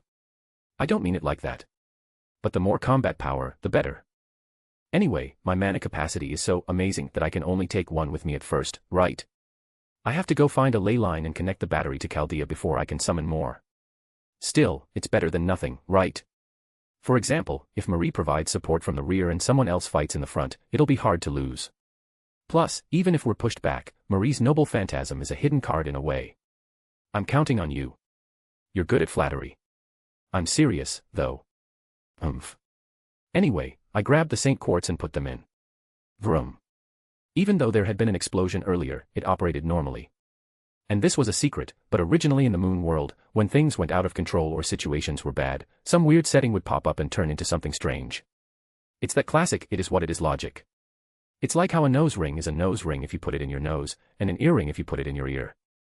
Therefore, since the summoning chamber is in bad shape from the explosion, some irregularity might occur and something good might come out. Heavens feel. Ah, it's good, but where do I use this? Maybe if I mix it with the vessel of the saint that came out before, it could become something. I have absolutely no knowledge about this, though. It's definitely great, but even if it's a craft essence, I couldn't think of a way to use it as a novice. Vroom. Suddenly, the director, who had been outside, came in. Wait. Just in case. If you have no use for it, give the craft essence you just summoned and the one you summoned before to me. I'll definitely change them in a way that helps you. Oh. Sure. I handed over both Vessel of the Saint and Heaven's Feel from my pocket at the same time. What are you going to use them for? Well, the director must have a plan. She took the craft essences I handed her and rushed off. She must have a good idea. They weren't of much use to me anyway. That aside, no servant again. What a shame. Just as I was about to leave, Marie spoke quietly. Master, that craft essence just now was a good one, right? Huh? Ah, yeah. I don't have a way to use it, but it's a good one. The director will put it to good use. Why? Since something that good came out, wouldn't something good come out next time too? No. Absolutely not. The Gotcha God is not that kind. But Heaven's Feel was definitely a 5-star craft essence in the game. Setting aside its usage, it was a high-rarity item. And that came out of a single summon. Then what about the next one? Am I on a lucky streak right now? Come to think of it, I did get Marie, a servant. I pulled someone who wasn't even implemented in the game. If this isn't heavenly luck, then what is? Maybe I'm incredibly lucky today. In fact, it's around 10 p.m. right now, the time when my mana condition is at its best. Maybe if I pull now, another servant. But I only have 3 Saint Quartz left. If I consume even these, I'll have no emergency potions on site. Is that really okay? The more combat power, the better, right? A servant is more beneficial than 3 of those stone chunks called Saint Quartz, isn't it? True. There was no guarantee one would come out, but if a servant did appear, any servant would be a gain. The director had rushed off, so no one else was here. Gambling. All or nothing. The feeling that a servant would never come out if I followed my usual luck clashed with the feeling that today was my day. No. Remember what happened in the singularity? Did I succeed because I was great? Absolutely not. I just rode the coattails of my servants. The servants were the ones who were great. So this time, I'll trust the servants again. All right. It's a challenge. Here we go. He's actually doing it. What was that? Nothing, I'm sure it'll work out. I felt like I heard something ominous. As I put in the Saint Quartz, it made a vroom sound. The mana levels didn't look high at all. No matter how I looked at it, this was a craft essence. Well, the die is cast. Since it's come to this, let's just hope for a good craft essence. Give me an easy-to-use combat craft essence, not a high-end, hard-to-use one like Heaven's Feel. That way, I can do something to stall for time for the servants. A Hydra dagger would be good, or an origin bullet. Anyway, a weapon. A weapon would be great. Still, I'm lucky right now. I believe a good craft essence will come. That belief of yours, Master, has it ever been properly rewarded? Hey, wait. You're the one who told me to do it. Anyone else can say that, but why are you, the one who encouraged me, saying that? Slowly, the craft essence began to reveal itself. The card manifesting looked somewhat like a sword.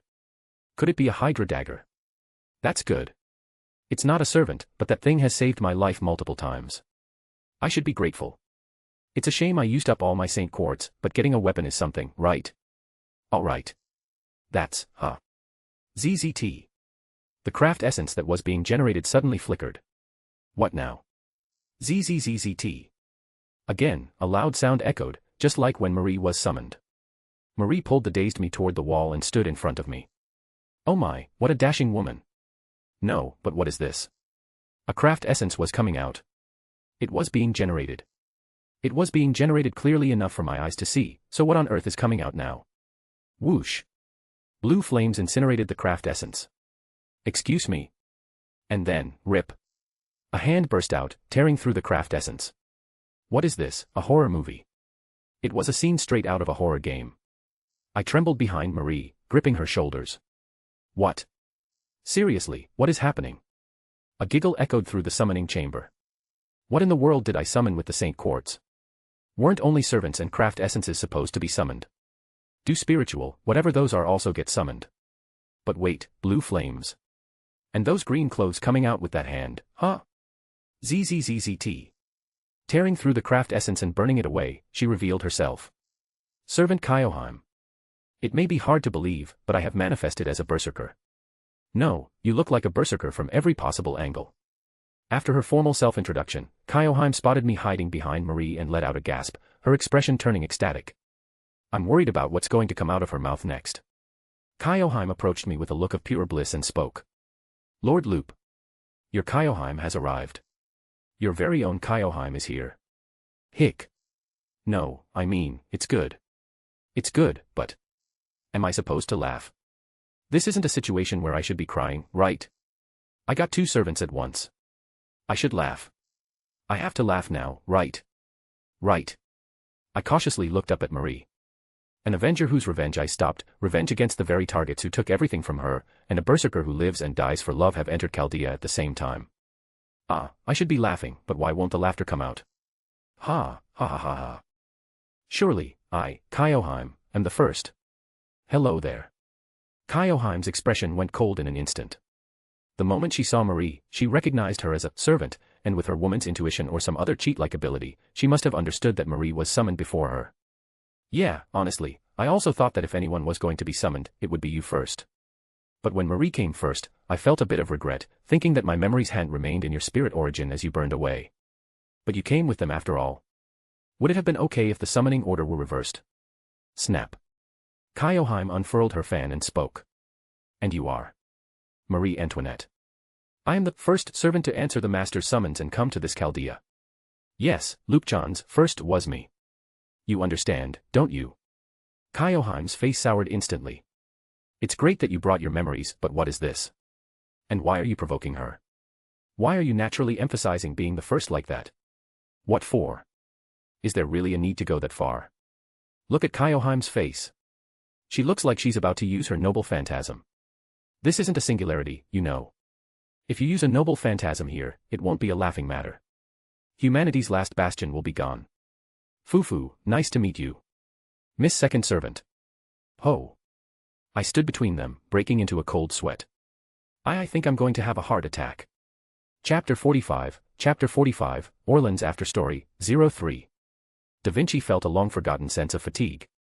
It was a sensation she hadn't experienced since becoming a servant, but after working continuously for such a long time, the unpleasant feeling lingered. When she focused on her work, the discomfort vanished, but the fatigue continued to accumulate. The moment her concentration wavered, that unpleasantness washed over her body again. Since this wasn't enough to cause her to dematerialize, Da Vinci pressed on with her task. It looked like it would take quite some time to craft Rudolph's prosthetic arm, leg, and eye. The arm and leg were nearing completion, but the eye had to be made with the utmost care because it involved connecting to the optic nerves. She had barely managed to restore his optic nerves last time, only for him to return with that eye crushed once again. In fact, it was crushed so badly this time that restoration was out of the question. In the end, they had to resort to an artificial eye, but as she had mentioned, she doubted she could finish it before they entered the second singularity. For now, following Rudolph's habit of doing his best with what he could, Da Vinci focused on the arm and leg that were closer to completion. She had thought the previous ones were well made, but when he brought them back in pieces, she felt a slight sense of self-doubt. No matter how recklessly he used them, for them to shatter before even surviving a single singularity. This would bring shame to the name of a super genius. Therefore, Da Vinci worked without pause, making them even more durable than before. If they broke even after this, it wouldn't be because the prosthetics were weak, but rather because the opponent was insanely powerful. Cold. She realized something cold had touched her cheek. Turning her head, she saw Olga Marie, her dark circles deepening, holding a drink. The woman Da Vinci knew as Olga Marie was the type who possessed overflowing talent but lacked the vessel to match it. Rudolph was her exact opposite. Rudolph had a vessel that could accept anyone. This didn't refer to potential, but rather the magnitude of his spirit. Whether it was Kyoheim, who had threatened him, or Marie, who had driven him to the brink of death, he faced them properly despite his fear. And he tried his best not to act on emotion. Of course, Olga Marie tried her best to act similarly, worrying about MASH and so on, but in the end, her small vessel caused her to isolate herself. Olga Marie should be grateful that she had Rudolph among her subordinates. If he hadn't acted as a proper break in between, Olga Marie's reputation among the people of Chaldea would have crawled along the floor. No, it would have plummeted underground. At any rate, to Da Vinci, she appeared as a woman with a mediocre spirit that didn't match her talent, a pitiable person consumed by her own lineage. Oh, what wind blew you all the way here? Romani's here too. Both of your faces look as hollow as shut-ins. Despite being even more immersed in her work than they were, Da Vinci didn't look nearly as bad. There was, of course, a massive difference between a human body and a servant's body. Da Vinci wouldn't dematerialize even if she didn't rest for a month, and it wouldn't cause any significant problems for her condition. As long as she had magical energy, there was no issue with her existence. Well, since many servants were once human, they couldn't hide the moods or discomfort that came with that, though. Where's Rudolph? He's showing the new arrivals, Marie and Kyoheim, around Chaldea. Or so it's supposed to be, but he looked half comatose with a thorn and a poisonous flower clinging to each arm. I could easily believe it if someone said he'd fainted while standing up. Kyoheim alone was enough to worry about, but Marie was somehow launching a barrage of supersized provocations at Kyoheim, turning Rudolph white as a sheet. For better or worse, as an evil-aligned Avenger, she seemed to quite enjoy seeing the troubled expressions of others. No, considering her nature as an Avenger, the fact that it ended at that level might be a testament to the character of the original Marie Antoinette. Romani looked haggard. Romani, don't worry too much about Rudolph's condition. Though not worrying at all might also be a problem. I know. I know. I know, but... Romani placed a hand over his face and let out a deep sigh. Olga Marie, who knew nothing of the circumstances, simply assumed Romani was extra worried because he was close to Rudolph, but it didn't look that way to Da Vinci. If one were to trace the fundamental culprit of this incineration of the human order to the very top, Romani might not be without responsibility.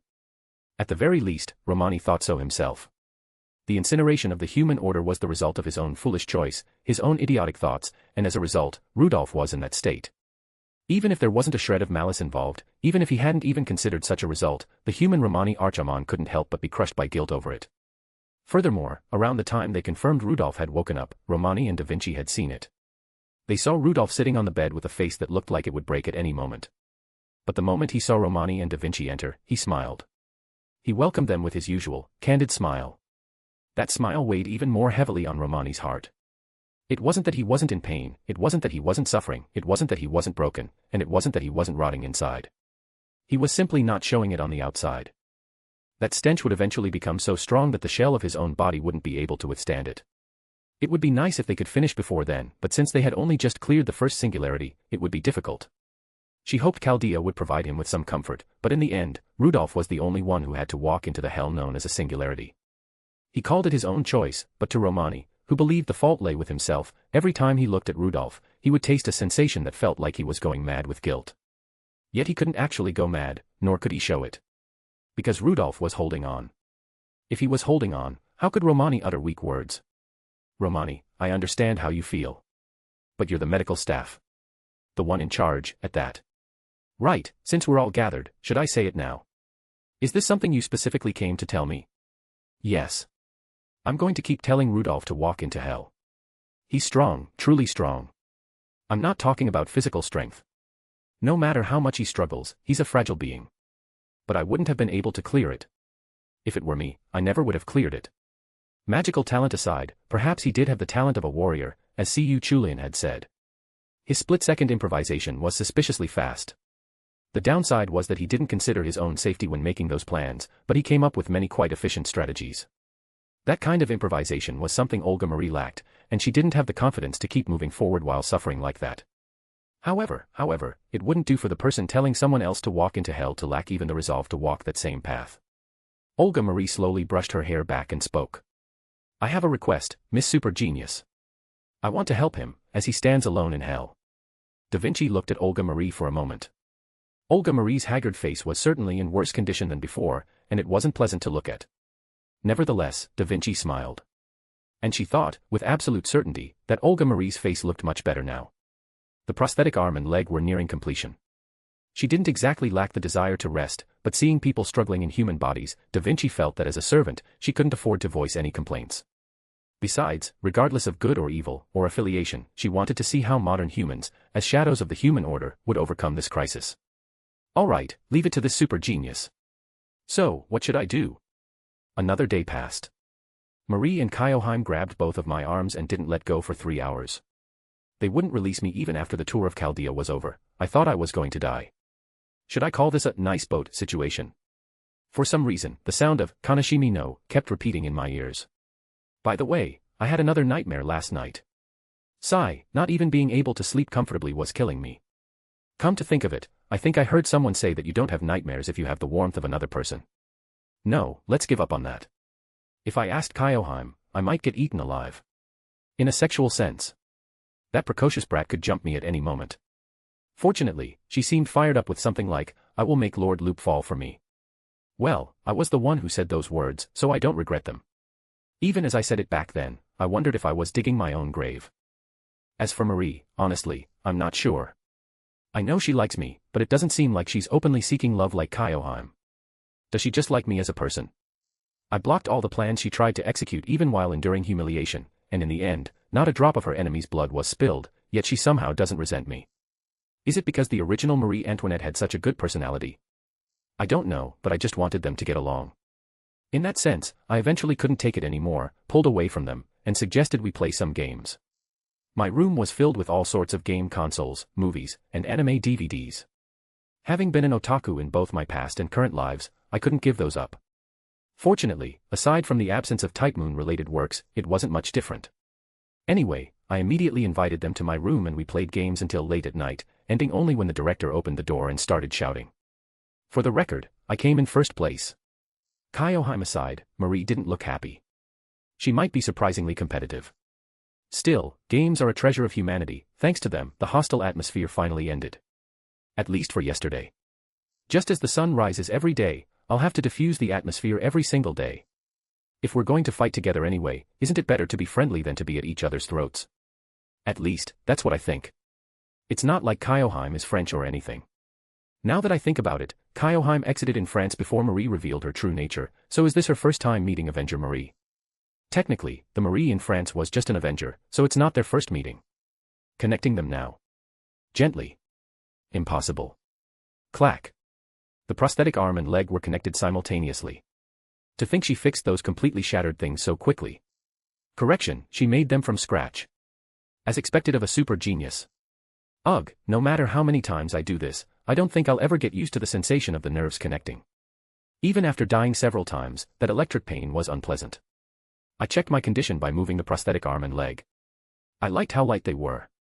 The fact that they moved exactly as I wanted told me the nerves were properly connected. Da Vinci watched me move and, seemingly satisfied, said, "Good.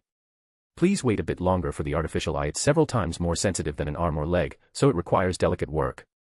It'll probably take a few more days. It's fine.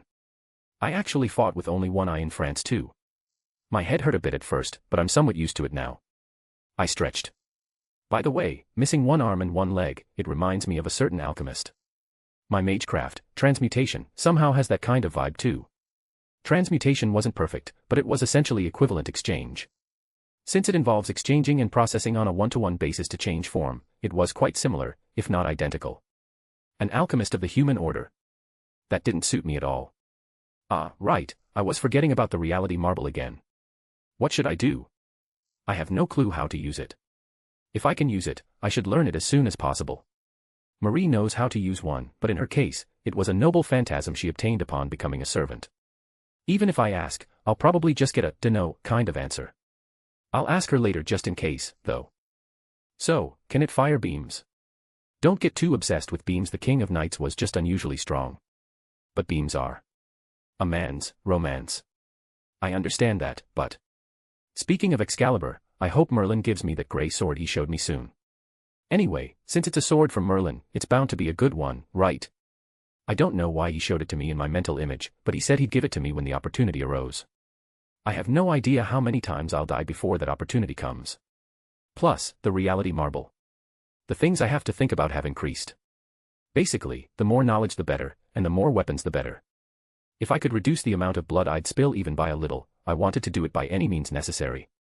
I quickly read through the functions of the prosthetic arm and leg crafted by Da Vinci-chan. Is the prosthetic leg not that different from the one made last time? There were minor differences, but the basics seemed the same. After reading it all, I spoke. In the next singularity, I really hope we can bring some servants back. Every time we finish, I'm at death's door. In Fuyuki, it couldn't be helped since they were summoned by Fuyuki's holy grail rather than the counter-force, but it was truly painful that we couldn't bring Jean and Battery from France. If both had come, they would have been an incredible force. Come to think of it, how do event stories work here? In the game, they're usually just passed over with a parallel world feel, and there were many events with atmospheres that didn't fit the main story. Sometimes things would end despairingly, only for everyone to be happy and laughing in an event immediately after. If I could just skip them as if they didn't exist, I'd be grateful. Even if it's an event, it's ultimately a singularity, and seeing how the correction of reality works so hard, they'd probably work hard there too. They work a bit too hard. I wish they'd work moderately and take some annual leave to rest. You piece of shit counterforce, you do some work for once. Well, just surviving such a carnage means you're fulfilling your duty. There might have been better situations, but since we've already come this far, it can't be helped, right? Besides, you've gained servants, even if they might be a bit problematic. You think so too, Da Vinci-chan? I know from seeing them myself, they're incredibly strong. I wouldn't say there's nothing to fear, but I think the next singularity will be okay. This time for sure, let's bring servants to our Chaldea. Ah, this is the control room. Loop and the servants under his command, please come to the control room. Oh, is it a singularity? Oh dear. I didn't finish the eye after all. I'll look forward to next time. Can I expect eye beams? You're persistent. Laughing, I left the room and walked toward the control room. Come to think of it, is it the second singularity? It was definitely Rome, right? The 1st century Rome known as the Eternal Mad Empire, Septem. It was a section with a fairly poor reputation for its story, often called the Wall of Suffering of FGO along with Chapter 4. Well, now that it's become my reality, I didn't care about the story or whatever. First, I identified the most important things to do. As soon as I arrive, I'll join forces with Emperor Nero, and there was definitely Stheno, who was technically a goddess. I don't know if she'll cooperate, though. And Lev definitely appeared, and for some reason, Altera was there too. Was it because of the bond from Ixtella? Anyway, since I already know which servants will be summoned, there shouldn't be any major problems. As long as it's not some ridiculous story like Altera suddenly awakening as a giant god, it'll be fine. There's no Velber, so what giant god? Don't make me laugh. Lord Loop, to run into you like this. This is surely fate. It's the way to the control room. You don't have to be so shy again. Have I ever lied to you? You, so cold. But this Kyoheim will never be discouraged. I believe that one day, these feelings will reach you. Yeah, good luck with that. No. Don't cling to me. You precocious brat. Arg. You're so damn strong. Is that why you're a servant? Yes. So confident. Come to think of it, you're a woman who lives and dies for love. You. I eventually gave up, overpowered by her strength. Only then did Kyoheim smile happily, linking arms with me. They say a girl in love is cute. Yeah, well, she is cute. Honestly, her figure was unbelievable for her age too. Aside from her personality, she was pretty amazing. Anshin probably didn't have anyone he could call a partner. Why did he reject her? Thinking about it now, there probably wasn't any reason to reject her. As long as he didn't cheat, there was no worry about a Yandere awakening, right? Well, even if I tried to act wise and say he should have done this or that about past history, it would only be an insult to them. If you ask if I don't insult them often, I have no reply. Because it is an insult. Their stories are all desperate tales of doing their best, even if they weren't pretty, and I'm judging and insulting them as I please with my muddy feet. No matter if it's to shake an enemy, I didn't like it. Especially from my perspective as someone who loves the stories of heroes. Still, I was relatively sincere about Lancelot. I can't stand the shitty Knights of the Round Table. Hello, master. Nice arm and leg. What about the eye? They say it'll take more time. Marie gave a slightly awkward smile at those words. Ah, is she worried about the eye? At any rate, the person who crushed my eye yet again was none other than Marie. I'm summarizing it by saying it couldn't be helped since we were enemies then, but it is scary when Marie suddenly approaches.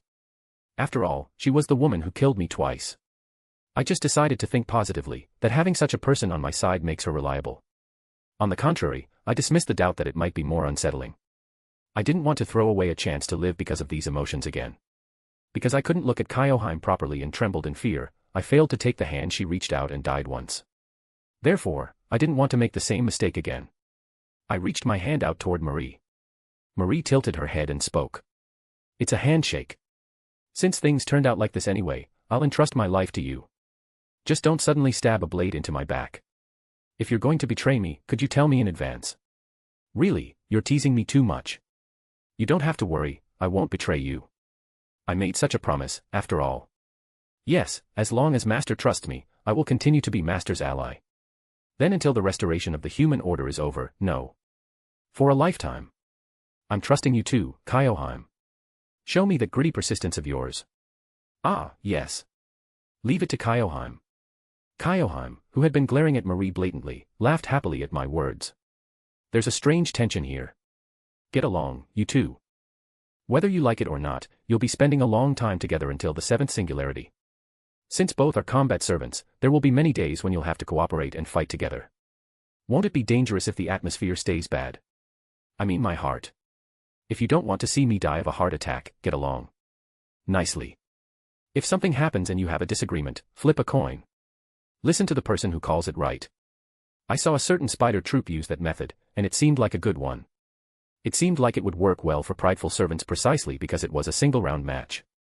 I didn't have a coin yet, though. Should I just use a regular coin? Director, we're here. You're here. The reason I called you this time is none other than a singularity, but it's a rather small fluctuation. It doesn't seem to have reached the level of a singularity yet. I'm currently debating what to do. Since you're the one going anyway, I wanted to ask. It might naturally vanish if left alone, so what do you want to do? Is this an event? It's definitely an event flag. No, am I crazy enough to go? Just the regular singularities are killing me. No, I'm literally dying, so why would I go to an event? Wait, I thought for a moment. Didn't event stories also give a holy grail upon completion if they were treated as singularities? Plus, they gave out welfare servants who didn't have any major performance issues. At this point in time, it was definitely the Halloween event, right? They gave out Halloween baitery. Besides, since it's an event, there shouldn't be that much of a threat, and there's a possibility it'll end cheerfully. Yes. Exactly. If I can gain more power, I should. If I can get a holy grail as a bonus, I definitely have to go, right? If I'm lucky, I can resolve it immediately. But wait a second, didn't the Halloween event involve baitery using a shard of the holy grail to build a castle and then sending out invitations or something? I don't think there was anything like that. It would be great if the small fluctuation vanished, but if it doesn't, it'll become a situation where singularities are multiplying. So I'll go and at least check out the situation. Is that so? If that's your opinion, I'll respect it. Aside from that fluctuation, we haven't found anything that could be called a singularity yet. Alright, then I'll explain. The director opened a map on the screen. I saw Japan. Japan. Japan. Why Japan? The fluctuation is occurring in past Japan, the early 17th century, the Edo period. Guda Guda. No, this development is different from the beginning too. There's no little Nobu either. Why are we suddenly going there? Chapter 46, Guda Guda Edo period, the Great Nobu War, 01. The Guda Guda event. Among all the FGO events, it was one that boasted an incredibly long lifespan. Although they were standalone events, they were part of a long-standing tradition that kept on giving. Basically, these events featured Japanese servants. The most representative leads were often Okita Tsuji, also known as Sakura Saber, and Oda Nobunaga, famous for her Washija catchphrase. The stories usually revolved around those two, or were completed by their presence. Usually, they felt like reliable allies, but depending on the situation, they could become enemies, suddenly split into multiples, or do all sorts of things. In short, it was such a truly Guda Guda style of event that it was hard to describe the plot in words. Rather than being heavy, solemn, or serious, they were lighthearted, comedic stories that were easy to read. Well, to be fair, the more recent Guda Guda events I knew of did have their share of seriousness too. But as far as I knew, the very first Guda Guda was a gag event through and through, with nothing that could really be called a threat. Normally, the event was supposed to start with Okita-san and Nobu suddenly showing up with a bunch of mini-Nobus to mess around. However, here, that didn't happen. Instead, they were telling me that something like a singularity had suddenly appeared in Japan's Edo period. The chronological order was a complete mess. I remembered the servants who appeared in the events, but I couldn't recall exactly which era each event took place in. So, I couldn't tell which Guda Guda this was supposed to be. Surely, something like Okita Alter, who didn't even appear in Part 1, wouldn't show up, right? Well, even if she did, she's technically an alter, in name only and more of a counter-guardian concept, so the chances of her being hostile were low. On the contrary, while they usually acted cheerful, if you looked at the Imperial Capital Holy Grail strange story, both Okita and Oda were actually quite cruel and powerful servants. Especially if they were summoned in Japan, they would receive such a massive fame boost that they could rival great heroes. Whyy. Kyoheim cannot accept this. While I was preparing for the ray shift, Kyoheim was grabbing my head and arms, shaking me violently. My brain is rattling, you woman. And I haven't fully recovered from my injuries yet, you know. The treatment wasn't so shoddy that I'd fall apart from this, but treat me with a bit more care. I'm your master and you're love, aren't I? Then treasure me more. Does that concept just not apply to the woman who burned her beloved to death? I couldn't remember if it was an insect or a fish, but I recalled a story about creatures that eat their mates after mating for reproduction. Hey, stop it. How many times do I have to explain for you to understand? Listen, unfortunately, your master's actual mana capacity is at a level where people would ask, this guy is a magus. It's pathetic. On top of that, I'm the type who supports from the front lines by spamming magecraft.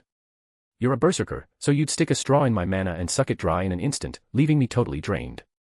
In that case, it's less of a burden for me to take Marie, who has a skill that allows her to generate her own mana, find a ley line, connect it to Chaldea, and then summon you. If I summon you through a ley line connection with Chaldea instead of a local contract, the actual burden on me isn't that great. Do you understand? But.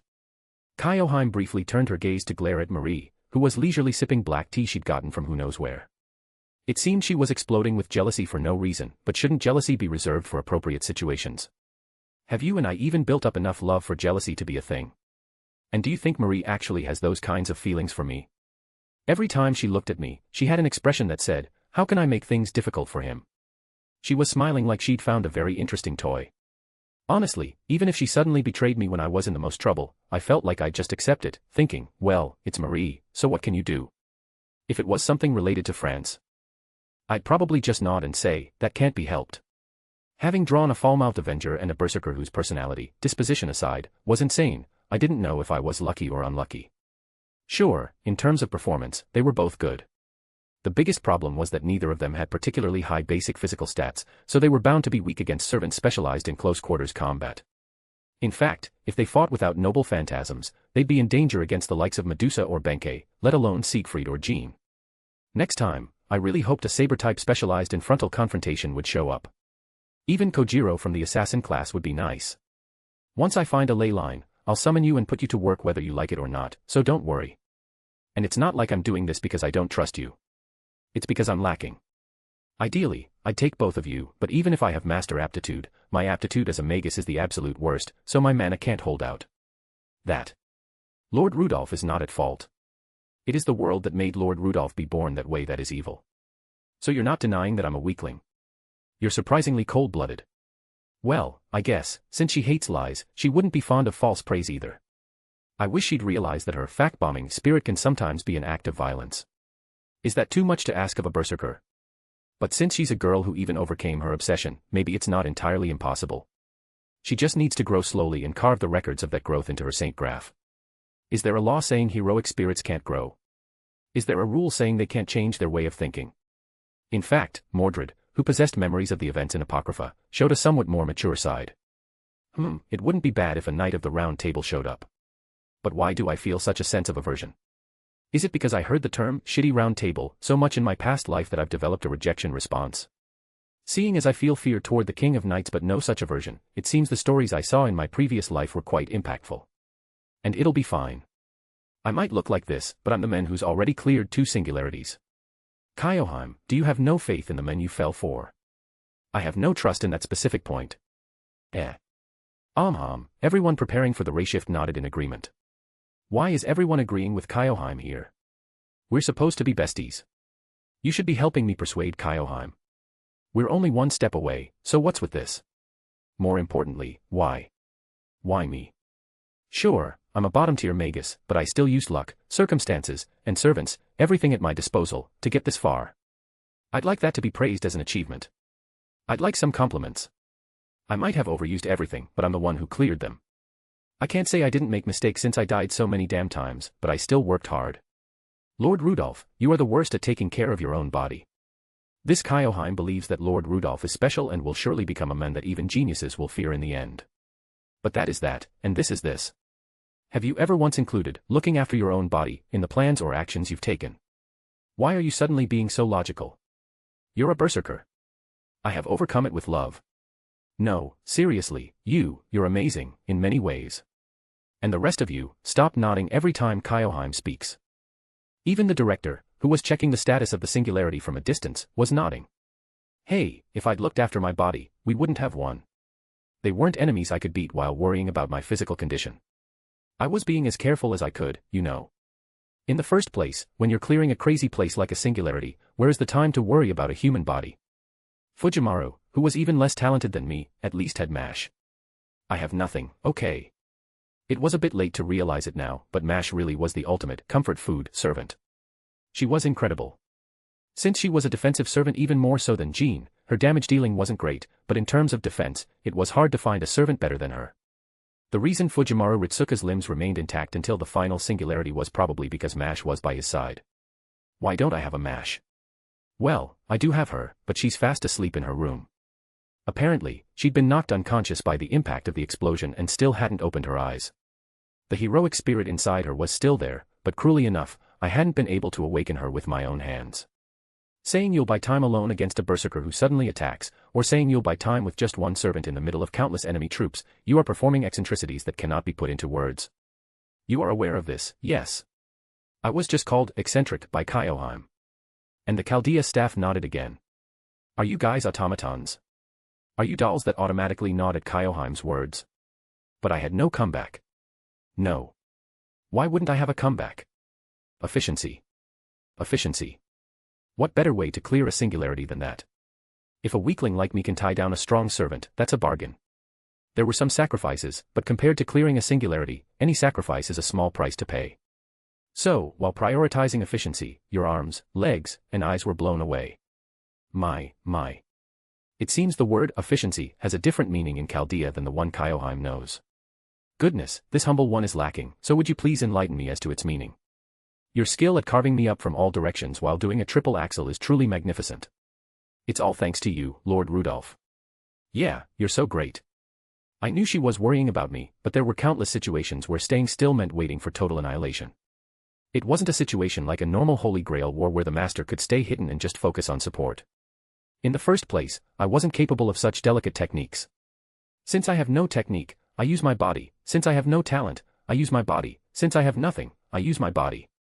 The only thing I have that is equal to others is this body. If so, I had no choice but to challenge the problems that others found difficult by sacrificing something. And to do that, I had to offer up something of equal value to those other people. In my case, that happened to be my body. No matter what I lost, it was better than dying.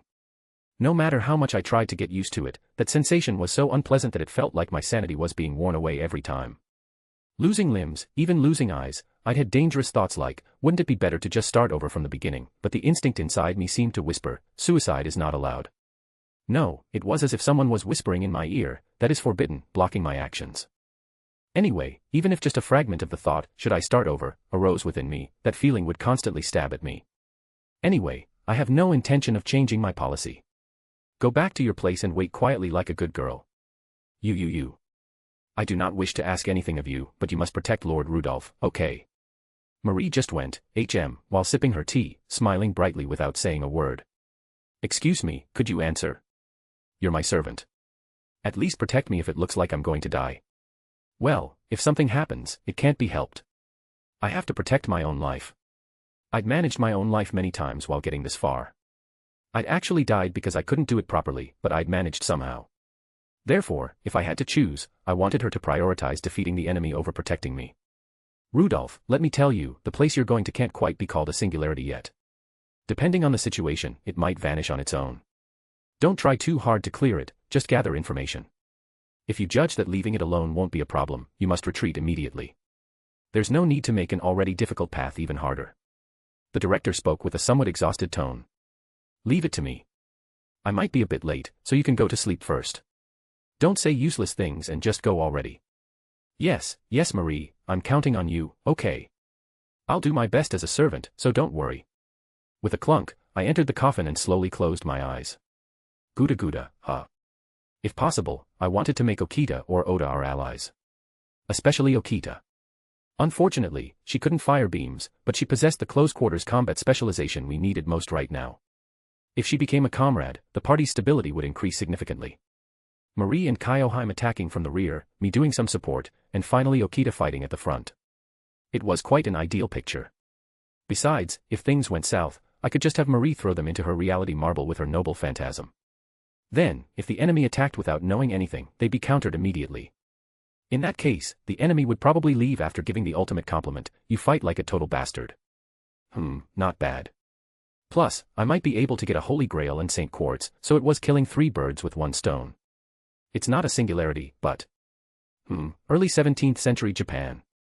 Ray shift commencing in 5 seconds. Hoping it would be a gag event, I slowly closed my eyes. The sounds of 4, 3 grew more and more distant. Boom.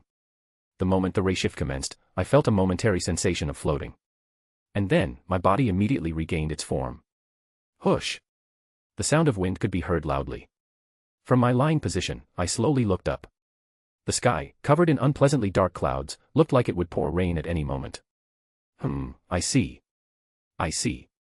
By the way, the sky is getting further away. What's going on? Is this a ray shift side effect?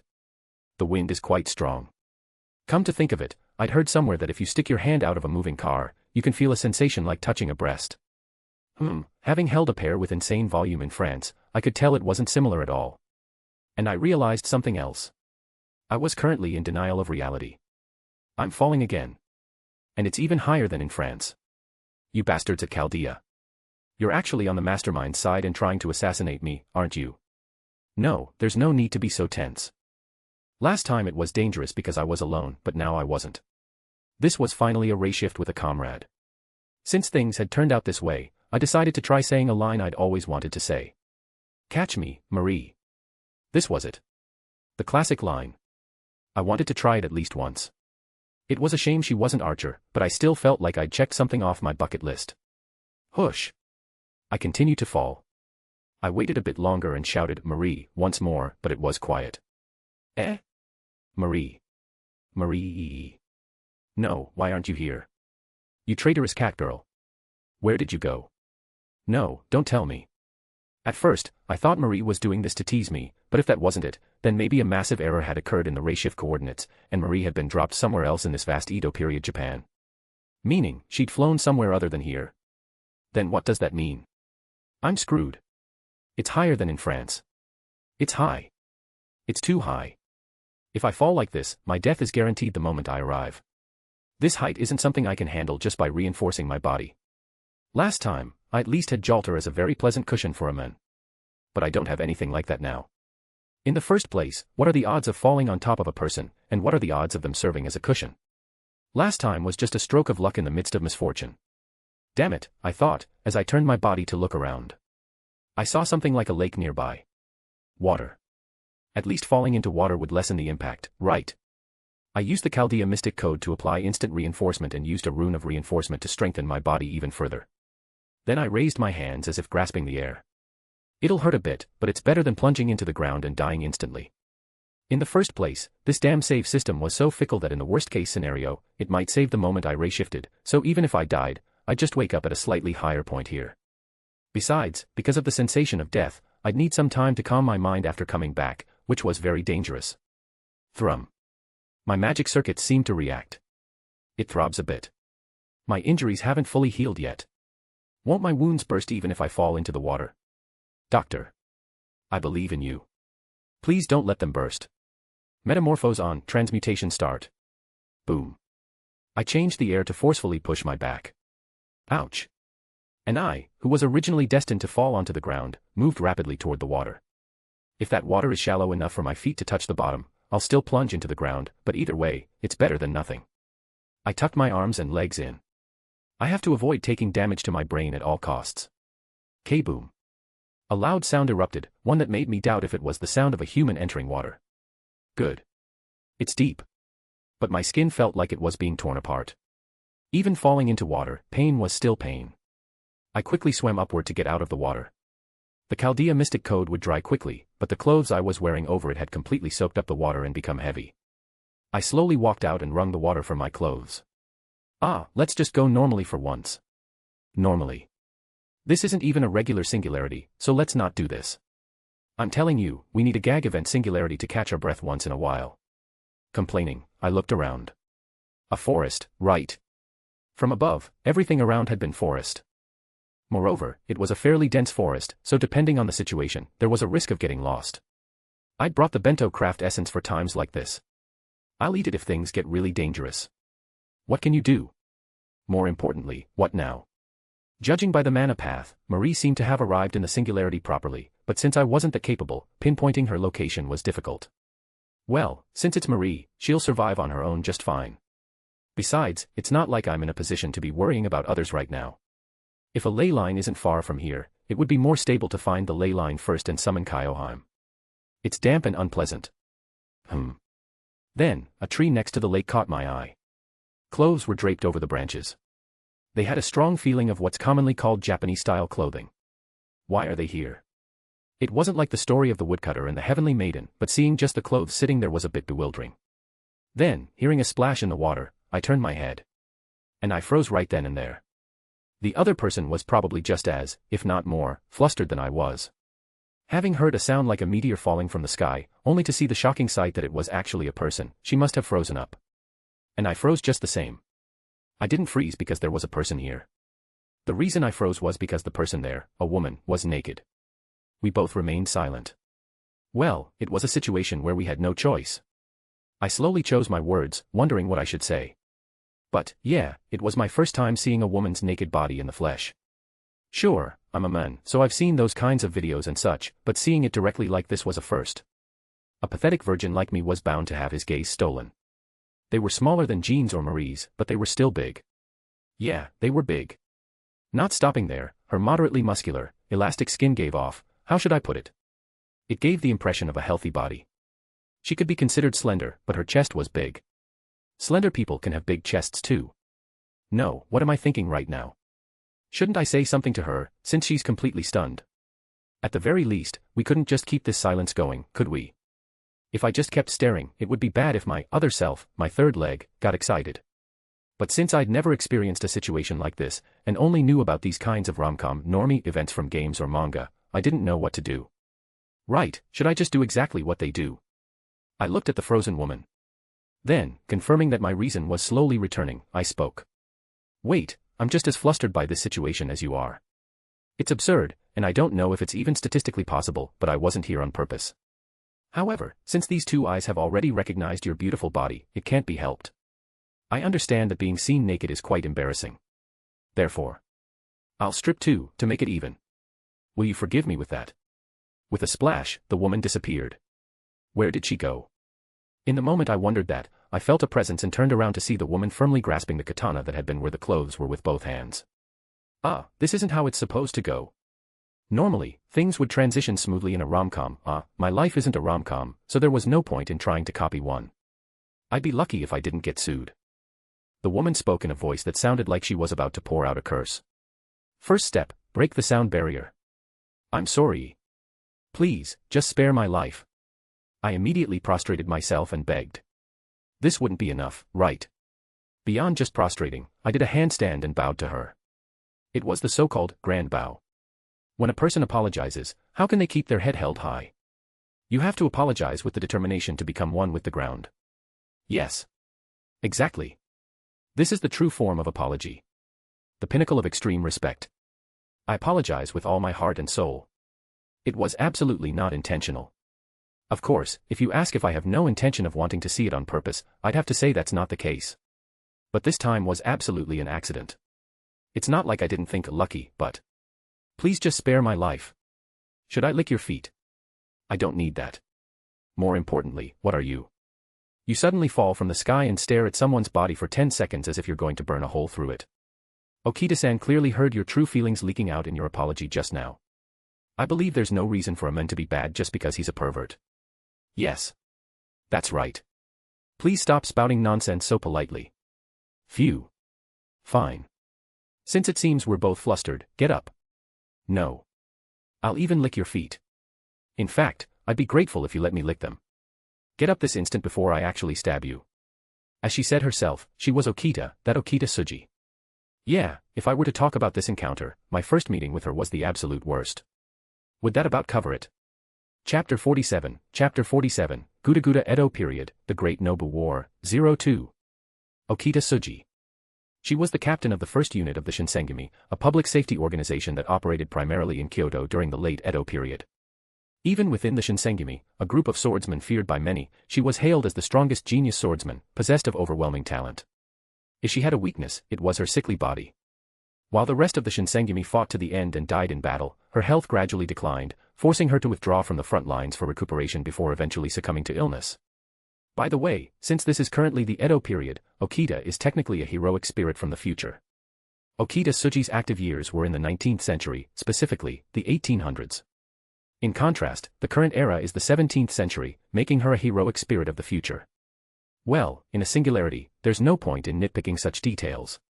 In the seventh singularity, almost every servant summoned on the allied side was treated as a heroic spirit from the future. Besides, the throne of heroes exists outside the concept of time, so it's said that even heroic spirits from the future can be summoned. In the original Fate/Stay Night, Archer was an individual summoned in exactly that manner.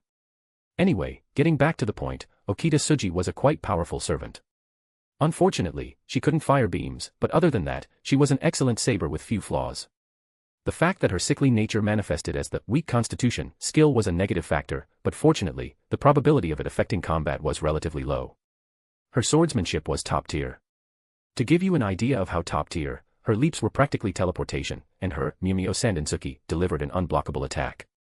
With a noble phantasm that someone once described as a defiance of physics, a truly nonsensical description, she performs 3 thrusts completely simultaneously. Not nearly simultaneously, but completely simultaneously. The moment the first thrust is made, the remaining 2 have already pierced the target. Therefore, even if one blocks the first strike of Okita's Mumio Sandensuki, the second and third thrusts will have already run them through. Because of the sheer speed, the tip of the blade causes a local event saturation, or something like that. Anyway, if Sasaki Kojiro's noble phantasm, Tsubame Geishi, is famous for being unavoidable, this one is famous for being unblockable. Once the attack is initiated, there is no means to stop it. It's almost like a reversal of causality. The moment she takes the stance to thrust, it's closer to creating a result where the target has already been stabbed. I'm not sure if counter is the right word, but Marie's noble phantasm was almost a direct counter to Okita's. Actually, it's more that most anti-personnel noble phantasms are blocked by Marie's. Since it doesn't just treat the attack as if it never happened, but rather processes the attack, treats it as null, and then reflects it, even if she is hit by something like a causality reversal, the effect of that reversal ends the moment she is pierced. It was a vicious noble phantasm that acted like a chain in some card game, processing the event as null and then reflecting it. On the flip side, it was weak against anti-army noble phantasms or those with a massive area of effect. In fact, she was forced to demanifest by Bathory's noble phantasm, which wasn't even that strong. Well, that was done with half-desperate spite, and Jean and Bathory had to demanifest afterward anyway. I've rambled on, but in short, she was a very reliable servant to have as an ally. But conversely, she's a terrifying servant to have as an enemy. Fundamentally, she's like a cheerful girl when she's an ally, but when she appears as an enemy, she reveals the face of a cold-blooded killer. Asking which one is the real her is as foolish as asking whether the girl like Kyoheim or the madness-driven Kyoheim is the real one. Both were the real her. So, Okita-san, let's try to get along. How did the conversation even lead to that? We've already seen each other's naked bodies. Of course we should be on the same side. You could even call this destiny. I have never seen your naked body. Hey. Don't try to take your clothes off. Are you a pervert? If I were still a member of the Shinsengumi, I'd arrest you for public indecency. Arrest you? That's strange. Usually, in rom-coms, this is where a flag gets raised. I guess reality really is a trash game. Anyway, falling from high in the sky was bad luck, but meeting Okita because of it was good luck. No, the impression I left was the absolute worst, but it was still good luck nonetheless. Regardless, I decided to think of it as being lucky. I am not unfortunate. Looking at my gacha history, I didn't seem particularly lucky, but I'm still not an unlucky person. Anyway, I wasn't unlucky. I watched Okita return fully dressed and spoke. By the way, I should introduce myself, shouldn't I? I'm Rudolph Hawkeye, a master from the Security Organization for the Preservation of the Human Order, Chaldea. I'd appreciate it if you called me Loop. You're a master. A master is a source of hope for us, and perhaps a stepping stone for a comeback. But of all people. Don't make such an overtly disgusted face. I never dreamed I'd be falling from the sky, you know. And I certainly didn't expect such a beauty to be right underneath me. She was what they commonly called an Artoria face. Starting with the King of Knights, then Mordred, Jean, Okita, and so on, so many Artoria faces were born in that game. But I thought this when I saw Jean too, seeing them in person, they don't actually look that much alike. If I had to pick a similarity, it's that she's a beauty. That much, at least, they shared. Man, once this human order restoration is over, I feel like I'll have a body that can no longer be satisfied with ordinary women. My standards are going to be way too high. Oh. What is it? Your gaze is filthy. No, I'm just very curious how that much can be compressed. Gwa. That hurt, you know. I hit you so it would hurt. She struck me directly on the head with her sword still in its scabbard. Seeing as I didn't die or get a concussion, I could tell Okita had exercised a great deal of restraint. She was the type you could get along with reasonably well as long as you weren't direct enemies. However, if she ever became an enemy, it was best to abandon any hope of appealing to her emotions based on being an acquaintance. She kept her public and private lives strictly separate. If it was her job, she would cut down an acquaintance without showing any change in heart. Perhaps because she was aware of how strange that made her, I recalled that her self-esteem was surprisingly low. I rubbed my aching head and said, "No, I mean, really. Doesn't it make it hard to breathe? The pressure must be insane. Mind your own business." In the 21st century, that's a comment you'd get sued for sexual harassment for. It was a pure inquiry. Still, those clothes look great on you. 10 out of 10. It's got that feeling that really strikes a chord. For someone with that preference, you'd be right in their strike zone. Nobu, it's no use. Let's just kill this man and wait for the next opportunity. Stop that. The human order is trashed. Even if you kill me, no other master is coming. And even if you did kill me, it would just be like a re-roll where the previous situation repeats itself. Though you wouldn't remember it. I also wrung the moisture out of my coat. It was still a bit damp, so I didn't put it on and just draped it over my shoulders. It was a coat I quite liked. But I should have expected it would stop functioning as proper clothing the moment I brought it on a ray shift. Okita seemed to be fully dressed now, and I was ready, so it was time to steer the conversation back to serious matters. I stood up and faced Okita. So. By Nobu, you mean Oda Nobunaga, right? I'd like you to tell me about the current situation. It's a bit jarring for you to ask so seriously all of a sudden. As for the situation, to put it simply, it's guda. Right now, there are two Nobus, that is, two Oda Nobunagas, in this country. One on our side, and one on the enemy side, acting as the boss. Is it like Final Hanoji? There were more of them there, but it seemed there were only two here. In any case, original knowledge is basically only useful at the "this and that happened" level. Why? Because Marie never appeared as an Avenger in the original. Therefore, even if the Guda event was somewhat twisted, it wasn't a problem. If there were two Oda Nobunagas, there was a high probability that one of them was the Avenger commonly known as Demon King Nobu. And most likely, our side was the Archer, and the other side was the Avenger. I know, it's a set destiny, isn't it? I was starting to feel a sense of resignation.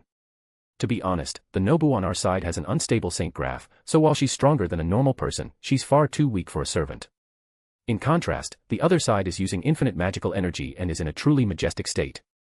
On our side, with no master or source of mana supply, it wouldn't be strange if we demanifested at any moment, but Nobu kept saying an opportunity would come eventually.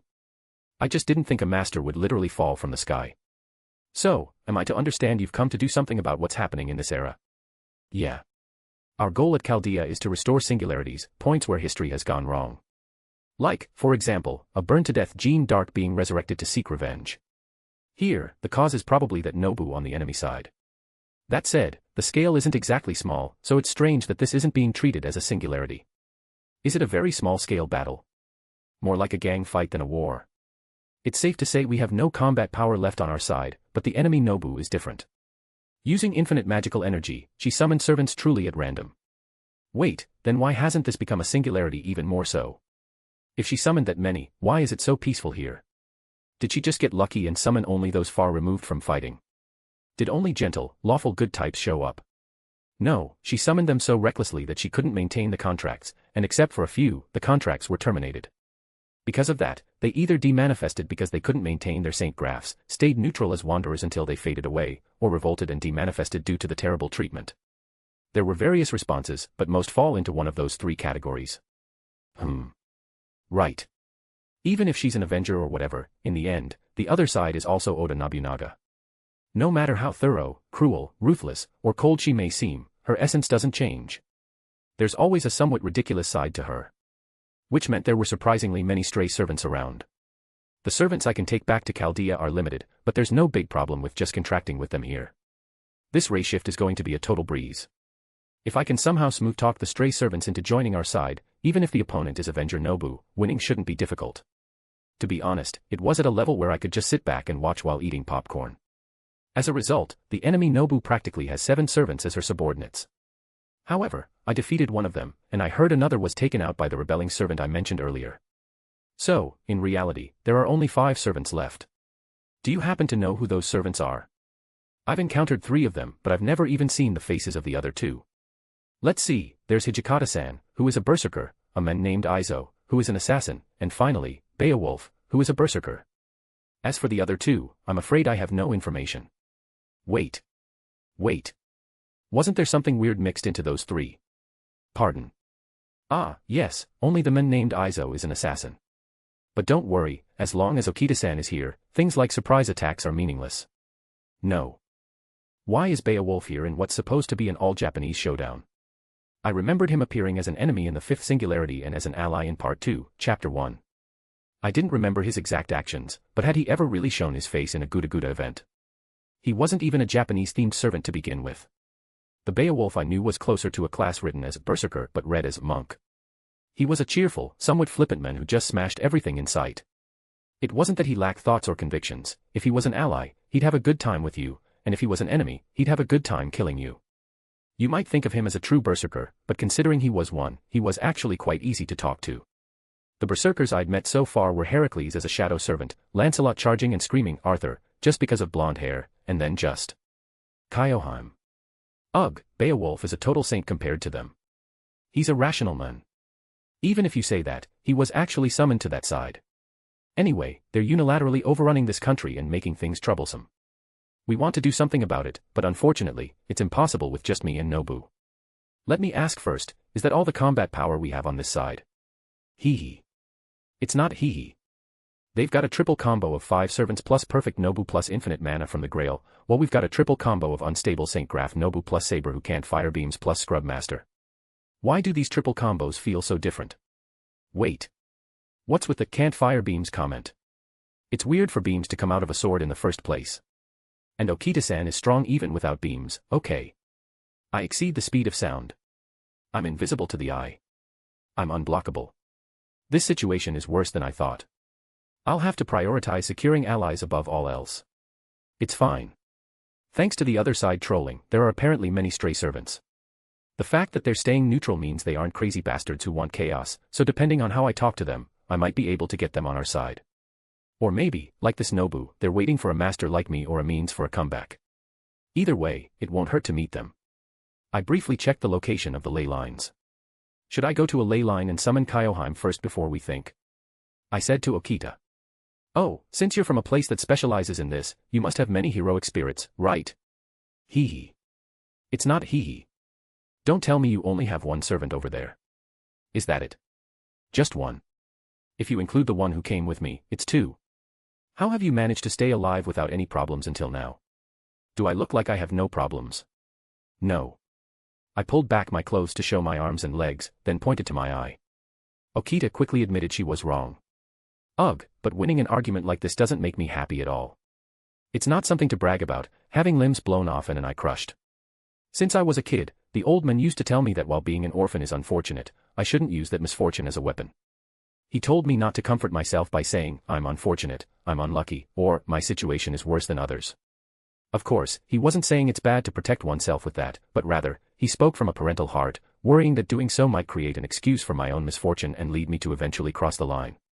Anyway, securing allied servants was the priority. First, summon Kyoheim at a ley line, meet Nobu, and then try talking to the stray servants.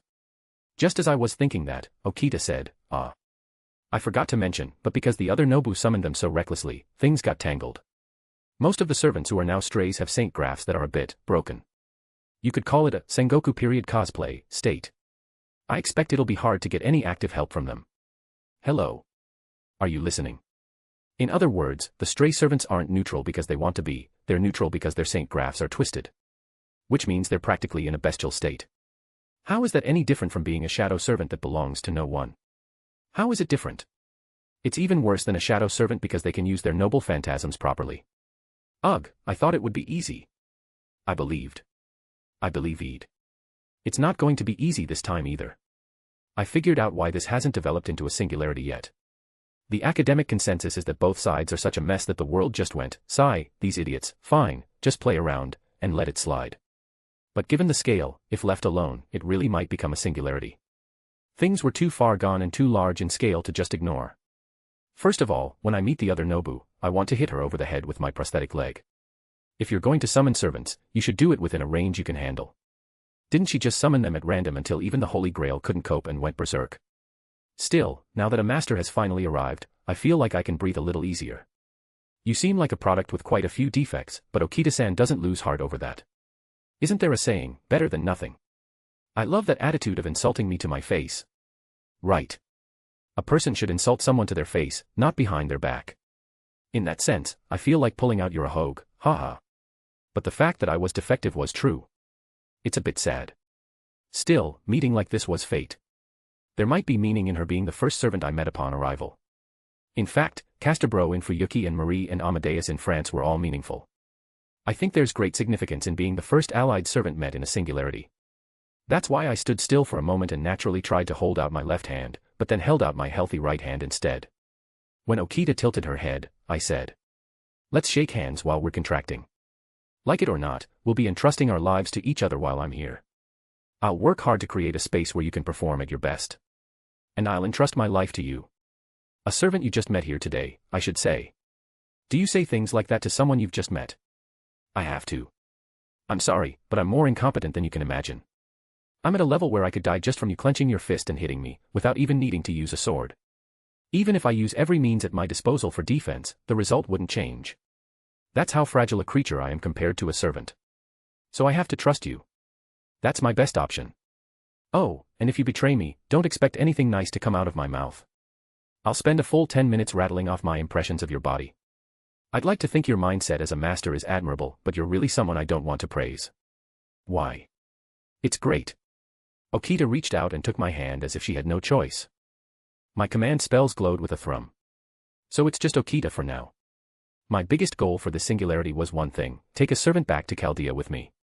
I'm a scrub so I can't take many, but I'd like to take either Okita or Oda. Okita is especially good since she specializes in close combat. Besides, she's the kind of servant who's fun to tease as an ally, so considering my current servant list, I think she'll serve as a sort of oasis for my heart. Very well, master. This sword is for you.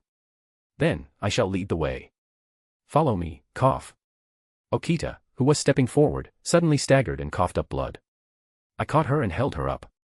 Before Okita could say, thank you, I laughed and spoke first. You were going to lead the way. Ha ha ha ha. Coughing up blood the moment you spoke. Is that even a skill? It's nothing but a demerit.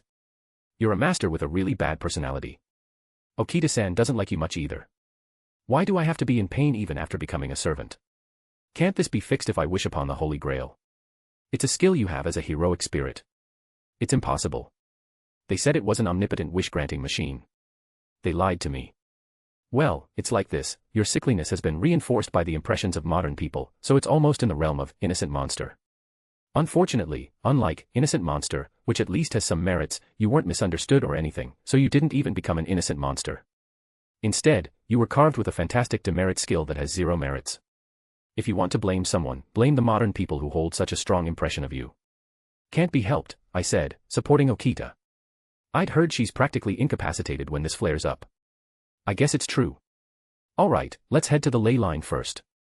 Lean on me. As much as you want. Could you please not say such perverted things? What? I just told you to lean on me. What were you imagining? How scandalous. Scandalous. Who are you saying that to? Anyway, just trust me. I'm a man who's already cleared singularities, you know. Once we get to the ley line, cough. The moment I tried to walk, blood spilled from my mouth as well. Okita stared at me with dot-like eyes. Ah, damn it. Did my wounds open up? Doctor. What are you doing? What is this? No, even if there was water below, it wasn't surprising for wounds to open up after a vertical fall from that height without a rope or parachute. Since there weren't many wounds on the outside, it seemed they had opened up on the inside. I see.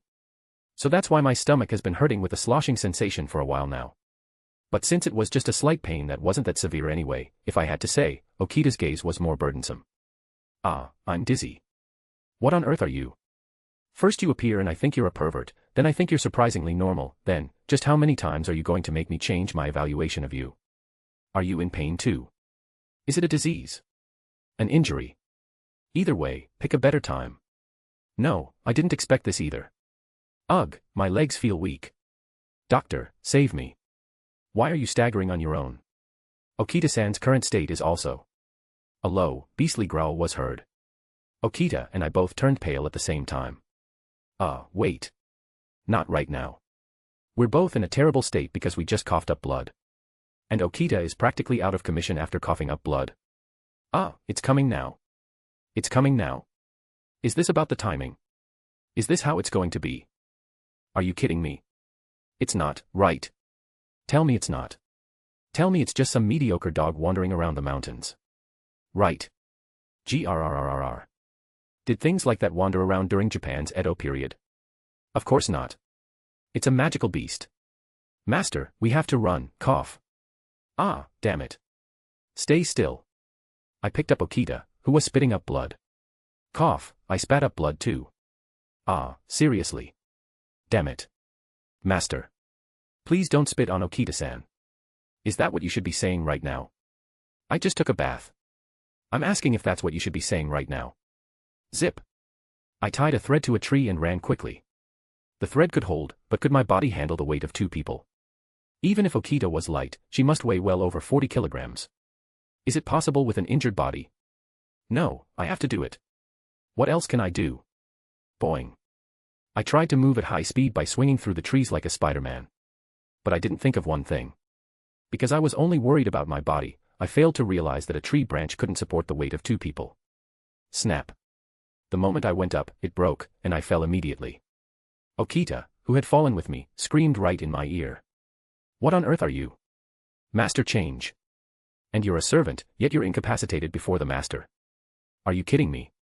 Run. Anyway, just run. Until I can move. Ack. Why can't anything ever just go smoothly? I ran while carrying Okita in my arms. I realized it then. It seemed the god of this damn world had no intention of letting me off easy. Chapter 48, Guda Guda Edo period, the Great Nobu War, 03.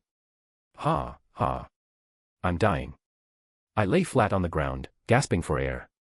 I had managed to lose them somehow, but since those demonic beasts had keen noses, we might run into them again soon. Looking up at the sky, dark clouds were gathering as if it were about to rain. Good grief. Since the outside no longer exists, I prefer to see only clear skies during a ray shift, but the weather clearly lacked any sense of romance. Well, it wasn't that I hated rain, so it didn't really matter.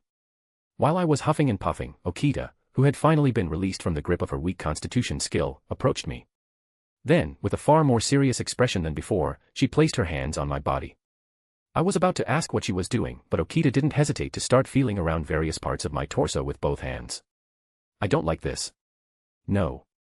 Please stop. Please don't speak like a victim of sexual harassment. I mean, technically, it's not wrong. So what? Did you suddenly decide you need to see me naked? I did not. Okita-san is not a pervert like you, master. I'm just an average pervert. The moment you admit to being a pervert, you're already out. They often say you should watch out for men who claim they've never watched porn. When women ask, do you watch that stuff too, men's reactions usually fall into a few categories. First, those who admit they watch it. Second, those who say they don't but actually do. And third, those who say they used to but don't anymore, while still watching it. You're asking if everyone watches it regardless? No. Of course not. I've heard people say that even if you have a partner, that and this are 2 different things. I wouldn't know the details. I've never had the kind of experience in my life, so I couldn't tell if handling things solo was really that different from doing the deed with a woman. Even my brain, which had accumulated countless deaths, lacked that specific data. Okita tilted her head as she looked at me. What is it now? In this situation, I should be receiving gratitude, not being held responsible for anything. Anyway, if it weren't for me, a servant, and a saber rumored to be excellent at that, would have been torn apart by demonic beasts and forced to demanifest, wouldn't she? Master, your physical condition is even worse than Okita-san's. Fortunately, it seems your treatment was successful, but looking at your internal injuries, they seem like they'll haunt you for the rest of your life. I don't think you'll live a long life. Could you not decide the end of someone else's life so casually? Besides, I'm doing this kind of work, I should probably give up on living a long life anyway. Still, once this is all over, I can look up at the sky of a restored world and smile, saying I did it. It's a bad deal, but I'll have to settle for that. No matter how much blood I spit, how much I sacrifice this life, or how much I suffer, how many people will actually thank me in the restored world? Ordinary people won't even realize the human order was destroyed, and the clock tower, which could perceive it, would likely make up all sorts of excuses to exploit me. In the worst-case scenario, there was a high possibility they'd give me a ceiling designation and use me for research purposes. But even so, I will have saved the world, and the people of Chaldea will remember that fact. I just hope that when we met again someday, they'd look at my pathetic self and nag me, while secretly thinking, well, he's a guy who gets it done when it counts. For me, that would be more than enough, wouldn't it? Besides, the director is here, so she'll surely give me enough money to live comfortably for the rest of my days. Our director. Sure, her personality is a bit prickly. I can't say she's not a bad person, but... Anyway, she understands basic human decency, does she? Suddenly, I lost my confidence. She was someone I admired, but it was hard to give a definitive answer. I felt like I could understand why Kyoheim said she loved me but couldn't trust me. It is a sad thing to have a body weaker than others and be unable to fight until the very end. Please, cherish yourself. There was a deep meaning behind Okita's words. Because the girl known as Okita Tsuji could not fight until the end. The more she grew, the more her illness ate away at her body, until she eventually became unable to fight and had to retire from the Shinsengumi. In other words, Okita wasn't even there for the Shinsengumi's final battle. That weak body couldn't hold out and forced her to withdraw from the front lines for recuperation, and eventually, it took her life. Okita might be thinking this. If she was destined to die like that anyway, wouldn't it have been better to fight as a member of the Shinsengumi until the very end? That's why this time, she would fight until the end. That must be the wish Okita sought as a servant. In that sense, you could say she was similar to D. Armwood, who wanted to show loyalty to his lord until the end, but Okita fundamentally lacked chivalry. Fair and square? Ah. What's that? Why do I need to be fair and square to stab an enemy? Does following that give me an extra life stock? That was her mindset. It wasn't a bad one. I have to hold out until the end. Unfortunately, as long as I don't give up, it seems my fate will lead me to the end at the very least. Let's not talk about such heavy things. What's with the sudden mood? Still, being worried over by a beautiful woman might not feel so bad. I don't think your physical condition is something to laugh off, but if that is the result of Master knowing and accepting it, then Okita-san will say no more. However, as someone who fights on the front lines, I will acknowledge your spirit for heading back to the front even after being injured that badly. Even if you are a pervert. Are you still sulking? You touched my body. And I saw yours. If anything, I'm the one who lost out here. What kind of nonsense is that? More importantly, weren't you squeezing around my chest area while you were carrying me earlier? With demonic beasts chasing us like dogs in heat, where was the time to worry about that? In the first place, if you hadn't suddenly collapsed coughing up blood, we wouldn't have even needed to run away from those mutts that aren't even servants. As a side note, I did notice, and I did feel it. Even though she was bound with bandages, they still stood out. To put it in points, how should I say? Not bad. It felt like a passing grade. But unfortunately for Okita, she didn't have a lie detector ability like Kyoheim. Ugh. Since I wasn't logically wrong, Okita shut her mouth. I checked the location of the ley line once more. While meeting up with Nobu first was an option, I decided to summon Kyoheim first for stability, given Okita's weak constitution. I never knew when we'd run into an enemy and I'd start the fight by losing one of my life stocks. To poke at my sore spot. Just you watch. When the chance comes, you'll be mesmerized by Okita-san's sharp and cool performance. I really hope that chance comes. Just don't demanifest while vomiting blood. What a terrible thing to say. Are you saying I'll demanifest without even putting up a fight? I will definitely make you say that beams weren't necessary. That's impossible. No, absolutely impossible. Even if I change my evaluation of you, those words will never come out of my mouth. Got it. Why are you so certain about that? Have you seen Excalibur? Have you? Have you been hit by it? Have you? That murky, pitch-black light should have been nothing but ominous, yet it felt almost holy.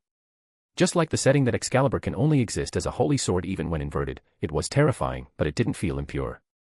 Looking at it reminded me of how angels in old books say, "Do not be afraid, but if you look at the ancient descriptions of angels, they had every reason to say that. Those angels were surely the crystallization of holiness, but from a human perspective, they had appearances that made you want to scream, "Spasiba," automatically. What I felt when I saw the beam of Excalibur Morgan was similar to that. I'd been turned into dust by it, and I'd been blown to the edge of town by it. She fired off 2 of those Excaliburs, which Nasu officially noted for their poor cost performance, without even any support from the Grail. In the end, if it hadn't actually missed, I would have lost again despite all my persistence. Thinking about it, it wasn't that the beam was great, but that the King of Knights was incredible. What kind of crazy woman would think of swinging a noble phantasm again in that state? Even if they thought of it, is it even possible? She was on the verge of demanifesting, and she had no mana because the Greater Grail had been taken away. How was that possible? Honestly, if I had died of a heart attack just from the Excalibur passing by me, it would have been a justifiable death. I had cleared for Yuki and Orleans, but the King of Knights still reigned as the object of my terror. I didn't know if it was because she was the first, or just because she was the scariest. Just you wait. I'll definitely make you say Okita-san is the best. To be ignored this much, when I was famous as the captain of the Shinsengami's first division and a genius swordsman. This is humiliating, yes it is. Don't talk too much or you'll vomit blood again. If the demonic beasts come smelling the blood, this time I'll leave you behind fair and square. Why don't you look up the word fair and square in a dictionary and find out what it means? Haha, it's a phrase you use to infuriatingly teabag your opponent when you have the advantage. I played fair and square, yet you still lost to me. You loser, like that. That is absolutely not it. This is hopeless. Before even being a pervert, I doubt this person's humanity. I don't want to hear that from someone called a manslayer. When I checked the ley line's location, it was right nearby. We've walked quite a bit. Should I ask Da Vinci-chan to make some kind of vehicle if she has the time? There are some among the craft essences, but I never know when they'll show up. Fuyuki and France were fine, fortunately, but there might be problems next time. For example, the 5th singularity is insanely vast, so a vehicle would be necessary if possible. Just walking like this is inefficient, and if I move on a vehicle, the servants can move faster too. She's probably busy making my prosthetic eye, but wouldn't she do it if I asked? She's a super genius, right? I'm counting on her. Alright, the ley line response is coming through clearly. By the way, who is this person? A woman who dies for love, lives for love, and is crazy for love. For the record, the target is me, and if I lie, I might be burned to death. I'd say she's a servant where, 10 seconds after meeting her, it hits you all at once. So this is why she's a berserker, she's a reliable one. The previous description. How on earth do you get a reliable evaluation from what you just said? Isn't she a servant who's dangerous to master's safety if summoned? A berserker who can't even tolerate what they call white lies. Ignoring Okita's noisy fussing behind me, I activated the ley line. The communicator crackled with static. Click. When I connected, a screen appeared in midair, and the director showed up. Unlike last time, she was looking away, unable to meet my eyes. Yeah, last time she just brushed it off as a mechanical error, but she must be thinking that twice in a row is a bit much. Sigh. I'd rather she be sly or brazen about it so I could get angry, but when she looks so apologetic and at a loss, it's hard to even get mad. They were suffering too. Not as much as me, though. Director, let's bring parachutes starting from the next ray shift. I have nothing to say. I'm sorry. I didn't expect this to happen twice in a row. I'll check the condition of the coffin again. Since the communication was cut off, I couldn't see the situation over there, but it seems my imagination of you plummeting to the ground and being on the verge of death was just a needless worry. Actually, you're half right. If there hadn't been a lake nearby, I would have died, or my bones would have been completely shattered, and I'd be dying in agony. The process was very different, but the result would have been exactly the same. The director then noticed the screen and looked at Okita, who was pacing around me like a restless puppy. Stay still. It won't be funny if you cough up blood right now. That girl is a servant, right? To think you'd encounter a local servant immediately. By the way, where is Miss Marie? Did she not go with you? It seems we got separated on the way. At least, she wasn't by my side when I ray-shifted. She must be somewhere in this vast place. It's Marie, of all people, so you don't have to worry. The mana path connection is fine. Besides, even if it were cut, Marie was an Avenger, so she could obtain mana automatically. It wasn't at the level of a magic core, but it wouldn't drop to a level where I'd have to worry about her vanishing just because the path was cut. Since the mana path was intact, there was no need to worry much about Marie. She was someone who could survive well on her own no matter where she fell. Therefore, the one to worry about wasn't her, but me. I'll run into Marie eventually as I clear this Guda Guda-esque Edo period. Ah, right. This is Okita Suji, a servant summoned as a saber. And this is the director of Chaldea, Olga Marie Animosphere. She's a bit prickly, but in truth, she can't stop thinking about me. Don't give such a weird introduction. Ahem, Miss Okita. Leave that idiot aside and let me introduce myself again. I am Olga Marie Animosphere, the director of the Security Organization for the Preservation of Human Order, Finest Chaldea. From our perspective, that era isn't yet a major fluctuation that would be called a singularity, but it seems it's not at a level we can just ignore either. The director glanced at me for a moment. When I nodded, she immediately continued. After all, my coming here was more of an investigation than a conquest. My plan was to hear or see what was happening here, and if it seemed like it would vanish on its own, I'd just return to Chaldea. But there were 2 Nobus, plus a Holy Grail, and numerous servants. It was Guda-Guda-esque and chaotic, but the scale was far too large to simply ignore. Furthermore, although most of the summoned servants were keeping their neutrality because their spirit origins were distorted, 5 servants had joined the other side and were running wild in this era. It was a situation that had to be stopped somehow. If left alone, and the Nobu over there conquered this era, it would become a singularity at that point. And given the current forces over there, the probability of that happening was quite high. It was only a matter of time before it became a singularity.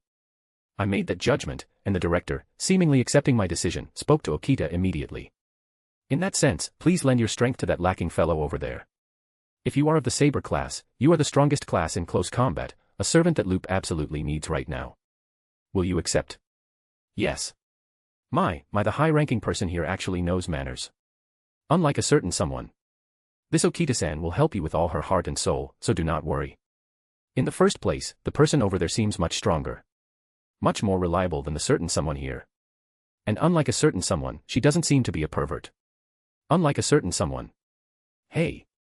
Don't go too far with the insults right in front of me. You're just a leftover servant who had to be carried away by her master because she coughed up blood in front of demonic beasts. Leftover. Where do you get off saying such reckless things? Master is the one who confidently tried to run away only to fall. In the first place, how could such a thin branch support the weight of 2 people?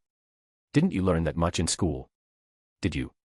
I mean, the Shinsengumi was just a neighborhood sword-swinging club anyway. That is an insult. If Hijikata-san heard that, it would be immediate seppuku, you know. Do you understand? Seppuku. As Okita and I growled and shouted at each other, the director, watching from the screen, was checking some printed papers, seemingly waiting for the fight to end. That familiar attitude of hers actually made us calm down. I'd almost prefer it if she shouted, "Shut up," and mediated between us. The director looked away from the papers toward us, now that we were quiet, and spoke. So, are you done talking? Master, she's a more serious person than I thought. Okita-san is a bit uncomfortable with her. Don't be like that. Even if she looks like that, when it comes to her own work, she reacts like a fish in water. I'll show you later. I can hear you, you know. See. Ahem. The director cleared her throat, seemingly trying to bring the conversation back on track. So, what's the situation, she said, looking at me. I relayed the story I had heard from Okita-san, essentially doing a copy-paste. The most concerning part was the 2 servants whose identities were still unknown. I assumed they were Japanese servants, but as expected of a Japanese game, there are insanely many Japanese servants, so identifying them wasn't easy. After hearing my report, which was a copy of Okita-san's story, the director spoke. I understand. The situation seems larger than expected. Fine. Chaldea will recognize this series of events as a matter that cannot be left alone. Loop, can you do it? If I don't do it, who will? Well, compared to Fuyuki or Orleans, the situation is much better. Don't be too careless. You actually become thorough when you're cornered, but you tend to slack off when things seem okay. You've been like that since we worked together before. You only work efficiently when I'm supervising you directly. Later. I'll listen to that later. First, can you send Kyoheim here? Marie isn't around either. Even if Okita is here, I don't know when she'll collapse again because of her skill. Understood. I'll prepare it immediately. Once Kyoheim arrives, the party's stability will increase significantly. It would be a matter of Kyoheim and me supporting from the back while Okita fights in the front. Yes. This is exactly what a master should be doing. I mean, why do I always end up running around alone every time I arrive? Since this isn't even a singularity yet and the source material is a comedy event, I should be able to take it a bit easy, right? Besides, if I'm lucky, this is a chance to increase our allied servants. I can get the Holy Grail and gain more combat power. It wasn't a bad event. Not only that, since historical distortion has begun, there will surely be Saint Quartz as well. Gotcha. The gotcha is calling me again. Alright, preparation complete, Kyoheim, commencing ray shift. Vroom. Light shimmered, and someone began to appear. Then, she came running toward me at high speed. Huh? Why is she running? Is there a demonic beast? But there's no way Chaldea or Okita would miss that. Despite my thoughts, Kyoheim wedged herself precisely between Okita and me. What is she doing? Then, as if protecting me from Okita, she spread her arms wide and shouted while trembling. You're too close. I've been watching. Why are you so close to him? I, Kyoheim, will never allow this. She's roughly this kind of child, so you need to be careful. I understand. I see. She is indeed a berserker. My claim that anyone would immediately recognize her as a berserker upon meeting her was neither a bluff nor a lie. I gave the growling Kyoheim a light tap on the head. Let's keep it to a reasonable level, shall we? But. Ugh, no buts for 2 weeks. Kyoheim backed away with a whimper. At least she's obedient, which is good. Did she think that if she pushed any further, I might come to hate her? The fact that she could even think that, does it mean she's a different person from the one who was simply lost in madness? Well, let's take it as a good sign. I've taken on the risk of having to receive that love head-on, but if someone likes me that much, I suppose I have to do at least this much for them. I was both curious and worried about how far she would go to make me fall for her. I hoped she wouldn't be too passionate about it. To be honest, the fear in my heart hadn't been completely washed away, so I was also a bit scared. Alright, now let's go meet Nobu. Even if her spirit origin is unstable, she's still Oda Nobunaga, right? She must have some kind of plan. We have to find Marie too. That bitch. I mean, Miss Marie should be fine. I only know her right herself, but she's the type to just suddenly pop up even if you leave her alone. Your true feelings slipped out there. Just don't start a fistfight right in front of me. If you fight behind my back, I'll pretend I didn't see it. The top priority was to regroup with Marie. And securing more combat power before fighting the enemy was important. Among the servants with distorted spirit origins, there might be some who are still sane. Literally, there must be people who want to protect the human order and left because they didn't want to side with the other Nobu. If I talk to them, they might become allies. Since many servants were summoned, there might also be servants who were summoned naturally, not by Nobu. I'll have to borrow the strength of those guys. After all, heading out to conquer this with only this many members is quite unsettling. Sigh, that Marie. I wonder what she's doing and where. Then, I shall lead the way. Master, Kyoheim. To you, by name. Let us go. Kyoheim was about to argue with Okita's words, but she caught my eye and held it in. Oh, I was witnessing the rare sight of a berserker showing restraint. Anyway, regroup with Nobu, and find Marie and the other servants. Those were the priorities. I hope she hasn't been captured by the enemy or something. Wow, Master, you're here. You've come. The men who shall be the foothold for our comeback. What the hell are you eating? Here of all places. Instead of thinking about looking for me, why are you here leisurely eating wagashi? Miss Marie. Chapter 49, Guda Guda Edo period, the Great Nobu War, 04. Oda Nobunaga. The king of innovation, the demon king of the sixth heaven, the child of fortune of Owari who laid the foundation for the end of the Sengoku period, one of the three great unifiers, and so on. She was a figure truly worthy of being called a legend in Japan. In terms of name recognition alone, she was a great hero among great heroes, possessing a level of fame in Japan that wouldn't lose to the likes of Minamoto no Yoshitsune or Sakamoto Ryoma. Therefore, if you were to summon her in a normal Holy Grail war held in Japan, you'd have every right to shout for joy. Within the borders of Japan, she might even be a better card to hold than a certain king of heroes who acts solely on his own whims. Of course, she is also a heroic spirit, and she is quite selfish in her own right. In FGO, she often shows a more comical side than a serious one, but looking at her depiction in the Imperial Capital Holy Grail Strange Story, her personality is quite cruel, enough to rival Okita's. This isn't limited to Nobu, most heroic spirits are like that. Kind to allies, merciless to enemies. Perhaps that's why they are called heroic spirits, but it can be chilling at times. Her personality is arrogant and overflowing with confidence. While that makes Nobu strong, it also serves as a weakness, leading her to be careless or fail to read the room. The important thing is that she doesn't fail to read it, she simply chooses not to. Furthermore, except for those she favors, in other words, those she likes, she can be unnervingly indifferent and cold, which often leads to negative consequences. Always a lover of the new, she had a tendency to shun the old or outdated customs. Unusually for a heroic spirit, she has no particular wish for the Holy Grail. She claims she did everything she wanted to do in life. Perhaps because of that, if she had to name a wish as a heroic spirit, it would be to just relax. It was a wish perfectly suited for becoming a shut-in. However, since her satisfaction stems from having done her best, she wouldn't refuse an opportunity if it presented itself. She still possesses the desire to achieve dreams left unfulfilled. In fact, the Nobu on the other side is currently running amok to achieve exactly that. Humph. Welcome. Welcome. I am the demon archer, the demon king of the sixth heaven. Nobunaga. Humph, I shall specially permit you to become my servant. Ah, there's no need to tuck my shoes into your shirt. You. Don't mess with me. While someone was nearly falling to their death from the sky, and that leftover saber over there was coughing up blood and collapsing in front of a magical beast. While we were suffering, you were just sitting here alone, relaxing and stuffing your face with wagashi and green tea.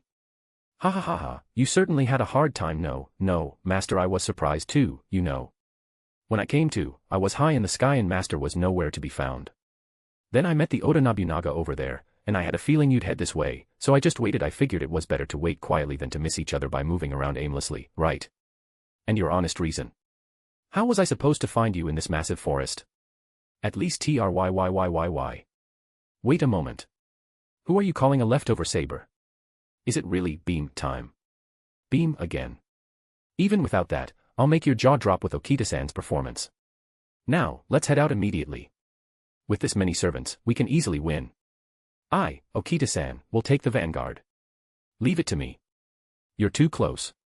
Everyone, get back. I'll burn you all. Loop-sama has far too much woman trouble. Wouldn't you call this woman misfortune instead? Because not a single one of them is normal, right? If it were Marie in a class other than Avenger, it might be different, but the Marie here had a personality that was just plain nasty, perfectly matching her Avenger nature. Jean, she felt like the healing type. Charlotte was good too. Why didn't they come to Chaldea? Mr. Destiny. Don't you think our Chaldea is overdue for a calm, soothing personality like that? Don't you think giving me an Avenger and a Berserker in a row is a bit much? You're telling me to be grateful for what I got. Please, just go jump off a bridge. I'm Nobunaga. Misfortune. With this face, this body, what could Master possibly be dissatisfied with? I'm talking about what's on the inside right now. Is your personality doing okay? If it were okay, I would have manifested as a rider, not an Avenger, wouldn't I? No. More importantly, let's head out. I heard there's some trouble in a nearby village. Let's go with Okita-san. I'll show you right away how amazing my Mumio Sandanzuki is. I'll show you Okita-san's secret sword. This isn't a common opportunity, you know. Don't you feel like you absolutely have to see it? If you don't back away this instant, I will truly burn you down along with this castle. Kyoheim is serious. Because I hate lies. Don't breathe fire. It was pandemonium, everyone was just shouting over each other. I was endlessly venting my frustrations to Marie, who was just smirking and getting on my nerves. Okita was pulling on my collar so hard it was about to tear, screaming for us to deploy, while Kyoheim was half threatening to incinerate us for being too close. In the middle of this complete circus, the Nobu who had been standing further away quietly summoned a gun and fired it toward the ceiling. Bang. At the sound, the chaos froze instantly, and everyone turned their gaze toward Nobu. Hey. Hey. Hey. Hey. Didn't you come here to meet me? You, Master. You came all this way to see this Oda Nobunaga in person, yet you don't even spare me a glance. What kind of foolishness is this? Hurry up and report to me with a proper greeting. To be overshadowed in presence, it's humiliating. Rudolph Hawkeye, from the Security Organization for the Preservation of Human Order, Finest Chaldea. You can call me Loop. Nice to meet you, Nobu. So, why were you the only one eating wagashi here? Didn't you even think about saving your master? You call yourself a servant. You bastard. Look at me when you're talking. I was going easy on you because you looked like you might become a man of reversals, but don't ignore me. Look here. Look at me. I'll shoot. I'll really shoot. You think I won't? I'm a woman of my word. If you had even a shred of interest in Japanese history, you'd know that when Oda Nobunaga says she'll do something, she does it. With Nobu joining in by grabbing my collar, everyone present was now tangled together. You dare shoot Loop-sama. I'll burn that gun to ash before you can. Deployment. Let's deploy. I'll show you how great Okita-san is. Ah, this wagashi is delicious. You damn Avenger. Hey. I like jokes, but I won't tolerate insults. Are you looking down on me just because my spirit origin is unstable right now? I'm still at a level where I can handle a single human, you know. At this range, I could snap your neck just like that. Don't underestimate a servant. Look here. I said, look at me. They continued to shout over each other, and even after 10 minutes, the situation hadn't settled. Meanwhile, Marie had taken a step back from the fray and was still calmly enjoying her wagashi and green tea. After eating nothing but cake and black tea in the West, she seemed to be enjoying the Eastern snacks. So you chose wagashi over your master? Aren't you just grand? Huh? What? You'll do your duty as a servant. You failed already, you damn avenger. That's enough. A voice so loud it seemed to vibrate through the entire area rang out. In the middle of our guda-guda bickering, a sound louder than a gunshot suddenly erupted, and we all froze. It seemed the director on the screen had turned the volume to the maximum before screaming. She even had a megaphone from somewhere. Was that the one I used in Orleans? No, that one must have been completely smashed, so it's probably a different one. The director looked at us, frozen in our bizarre poses, and spoke. It's not like the current situation is in our favor. We're being pushed back because we're at a disadvantage, and you want to fight so childishly. Childish? You call this childish? To me, Kyoheim, what Loop-sama had for lunch today is more important than the incineration of the human order or its restoration. Therefore, this matter has the highest priority of anything in my life. That way of thinking is so unique it reminds me that you really are a berserker. But I half agree with the sentiment. Childish. In the first place, if I hadn't fallen from the sky during the ray shift, none of this would have happened. Not once, but twice. Did you even bother to inspect the coffins after France? You've just been slacking off, haven't you? What? Slacking. Hey, do you have any idea how much sleep I've been getting since the incineration of the human order began? Sure, it's much more comfortable than being in that hell you're in. But slacking. Slacking. Don't make me laugh. I feel like organizing my schedule right now and making a report just to show you. More importantly, Master. When are we deploying? I'm telling you, I'll show you Okita-san's secret sword. No.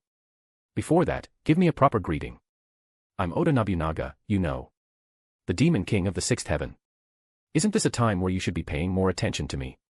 Master, let's go to the village like this saber says. I think there might be even tastier things there. Why did you even come here? Did you come to play?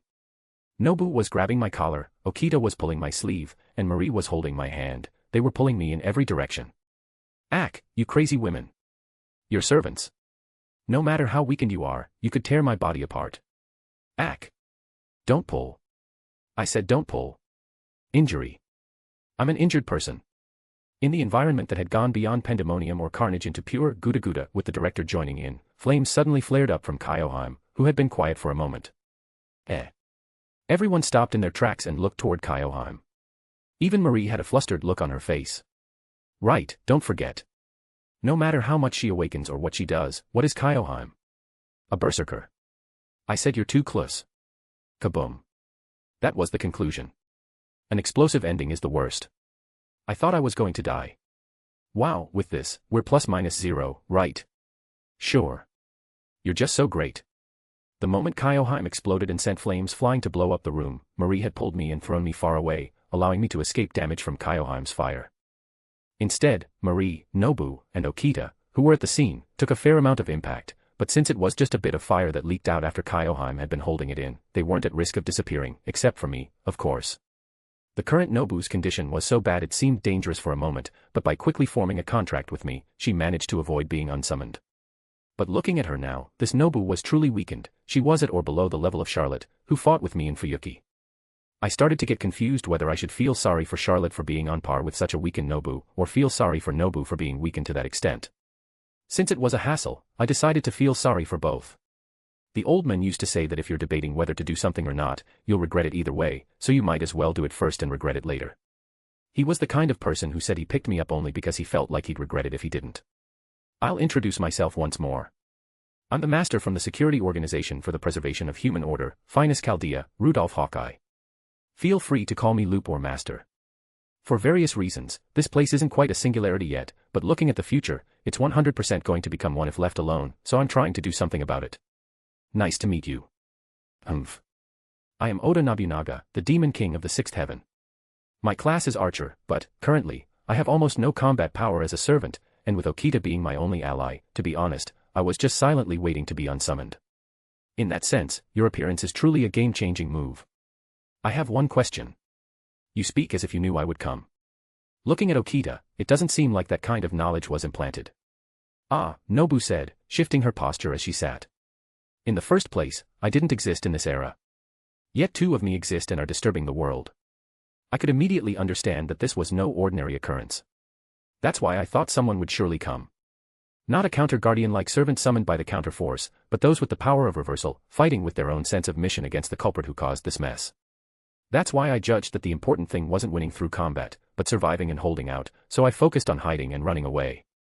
If things had gone on much longer, Okita and I might have run out of mana and been unsummoned. You arrived at a truly miraculous time. I see. She had judged that this situation wasn't normal and believed there was definitely a mastermind behind it. And realizing that things hadn't progressed to a critical stage yet, she concluded there must be another team opposing this.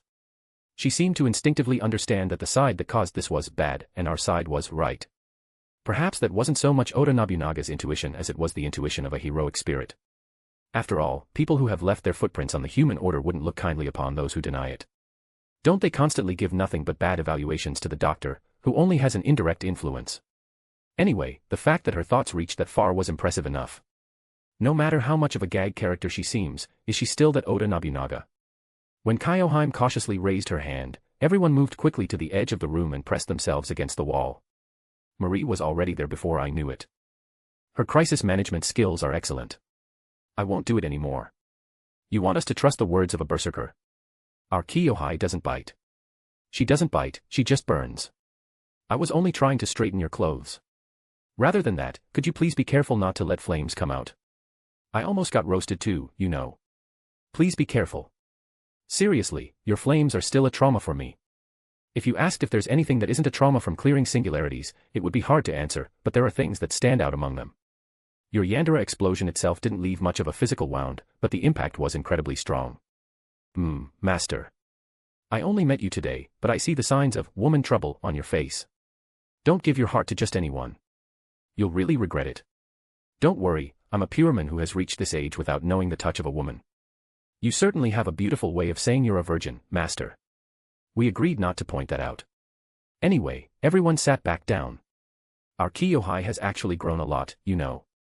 She should have exploded at least 10 times already, but she only did it once and even controlled it, so she's been holding back a lot. Speaking as someone who knows Kyoheim's character settings, personality, and tendencies, I wanted to tell her she was amazing. I couldn't help but be impressed that she was overcoming her own skills and nature through nothing but love. It's a bit late to bring this up, but if the Nobu here roughly expected me to come. Yes, the perfect me on the other side must also be anticipating your existence. Therefore, from now on, it's a battle of wits and strategy, or perhaps a battle against time. We must handle as much as possible before they realize we've gained a new card. Understood. What will you do first?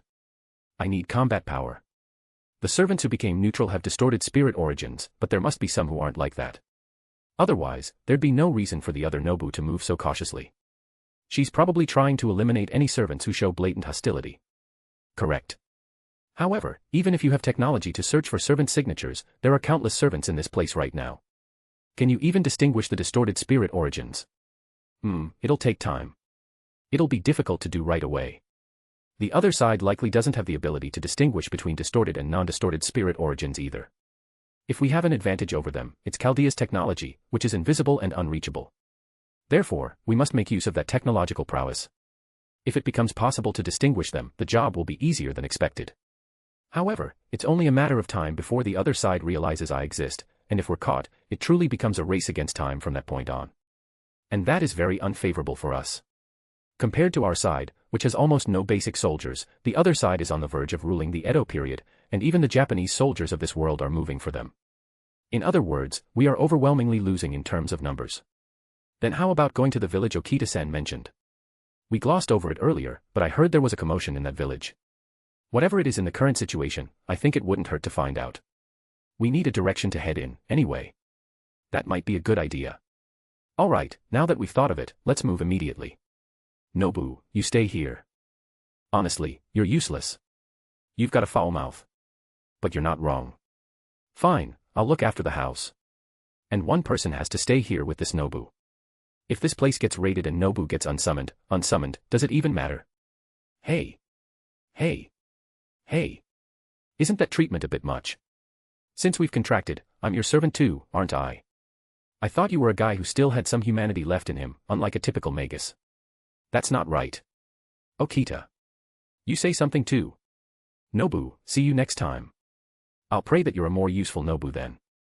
Are you already acting like I'm gone? No.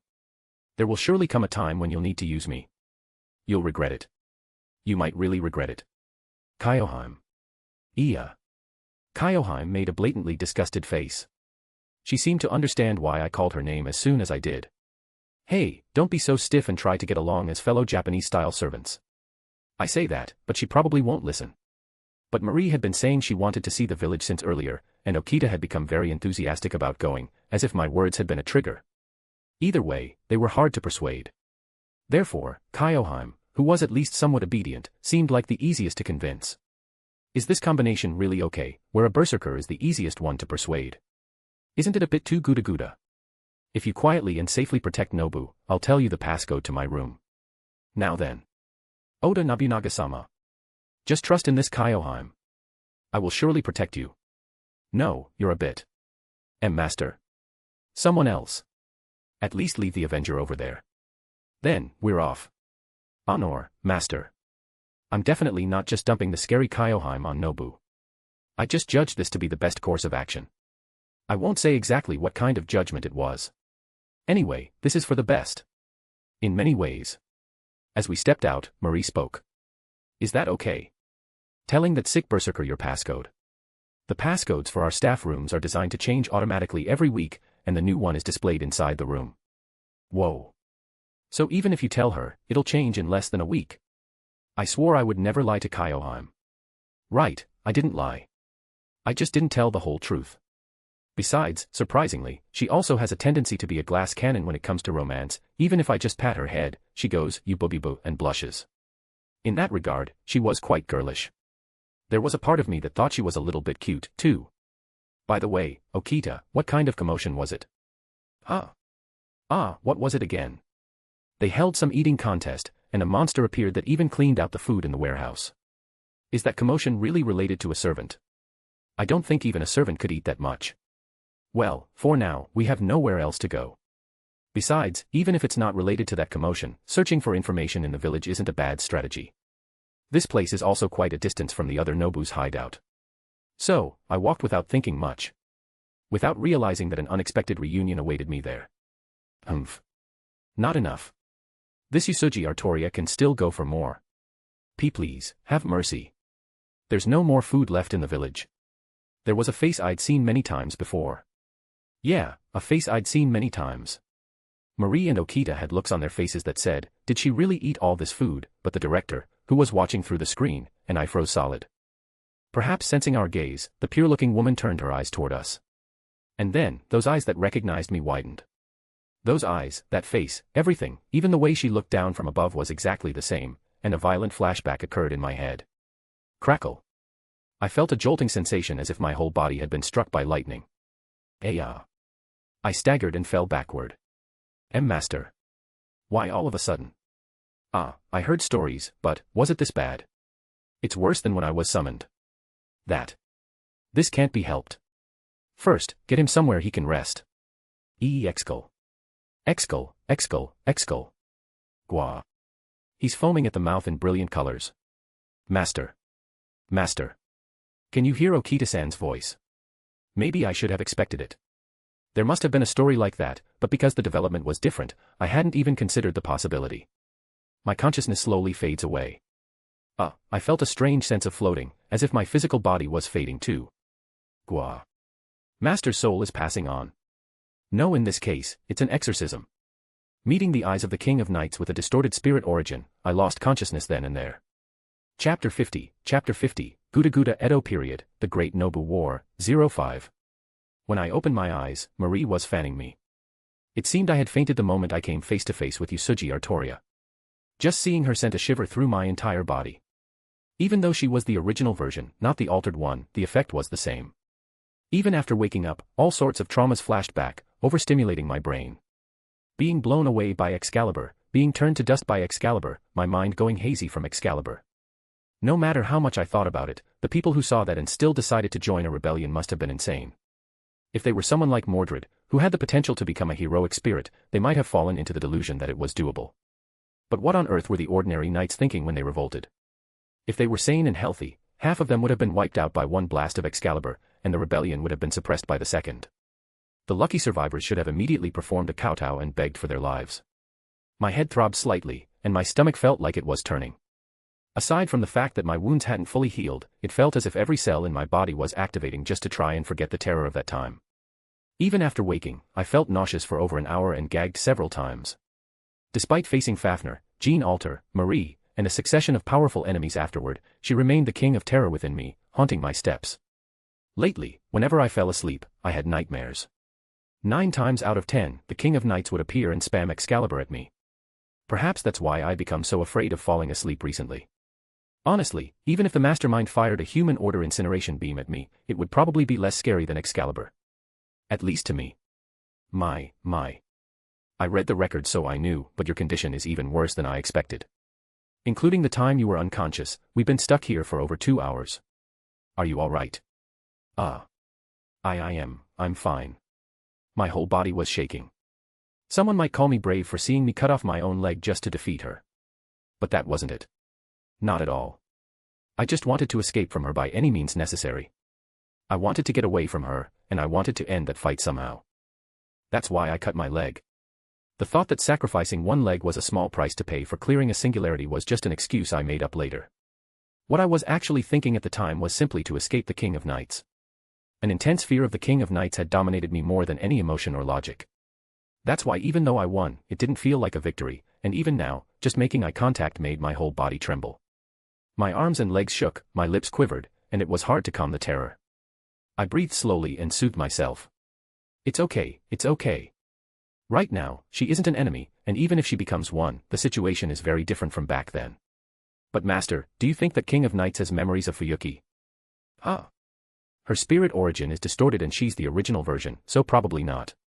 Why? Well, as soon as you collapsed, she forfeited the contest and ran over to lay you down before leaving. She gave us orders like a true king, telling us to take proper care of him. When Okita asked if she was just going to leave, she said that if you saw her face now, you'd just faint again. As a general premise, she's not wrong. Don't say that so proudly. It's not cool at all. I had a question. Specifically, why did she take care of me? Did she actually have memories of our encounter in Fuyuki? No, we certainly fought like crazy, but did I do anything that would raise her affection? For that King of Knights, of all people, to step down from a big eating contest just to look after me first. Well, she did look after me quite a lot with Excalibur in Fuyuki. And she did seem a bit kind while she was despawning after the fight ended. She did spout some nonsense about meeting again with a smile after she'd turned my body into a rag, showing she didn't understand human feelings, but she still left coolly like a knight who accepted defeat. Did she judge that her presence would be a hindrance because she had those memories? No, she shouldn't have left. She should be on our side instead. If she's favorable, it's better to have her as an ally.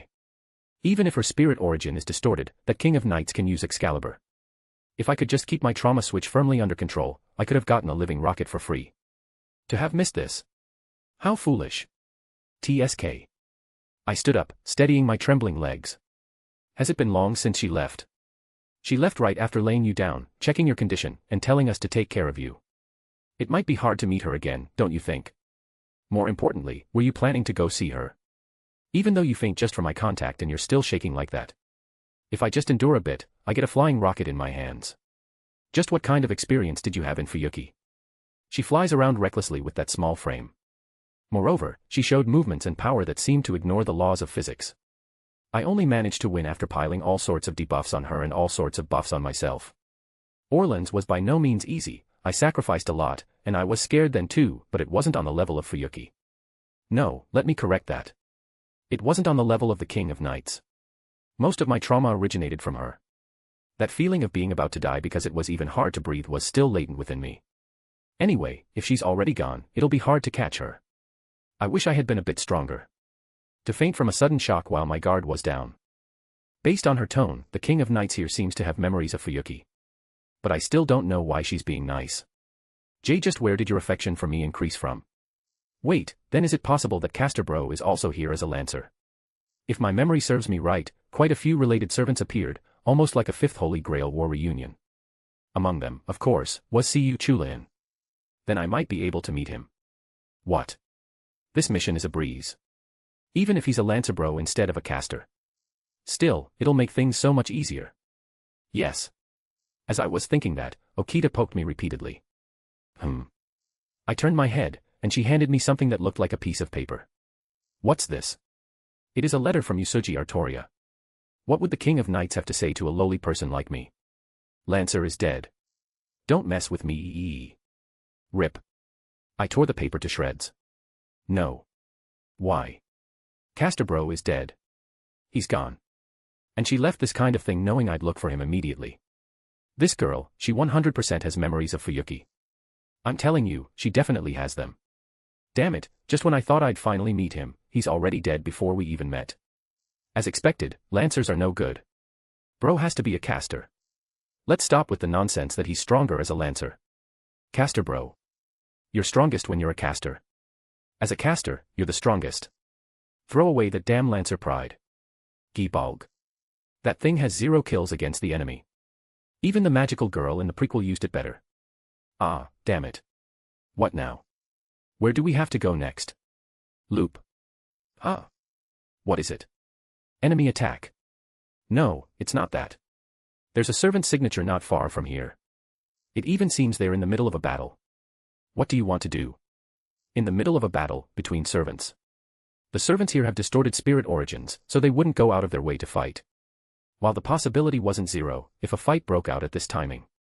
Depending on the case, it might be a battle between a servant from Perfect Nobu's side and a servant whose spirit origin isn't distorted.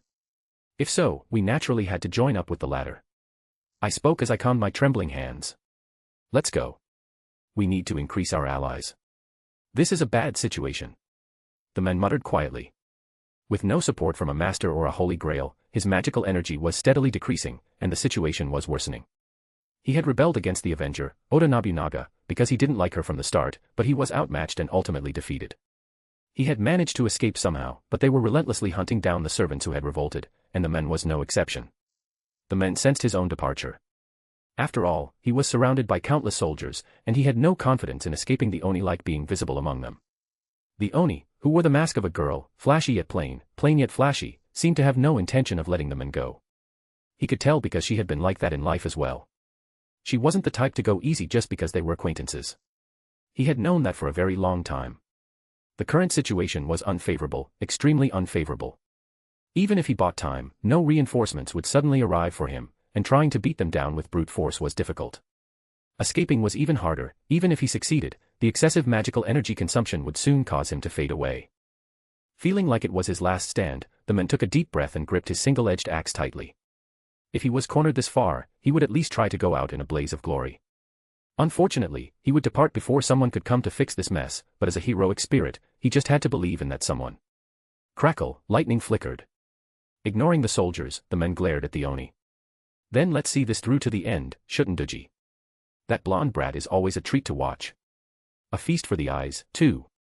But I'll ask one more time, won't you come over to this side? Right now, our boss would welcome you with a smile. Ha! The blonde man let out a hollow laugh. Bleeding and in a disadvantageous position, his stamina and magical energy were overwhelmingly inferior. While he had no support, the other side was receiving a massive supply of magical energy. Unlike the man, who looked like he might vanish after just one noble phantasm, she seemed like she'd be fine no matter how many times she used hers. Therefore, it was rational to take that hand of salvation. Even if it was a lie, he might have to join hands and wait for a chance to turn the tables.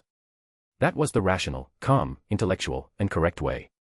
However, the man gripped his axe even tighter and summoned lightning. My name is Sakata Kintoki. I'm truly happy to see you again, and I've always wanted to apologize to you. But even so, I cannot go to that side with this name on the line. A heroic spirit is one who protects the human order. Regrets, pain, and suffering are all stories that ended in my lifetime. I don't like the idea of trying to overturn that, but more than that, I'm worried about the aftermath of such actions. Therefore, I will fight, even if I vanish pointlessly. Still a brat, I see. Fine then, here I come. Shutenduji took a flashy sword in her hand. Holding a sword with a unique appearance, as if a blade had been stuck into a gourd, she walked slowly toward Kintoki. Kintoki also caught his breath and steadied his stance. The situation was overwhelmingly unfavorable, there was no way to win. If so, he would struggle until the very end. He hoped this struggle would be of even a little help to those who would eventually fight that crowd. Whoosh! The breeze blowing across the meadow was so refreshing it felt out of place. Only the blackened sky seemed to understand the current situation, wearing a face that looked ready to weep. Swish! At the end of the breeze, Kintoki and Shunduji's weapons clashed. In a straightforward melee, Kintoki might have had the upper hand, but he was exhausted, with his stamina and magical energy drained.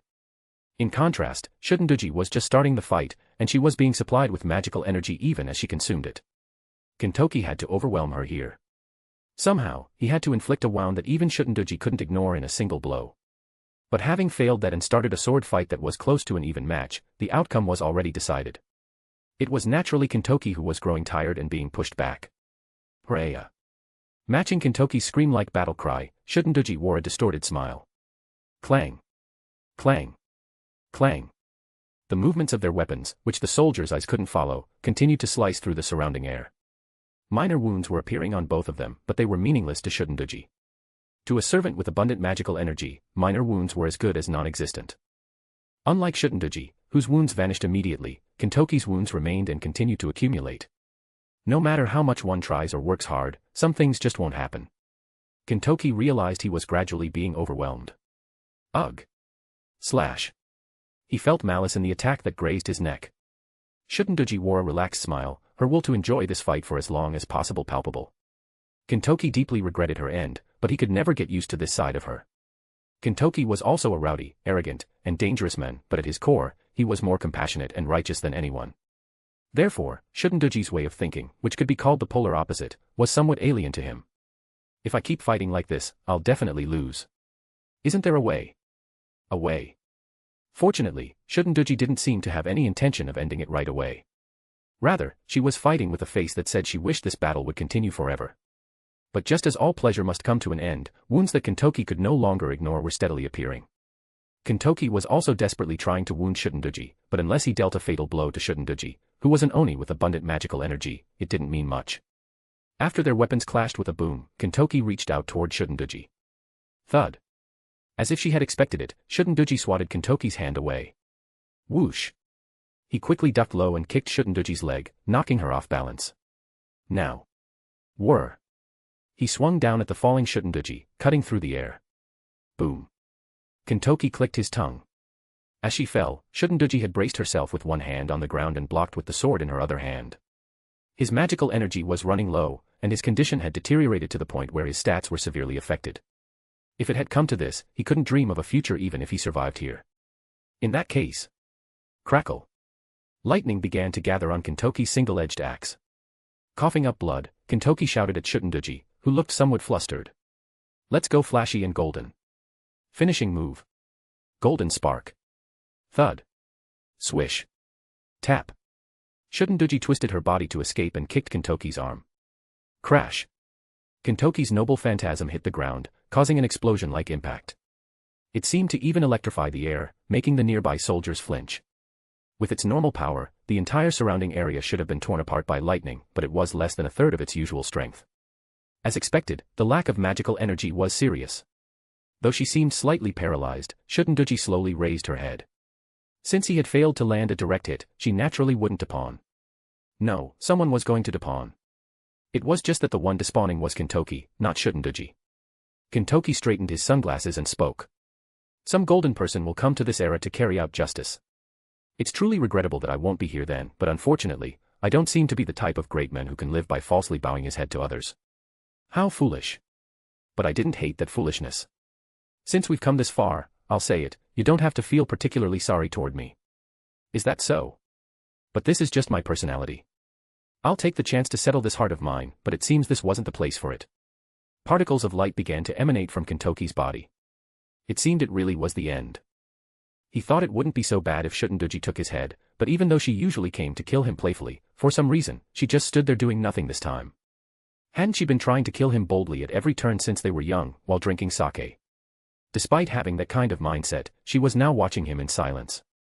That face didn't look happy at all. It even looked sad. In any sense, her end must have been miserable, yet she didn't utter a single word of resentment toward Kintoki, which actually made his heart ache. But that too was a result she had accepted, and if she considered it nothing more than a story from her lifetime, just like Kintoki did, then there was nothing more to say. He felt a presence for some unknown reason. Shunduji must have felt it too, as she looked up at the sky. The sky, was there something in the sky? He saw a silhouette in the blackened sky. A shadow, was it a person? There was no way a person could fly in the sky. Someone was falling down from there. I declare.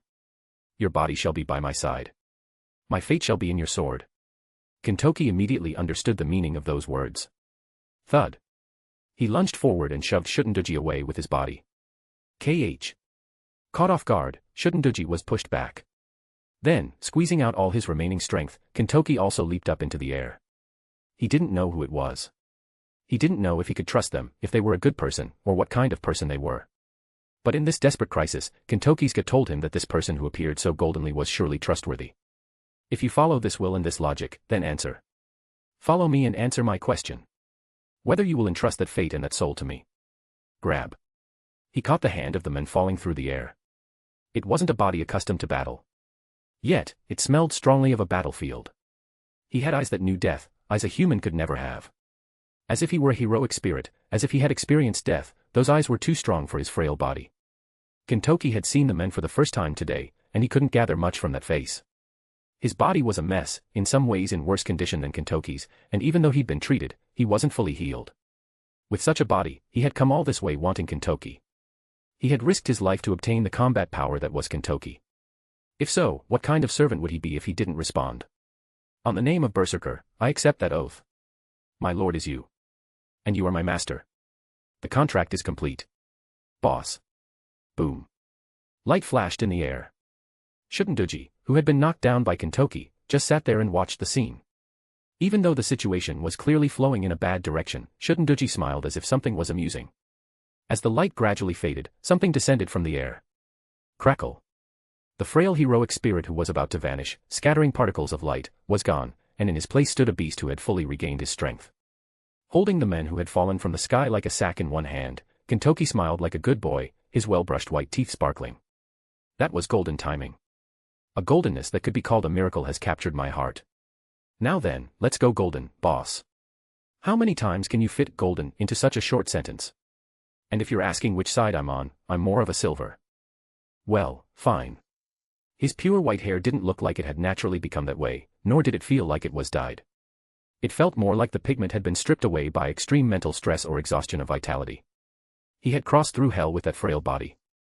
By holding his hand, lifting his body, and meeting his eyes, Kintoki felt he could somehow understand the nature of this master whose name he didn't even know.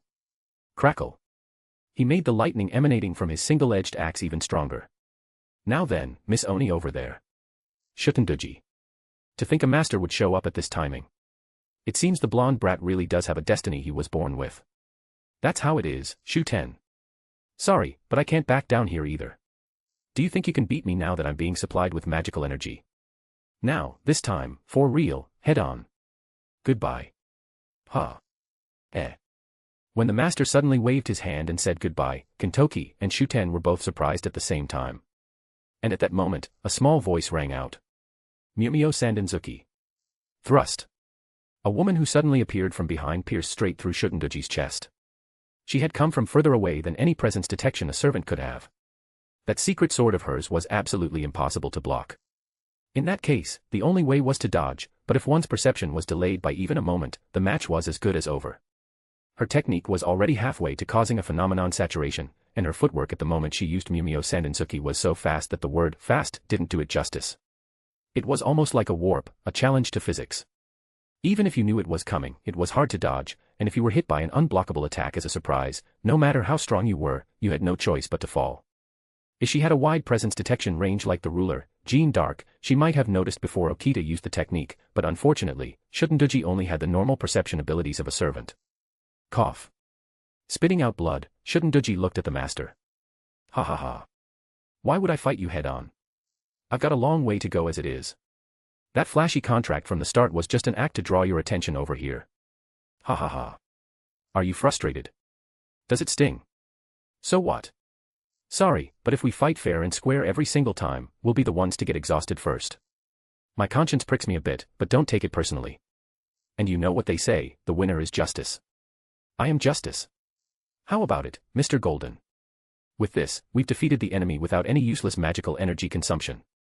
This is how you use Mumio Sandenzuki. If you use it as a surprise attack instead of head-on, it's almost a guaranteed hit.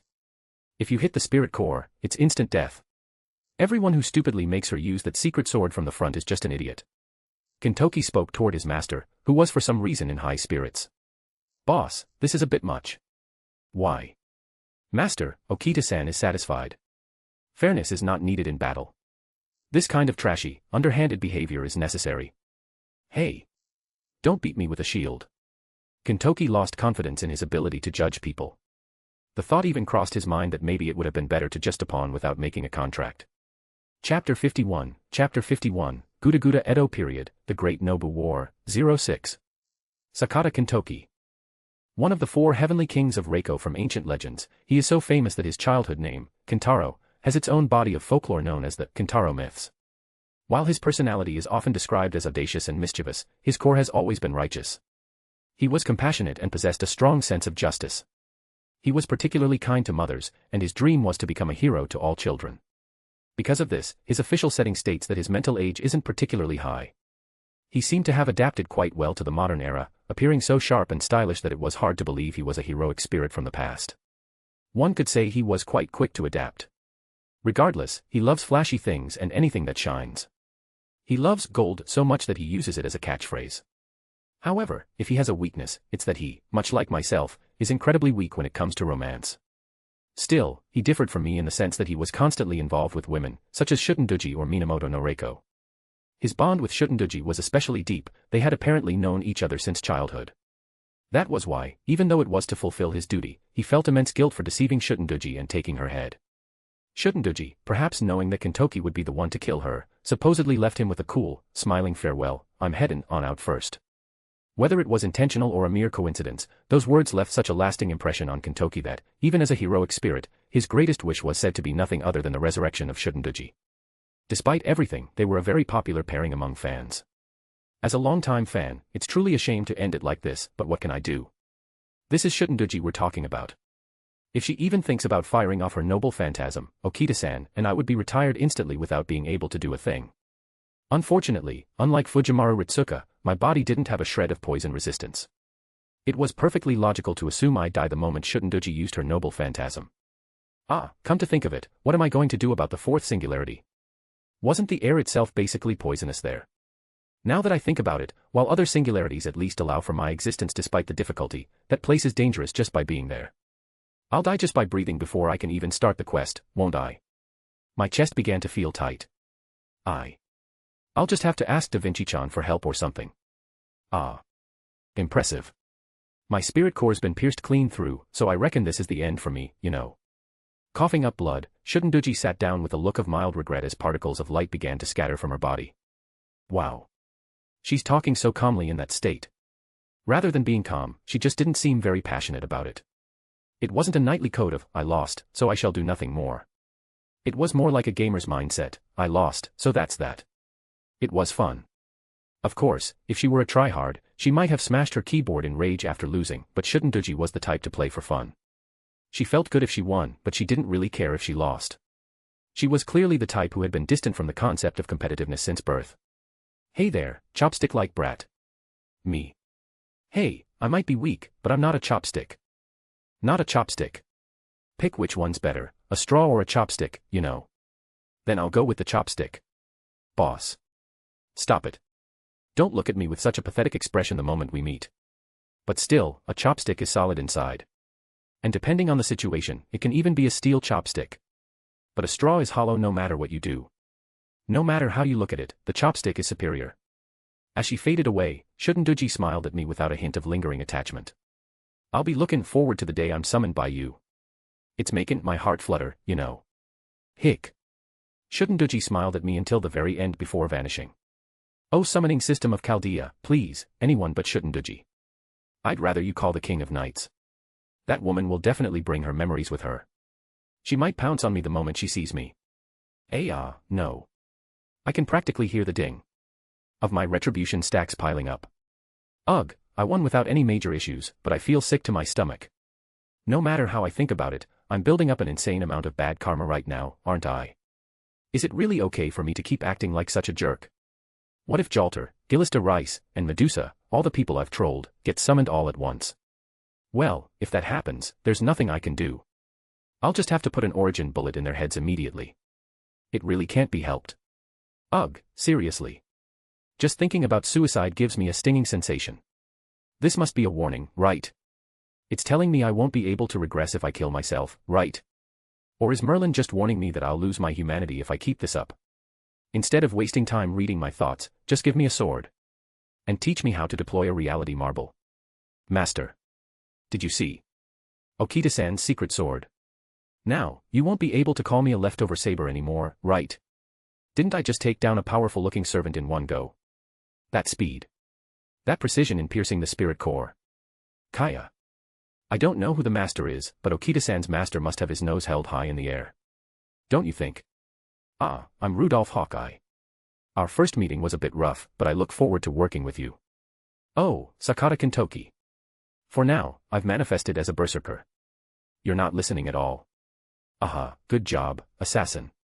Assassin. Where in the world is there an assassin who handles a sword this well? That guy Izo summoned on the enemy side is an assassin, yet he's great with a sword. And the guy who only ever polished his swordsmanship and uses a technique similar to yours was also an assassin. If you're a saber, you've got to fire a beam from your sword, you know. I'll acknowledge you as a saber if you come back as an alter, but if you go alter, you're an alter ego. Are you fated to never be a true saber no matter what? How tragic. Oh, so you were a saber. Given the strategy and your movement and presence concealment, I thought for sure you were an assassin. Ha ha ha ha. See. I told you you're an assassin. Not even half assassin, just a full assassin. Come to think of it, you did have an aptitude for the assassin class, didn't you? I do. But if I manifest as an assassin, I can't bring one of my noble phantasms. In exchange, I can perform the Mumio Sandenzuki even faster than the Okita-san right here. If it gets any faster, is that even a human speed? Even now, I can't see it with my eyes. It's at the level of teleportation, a realm that defies physics. And it gets even faster than that. It's a fresh realization, but if she hadn't died of illness and had survived in good health, history might have changed significantly. She possessed that much power and an unshakable spirit. She seems cheerful when talking to me, but as evidenced by the way she pierced Shutendoji without a moment's hesitation and with an unusually serene aura, she is incredibly strong. Both in body and mind. Thus, if not for the risk of her illness, she might have earned an even more rampant reputation. It was certain that quotes like, "It seems Okita Tsuji is not a human being," would have been left behind. I turned my gaze away from Okita and smiled at Kintoki. Reliable. More importantly, he's a guy. It might be awkward to say, but I felt like the gender ratio of the current members was leaning too heavily to one side. Both members of Chaldea were women, too. Da Vinci-chan is, Skip. If I start questioning which side she's on, there'll be no end to it. Anyway, since there were no normal male servants at all, I honestly felt a bit out of place.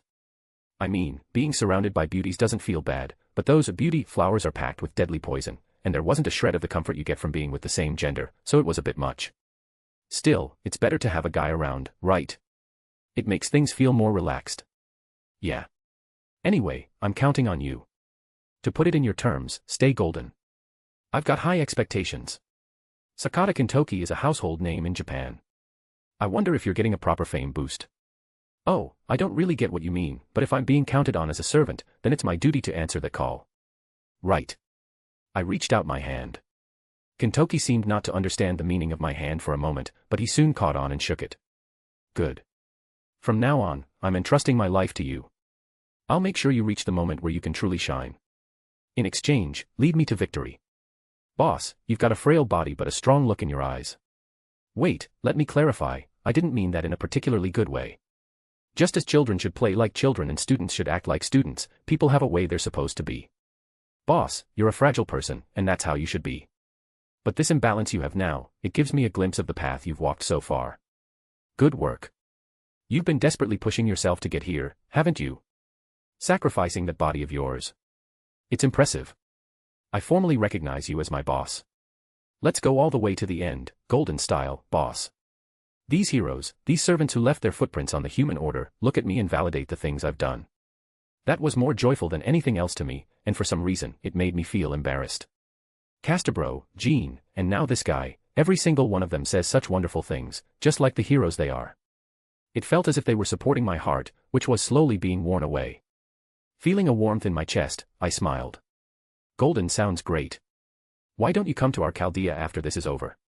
Haha, let's think about that after we finish this job. Besides, our comrades are waiting, right? Let's go. Okita, it's time to head back. Marie, you come down too. Soothing the now genuinely sulking Okita, I decided to return to the small castle where Nobu and Kyoheim were waiting. Cowardly. Underhanded. Ha, the highest of compliments. Therefore, our strategy will basically be hit and run. Avoid frontal confrontations as much as possible, avoid mana consumption, and try to end things in short-term battles. Everyone understands, right? Even with Kintoki added to our ranks, the fact that we were at a disadvantage remained unchanged. Since the Holy Grail was on the other side, there was an absolute difference in the amount of magical energy available. Even if I connected them to Chaldea, the pipe in the middle was me, so it wasn't of much help. At least nothing major happens if one or two noble phantasms are used, but if multiple servants use them simultaneously, my cheap pipe of a magic circuit won't be able to hold out. My fate would be sealed, collapsing while coughing up blood. In fact, in Orleans, I couldn't withstand multiple noble phantasm uses, blood flowed from my entire body, and to top it off, my hair turned completely white. Fortunately, it returns to normal quickly, but I had a feeling I'd be overexerting myself again before it even had a chance to recover. Thinking positively, I suppose it means Lancelot won't go charging at me screaming, "Arthur," anymore. But then again, I had a feeling some white hair fetishist or an unheard of heroic spirit with a special attack against white hair might show up. Rumors in town say a strange person has appeared in the western village. If they're a potential asset, we recruit them, if they're twisted, we ignore them, and if they're an enemy, we go with a no questions asked Mumio Sandensuke. Well, I hate to say it, but Okita-san's Mumio Sandensuke doesn't consume that much mana. It's almost assassin class. Could you please release me from being an assassin? Saber. I am strictly a saber. Someone who can see my class with master authority. You're teasing Okita-san right now, aren't you? You're teasing Okita-san with all your might because you think her reactions are funny when you attack her with this, right? You know me well. Why ask if you already know? Qua. Okita shook me violently. Hey, don't shake me so much. Do you want to see me coughing up blood again? Anyway, the best case scenario is to obtain one or two more servants here and defeat the enemy servants one by one through divide and conquer. I'd like to borrow the King of Knight's strength if possible, but given her reaction back then, I suspected she might never show her face again. If only I had been more focused. Sigh, the bus has already left, so there's no use crying over it. Let's think about the future. Anyway, if the no questions asked Mumio Sandensuke fails, we'll thoroughly gank them with numbers from there. Ignore the soldiers entirely and only target the servants. Gank them so refreshingly that you crush their spirit cores, crush their bodies, and crush their very souls. Ha ha ha ha. Master, you're taking a path like an Azura, sparing no means or methods. That's not bad. However, you'd better harden your resolve. If you use the methods of an Azura, you must be prepared for your heart to become one as well. I'm planning on staying human, though. Nobu stared at me for a moment after I said that, then said, "Is that so?" before turning her head to look out the window. My, you've chosen a difficult path.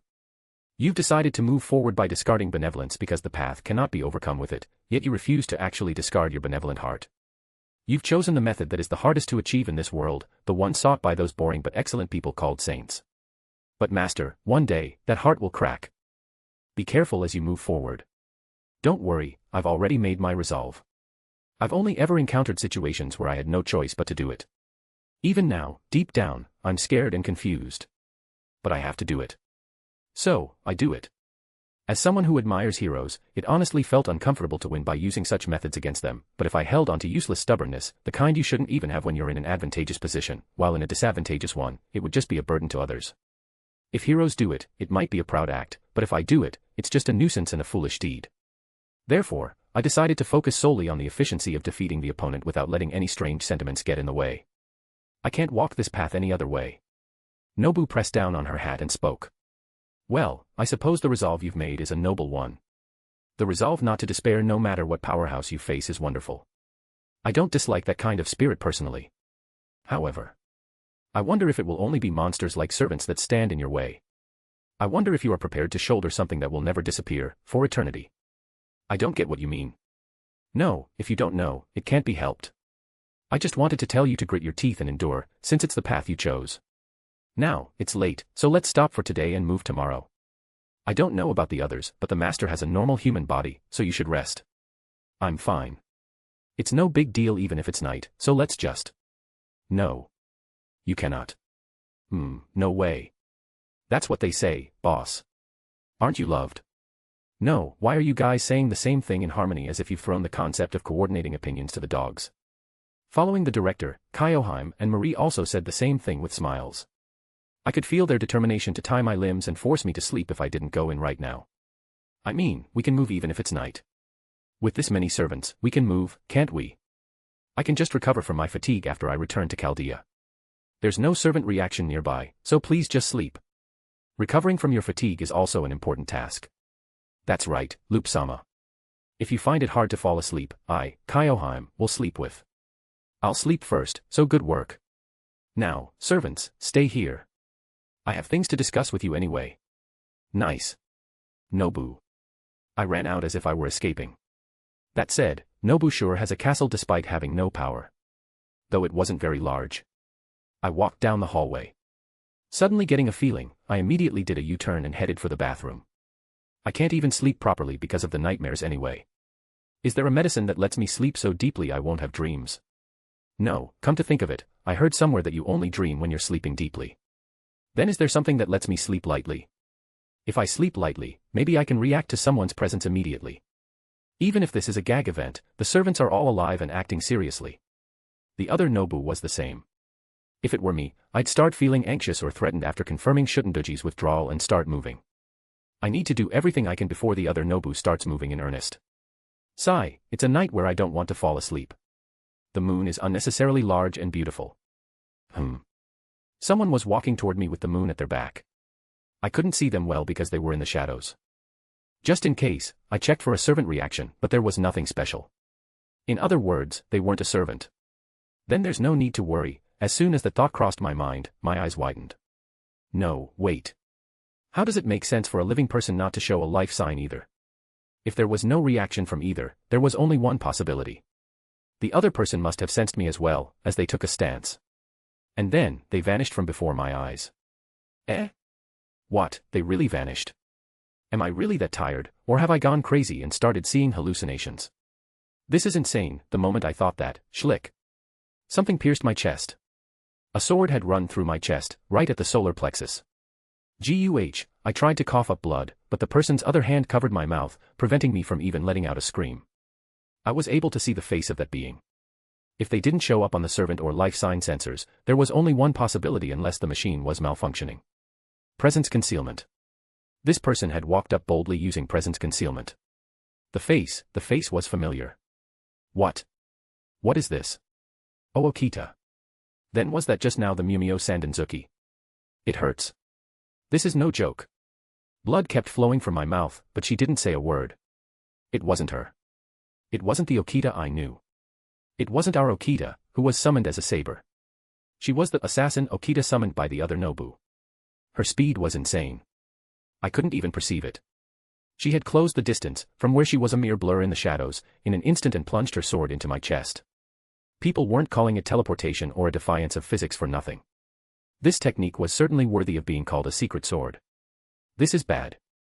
This is bad. Ayakak. It hurts. It hurts. It hurts. Schlick. With a face so cold and calm it made me doubt if it was the Okita I knew, she pulled out the sword she had embedded in my chest. As I staggered, unable to even scream from the pain, thud. Servants quickly appeared from behind. The director, who was monitoring my vitals, must have alerted them to the abnormality. But Okita didn't care about that at all, nor did she show any agitation. Before the servants could even reach me, she plunged her sword in again. Schlick. This time, it pierced my throat. You crazy. A realistic pain, different from Excalibur, dominated my entire body. Gak, gak. My arms and legs wouldn't move. It wasn't poison, it seemed my brain couldn't properly send signals to my limbs because of the pain. Schlick. She immediately pulled the sword out and, without even looking at me as I collapsed, Okita quickly turned and ran back. That crazy assassin bastard. Ah, It's hot. It hurts. It hurts. It's agonizing. I can't breathe. It was a method that thought only of killing, accurately piercing the solar plexus and the throat. That crazy woman, seriously. Just as I was thinking that, a face identical to that crazy woman's approached me. It was our Okita, but I found myself trembling instinctively. I couldn't do anything about the blood gushing out. It's agonizing. It hurts, this is no joke. She accurately pierced my vitals. Gack, as I coughed up blood, my ears began to ring. Ah, this sensation, it feels similar to my first death. It was that chilling feeling of death scythe slowly but surely approaching my neck. It felt like it was slowly penetrating my flesh and pulling me far away from this world. It was hot, cold, painful, agonizing, and I felt like I was dying. I wasn't even allowed to breathe, and beyond the sound fading away, my vision was now turning pitch black. I saw Kyoheim crying as she shook me. Marie was holding on to me, shouting with a grimace as if she were truly angry. And finally, I felt like someone was laughing. Ha-iya. As soon as I returned, I collapsed, clutching my throat. Ah. No, calm down. Please, calm down. My throat is fine. My chest hasn't been pierced. This is phantom pain. It's phantom pain. It's definitely not real. I endured the pain, even as tears flowed. I endured without letting out a scream. Cold sweat poured down, and my vision seemed to shake. I coughed, and it felt strange that there was no blood mixed in. I grit my teeth and endured. I endured, and endured, and endured. I felt like I could hear the sound of my heart slowly being worn away in my ears. I still have to fight, this isn't the time for me to break down. If I break down here, who's going to move forward? Sigh, endure. Endure. Endure. Endure. Endure. I have to endure. I will endure, endure. Please, endure. I don't know how much time passed like that, but my inverted vision returned to normal, and my ringing ears began to take in sound properly again. And only then could I recognize the servants in front of me. Based on the feeling, are we on our way back to Nobu's castle after making Kentoki an ally? Boss, what's wrong? You suddenly went pale as a ghost. Did your wound open up? Or did you think of the King of Knights again? Kentoki and Marie spoke, looking at me with concern. I'd rather, just say it. I wanted to say how much it hurt. I wanted to make a fuss and tell them how much I was hurting and hear their comfort. If I did, maybe my heart would feel a little lighter. But this power, as if it wants to remain mine and mine alone until the end, doesn't allow me to tell or convey it to anyone. I can't write it down, and if it feels like someone is listening to my words, my speech gets blocked even if I'm not conscious of it. Until this restoration of the human order is over, no. Even after it's over, this pain will probably be mine alone. That's fine. It's perfectly fine. I'm okay. I have to be okay. As I panted as if forcing myself to breathe, someone entered my field of vision. Master. If it's too difficult, Okita-san will carry you in. Gasp. Slap. I instinctively swatted Okita's hand away. Pant, pant. I gasped for air, and only then did I realize what I had done. Ah, this isn't right. Even right before I died, I knew that the Okita in front of me and the Okita who killed me were different people. It was well within the range of what I could tell with my master authority. She was definitely an assassin. The Okita in front of me was a saber.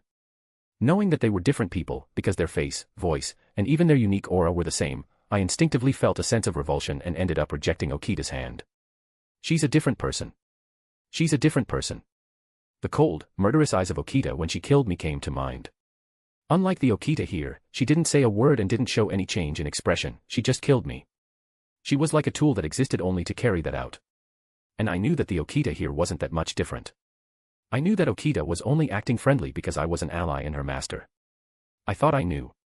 I'm sorry. Just for a moment, let me be alone. I'm really sorry. Just a moment. Clutching my chest, I calmed my breathing, which still hadn't settled. If I had met her after I had calmed myself down instead of right away, I might have felt revulsion, but I might not have reacted this violently. But unfortunately, the sensation of death was still etched into my body, and as soon as the cold-blooded expression of the Okita who killed me was branded into my mind, another Okita appeared, so the fear inside me couldn't help but react. I couldn't look at Okita's face. Partly because of fear, but also because I didn't know what kind of face she'd make looking at me, who had suddenly changed like this. Clutching my neck and chest, I muttered. Damn it. It was agonizing because I felt so pathetic. Chapter 52, Guda Edo period, the Great Nobu War, 07. It was a different sensation from the time with the King of Knights, Jalter, or Marie. They all had one thing in common, they tried to kill me. There were even times I actually died because of them. But if I had to put it into words, that last death was different. There was no will in the Okita summoned as an assassin. She had no impressions of me, no likes or dislikes, and those eyes of hers sought nothing from me as she stabbed me. Furthermore, her face didn't even show a hint of accomplishment as she watched me die. The King of Knights, Artoria Pendragon, though her methods were twisted by her alteration, had tried to test me. She stood in my way with her own conviction, that if I couldn't even overcome her, I would never be able to move beyond that point. Technically, I was able to win because it was a fight where she looked down on me through the lens of a test. The Dragon Witch, Jeanne d'Arc, didn't have me as her ultimate goal. I was merely an obstacle. Her final objective was to burn France to the ground. This wasn't much different for Gilles de Rais, whom I fought afterward. Finally, Marie Antoinette was the same as Jalter. She only tried to use me to deal with Jalter and then get her hands on the Holy Grail. Even after entering combat, it felt like she was just dealing with me because I was in the way, and that I wasn't her final target. Therefore, they all wanted Chaldea's defeat. My death was simply included in that process, while their ultimate goal lay elsewhere. But Okita was different. She moved solely to kill me. Without caring about anything else, she moved only for my assassination. Her killing intent was directed only at me, and her will completely enveloped me. She wasn't craving something else behind me, she had come simply to kill me. That difference was unexpectedly large, and it felt as if her killing intent was piercing through my entire body. Yo, boss. As I sat blankly in the room alone, someone revealed themselves. He gave the impression of a cheerful, blonde-haired man. Sakata Kintoki slowly approached me and sat down next to me, leaving just a tiny bit of distance. After keeping silent at first, he laughed and spoke. Man, there are plenty of amazing people here, but it's still uncomfortable being surrounded only by women. I don't mean I have those kinds of feelings for the same sex or anything. But you know the comfort of being with the guys, right? I had quite a lot of trouble with women back when I was alive, too. He chattered away with idle talk. I could feel his consideration. Kintoki knew my condition had turned strange. No, if I'm this depressed, it would be weirder if he didn't know. It's like this every time. Even if I make a resolution, even if I prepare myself, even if I try to have pride or establish a conviction, it only lasts for that moment. I only grit my teeth and try to protect it in that instant. The phrase, a 3-day resolution, was definitely meant for times like this. I was about to let out a lament at my own weak will. Kintoki hummed in thought for a moment, then let out a small sigh. Boss. Look over here for a sec. As I slowly turned my head, Kintoki flicked my forehead with his finger. When I didn't understand the action, Kintoki smiled. I know I have to do this. But it felt like the pain was gradually eating away at me. I could feel myself wearing down every time I died. The scariest thing isn't falling into despair myself. It's going beyond that. I was afraid that eventually, my accumulated emotions would mix with a bizarre conviction and an obsession that, I must do this, leading me to use my own life as a mere tool. I didn't want to see a version of myself that no longer feared death. It might happen someday, in fact, there was a high probability it would. If I used death as if I were playing a game, I might at least be able to pass through the hells that lie ahead. But could the person acting like that really be called me? With what kind of eyes would the people around me, the heroic spirits who left their footprints on the human order, look at a version of me that hadn't just finished his resolve, but had become unable to feel anything toward death? Those who knew me from the beginning might be fine, but the heroic spirits who saw me after I had broken like that might actually become hostile. They might say that if the human order has to be saved by such a distorted, crazy bastard, it would be better for it to perish. You might think it's an irrational and inefficient way of thinking, but if they had lived only by logic, they wouldn't have been called heroes or existed as heroic spirits in the first place. They are called heroes and became heroic spirits precisely because they are abnormal. Sakata Kintoki, standing right before my eyes, was the best example of that. What, you're listening just fine. You were okay until just a bit ago, so I have no idea why you suddenly have such haggard eyes. But just because I don't understand doesn't mean there isn't a reason for it to be that way. Boss, like I said before, you've done well enough. That imbalance of yours is no different from something you earned by vomiting blood, carving away at your soul, and crushing your heart. Looking at what you've achieved, you might think it's no big deal, but what you've accomplished is surprisingly valuable. It's not such a nice story. I'm just a fool who can't even control his own emotions and forgets what he swore, wavering all over again. That's not a bad thing, boss. Huh. Kintoki smiled beside me. He looked like he was teasingly asking if I was finally interested in his story. It was a bit annoying, but more than that, I was curious about the meaning of Kintoki's words. In Fuyuki and Orleans, I had strengthened my will to give it a try, even while feeling like I was about to collapse several times. In the midst of that, I thought about it so strongly that it could be called an oath. But in the end, I was shaken again by a single death of my own. As time passes like this, I'll probably feel a bit better and try to move forward again. However, my heart, which has already developed cracks, might eventually reach its limit and shatter completely. If that happens, will I become a doll lost in despair, or a doll that doesn't fear death? Those are the only options left. If it's the latter, could I at least succeed in the restoration of the human order? If such a situation must come, perhaps the latter would be better. Boss, humans are creatures that hesitate even after making a resolution. And they're creatures that regret even after committing to an act. Even if it's for a great cause, even if it was the right thing to do, humans are creatures that eternally hesitate, eternally resolve, eternally wander, and eternally worry about the path. This Sakata Kintoki is the same. I've always lived my life looking forward. But even so, I end up thinking. What would have happened if I'd made a different choice? What if I'd run away then? What if I'd refused the mission? What if I hadn't followed that person? What if I hadn't cut off her head? The many things I worried about before doing them still give me worries even after I've done them. The worry called lingering attachment. He doesn't regret it. He leaves no regrets in his choices, but when he thinks of another possibility, a lingering attachment is born. He has no intention of stopping the steps he has already begun to take, but he wonders if there wasn't a version of himself somewhere who chose a different path, and what kind of expression that version of himself would be wearing. Such attachments bloom in the heart. Come to think of it, Kintoki's wish for Shutendoji's resurrection was also that very attachment. Even if he went back, he would likely make the same choice. Even if it's right, even if it's a duty, and even if it's not wrong, the heart doesn't move based on right and wrong, so it always creates attachments and regrets. That's why, boss, I'll tell you. You aren't weak. Your servants elsewhere and that Olga Marie person behind the monitor are depressed because they're worried about you. A berserker with the highest rank of mad enhancement and an avenger who's entrusted everything to revenge. Do you know what that means? It means what you've done was valuable. Someone is seeing what you've accomplished and feeling a light, feeling expectation, and using it as the driving force to move forward. That's an amazing thing. You can even be called a hero. To those servants, at least, you are absolutely not a pathetic human. Worry. Attachments.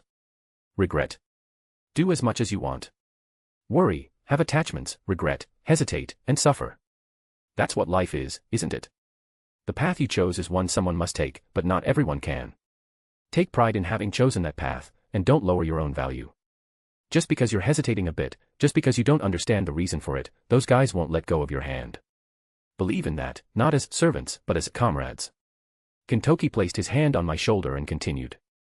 If you look back at the path you've walked, I'm sure many bonds and miracles coexist there. And the one who built those bonds and caused those miracles is you, boss. The one who built bonds with servants and performed the miracle of clearing singularities is you. Have confidence in yourself as a man who can move forward even while trembling with fear. That's a lot of modifiers. It's golden, so it's good. And even if it turns out like that, if the fear in your heart doesn't disappear, it's fine to compromise with it. With the fear, I mean. Fear isn't evil, boss. Even heroic spirits have fear, and it will save you as another form of instinct.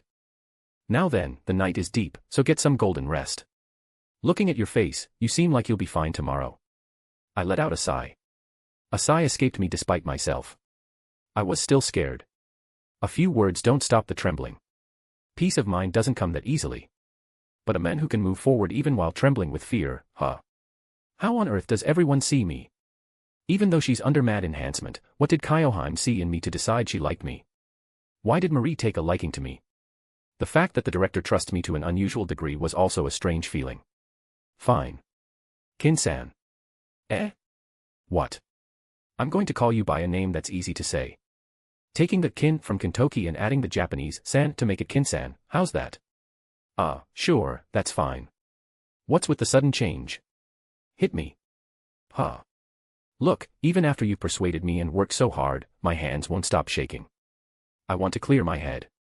It's fighting poison with poison. I'll forget the pain of suffering with more pain. For some reason, it felt like a nickname that would fit a silver-haired guy better, but since this felt more like the original, Kin-san was fine. Kin-san wore a confused expression for a moment, but after meeting my eyes, he said, okay, and clenched his fist. Wait, am I looking for a retry angle right now? Grit your teeth. Remember that I'm a human when you hit me. Wham. I was hit by a fist swung casually and slammed into the wall. Thud. I felt a sharp, tingling pain in my face. Considering Kin-san's strength, he really hit me lightly. First of all, my face didn't fly off, so he went easy on me. No bones were broken, so he must have held back even more. From Kinsan's perspective, it was probably closer to a flick of the finger. No, he probably did it even weaker than that. Either way, the corner of my mouth was torn, and blood trickled down. Damn, that hurts like hell. But even if only for a moment, the trembling stopped. Let's consider this a victory over fear. I'll probably remember it again when I see Okita's face, but when that happens, I'll just think of the King of Night's face. Fighting poison with poison. Subdue fear with an even greater fear. Honestly, the pain was so realistic it was agonizing, but it's not even on the level of Excalibur. Right. That's how I'll think. Everything is lesser than Excalibur. At this rate, if I meet Excalibur as an enemy again, I'll probably lose a life stack from a heart attack first. Lord Loop. The scent of Lord Loop's blood. What is this? You blonde delinquent. I knew it. You've shown your true colors. Ah, no. This was the boss's. Are you saying Loop asked to be hit? A masochistic constitution, he doesn't have one, I believe he doesn't. Why are you taking back your answer there? I don't have one. If I had something like that, this damn power would be a tool for pleasure instead of a curse. Gaining pleasure from pain, I was very curious about what kind of mental state that would be. If that were possible, would my heart be more at ease? No, I'd probably stop being human in a different sense. Let's stop. I wiped the blood from my mouth and shouted toward the director. All right. Director. Turn the radar around us to the maximum for life signs, not servant reactions. I'd appreciate it if you did servants too, though. Understood, I'll check immediately. Romani. Get ready. Thank you for not asking anything here. Phew. I clapped my hands together and took a careful breath. I turned my head and looked at Okita. For some reason, the gaze she was using to look at me worriedly was completely different from the eyes of the Okita who had killed me. She's a different person. Control the fear. Turn the fear into fighting spirit, into the will to screw over the bitch who killed me. Okita. Ah, yes. How would you feel if someone asked, what kind of Shinsengumi are you, not even being able to participate in the final battle? You're putting your request to be stabbed in a very complicated way. Good. So this works. I need to see that damn cold-blooded face shatter. Even if it's just out of spite, I have to break your mental state. Hee hee, don't underestimate me. I don't care who the opponent is. Scoundrel. Coward. Ha. Those are the highest compliments. If you're playing a game and you swear at your opponent in a fighting game, or at the game itself in any other game, that's practically a rave review for the opponent and the game. I'll make sure that Assassin Okita's mouth utters a rave review about me. To think she used that damn don't ask questions triple thrust.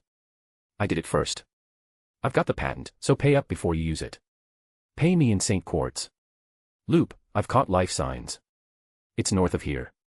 Judging by the distance and the marching speed, they'll reach here in less than an hour, but since the speed isn't slow, there's still some distance if we're just talking about space. Assassin Okita appeared alone. She probably came alone for scouting purposes at first. But she moved because she knew I was separated and alone. By using the presence concealment she possessed as an assassin, she wasn't detected by anyone. Going beyond a servant reaction, even her life signs vanished, allowing her to appear as a non-existent entity. Her final goal was me, I knew that much. But no matter how much of an Okita she is, there are many servants here. Coming alone is a foolish move. She should have at least brought soldiers. In other words, she was either lying in ambush somewhere, or she had come as a scout.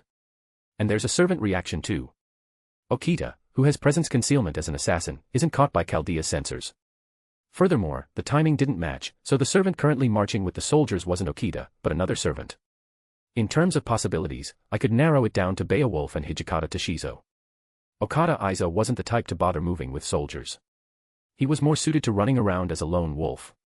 Judging by the spirit origin state, the opponent is most likely a berserker. If it's someone who would send Okita as a scout, is it Hijikata Toshizo? The probability is high. Honestly, it was too disadvantageous to face the Shinsengumi duo and a large number of soldiers simultaneously. If so, I had to do something about the Okita who was likely nearby. Okita moved as soon as she saw me come outside and wander around. If so, there was a high possibility she was already in the vicinity. Who is the bait to draw her out? It's me. The problem is there a way to stop Okita before she bites me, the bait? Is there? Is there a way to do something about that insane speed? There is, isn't there? Alright, listen up.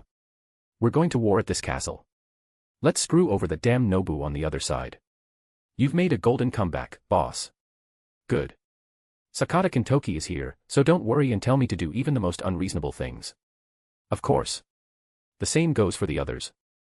I might have zero credibility since I was just curled up like a shut-in until a moment ago, but please believe me. I'll use everything I have to make sure we win. Well, I'll always be on Master's side, so don't worry. Isn't getting depressed also a human privilege? This Kyoheim is confident she can love any version of Lord Loop. But as expected, a confident Lord Loop is the coolest. Master, the back of the hand you swatted away hurts. Put some spit on it. The treatment is so different. Treasure Okita-san a bit more. Hey. Even if it's a different person, I was stabbed to death by you. Do you think I'd look at you kindly? No. I know you're a different person. But human hearts aren't that easy to control. After a moment, I approached the standing Nobu. First, I have to figure out where to use this useless archer. Don't call me a useless archer. What kind of reckless remark is that to Oda Nobunaga? Honestly, Nobu is useless right now, isn't she? Guh. Okita performed a Mumio Sandensuki with her words, and Nobu collapsed. Now then, from here on is the important part. Even if this is an event or a gag space, this damn thing called fate never lets me rest. Okita Tsuji was hiding herself in the dense forest. Sensing the enemy's presence while killing her own, she moved solely for the mission. Those she observed from afar were very noisy. They were so loud it made her doubt if they even knew how disadvantageous their current situation was. In that commotion, there was even another version of herself. She laughed, chattered, got angry, and got sad as if something were fun, talking with the men presumed to be the master. Assassin Okita, performing her mission, momentarily doubted if that was really the same person as herself. However, since Okita herself was quite talkative when meeting close friends, she decided to understand it as the men, the master, having high social skills. Only, an inexplicable unpleasantness had arisen. The Okita performing the mission and the Okita chatting and playing as if they were close, both were Okita. There shouldn't be any difference, yet the Okita over there was acting like a cheerful girl, while the assassin Okita here was a manslayer. Even after being summoned here, she had cut down numerous people and servants. She didn't weigh good or evil in her orders. If ordered, she did it. That was all. Therefore, no ripples had occurred in her heart until now. Even if they were acquaintances, even if they were close, it didn't matter who the opponent was. If it was an order, she followed it. That was all. She never allowed this sword to be moved by emotion. She only imbued it with a single will. The will to kill the opponent perfectly. The saber Okita over there was no different. They should be the same, nothing should be different. They were both just manslayers. They show no regret in the process of killing, and killing. There is no wavering of emotion. Yet, watching them talk so happily, for some reason, that alone was unpleasant. It felt as if the heart of Okita the girl, not the manslayer, was being moved. Inexperienced. How could she be so inexperienced? I am here by order. If so, there is only one path. Orders are absolute, good and evil are irrelevant, and emotions are merely obstacles. Completely separating public and private matters was Okita's specialty. Even if an order to kill a close friend came from a superior's mouth, Okita would calmly ask when she should go to kill them. Even though she knew people around her were gradually looking at her strangely, Okita didn't change. She was that kind of person from the start. She knew people around her feared her. Only the children who knew nothing welcomed Okita with smiles. That master doesn't know Okita the manslayer. If so, what would happen if he found out? As a result of following and observing him, the man didn't have a brave personality. If anything, he was ordinary. He seemed to have guts, but it was an incomplete courage that trembled inside. I wonder if he can make the same face after being stabbed. A faint jealousy arose within Okita, but it vanished in an instant. It might be jealousy. Even though they were summoned exactly the same way with nothing different, Okita was still living as a manslayer.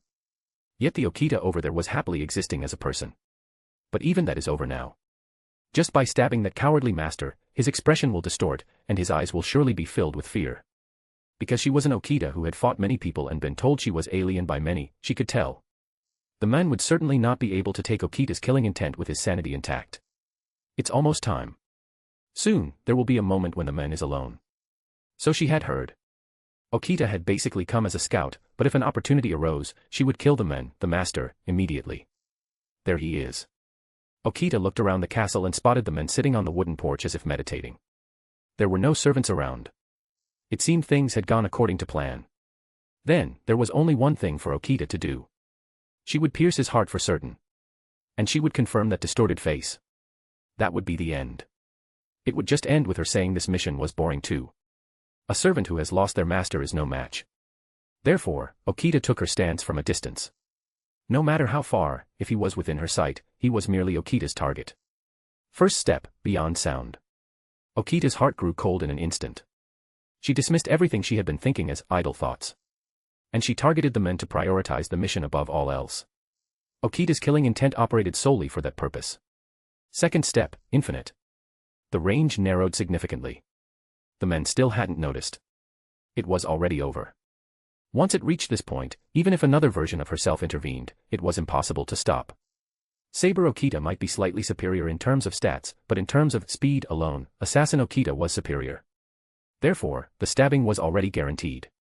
Moreover, she would definitely pierce his chest. Even for a servant it would be dangerous, but for a human, it was a fatal wound, and if they were unlucky, it was instant death. Third step, absolute. Mumio Sandenzuki. She thrust forward. And at the same time, she felt a strong sense of dissonance. The moment she thrust, light flickered. What? Before she could regain her composure from her confusion, an explosion occurred with a boom. Ugh. Okita stepped back from the intense blast. Thud. The master, suddenly sprang up from the ground. Did he notice the surprise attack? How? No matter how much technique one had for sensing servants, one couldn't catch Okita unless they were a ruler. Even then, that presence detection as a ruler had to be of a considerably high rank to detect Assassin Okita's presence concealment. So how did he know? Okita was momentarily flustered by his attitude, which seemed as if he had known from the beginning. A surprise attack is meaningless if it's been discovered. Here, I should retreat and wait until Hijikata-san arrives. Why? Are you going to leave without fighting? Sure, go ahead. You were never there for the final battle, anyway, right? If that's how you were materialized as a heroic spirit, I guess it can't be helped, can it? Go on. Okita was about to turn around and run away. But she looked back at the man's cheap provocation. She gripped her sword tightly. It's a provocation. It's clearly a cheap provocation. But. Okita grit her teeth and looked at the men with a face full of killing intent. Okita Tsuji was not present at the end of the Shinsengumi. She wasn't on the front lines due to her illness. She couldn't be with them at their end, and it was a matter of such lament and regret that it even manifested as the wish Okita sought as a heroic spirit. If she wasn't going to live long due to her illness anyway, she wanted to die with everyone as a member of the Shinsengumi. Yet she couldn't achieve that, couldn't stop her comrades' deaths, and died pointlessly of illness herself. Toward such an Okita, the men mocked her, saying she wasn't at the final battle and was a being who couldn't fight until the end anyway. But it's really strange. All the other Shinsengumi members fought gallantly until the end. Why are you even in the Shinsengumi when you didn't fight? Ah, I misspoke. I meant couldn't fight, right? It couldn't be helped, right? Because you were sick, it couldn't be helped. While your comrades were bleeding and dying, you were bleeding and fighting your illness. Yeah, you fought together. Okita knew that was a provocation. Until the last words came out, she had even thought a little about running back. But at that cheap provocation, Okita couldn't hold back and lunged forward. She felt that if she didn't deny those words, something crucial about her as Okita Tsuji would be denied. Humph. If you charge like that from the front, I'm not scared at all, you know. The words he spoke while trembling were incredible. Okita. Now. Oh Okita. Okita-san. You know I didn't mean it, right? Clang. Saber Okita blocked Assassin Okita's attack in the middle. That Okita wasn't as fierce as this one, but she wore a very displeased expression. She clearly understood that this was a tactic to draw Okita out, but it seemed her head understood while her heart did not. Master, I quite like that scoundrel-like side of yours as Okita-san, but... being on the receiving end of this really pisses me off. At the slightly lowered voice, the man's body gave a hiccup-like shudder. I'll show you my naked body next time, so please calm down. Do you really want to be stabbed? Assassin Okita took her stance. The other servants must still be hiding. They might be aiming for a surprise attack. The current situation was very disadvantageous. No matter how she thought about it, the win rate was higher if she ran away, joined up with Hijikata, and fought once more. But... Okita gripped her sword tightly. She would kill that man. Assassin Okita had made up her mind. Chapter 53, Guda Edo period, The Great Nobu War, 08. She looks really pissed off, doesn't she? Well, of course she is. It didn't feel great when it happened to me, but it certainly is effective. I didn't even do that to you. Stop talking nonsense. My karma is already piling up high enough, don't try to add more to it. I fought you fair and square. Assassin Okita was sprinting toward me with murderous intent. She leaped onto the buildings, completely ignoring the saber version of herself as she gave chase. While our Okita-san had higher overall specs, the enemy version seemed to have the edge in pure speed. She deflected every blade Marie fired at her, charging forward with unmistakable lethality. Calm down. I have to stay calm. I need to finish this before Hijikata, presumably, arrives. If Okita and that enemy coordinate their attacks, it'll be difficult to win without sacrificing someone. I have to avoid losing any combat power before we even reach the final boss battle. Wish. I gripped my wires and pulled myself higher. Okita leaped up, her feet hitting the walls with rhythmic thuds. The sheer intensity of her pursuit was terrifying. Whoosh. As Okita prepared to pounce on me, bullets of blue flame suddenly streaked toward her. Okita clicked her tongue in annoyance. Kyoheim and Nobu were providing covering fire from a distance. Wait, that Okita seems way too different from our Okita-san. She's definitely getting a status boost from the Holy Grail, isn't she? It wasn't just her speed, her reflexes were boosted to an insane degree. The risk of her weak constitution, which could trigger at any moment, was being offset by her already monstrous physical abilities being pushed even higher. Marie. Can your noble phantasm reflect that, no questions asked, Mumio Sandenzuki? It's possible, but to deploy that reality marble, I have to take damage first. Remember when I used it against Siegfried? It essentially uses my wounds and blood as a medium. Besides, I only know one idiot who would blindly fire off a noble phantasm when a suspicious reality marble is active. Don't take indirect shots at your master. Fine, you're a direct idiot of a master. Don't just insult me plainly either.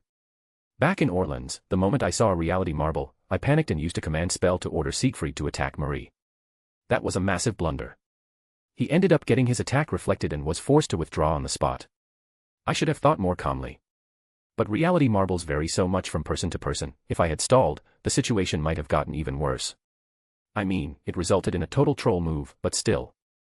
I cautiously turned my head to look at the Okita following me. Her face practically screamed, "Stand still, you bastard." I couldn't tell if the Okita-san behind her was following me or chasing the other Okita. Regardless, if this dragged on, we were at a disadvantage. Especially since a berserker already gets a stat boost from mad enhancement. I had to retire Okita before that unknown berserker arrived. I reached my hand out toward our Okita. By my command spell, I order you. Only then did a flicker of caution appear in the enemy Okita's murderous eyes. Pierce her, Okita. You have to pierce another version of yourself. It's not me. I might have phrased it harshly, but I don't really mean it. I know the illness is unavoidable. I just thought that was the best way to draw aggro. I've even tested this method of provocation on you before, so there's no reason not to use it. Right. So don't come for me. Okita-san, who was following from behind, adjusted her grip on her sword to strike. Okita clicked her tongue, turned around, and took the same stance. Suddenly, her Haori manifested. Is this crazy woman performing an ascension on her own right now? Blue flames washed over her, but she didn't care. After a brief glance at Okita-san, the enemy Okita turned her gaze back to me. Wait, don't tell me. Mumio. Mumio. How does the logic work in this case? It's unblockable, but it's not unavoidable. It's like a chain in a card game. Okita-san's attack is going to miss, and only the one the enemy Okita is using on me is going to resolve properly. This game is trash. This is insane. Sandenzuki. Sandenzuki. Boom. Okita lunged at me. Vivid memories of death flashed before my eyes. A suffocating pain tightened in my chest. Even though I didn't have a single wound or even a scar there, the phantom pain made cold sweat pour down my entire body. The contrast between the fantastical death of being pulverized into dust and the realistic death of having my chest pierced by a blade amplified my fear even further. Ping. The wires I had set up in advance reacted. That technique is essentially a warp. They don't call it a concealed sword for nothing. But for the briefest moment of the thrust, she must come to a stop. I just had to aim for that moment. It might hurt a bit, but if I can just endure it. Just as I thought that, Marie shoved me aside. Thrust. Okita's sword buried itself deep into Marie's chest. My eyes widened as I stared blankly for a moment. Then, I snapped back to my senses. Kin-san. Strike her down. Golden spark. Okita tried to pull her sword out of Marie, but Marie gripped the blade, bleeding, and refused to let go. Crash. The strike slammed them both down through the building. Good, is she retired? It would be great if she retired in one hit. Damn, I should have used a command spell when Kin-san struck. Since she has Holy Grail backup for her durability, even a noble phantasm might not kill her in one shot. Still, she should be electrocuted, so she won't be able to move immediately. Lord Loop. Kyoheim suddenly shouted my name. Ah. What is it? Why? The flag of sincerity is immortal. A shadow suddenly loomed behind me. I locked eyes with a man holding a sword. What, you don't even have presence concealment, do you? How did you? Wait, did he just run here? He must have predicted something happened to Okita and just sprinted here using a servant's leg strength. His muscles were bulging to the point of bursting. Is that even a human arm? I am. Don't just stand there dazed. The Shinsengumi. Marie quickly pulled me away. Slash. The blade sliced through one of Marie's arms and continued deep into her chest. Crash. Marie and I were sent plummeting through the roof and into the building below. Rumble. Combined with the impact of Okita's fall, Nobu's castle began to collapse in an instant. Cough. I barely managed to withstand the shock to my body. Marie. The members of the Shinsengumi summoned by Hijikata Toshizo's noble phantasm were rapidly closing in on Kyoheim and Nobu. Both of them were terrible at close-quarters combat. If Nobu were in her normal state, it might be different, but not now. This is looking dangerous. Let's end this. Humph. Boss. You alive? Hijikata-san. Our Okita-san and Kin-san quickly pushed back Hijikata, who was trying to launch another attack at me. I was alive, but Marie wasn't. She had taken the buffed Okita's Mumio Sandanzuki from me, and on top of that, she had taken a direct hit from Hijikata, who was fully powered by his noble phantasm and the Holy Grail. Naturally, Marie's body was beginning to dissolve into light. She would return to Chaldea, but it would take time to restore her spirit origin. At the very least, she wouldn't be able to help us clear this place anymore. What do I do? Damn it, Hijikata arriving this early was outside my expectations. And he's even brought reinforcements with his noble phantasm. I have to land safely. As long as I'm alive, I can keep the fight going. Then I saw someone. They stepped off a piece of falling debris. Okita, no, our Okita-san is fighting Hijikata right now. Then that's the enemy Okita, battered after taking Kin-san's noble phantasm. The assassin Okita was using the falling debris as stepping stones to climb back up toward me. She spotted me through her blood-stained face. And then she immediately took her stance. A thought crossed my mind. What is she stepping on? Or rather, can you even call that stepping? It was more like she was falling together with the debris. It was a tiny pebble. She was standing on a pebble so small that even a single foot would overlap its edges. Don't tell me she can use it even from such an unstable footing. Mumio. You crazy woman. Sandanzuki. Thrust. She pierced my chest perfectly once again. Gah. Blood sprayed from my mouth. This crazy bitch, seriously. I only died once to Excalibur. Adrenaline flooded my system, and the pain seemed to fade. In its place, my sanity seemed to be slipping away as well. The enemy Nobu, as expected of the famous Oda Nobunaga, was using the Holy Grail in the right way. For Okita, who never knew when her weak constitution would trigger, she granted near-perfect stats for when it wasn't active. And she must have granted Hijikata something that linked him to Okita. Otherwise, there's no way he would have sprinted here like a demon the moment she was injured. Can they sense each other's status? I don't know, but I did know that if I didn't kill Okita in one blow, I'd have to face both of them at once. Hey, try smiling a bit. You looked more human when you were glaring at me like a demon earlier. You talk a lot for someone with a hole in their chest. Do you think you won't die? No, I know better than anyone that I'm going to die. Yet, despite my brain and body trembling with fear, this damn mouth of mine won't stop yapping. Jean said my mouth would be the death of me, and well, she might not have been wrong. As I grabbed Okita's sword with my bloodied hand, she immediately yanked it out. A massive amount of blood gushed from my chest. Even a heroic spirit would be in danger after taking a hit like this. For a normal human like me, it was game over. I was so physically outmatched that I'd get stabbed and die before I could do anything. Unless I did something about that, I'd just keep dying over and over. You piece of trash. Still in midair, Okita swung her sword once more and severed my neck. Ha! Ma master. Boss. What's wrong? Thump, thump, thump. My heart was racing like crazy. I coughed and collapsed onto the ground. Ah, the enemy is thinking about coordination and strategy much more than I expected. I heard they summoned a bunch of servants and most of them were neutralized, so I thought they were just a disorganized mob, but they're using the power of the Holy Grail better than anyone I've met so far. Until now, others just used it as a resource for their own mana or a tool to grant a wish, but the Avenger Nobu here was using the Holy Grail as a tool for military strength. She gave Okita and Hijikata even greater power and made it so they could respond to each other's crises. Maybe they can even communicate through some kind of telepathy. If so, that last guy, Izo, probably has something similar. This time, Hijikata and Okita's attacks weren't just to test our strength, they were moving with the clear objective of my death. They don't care about survival. They don't care about their long-held wishes. What they want is annihilation, specifically, my death. That's why they moved only to kill me, ignoring the other servants. Every single move was aimed at me. When killers who have mastered the art of slaying humans come at you, prepared to throw away their own lives just to take yours, it's no ordinary matter. Assassin Okita's hidden strength was more than I thought. Once she teamed up with Hijikata, things started getting difficult. Both of them had Holy Grail support, making them nearly impossible to beat one-on-one. In fact, Kin-san and Okita-san had to engage Hijikata together just to hold him back. If Marie hadn't been there, I would have been retired by the very first Mumio Sandenzuki. By the time the world that was turning pitch black returned to normal, I was being carried in someone's arms. Looking closely, Kin-san was running while holding me. I caught my breath slowly and moved my fingers and toes, which felt numb as if paralyzed. Beyond cold sweat, I was drenched in a cold, heavy perspiration. Oh, your eyes are finally focusing again. You okay, boss? Master. Do you actually have a chronic illness like Okita-san? I don't have anything like that. But Okita-san, could you look over there for a second? It's embarrassing to stare at a beauty's face like this. Seeing your mouth still works, you must be fine. It's not you, but I've already died twice to the other you.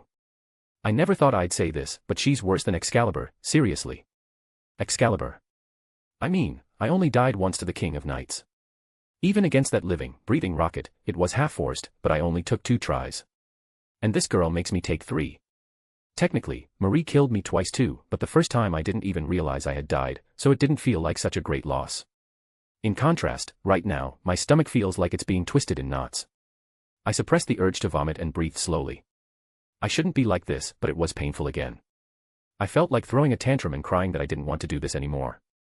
But I held it in, feeling that if I did, something would break inside me. It's okay. I'm okay. I have to be okay, so I am okay. Yeah, that's right. I thought of a good way. Boss. You're really sure you're okay? It seemed my head only came up with good ideas after being hit, like some old piece of junk machinery. Even if that hit was the extreme option of death. Regret, hesitation, lingering attachments, I'd just keep them all locked in my heart. I will not break. I won't break here. Damn it, that Mumio Sandenzuki is a total cheat. It seriously needs a balance patch. But I've figured out the strategy for sure. I'll have to act like a total lunatic in the front again, but it's fine. I'm used to it. Overall, the pain from Mumio Sandenzuki was sharper, but since I rank impact based on my own internal trauma, I decided to rethink it. It's better than Fuyuki, at least. Hey, I'm going to sleep a bit until we arrive, so could you wake me up then? Ah, sure, boss. You look exhausted, so get some sleep. I'll wake you when we get there. Master, your physical condition is important. Please take care of yourself. It's fine. I'm scared, I'm hesitating, and honestly, I don't want to do any of this. But humans spend their whole lives hesitating, worrying, doubting, and making choices while carrying regrets as they move forward. Right, Kin-san. Kin-san. I don't really get it, but you're right. Don't feel bad about yourself for feeling fear in a hellscape like this. Boss. Unable to fight the fatigue, I closed my eyes. It wasn't just physical exhaustion, my body couldn't handle the mental fatigue that had piled up. I'll just sleep for a bit. I've already thought of the plan. I hate this. I hate myself for increasingly using information gained at the cost of my own life as a useful weapon. I felt an ominous premonition for some reason, but since I couldn't move forward without using it, I ignored the feeling. It felt as if I were devaluing my own life. Am I going the right way?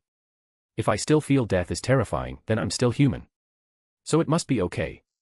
It's okay, I'm okay. It'll be okay. Slowly, my consciousness sank below the surface. Just a little sleep, and then I'll work hard again. Okita felt a strange sensation. Assassinating the master, that was Okita's mission. The basic strategy was to join up with Hijikata, who was on his way, but if the master became isolated as planned, Okita's assassination would take center stage. If he was alone, no matter how fast a servant was, they couldn't protect the master from Okita's Mumio Sandenzuki.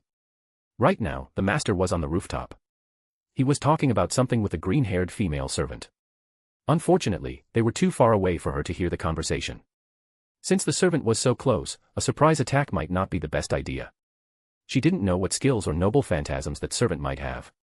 She could roughly make out what they were saying by reading their lips, but it was mostly just useless chatter. She couldn't tell what he was trying to do. Then, he suddenly grabbed a communication device and focused on it. And then he smiled. What is he planning? Okita's senses, honed on the battlefield, detected an ill omen. It was her sixth sense, her instinct, which she had possessed since birth. Goosebumps erupted on her skin, and a sense of dread washed over her entire body. Just as she thought about retreating, the master turned his gaze toward her. Was it a coincidence? No, it wasn't. He was looking exactly at her, deliberately exaggerating his lip movements so she could read them. Watch out for fire. Watch out for fire. What does that mean? The moment she thought that, the green-haired servant next to him took the form of a dragon. The servant, covered in blue flames, fired them directly toward her. Whoosh! The flames, seemingly hot enough to incinerate the air itself, engulfed Okita. She clicked her tongue and backed away. Sizzle! She was a fraction of a second late in dodging, and the tips of her arms were scorched black. But it wasn't a major hindrance to her movement. Pain was something she could simply endure. Sensing a presence behind her, she thrust her sword backward. Thrust. At the sound of the blade piercing flesh, a relaxed, beautiful voice, one that seemed to grate on the human heart, rang out. Is this a skill? Ah, that hurts. But well, it's not enough to kill me. Right. Okita tried to pull her sword out and retreat. A surprise attack only works if it's undetected. Once discovered, its effect is lost. It was thousands of times more efficient to retreat now and join up with Hijikata. But before she knew it, the master had approached quite closely and shouted. Oh ho! Trying to run away? Really? No, no, of course. There's no way Okita Tsuji would stay until the end of the fight. While everyone else was shedding blood in battle. You were alone in your sickbed fighting something else. Of course you'd run. Not seeing a fight through to the end, that's exactly who Okita Tsuji is, isn't it? Might as well throw away the name of the Shinsengumi, don't you think? It's laughable for someone who couldn't fight to the end as a member to call themselves Shinsengumi. That's it, you should call yourself an ex-Shinsengumi instead, right? Grit. Okita tightened her grip on her sword and glared at the master. Then, the master threw something. Allahu Akbar. Flash. An intense light engulfed Okita. Since she had been looking directly at him, it felt as if her eyes were being burned out. Ha ha ha ha. A swordsman who's lost their sight. What are you going to do? This is the end for you. You can't do anything if you can't see. Okita. You're retiring right here. Okita gripped her sword tightly. Even like this, she was a woman called a genius swordsman. She possessed the skill, eye of the mind, allowing her to perceive her opponent even if she couldn't see them. Moreover, if he provided the unnecessary information of his voice, she could easily pinpoint his location. Okita lunged forward with her eyes closed. First step, beyond sound. Second step, infinite. Third step, absolute.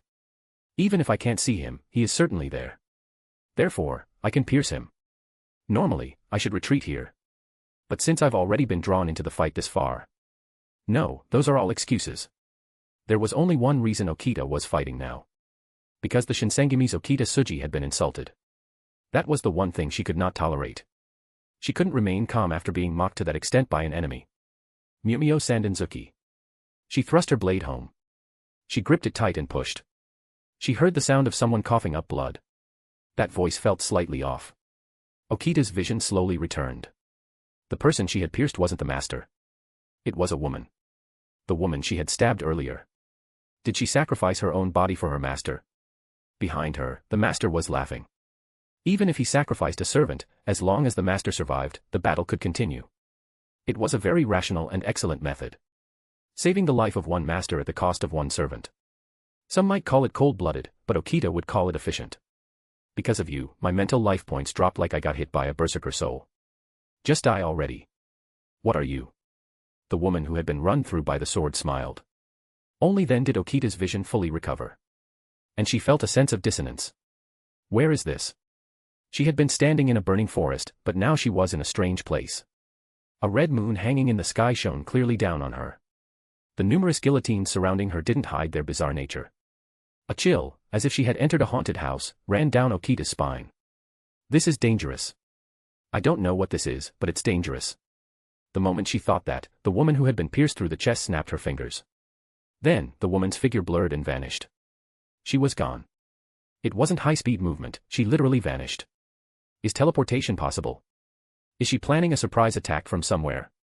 Okita went on guard, but that caution was meaningless. Thrust. Suddenly, without warning, Okita's chest was pierced. It was the same wound as Okita's, Mumio Sandenzuki. But the saber Okita was nowhere to be seen. No matter how much this technique was called a concealed sword and approached the realm of the divine, there should be a presence left after the thrust. But there was nothing. In other words, this wasn't a Mumio Sandenzuki caused by the saber Okita. As Okita coughed up blood, the master raised his middle finger at her and spoke. You won't be staying until the end this time either. Just as it's carved into your past, you're retiring halfway through. Okita Tsuji. You bastard. I am. The Shinsengumi. She lunged forward, shouting as if she were Hijikata himself. Since it had come to this, retirement was inevitable. If so, she would at least kill the master. She hadn't expected to survive anyway. Even if she were to withdraw here along with Hijikata, she would fulfill her mission. She didn't care about good or evil in that mission. Kill the master, that was her only aim. Boom. A rock manifested between the master and Okita. Did he think he could avoid Mumio Sandenzuki with something like this? Okita's thrust, which existed in the realm of a warp, didn't care about obstacles. Unless it was a truly unimaginably thick wall, she could pass through something like this without any problem. Mumio Sandenzuki. Ping. Thrust. The sword struck home. But something was wrong. The men understood Mumio Sandenzuki. It was an unblockable technique. But it wasn't a technique that necessarily struck a vital point. It was simply a technique that would always hit. That's why the master had given up on the future where he dodged. Instead, he placed his prosthetic leg, made of a special metal, in front of his chest where Okita was aiming. Ping. Okita's thrust, hitting the metal, slid down and pierced him lower. The prosthetic leg was half destroyed, but he had definitely been hit much lower than the intended target. The master grabbed Okita's sword, shouting through the blood he was coughing up. It hurts. It hurts like hell. Ha, ha ha. It's a fatal wound, crazy. But. It's not enough to kill me. Kin-san. Finishing move. The moment she tried to pull back, sensing danger, she was caught by something. Sticky, thread-like substances bound Okita's sword and arm, and rocks rising from the ground pinned her arm in place. And the master was gripping her arm with both of his. His grip was strong for a human, he must have reinforced his body with something. She could have pulled away if she forced it, but Kintoki's noble phantasm was already right in front of her eyes. Okita clicked her tongue, grabbed her own arm with her other hand, and yanked it free as if tearing it off. Golden spark. K-boom. Okita tore her arm away and dodged backward. It passed her by, barely grazing her. Since her own body had been compromised, Hijikata would arrive soon. She just had to hold out until then. The master, still impaled by Okita's sword, smiled at her. Mumio Sandenzuki, you should try taking it once too. Mumio Sandenzuki. Thrust. The sword pierced through her back. Gah. Okita coughed up blood. Her own noble phantasm had been reflected, and then she had severed her own arm. And then she had been hit by the Mumio Sandenzuki of another version of herself. It was over. Even as an assassin, Okita understood that. Saber Okita immediately withdrew her sword and backed away. Okita stumbled, coughing up blood. Particles of light began to scatter, signaling her end. The master approached the fading Okita. She thought he was going to mock her until the very end, but instead, the master's face was serious, and she could see the fear he felt toward her. It was a bluff, she could somehow read that, but seeing it directly gave her a strange feeling. The master grunted as he looked at Okita's face and shouted. Our Okita-san is 3 steps cuter. Get going already. Let's never see each other again. Master. I knew you had an eye for quality. But is being 3 steps cuter a compliment? More importantly, Lord Loop. Treatment. Marie-san. Release the reality marble. Whoa, let's get him inside quickly. He's been completely run through, is he going to be okay? Our master has quite the incredible life force. The master watched Okita until she completely disappeared. As if unable to stand it any longer, Saber Okita picked the master up. If we keep watching the other me disappear, the master will die of blood loss. Let's get him treated first. They moved away. Okita let out a deep breath. Hijikata would be here soon, so she wondered if they could finish the treatment before then. But really, it was strange to the point of being a mess, and she didn't feel much efficiency from it. Even the way he caught her felt less like improvisation and more like the result of moving as if he already knew. Okita, the loser, had no way of knowing how he knew. Okita watched the other Okita as she ran off, flustered, while carrying her master. And then she smiled awkwardly. She felt just a tiny bit of jealousy toward her other self. She was a little envious that the other Okita could live and smile properly, unlike herself, who was still just a killer. She looks like she's having fun. With that thought, Okita completely faded from that place. Chapter 54, Guda Guda Edo period, The Great Nobu War, 09. Blood flowed so heavily that my vision felt like it was spinning. No matter how desperately I gained experience, my body was still that of an ordinary human. I had avoided any immediately fatal spots, but I had been pierced. That alone could be a cause of death. I was experiencing a sense of my own vitality that I had never felt before. Perhaps my thread of life was unnecessarily long, because I surprisingly refused to die. Unless it was a guaranteed instant death like having my head lopped off, I didn't pass straight into the afterlife, no matter how painful it was.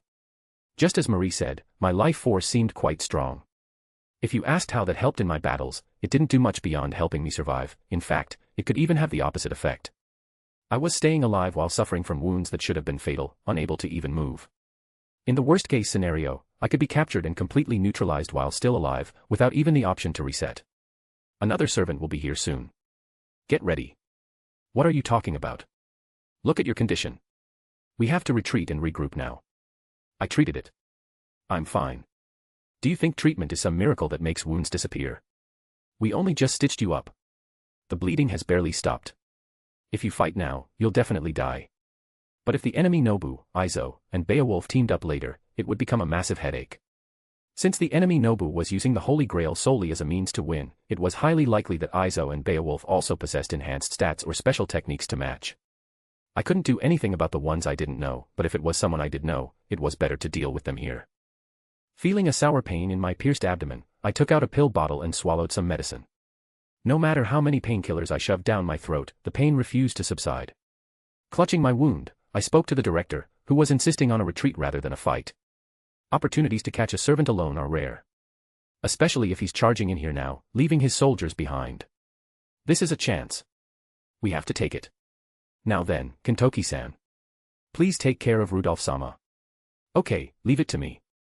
I'll handle it golden style. Nobu. We're abandoning the castle. Is that okay?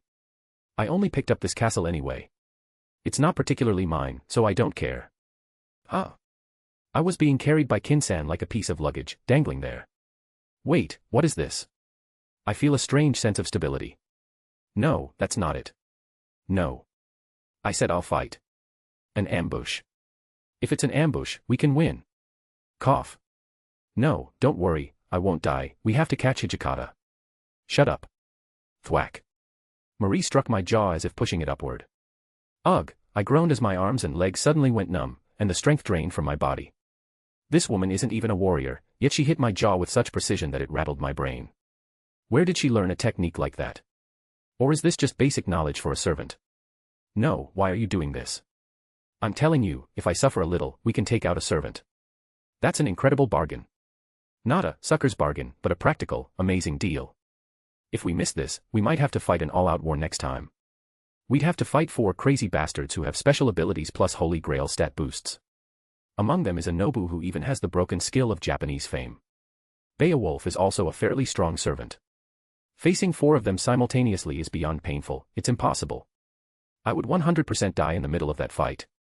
Seeing as they specifically came to assassinate me, they seem to be the type that prioritizes killing the master over defeating the servants during combat. Fair play. What's that? Is it edible? That kind of type. It wouldn't matter if they were on our side, but as enemies, it was truly annoying. Therefore, I wanted to retire at least Hijikata before entering the final battle. However, they completely ignored my opinion and were already finished preparing to leave. No, why? It should have been a perfect plan. He's a berserker, so he doesn't even have presence detection. Hiding and ambushing him would definitely be effective. So why? Our boss doesn't care about his own life while talking about plans and efficiency, so the servants have to care for him. It's a golden master-servant relationship, isn't it? Is my life important right now? We have to catch the servant. We have to reduce their strength. Just shut it for a second. Marie smacked the top of my head. Ack. She hit me. Even my father never hit me. Though I don't know my father's face, let alone his name. Anyway, having finished their preparations, they were trying to run away, lightly ignoring my opinion. What are you guys doing? I'm your master. You should listen to me. Why are you listening to the director and trying to run? I'm telling you, we have to fight. We can rest when we're back at Chaldea. I have to push my body in the singularity to get results. Is the danger to my body really that important? If we lose, it's the incineration of the human order. Do you understand? Hello. Are you listening? Hick. When Okita suddenly poked her face in, my body trembled violently. Seeing that, Okita smiled somewhat sadly. No, it's definitely not your fault. You try getting hit by your own technique. Who wouldn't be scared? Using Mumio Sandanzuki for no reason, using Mumio Sandanzuki if the plot feels a bit slow, using Mumio Sandanzuki on your master if you're being pushed back, are you kidding me? You're using a broken technique that's basically a warp as if it were a normal attack. Even the King of Knights didn't spam like that. You guys. I'm the master, right? It's right that I decide the tactics and strategy. I'm the final decision maker. Yes, you're the best during combat. But the combat is over for now. Are you playing word games? Stop joking, cough. You think you can fight with that body? Really? Damn it. I had tried to parry it downward, but it didn't go as low as I thought. Only the prosthetic arm Da Vinci-chan had made for me not too long ago was pierced. At least I had shifted the direction enough to survive.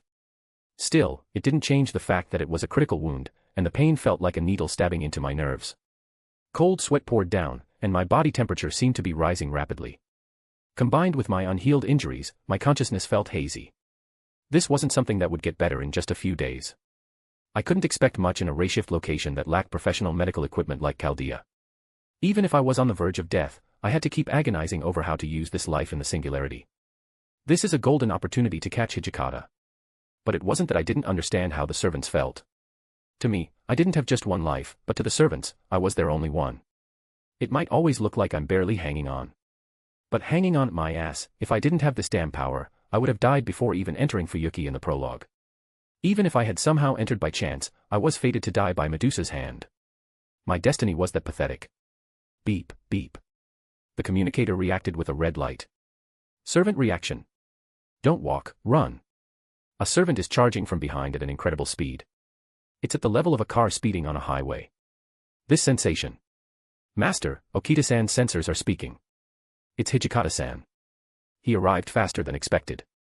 He wasn't at a level where we could see him with the naked eye yet, but it was only a matter of time before we were caught. Huff, huff. I panted. My consciousness felt like it was slipping away due to the fever. But I calmed myself and spoke. Is this enough now? Combat is unavoidable, Director. Fine. I'll prioritize your opinion on everything regarding the battle. Even over mine as the director, I'm telling you in advance, I'm not doing this because I'm treating you like a child. Your wounds are by no means light. The ones you got in Orleans haven't even fully healed yet. I know, thank you. Wow, though, your affection for me has really gone up. In the past, you'd just say, I don't care, do it, regardless of my state, wouldn't you, Director? That much is. The director briefly moved away from the screen to check the expressions of the staff. The staff only answered with silence and by averting their eyes. Honestly, it was only because it was me that I saw her in a good light. This place is nothing short of a black company. They ground people up as if they cared about the future of the human order but didn't care about the future of humanity itself. But even if I wanted to complain, the director herself was grinding her own life away, so situations where it was awkward to call her a hypocrite occurred frequently. Usually, if someone stayed late for overtime, the director stayed late for overtime too. She was a workaholic who couldn't rest while leaving everything to her subordinates. Setting aside the fact that it was actually more of a burden for the employees. He's coming. Get ready. Boom. The man who appeared from the sky gripped his sword tight and checked our numbers. He recognized our faces, our mana, everything. He possessed a tenacity that seemed to make things like mad enhancement useless. Well, it was because he had such tenacity that he possessed mad enhancement in the first place. Where I am, is the Shinsengumi. Hijikata Toshizo. The vice-commander of the Shinsengumi, the man who established absolute discipline within the unit and was feared as the demon vice-commander, even among a group of master swordsmen. He himself was the Shinsengumi. Even if only one person remained, as long as he existed, the Shinsengumi was immortal. That pride could be inferred from his words. He had stepped over the corpses of his falling comrades and believed in the flag of their oath until the very end. Even as the last man standing, he had fought on, the supreme Shinsengumi. His battle was continuing without end. Hijikata Toshizo. Hijikata looked at me at the sound of my voice. It's scary. If I taunt him now, he'll 100% take the bait and charge at me. To hell with it. I'll just throw it out there. Since when has this disastrous mouth of mine thought before speaking? I speak first and think later. I have to maximize the emotion. Since he's a berserker, he'll definitely fall for it. The Shinsengumi is over. Whoosh. Hijikata's sword appeared before my eyes. In the moment I thought, oh, clang. Kin-san let go of me and parried Hijikata's blade. If he hadn't struck it, it would have pierced straight through my head. Hijikata bit his lip so hard it looked like his teeth might break. He clashed weapons with Kin-san. Basically, in terms of stats alone, Kin-san should have overwhelmed him, but Hijikata was making good use of his tenacity as a berserker along with the stat boost from the Holy Grail. But Kin-san is also a berserker. I started to wonder if mad enhancement even meant anything to Kin-san. Still, the opponent is alone, and we have quite a few servants here. We can definitely catch him. A.M. The Shinsengumi. Boom. People began to manifest in the surroundings. A noble phantasm. It said that the flag of sincerity, which Okita Tsuji also possesses, summons wicked warriors when called forth by Hijikata. Click. They prepared cannonballs and aimed their rifles. Marie quickly ran to me, grabbed me, and threw me upward. Hey. Use your turn signal before you merge, will you? Wish. As I tied myself to a tree and landed safely, the summoned warriors targeted me. It wasn't because I had taunted Hijikata, they aimed at me calmly. Whether it was because I was the weakest or because their mission was my assassination, I couldn't tell. I'm sorry, but I can't afford to die here. Master. Okita. Don't worry about me and dive in. Take down Hijikata. Kyoheim, cover her. I'm confident in just running away. I'll protect you, so don't worry. Ping. Ping. Marie parried the incoming bullets with her pitch-black blade. Since it was an attack from numerous warriors, even if she couldn't parry them all, the numbers dropped rapidly, reducing the effort I needed to dodge. Sting. As I moved between the trees, I stumbled from a sharp pain in my abdomen. This is insane. Gak. I coughed up blood and panted atop a tree branch. As if determined not to miss that opening, Hijikata shouted. Hooray! Where do you think you're going? Leaving Golden Me behind. Crunch. Hijikata didn't even care that an attack hit his arm, he leaped toward me. His arm must have broken, but he didn't care. It was the power of his noble phantasm rather than grit or some kind of mental strength. When Hijikata activates his noble phantasm, it nullifies all physical deterioration caused by the burden on his body. In other words, even if his arm broke, he could move as if it weren't broken. Pain wasn't a major issue for Hijikata, who was excited by his mad enhancement. In the first place, there weren't many heroic spirits who considered pain a problem. If they cared about such things individually, they wouldn't have reached the throne of heroes. Master. Hijikata took every hit and leaped at me. This damn guy. Even if it's useless, you still feel the pain. Once the duration ends, the accumulated damage will rush in like a burst dam. But it's hard to buy time until that effect ends. Conversely, it's more efficient and faster to destroy his spirit core and make him retreat. Grimacing in pain, I used my threads to tie onto another tree and move. Hijikata, as if refusing to let me go, tried to swing his sword. Clang. Okita charged in rapidly and pushed Hijikata back. Good, I just need to escape like this. You won't. Thud. From an unstable position in midair, he swung his foot. It seemed like it would graze me, but it accurately struck the wound I received from Okita. The stinging pain that had been tormenting me surged through my entire body like a lightning strike. Aowag. Hooray! Thump. He pushed Okita away with sheer force and leaped toward me. That was a tenacity bordering on a delusional obsession. As long as I am here. The Shinsengumi is immortal. Do you call being alone an organization? Is your name Shinsengumi-san? That's what people call a delusion. That's why you're a berserker. Hijikata pointed his sword at me. It hurts. This is no joke. He kicked the exact spot I was hit. My mind is going blank. Focus, use the thread to grab the tree. Clang. Kin-san's attack from midair covered Hijikata and he vanished from above me. Looking down, the warriors were pointing their weapons at me. Whoosh. Blue flames engulfed those warriors, and Marie caught me as I fell, landing me safely. Say what you will, I really do get a lot of help. They're reliable friends. Cough. Hijikata-san. It's regrettable since we're both Shinsengumi, but I will cut you down here. And though there may be lingering attachments and regrets, I believe you know too, Hijikata-san. The Shinsengumi is over. Putting aside his phrasing, the master is right. But my Shinsengumi will continue. Forever, within this heart. The one who fell to illness sure talks a lot. Then prove it to me. My Shinsengumi and your Shinsengumi. Which one will survive? I tried to help, but the warriors charged at me again. Marie grabbed me and ran again. Damn it, Okita. I'll support you somehow, so hold on. He thought he would never win in his entire life. That was the thought that never left Hijikata Toshizo's mind.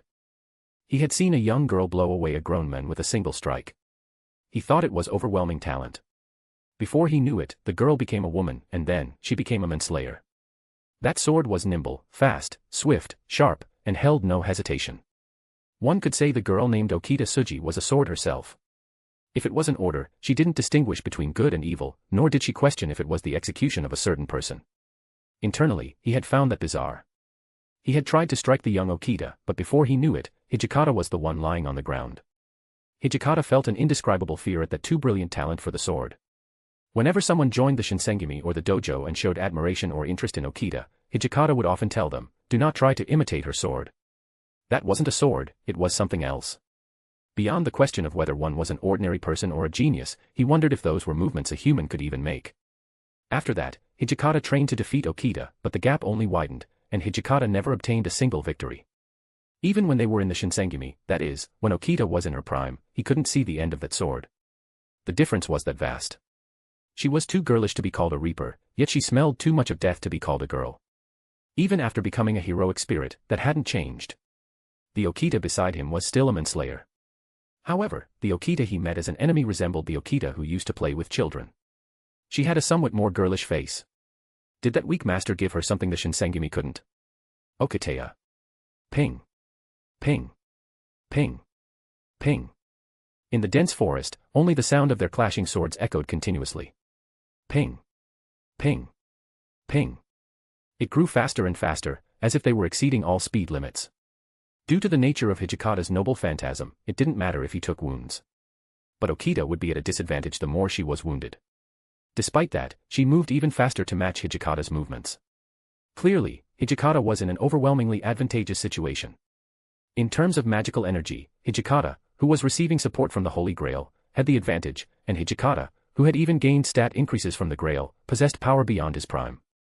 Even his noble phantasm meant that wounds, no matter how fatal, held no meaning. So why were he and Okita swinging their swords as equals? She's getting even faster. The more their attacks clashed, the faster Okita became. She was clearly being wounded. Minor cuts appeared, and issues were arising in Okita's Saint Graph. Yet why wasn't she slowing down at all? Why was she becoming even faster than Hijikata? He had lost to that genius swordsmanship countless times since they were children. He had lost until the final moment. He had trained to defeat Okita Tsuji, but before that training could bear fruit, Okita had withdrawn from the battlefield on her own and left the world as a winner until the end. As if she still possessed that winner's strength, Hijikata could not defeat Okita even in such an advantageous situation as a heroic spirit. He was aware that he was being pushed back. Ha-iya. Okita's stamina had also reached its limit. Ping. Ping. Now, she was swinging her sword based half on instinct rather than her eyes. Slash. He cut deeply near Okita's eye. Okita shouted, "Ha!" and lunged forward with a thrust. Clang. He blocked it with his sword but was pushed back nonetheless. Do you think the Shinsengumi will crumble at this level? Okita-ewa. Defeating Okita as a heroic spirit. It didn't have much meaning. However, the victory over the target he could never defeat once since childhood was fanning the flames in the heart of Hijikata, who was a warrior even as a berserker. The competitive spirit he had while active in the Shinsengumi had also died out. But had he really accepted it? Had he really acknowledged Okita's strength and just moved on? Wasn't it just an excuse for himself, who could no longer even see the tip of her sword, and hadn't he just been defeated by a sense of inferiority? Master. Now. As Okita shouted, Kintoki appeared as if he had been waiting behind her.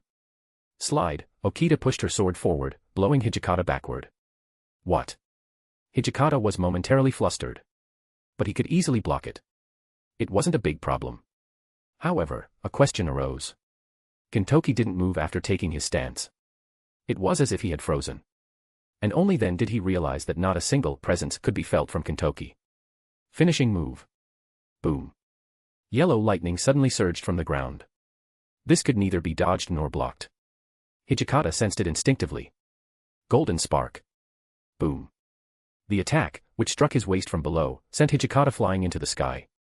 Ugh. To prevent himself from flying further, Hijikata kicked a tree to change his direction sideways. Then he landed. Once the noble phantasm's effect ended, Hijikata might vanish. But he didn't care. He didn't care. He was here, he was alive here. Even if everyone left, everyone died, and everyone became a corpse, Hijikata Toshizo was alive. If so, this place was the Shinsengumi. An immortal existence that would never disappear. That existence would never fade or vanish for eternity. Hijikata would make it so. Mumio. Okita. He felt like he could win now. Hijikata felt better than ever. He was in peak condition. Therefore, surely. Sandanzuki. Flash. He was pushed back by Okita, and his chest was pierced. Before he could even swing his sword, Okita's blade had pierced Hijikata. It hit his spirit core without a hair's breadth of error. Coincidentally, the duration of his noble phantasm was also coming to an end. Hijikata looked at Kyoheim, who was burning the warriors behind him, and Marie, who continued to protect the master while holding him. Then Kentoki, and finally, he turned his gaze to Okita. Is that the Shinsengumi? It was Okita's Shinsengumi. It could be called a quite splendid combination. Okita's Shinsengumi had clearly pierced Hijikata's Shinsengumi. Scattering particles of light, Hijikata looked at Okita, who looked a little sad at the end. It was a face he had never seen during their time in the Shinsengumi. Perhaps if he had treated Okita a bit more like a child, she might have been smiling before Hijikata as a single girl, not a manslayer, not the Shinsengumi. Even if it was a fixed fate or unavoidable, even if she chose it herself, the fact that the Okita in the Shinsengumi never smiled once was surely partly Hijikata's fault. Hijikata chuckled softly and spoke. I still can't see it coming. He was quite frustrated by that as a child, but now he felt relieved. He felt relieved by the fact that he could never win in his entire life. The particles of light coming from Hijikata's body grew more intense. Okita had pledged her loyalty to that master.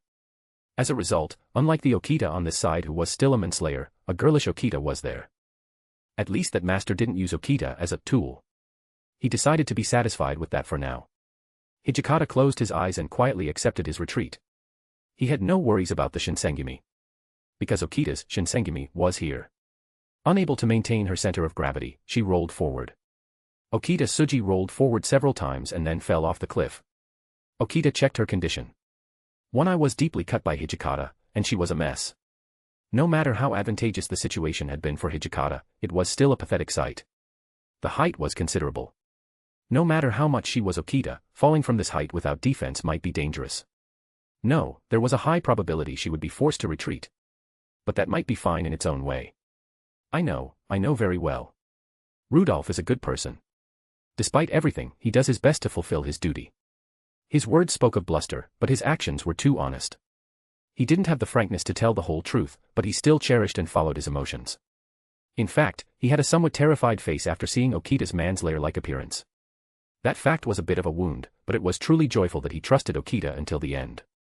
Even in the Shinsengumi, there was no one who truly trusted Okita. There were people who trusted Okita's strength, but they didn't trust Okita. She was aware that she herself was strange. A manslayer, a member of the Shinsengumi, her sword was too specialized for killing people. Therefore, it was unavoidable if Rudolph was afraid of Okita. He had seen Okita as a manslayer and a member of the Shinsengumi, so it couldn't be helped. Still, she was grateful. To trust me so much while being so afraid of me. What a foolish person, yes. He's definitely someone far from being wise. He throws his body into things because it's his duty, and he insists on doing things himself that he could just order a servant to do. That method might be a dangerous bridge to cross, but to Okita, it looked different. He believed she would save him before he died, and he believed she would defeat the enemy before he died. He trusts anyone and speaks to anyone. Even while being afraid, he doesn't stop trusting Okita. It was the first time she had experienced the opposite. A person who is afraid of Okita's strength yet trusts Okita. He wasn't someone who didn't know fear, he wasn't someone who didn't know strength, and he wasn't someone who didn't know pain. In the first place, she doubted if such a thing was even possible. However, Okita's presence might have a negative impact on Rudolph. He already appeared to be in a mentally unstable state. Then it might be better for Okita to disappear here. Giving up on struggling like that, Okita closed her eyes. Wait. Okita saw something while closing her eyes and opened them again. Something was running. It was running along the cliff wall. Whoa. Ma master. Ow, seriously. You crazy woman. Threads were tied to his legs. Did he tie the threads above and then just jump? It was close to bungee jumping, but the cliff was too close, so it looked like he was running down the cliff face. Rudolph leaped once more and grabbed Okita's arm. Snap. The threads became taut, and they were able to stop just before hitting the ground. I caught a big one. Now, pu. Gak, pull. He tried to shout loudly but coughed up blood and spoke in a weak, drooping voice. Rudolph was gripping Okita's hand tightly with both hands. And toward Okita, who was still dazed, he shouted with a quite hideous face. What are you doing? Grab on. How long do you think I can hold you? You're stronger than me, so stop acting weak. Grab on quickly. Master, are you not afraid of Okita-san? Was it all Okita's delusion? Was it just that she was seeing things that way because of her own complex, like a thief with a guilty conscience? Huh. Rudolph shouted loudly as if it were absurd. Of course I'm afraid. So confidently. Then why? Do you think there's only one or two things I'm afraid of? Don't even think about weird things. Every woman currently in our Chaldea has spat hostility at me at least once, okay. One person stabbed me in the back spectacularly despite fighting together until the end, and another tried to burn me to death while saying things I couldn't understand. Why are you even traveling together then? Okita asked the question internally. That's why, because it's scary. I know how amazing it is. A manslayer. So what? As long as you're not killing me, it's fine. You said it yourself. You're on my side. Are you going to use Mumio Sandanzuki on me with that sword? And no. That's not it. But you trembled when you saw me. Rudolph already had a very ugly face due to his wounds and everything. But since he was even grimacing on top of that, it was a quite terrible sight. But Rudolph didn't care about that and shouted. The enemy had the exact same face as you, so what do you expect? Are you really a fool? You are, aren't you? Man, seeing that the 1st Division captain is like this, I can tell the level of the Shinsengumi. You're definitely a total failure at everything except swordsmanship. Listen well, your Mumio Sandanzuki is scary. I'm not joking, my insides twist when I'm poked by it. I know because I felt it directly with my skin. You're strong. You're trustworthy. My being afraid of you is strictly my personal problem. It's because I'm weak and foolish. That is not true. That is not being weak or bad. Then there's no problem. Pardon. You said my being afraid of you isn't weak or bad. Then there's no problem, right? But, can you trust me? You have already engraved the fear of my sword into your body. That body already reacts with fear just by seeing my face. Even if that isn't evil, if there is an element that will worsen the master's mental state on the path ahead, it must be thoroughly eliminated. Even if that is a servant. Master, at the final moment, at the moment when only I can reach you, can you take my hand? The hand of me who fights as the Shinsengumi, as a manslayer. Then let's test it. Pardon. Rudolph cut the thread that was slowly pulling them up. And at the same time, he let go of Okita. Okita was flustered. What is this situation? They had already come up high enough that even if a servant might be fine, a normal human body would turn into a lump of meat with blood pouring out from everywhere if they fell. Rudolph, who was falling first, smiled and reached out his hand. With a face turned pale and a trembling hand, he reached out to Okita. Save me, Okita. He's stupid, he's a fool, he definitely is. Rudolph isn't wise, he's an awkward man who can only express himself in this way. But that awkwardness is based on sincerity. That's why Marie Antoinette, who was an enemy, and the distorted Kyoheim, all try to believe in Rudolph. They try to save him and sincerely worry about him. They wished for his body and mind to be intact, and they had the heart to want him to walk the world normally after everything was over. Okita smiled with a face that looked like she was about to cry, and while holding Rudolph, she braced herself against the wall and landed safely. Rudolph slowly looked up at Okita. Okita herself didn't know what kind of face she was making right now. Placing his hand on Okita's head, Rudolph spoke. See, it works. Master. I'll be in your care from now on too, Okita. Rudolph's eyes, which had been slowly closing, could no longer hold out, they closed completely as he leaned fully against Okita without any strength. Okita looked at Rudolph. Even though he's scared, even though it hurts, even though it's painful, even though he can't even make proper eye contact, despite all that, he entrusts his life. He trusts her and tries to hold onto Okita herself, not Okita's strength. Because that was the first time such a thing had happened to Okita, it made her head complicated. If he didn't feel any fear of Okita at all, she could at least understand it, but this was something she couldn't even understand, so it seemed to only grow more complicated. I will be with you until the end, master. After saying that, Okita quickly climbed up the wall. If she left him alone, Rudolph might die. That was the one thing she had to avoid. Chapter 55, Guda Edo Period, The Great Nobu War, 10. The woman sitting on the throne opened her eyes. She could sense that following Okita, Hijikata had also retired. To leave behind the commander they were meant to protect and the duty they were meant to fulfill, but she did not blame them. It was because she hadn't expected much from them in the first place. Even summoning the servants had merely been a small diversion. While summoning them made things a bit easier, they were ultimately unnecessary for her final goal of dominating the warring states. Of the 7 servants she had summoned who truly took her side, more than half had already retired. Only 2 servants remained, yet the woman felt not even a hint of anxiety. If they could reduce Chaldea's forces by even 1 servant, that was fine. If they couldn't, it didn't matter. As long as she held the final victory in her hands, that would be enough. Come to my feet, Master of Chaldea. If you intend to deny my goal by calling it a false history, then you must surpass me. If he could do that, she would simply shout, "It can't be helped," without regret and peacefully withdraw. However, no matter how much preparation he had made or how he used the Holy Grail, if he could not defeat the Oda Nobunaga standing here, Chaldea could not move forward. If his fate was to break anyway, then breaking here was just as well. If anything, he should consider this a trial. The Oda Nobunaga standing there was the most distant and closest to the abyss among all possible versions of Nobunaga. Calling herself the Demon King of the Sixth Heaven, her body, burned by the fear and awe directed at every Nobunaga across all eras, was hollow, yet immensely powerful. She was truly worthy of being called the true Demon King. Considering her state, her current form was essentially a transformation caused by a variation of innocent monster, but ultimately, it might be no exaggeration to say it was her true essence. The strongest, most cruel, and most cold-hearted flame in human form, that was the Avenger and Demon King, Oda Nobunaga. Though, this is quite unexpected. She had thought the Master of Chaldea would be a bit stronger. But the Master who had actually arrived was weak as could be. While not a civilian with 0 combat ability, it didn't seem like he had any professional training. His movements were unnecessarily large, and he relied entirely on his instincts, mystic codes, and drugs to fight. As a magus, he was third-rate, and his master aptitude didn't seem particularly outstanding either. He had combat sense, but whether that would be of any help in a fight against a servant was uncertain. If she had to point something out, he was strangely well-informed and his reactions were unnaturally fast. There were moments when he moved as if he already knew what was coming, as if he had already experienced it. The situation with Okita was a perfect example. Even for the Oda Nobunaga standing here, an assassin like Okita would be difficult to find. If she used presence concealment solely for the purpose of hiding, she would be undetectable. Even the birds of nature might crash into her without noticing her presence. Even the blowing wind might fail to recognize her existence. Combined with her skill stats forcibly boosted by the Holy Grail, she could exist in a place while simultaneously not existing at all. And yet, the Master of Chaldea had perceived and found her as if it were the most natural thing in the world. Did he use Chaldea's systems? But she must have been tailing them for quite a while. If they had such high-performance radar, shouldn't they have noticed her much sooner?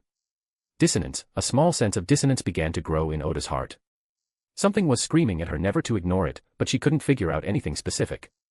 The nature of this dissonance was so elusive that she couldn't even feel frustration. It was as if she were trying to find something that wasn't there, rather than something she had simply missed. It was just a small annoyance, like that feeling everyone gets at some point in life. Wait, what was that again? It was a useless question that popped into her head and then faded. Oda smiled at the triviality of the thought.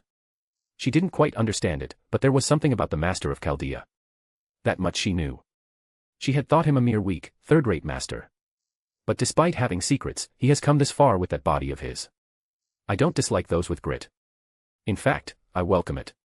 Master of Chaldea, to me, the Holy Grail is not a wish-granting device to fulfill a desire, but merely a tool to achieve my goal.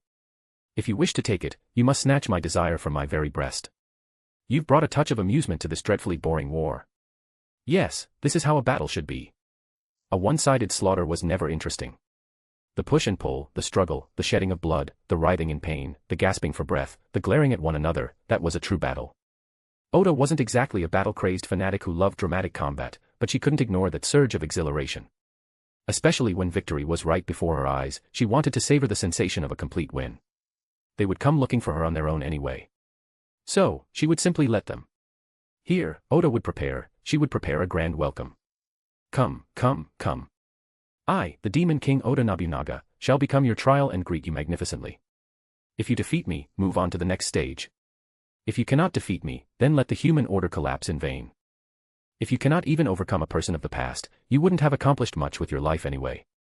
Oda stood up to begin her preparations. Only 2 servants remained, but that was enough. Most of the combat power came from Oda Nobunaga herself anyway. As long as she kept that in mind, there were no major issues. It's been a long time since I've felt this excited. Pray, do not disappoint me, Master of Chaldea. Sorry to ruin the mood. What is it? Beowulf just went off on his own, you know. Oda had been acting cool, saying most of the power was hers anyway, but she didn't actually think it was fine for her subordinates to disappear. Listen well, everyone. I have no such thing as pride. We know. Tell us something we don't know. Kiyo thinks that's actually one of your good points. There's no need for pride on the battlefield. Life is precious, so it can't be helped. Everyone agreed with my statement instantly. I mean, it's true, but couldn't at least one person say, that's not true, and defend me? I'm working hard for the sake of the human order, you know. Everyone calls me a deviant or trash because I verbally dismantle servants, but surely that's not enough to make me a true scoundrel. I only hit them with words, but the enemies hit me with actual force. And it doesn't just end with a, ouch, that hurt. My bones get cracked, broken, or even end up sticking out of my body. When you're fighting in that kind of environment, shouldn't verbal jabs be something you can just laugh off? Or so I say, but every time I successfully draw aggro from a servant, I feel like I can hear the sound of my karma stack going clink. Clink. In my ears. I'm definitely never going to heaven. No, that's not right, boss. You have your own kind of pride. Pride isn't always something clean and shiny, you know. You've wrapped yourself in the great cause of saving the human order and you're standing tall with that pride. Well, from my perspective, I can't help but think your methods are a bit dirty, but I understand you're not in a position to be picky. I guess you could say that not being picky about your methods is a type of conviction or pride in itself. I think I finally understand why Kin-san gets so many women. More importantly, yes. I like that. Like what? Me. I've admired heroes since I was a kid. The reason I joined Chaldea was because I wanted to hear stories from heroes. Especially someone like Jeanne d'Arc or that type. Stories about noble self-sacrifice are heartbreaking, but at the same time, I find myself admiring them because I know I could never do that. Man, the words of heroes really hit different, don't they? Is that what they call presence? Yeah. Well, I think my story is pretty far from the nobility you admire, boss. No, I think it's a wonderful story. They say there's no clear historical evidence for the tale of Kintaro of Mount Ashigara. But there are countless legends. If all those vast legends are being passed down as stories, then surely it means something like that actually happened, right? You're not entirely wrong. That's why it's so amazing. In my case, I'm doing this job because I have no choice. I can't say I have zero sense of duty, but every night I find myself wishing it was all a dream or wanting to run away. Because I know I'm weak. I said I was walking forward slowly, but every step was a struggle. It felt like walking through a deep swamp of hellfire. I didn't even know if the salvation waiting at the end would be worth all this suffering. In fact, I often worried, what if the direction I'm walking in is wrong? Even so, I walked, recalling the words I'd repeated to myself countless times, that I must move forward. As long as someone's expectations, someone's trust, someone's heart, and someone's wish remain in my chest, I will walk. Again and again.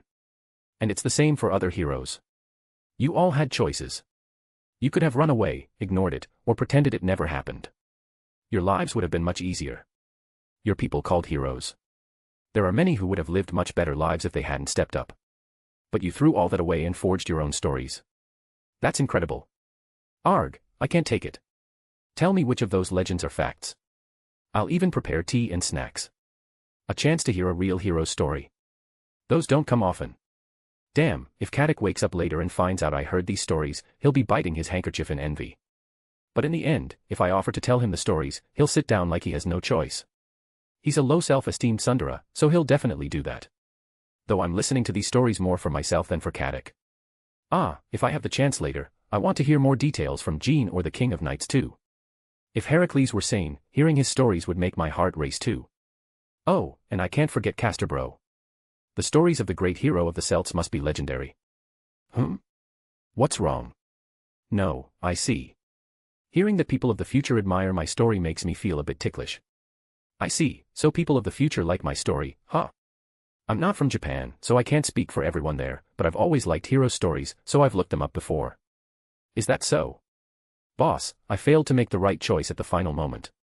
No, I did make a choice, but I regretted it for the rest of my life. He's probably talking about the subjugation of Shutenduji. The story of the subjugation of Shutenduji on Mount Ooe felt more like a realistic history than a hero's tale. Disguising themselves and feeding her drugged sake before killing her, it was an efficient method, though perhaps a bit cowardly. And because of that method, Kin-san, who had killed the beautiful Oni who was likely his first love, spent the rest of his life with a massive lump of regret in his heart. That regret was so large that it remained even after death. They say Kin-san's wish for the Holy Grail was the resurrection of Shutenduji, right? But I wonder how Shutenduji felt about it. Did she drink the sake knowing she would die? I don't know about that, but at least the Shutenduji I met didn't seem to resent Kin-san. In fact, she left quite coolly, as if she were glad to have met him. Though because I hit her in the back of the head, if we meet again and she's not an ally, I might have to run away immediately. What do you think of someone like me? Huh? What do I think? I think it's a tragedy. It would have been nice if you'd met in different circumstances and could have moved forward together. I like hero stories because they're noble, beautiful, and strong. They truly feel like heroes, but unfortunately, most heroes' stories end poorly. Someone gave everything for their country only to be betrayed and burned to death. Someone discarded their very humanity to become a perfect king to protect their land, only to be destroyed along with the country by the very knights and citizens they tried to save. Someone wanted to fight on the battlefield until the very end, but because of a disease, a power beyond the reach of a human body, they couldn't fight to the finish and never saw the end. Everyone ran desperately toward their own goals, to be happy, to protect, to obtain something, to find stability. Even if the stories aren't perfectly clean, that desperate something fills me with admiration. I can't be a person who harbors such passion, but when I see someone who does, I want to cheer for them. Even if their sense of good and evil is a bit twisted, I think people who move toward their goals are pretty cool. Though I can't cheer for them wholeheartedly if there are major moral issues. Kin-san quietly reached out and roughly ruffled my hair. Huh? What's this for? Ha ha ha. That's truly golden, boss. Just when I think you're fragile, you show a core of strength, and just when I think you're a jaded scoundrel, you show a pure side. I guess that's what it means to be human. You can't explain a person with just one side. Even heroic spirits have many sides to themselves. I don't know where the end of this story leads, but I think it'll be alright if I'm fighting as your strength. I hope this bond doesn't just end here. I like that. Our Chaldea always welcomes you. Man, if Kin-san joins us, it'll be as reassuring as a hearty bowl of gukbap at lunchtime. I don't quite get the comparison, but I'll take it as a compliment. Ho, ho. Suddenly feeling a gaze, I turned around to see Kyoheim, Okita, and the director on the screen all looking at me with strange eyes. Marie was grinning as she watched the scene as if she were enjoying herself, and Nobu was doing the same. What's with this atmosphere? Why? What? Did I do something wrong? Did I say something stupid again and trip a wire? Did I make another careless slip of the tongue? But what kind of bomb could go off simultaneously among a group of people who have nothing in common except being women? As I was agonizing over this, Kyoheim placed her elegantly folded fan to her lips and spoke with a troubled expression. If you are that way, then what is Kyoheim to? Rudolph-sama. What are your thoughts on same-sex love? What? What kind of question is that? I don't know about your era, but in our time, you'd get beat up for discriminating against that. And if they like each other, what can you do? Marie couldn't hold it back anymore and was clutching her stomach, laughing silently in the background. She was hitting the wall as if to say, this is a true comedy. What? What is it? What does same-sex love have to do with anything all of a sudden? I know there were malicious rumors about Marie Antoinette being a lesbian, but that shouldn't be relevant right now, right? Master. Yeah. Following Kyoheim, this time Okita fidgeted with her sleeve and spoke to me. Why you too? She was blushing slightly. What is it? Did that thing on the cliff earlier plant a massive flag? I guess it can't be helped. Given the situation. There must have been a suspension bridge effect too. Being too popular is such a hassle. I can't be dating while I'm supposed to be restoring the human order. My vessel isn't large enough to handle all that. Even just worrying about the human order, my vessel is cracking, and I'm barely holding it together with superglue. Do you perhaps have a phobia of women? If that's the reason you've been avoiding Okita-san. I'm just avoiding you because you're scary. Is that so? What a relief. Why? Have you finally decided to sadistically enjoy the fact that I'm afraid of you? Me, having a phobia of women? What nonsense. When it came to picking up girls, I was at the level of, I'd be grateful if you even looked at me. Though that woman at the clock tower who was called the modern-day reincarnation of Heracles was scary. We ended up in a chase once, and I seriously doubted if she was even human. Now that I've seen real monsters like servants, I realize she actually was a human, but still. Come to think of it, all the people at the clock tower must have disappeared too, right? There weren't many good people, but I had some friends, so thinking about it makes me sad. Buffed. Ha, ugh. Marie was now lying on the ground, laughing so hard she had tears in her eyes. Whatever was so funny, she looked like she was having a blast. Fine, as long as you're happy. Rudolph, I have a question. What is it, director? Why is everyone acting like this? What are you all so curious about? Your male friend and your girlfriend both fell into the water at the same time. Who would you save first? I think I'd first wonder why my friend is with my girlfriend. And that's such a childish question, like, who do you like more, mom or dad? What's with this? You don't have either, though. Spoken like a true Avenger. Where did that low blow come from? Marie, who had been doing nothing but laughing, spoke up quietly. Hey. It's true I don't have either. But that's, I have no comeback. I really don't have either, so I couldn't think of anything to say. Since it was a cold hard fact, it didn't even really hurt my feelings. The way everyone was whispering was just ridiculous. Seeing the sole director of the Human Order Security Organization and people who had left their marks on human history all flustered was quite a rare sight in its own right. Meanwhile, Marie looked like she was having the time of her life. Nobu was drinking sake, saying, "Ah, youth. Why is that girl ordering expensive sake and drinking it when she hasn't done anything? Did she leave her conscience back in the throne? Well, boss. I think I've grasped the situation, so I've got a question of my own. You too, Kin-san. Fine, what is it? What's your ideal type? Ideal type? Let's see. I generally said I liked older, glamorous women, but if I had to name specific traits. I thought back to the people I'd met so far. The first person who came to mind was Jean, who had fought with me until the very end in Orleans. I mean, Jean is cool. Whether as a hero or a saint, she's cool either way. She's reliable, pretty, and, she's big in many ways. That's part of it, but it's not just her physical size, she has a large presence and dignity, doesn't she? But if I said it directly, Kyoheim might get worked up again, so I decided to be indirect. Well, blonde hair would be nice. Kyoheim twitched. And I like someone with a strong personality. I prefer someone reliable over a traditional Yamato Nadeshiko type. This time, Okita twitched. Lastly, it might be a bit much to say, but I'd like them to have a good figure. Like, a large chest, for example. The director on the screen twitched. Kyoheim thought for a moment and then looked at Kin-san.